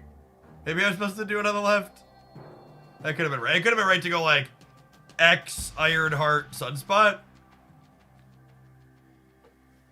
Think about that.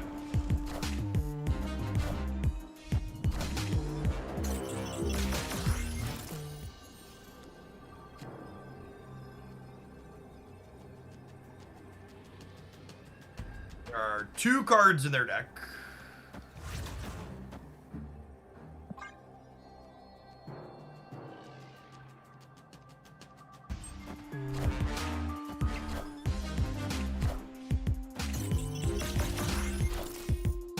I am Iron Man. I am Iron Man. Oh my gosh, would I have won if I would have Mystique the Darkhawk? Oh, I'd have won if I would have Mystique the Darkhawk, chat. None of these went here. It would have been another 4. Big rip, big rip. Oh, snap.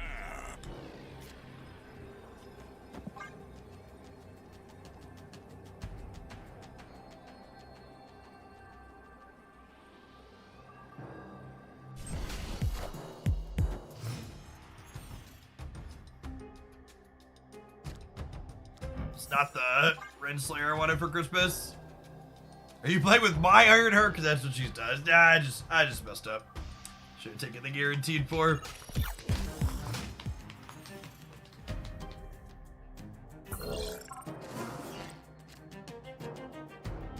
Cause no ooh-ha-ha.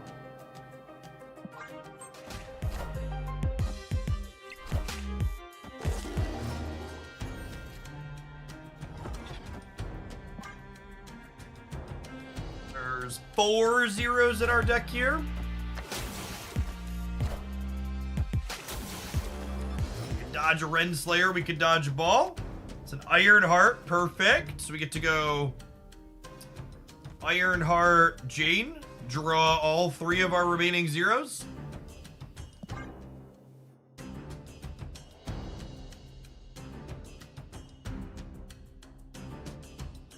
Things you love to see. It.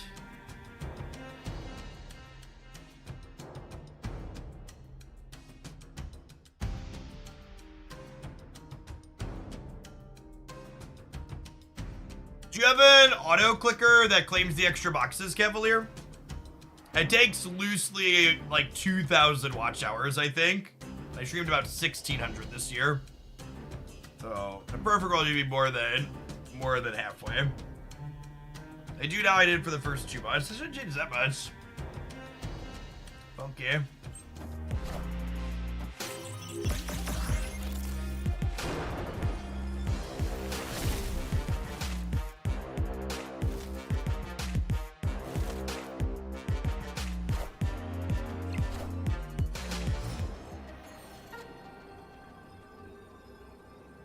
June Foster always correct for Mr. Negative decks. I thought at one point the card was way more, but at some point she's being said. I think under ideal circumstances, Jane Foster should not be in a Mr. Negative deck. However, with the way the average Marvel Snap player snaps and retreats, she's really fucking good. I think if Marvel Snap was played at a higher level by a majority of players, this would be trash. But I think most people are just chasing the rabbit and don't retreat or care. So she just trash cans people.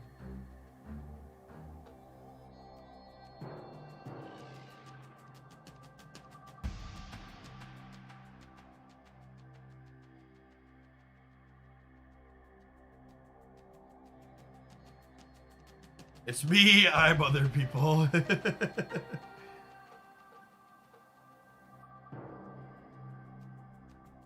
To look at the hypergeometric calculators for 2 or more cards, you put n, is it n is 2, and then you look where the probability is greater than or equal to 2. There's one of the slots is how many cards you're looking for, and then another one of them is if you're looking for like 1 or more than 1, etc.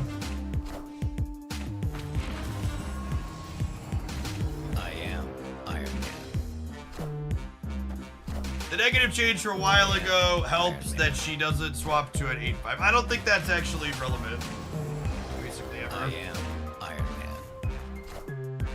Cut off one head, 2 more shall take its place. I will say, this build of negative feels so much better than these Arnim Zola builds. That, like this build that the opponent's playing is like the version of J negative that's been around for forever. And I'd played it a few times and it always felt like shit. This build is just way more consistent. Havoc is so good in this deck. Another strong 0 to be able to pull out is very, very good.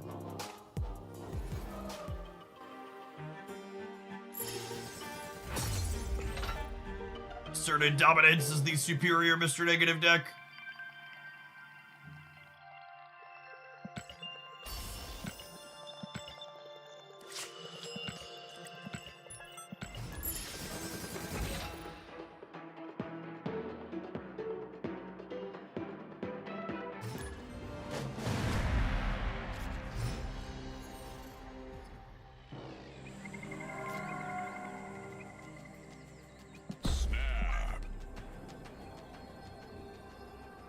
Negative back. This negative deck has very reasonable stats on untapped over a solid sample size. We'll see if that changes as it gets bigger, but in the first few hundred games, the metrics are pretty promising.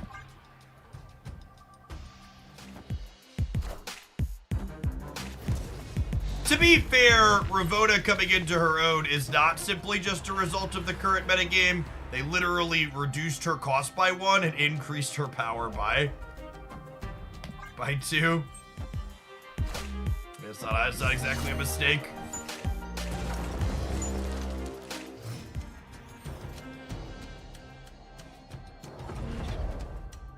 Alright, we dodged drawing Iron Man.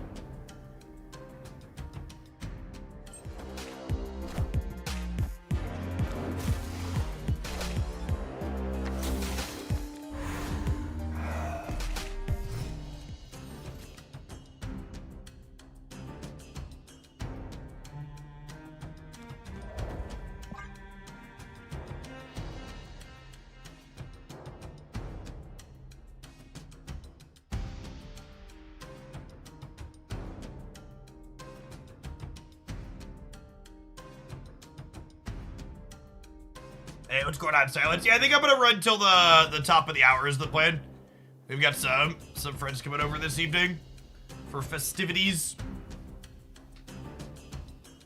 And for those of you that are looking to finish your drops tonight, feel free to hang out here for another hour with us, and then we'll read you into someone else to help you along your way.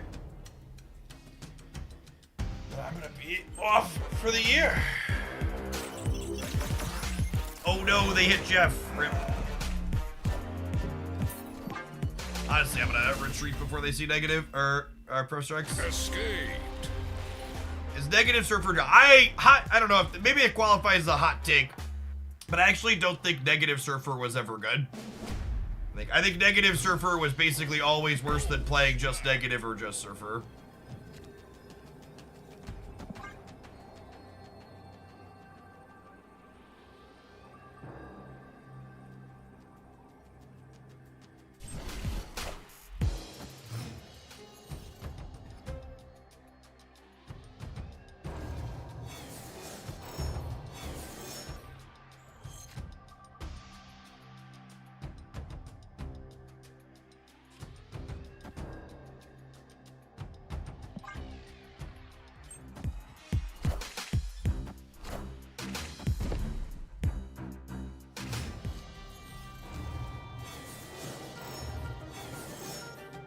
Are we Havocing Oscorp Tower? Oh my god. We get to Havoc Oscorp Tower and then it pushes it into Superflow on them. That's funny right there.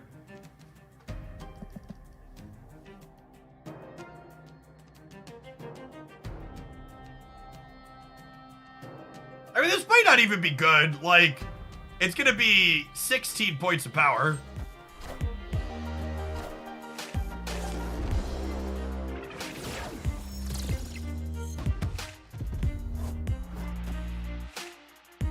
Strongly disagree. Negative Surfer got me my first Infinite Border. So, one of the things that happens in virtually every digital card, not even digital, every card game I've ever played, is that when I articulate that I don't think a deck is very good, there's always inevitably someone who pipes up and says, I disagree because I won games with that deck. And if you can't articulate why the deck is good past just, well, I won games with it, you kind of didn't understand the assignment. Card games, every card game, Marvel Snap included, have incredible amounts of variance by design. And just like you can do poorly with a good deck due to variance or misplays or whatever, the exact inverse is also true. You could have a really strong run or tournament or whatever with a really mediocre pile of cards, or you can play well with a bad pile of cards and make up for the fact that it's kind of a bad pile of cards. Just because you won with a deck doesn't mean that that deck was necessarily ideal.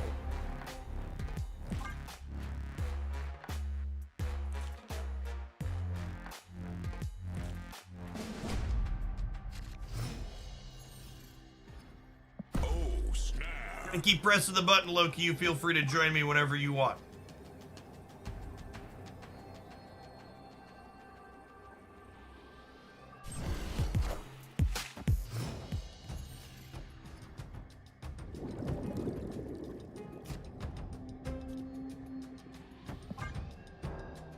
Dread it, run from it. Hey, I won games with that deck arrives all the same. Yeah, basically. Man, the opponent's deck really does not want to see, Mobius, huh? Loki, Zabu, Sarah.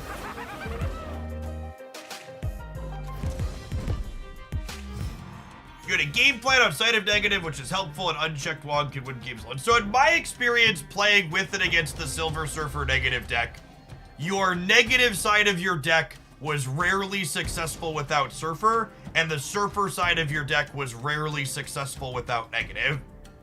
It felt like you needed both halves of your plans to come together to keep up consistently with whatever anybody else in the format was doing.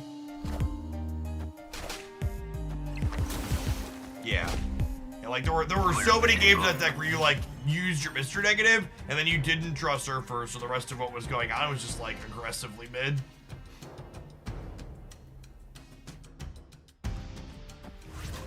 It's just this. And we hope to peel like an Iron Man here.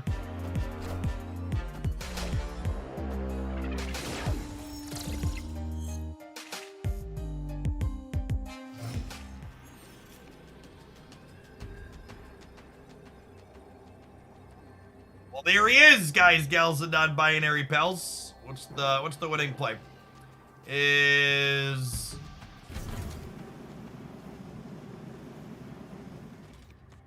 Does this ever win it? I'm gonna gain 2 more here, which puts me to 6, so I go to 12 over here. The Jeff's a wild card. I think this is the line. But their Jeff kind of plays to everywhere all at the same time. I wish I could go Iron Man here, Mystique here, but my Cosmo stops the Mystique, unfortunately.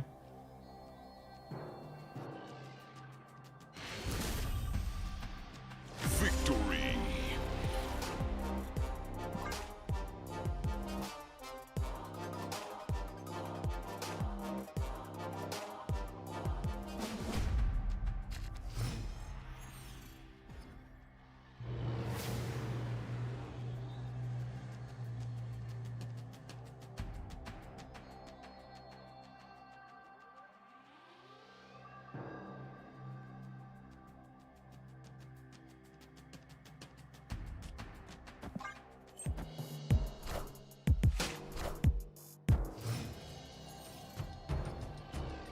Oh yeah, we're definitely not playing around a Killmonger here. That certainly isn't happening. Ain't nobody got time for Killmonger. Their build's so strange. They have Sunspot in their deck too.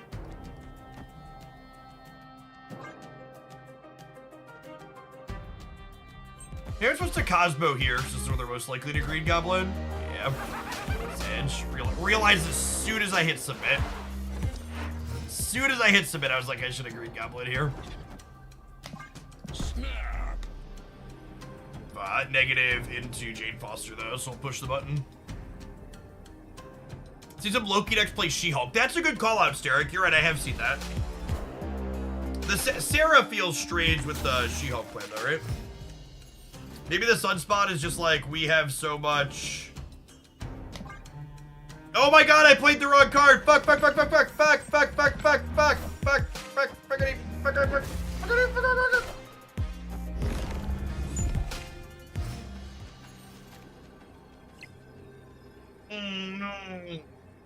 Okay, I'm gonna win anyways. They're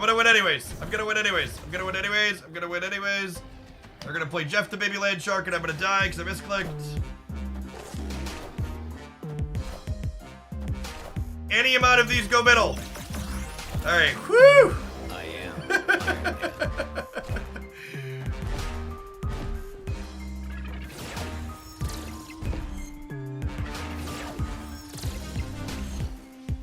Greater cube equity play. Yeah, they would have retreated if we would have played Jade, chat.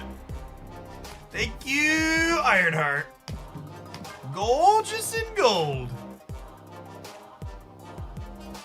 The 100,000 IQ, 0 mistakes. Very sharp Marvel Snap gameplay stream. Snap. Nothing but the sharpest of plays and least amount of misplays.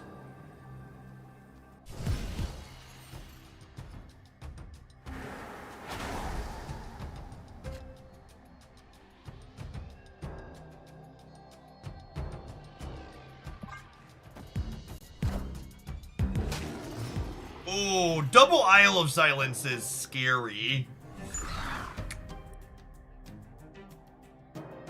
Yet. Oh no! Oh no!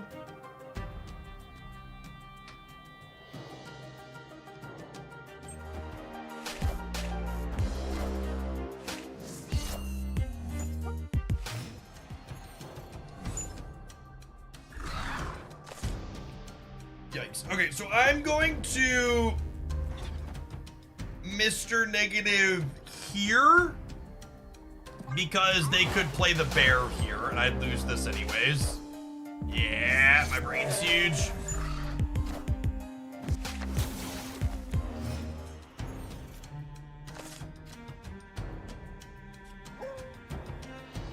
Okay, so we're hoping to draw Havoc here.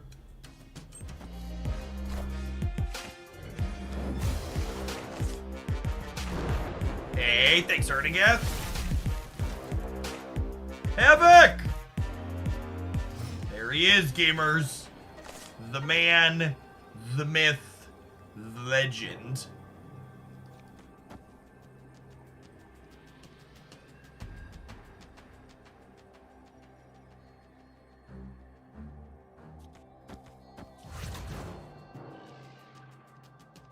Your Jeff already moved. I think it's this. I think it's this. I think it's this. Professor Titania. Ship it.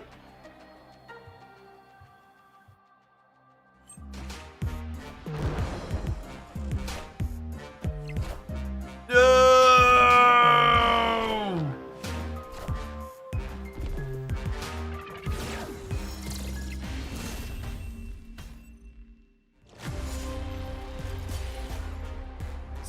This much.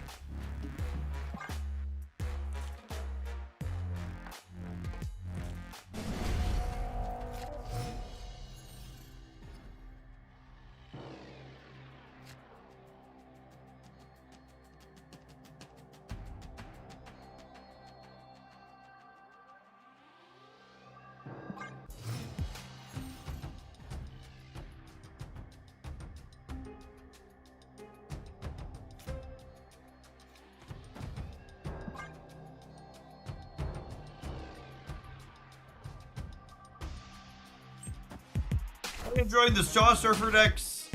Now it's beating 2 Lokis and a high Evo. Nice. Honestly, and I know I'm beating a dead horse on the Loki's fine trade, but one of the biggest signs that I think Loki is fine is the fact that Surfer really seems competitive into it. I should have played this in the center to let it move over to here, huh?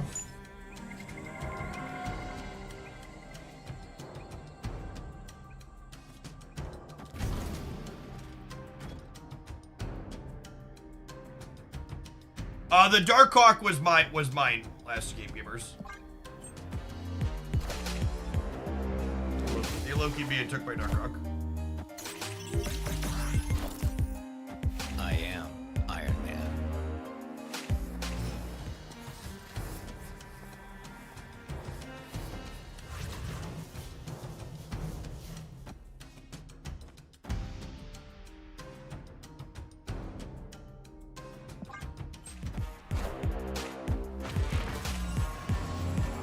Oh, I am. oh, that was their Darkhawk.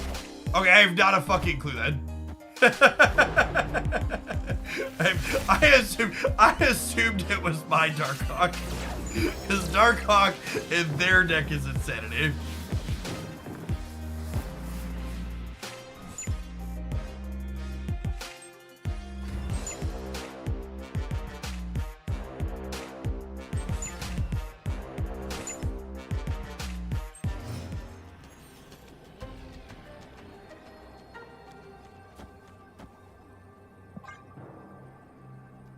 Think we've won the right, maybe. Maybe.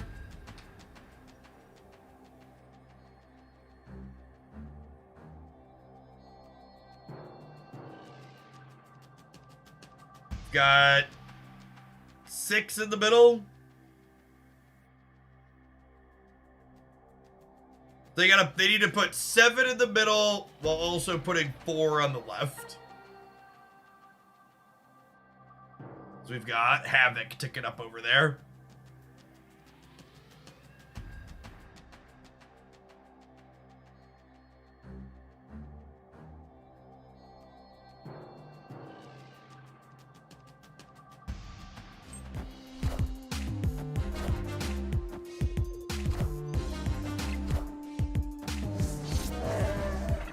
Little bit short.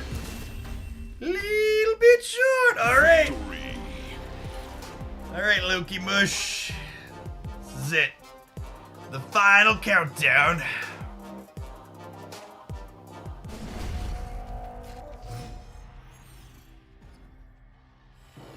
The opponent's deck list almost looks like someone just took a bunch of high win rate cards from Marvel Snap's history and shoved them together.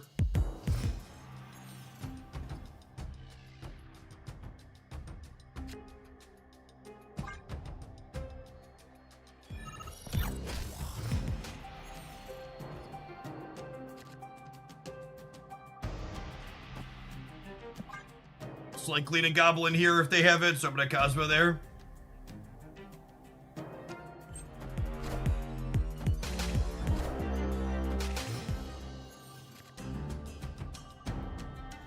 It's beautiful. Do do do. Do do do do do do. Do do do.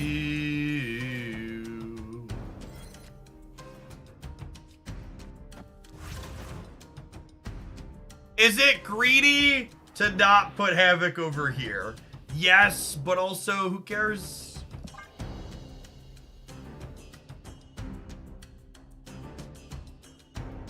Master X player chat. GM now, ask questions later.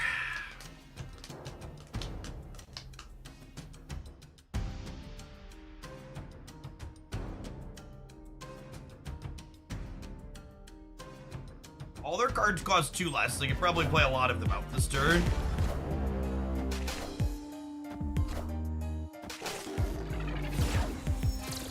Boop.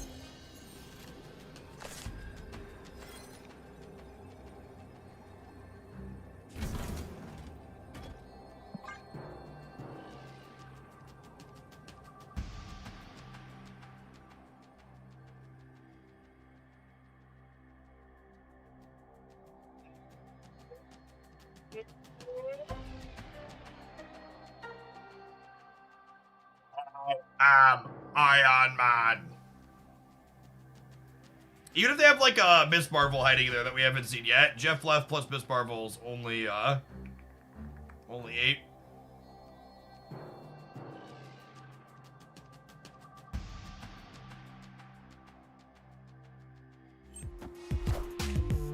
I am Iron Man.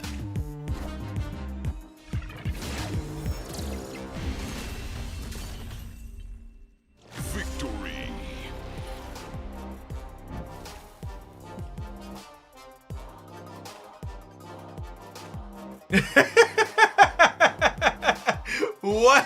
What a truly random pile of cards. Are they like a content creator who like has a draft deck? It feels like a chat drafted deck, really. LOL. All right, gamers, it's about that time. Our final ad break of 2023. Don't go anywhere. Thanks for hanging out for the last segment of the stream.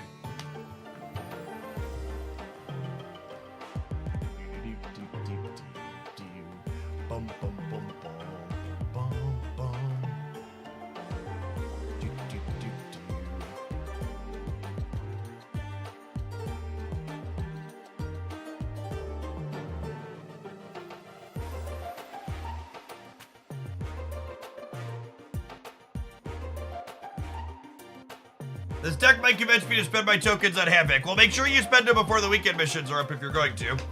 The weekend missions have a 400 token discount.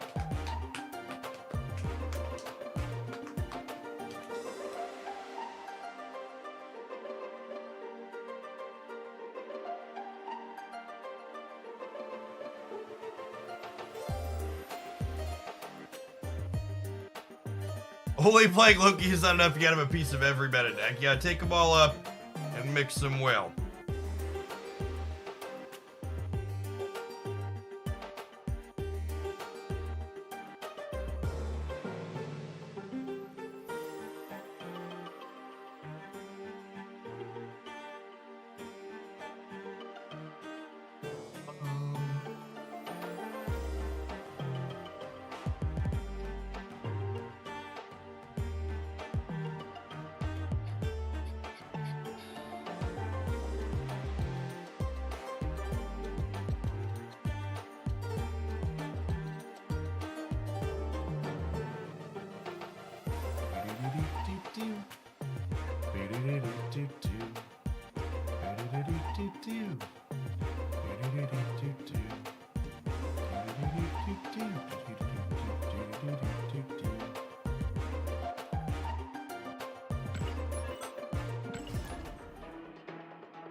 Or feel like doing a Leech song reprise. I think that video is actually one of the lowest view count pieces of content I've ever put on the YouTube channel.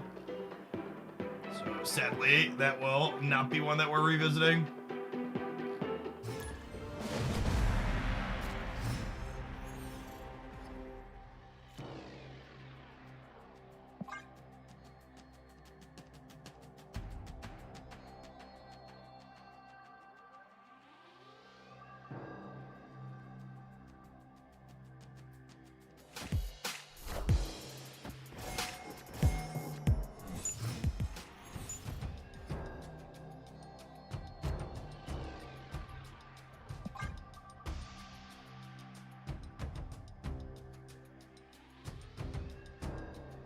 Thanos came in.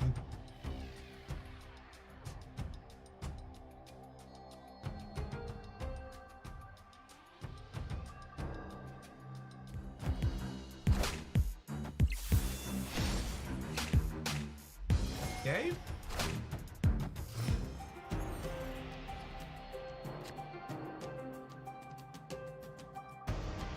I think I'm just gonna go next. Our hand's super awkward. They have a bunch of stones. Escaped.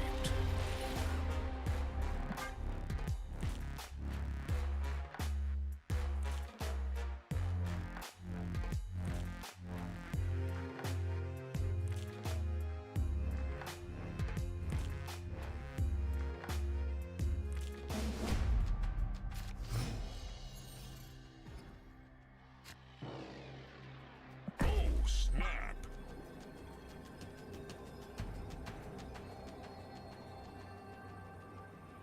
Could be a turn 4 Professor Scam on the Crimson Cosmos, potentially.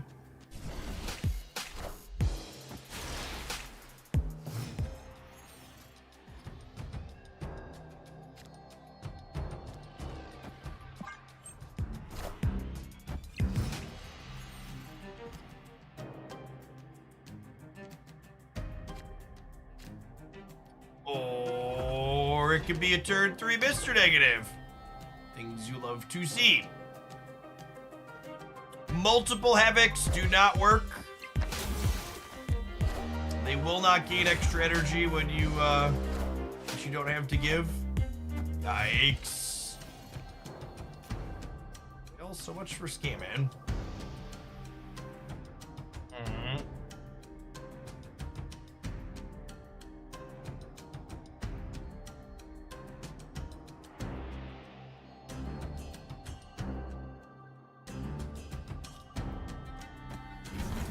I suppose this is 12.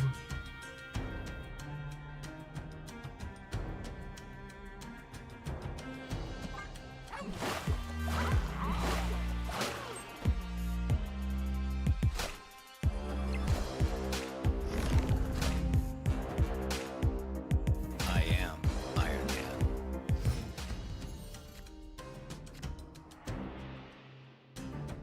Oh, then that's perfect, right? I was trying to figure out how we win another path here.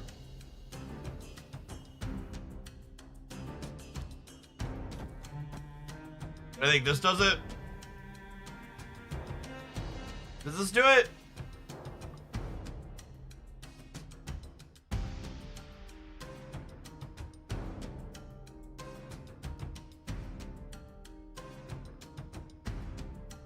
I can't just Sunspot because then I died at Blob.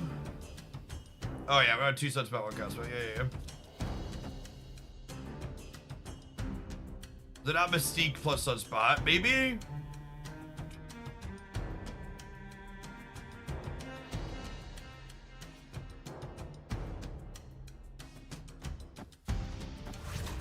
I can also just do this.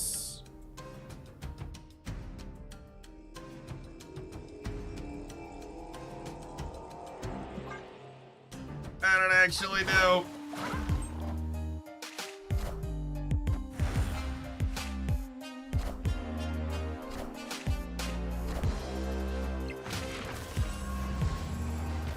I am Iron Man.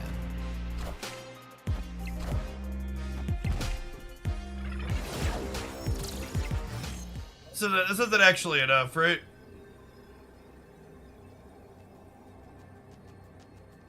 They go to 18 here. I go to plus 10, plus 18. Nah, I'm still losing, right?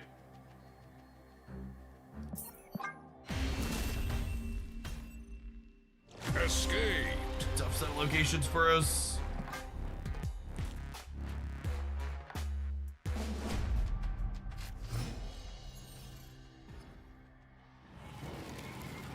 Breaking news. Breaking news. Yikes. More like breaking sunspots.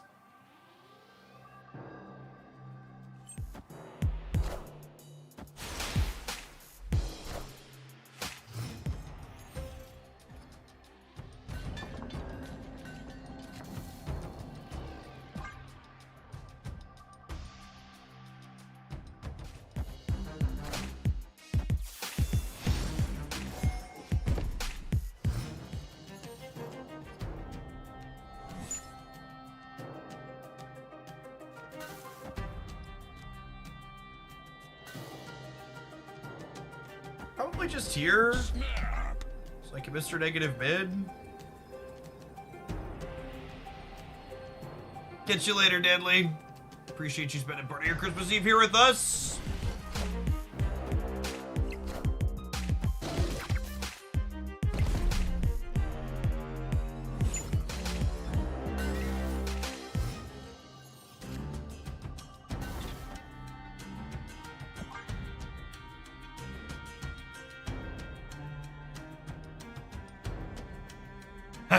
Congrats and condolences on your Pixel Pulsing.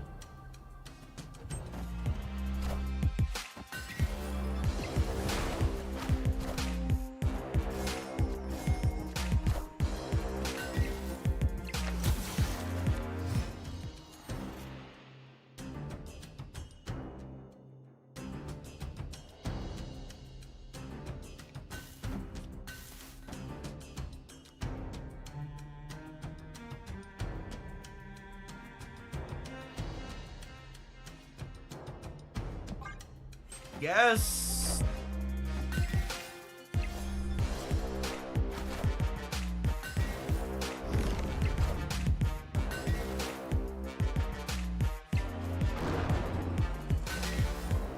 Well, I mean, we deserve that, I suppose.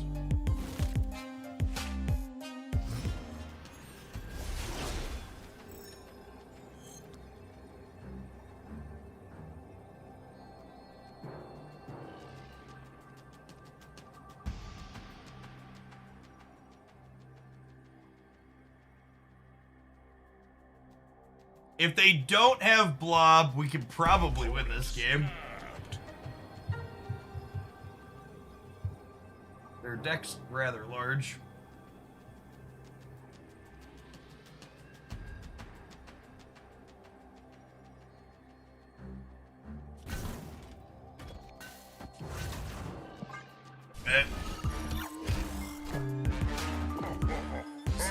Always. Oh, Alliance gets us too. Alright, gamers. I can hear my friends. They just walked in upstairs. I'm gonna go ahead and call it a night. I'm done with whatever the fuck this metagame is.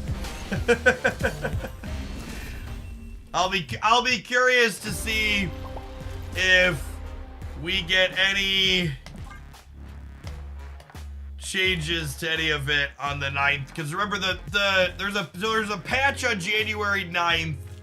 But that patch on January 9th was locked in at the start of December, right? So patches don't really address metagame changes. Then our next scheduled OTA is the 18th of January. Is the Thursday after the 9th. I'm gonna not think too terribly hard about all that for the next week. I'll be off. I might be back on the 31st on Sunday. I will definitely be live on the 1st on New Year's Day. Appreciate everybody that did your drops here. I will have a steady stream. We've streamed like 50 hours in the last 4 days. So if you want to catch the best of the best and see what can maybe keep up with everything that's going on with Professor X and Blobs, those will be going up between the Hoaglandia staff and the Jeff Hoagland YouTube channels over the next week. I've got a bunch of things teed up that were the highlights from our marathon streams. Happy holidays, Merry Christmas, all that jazz. I'm gonna find someone to raid here for folks that want to finish up their drops over here since I am peacing out. All right, Doug Pie is live. I'm gonna send you over to their stream. They're a member of our community here. They're making some great content. Be sure to check them out.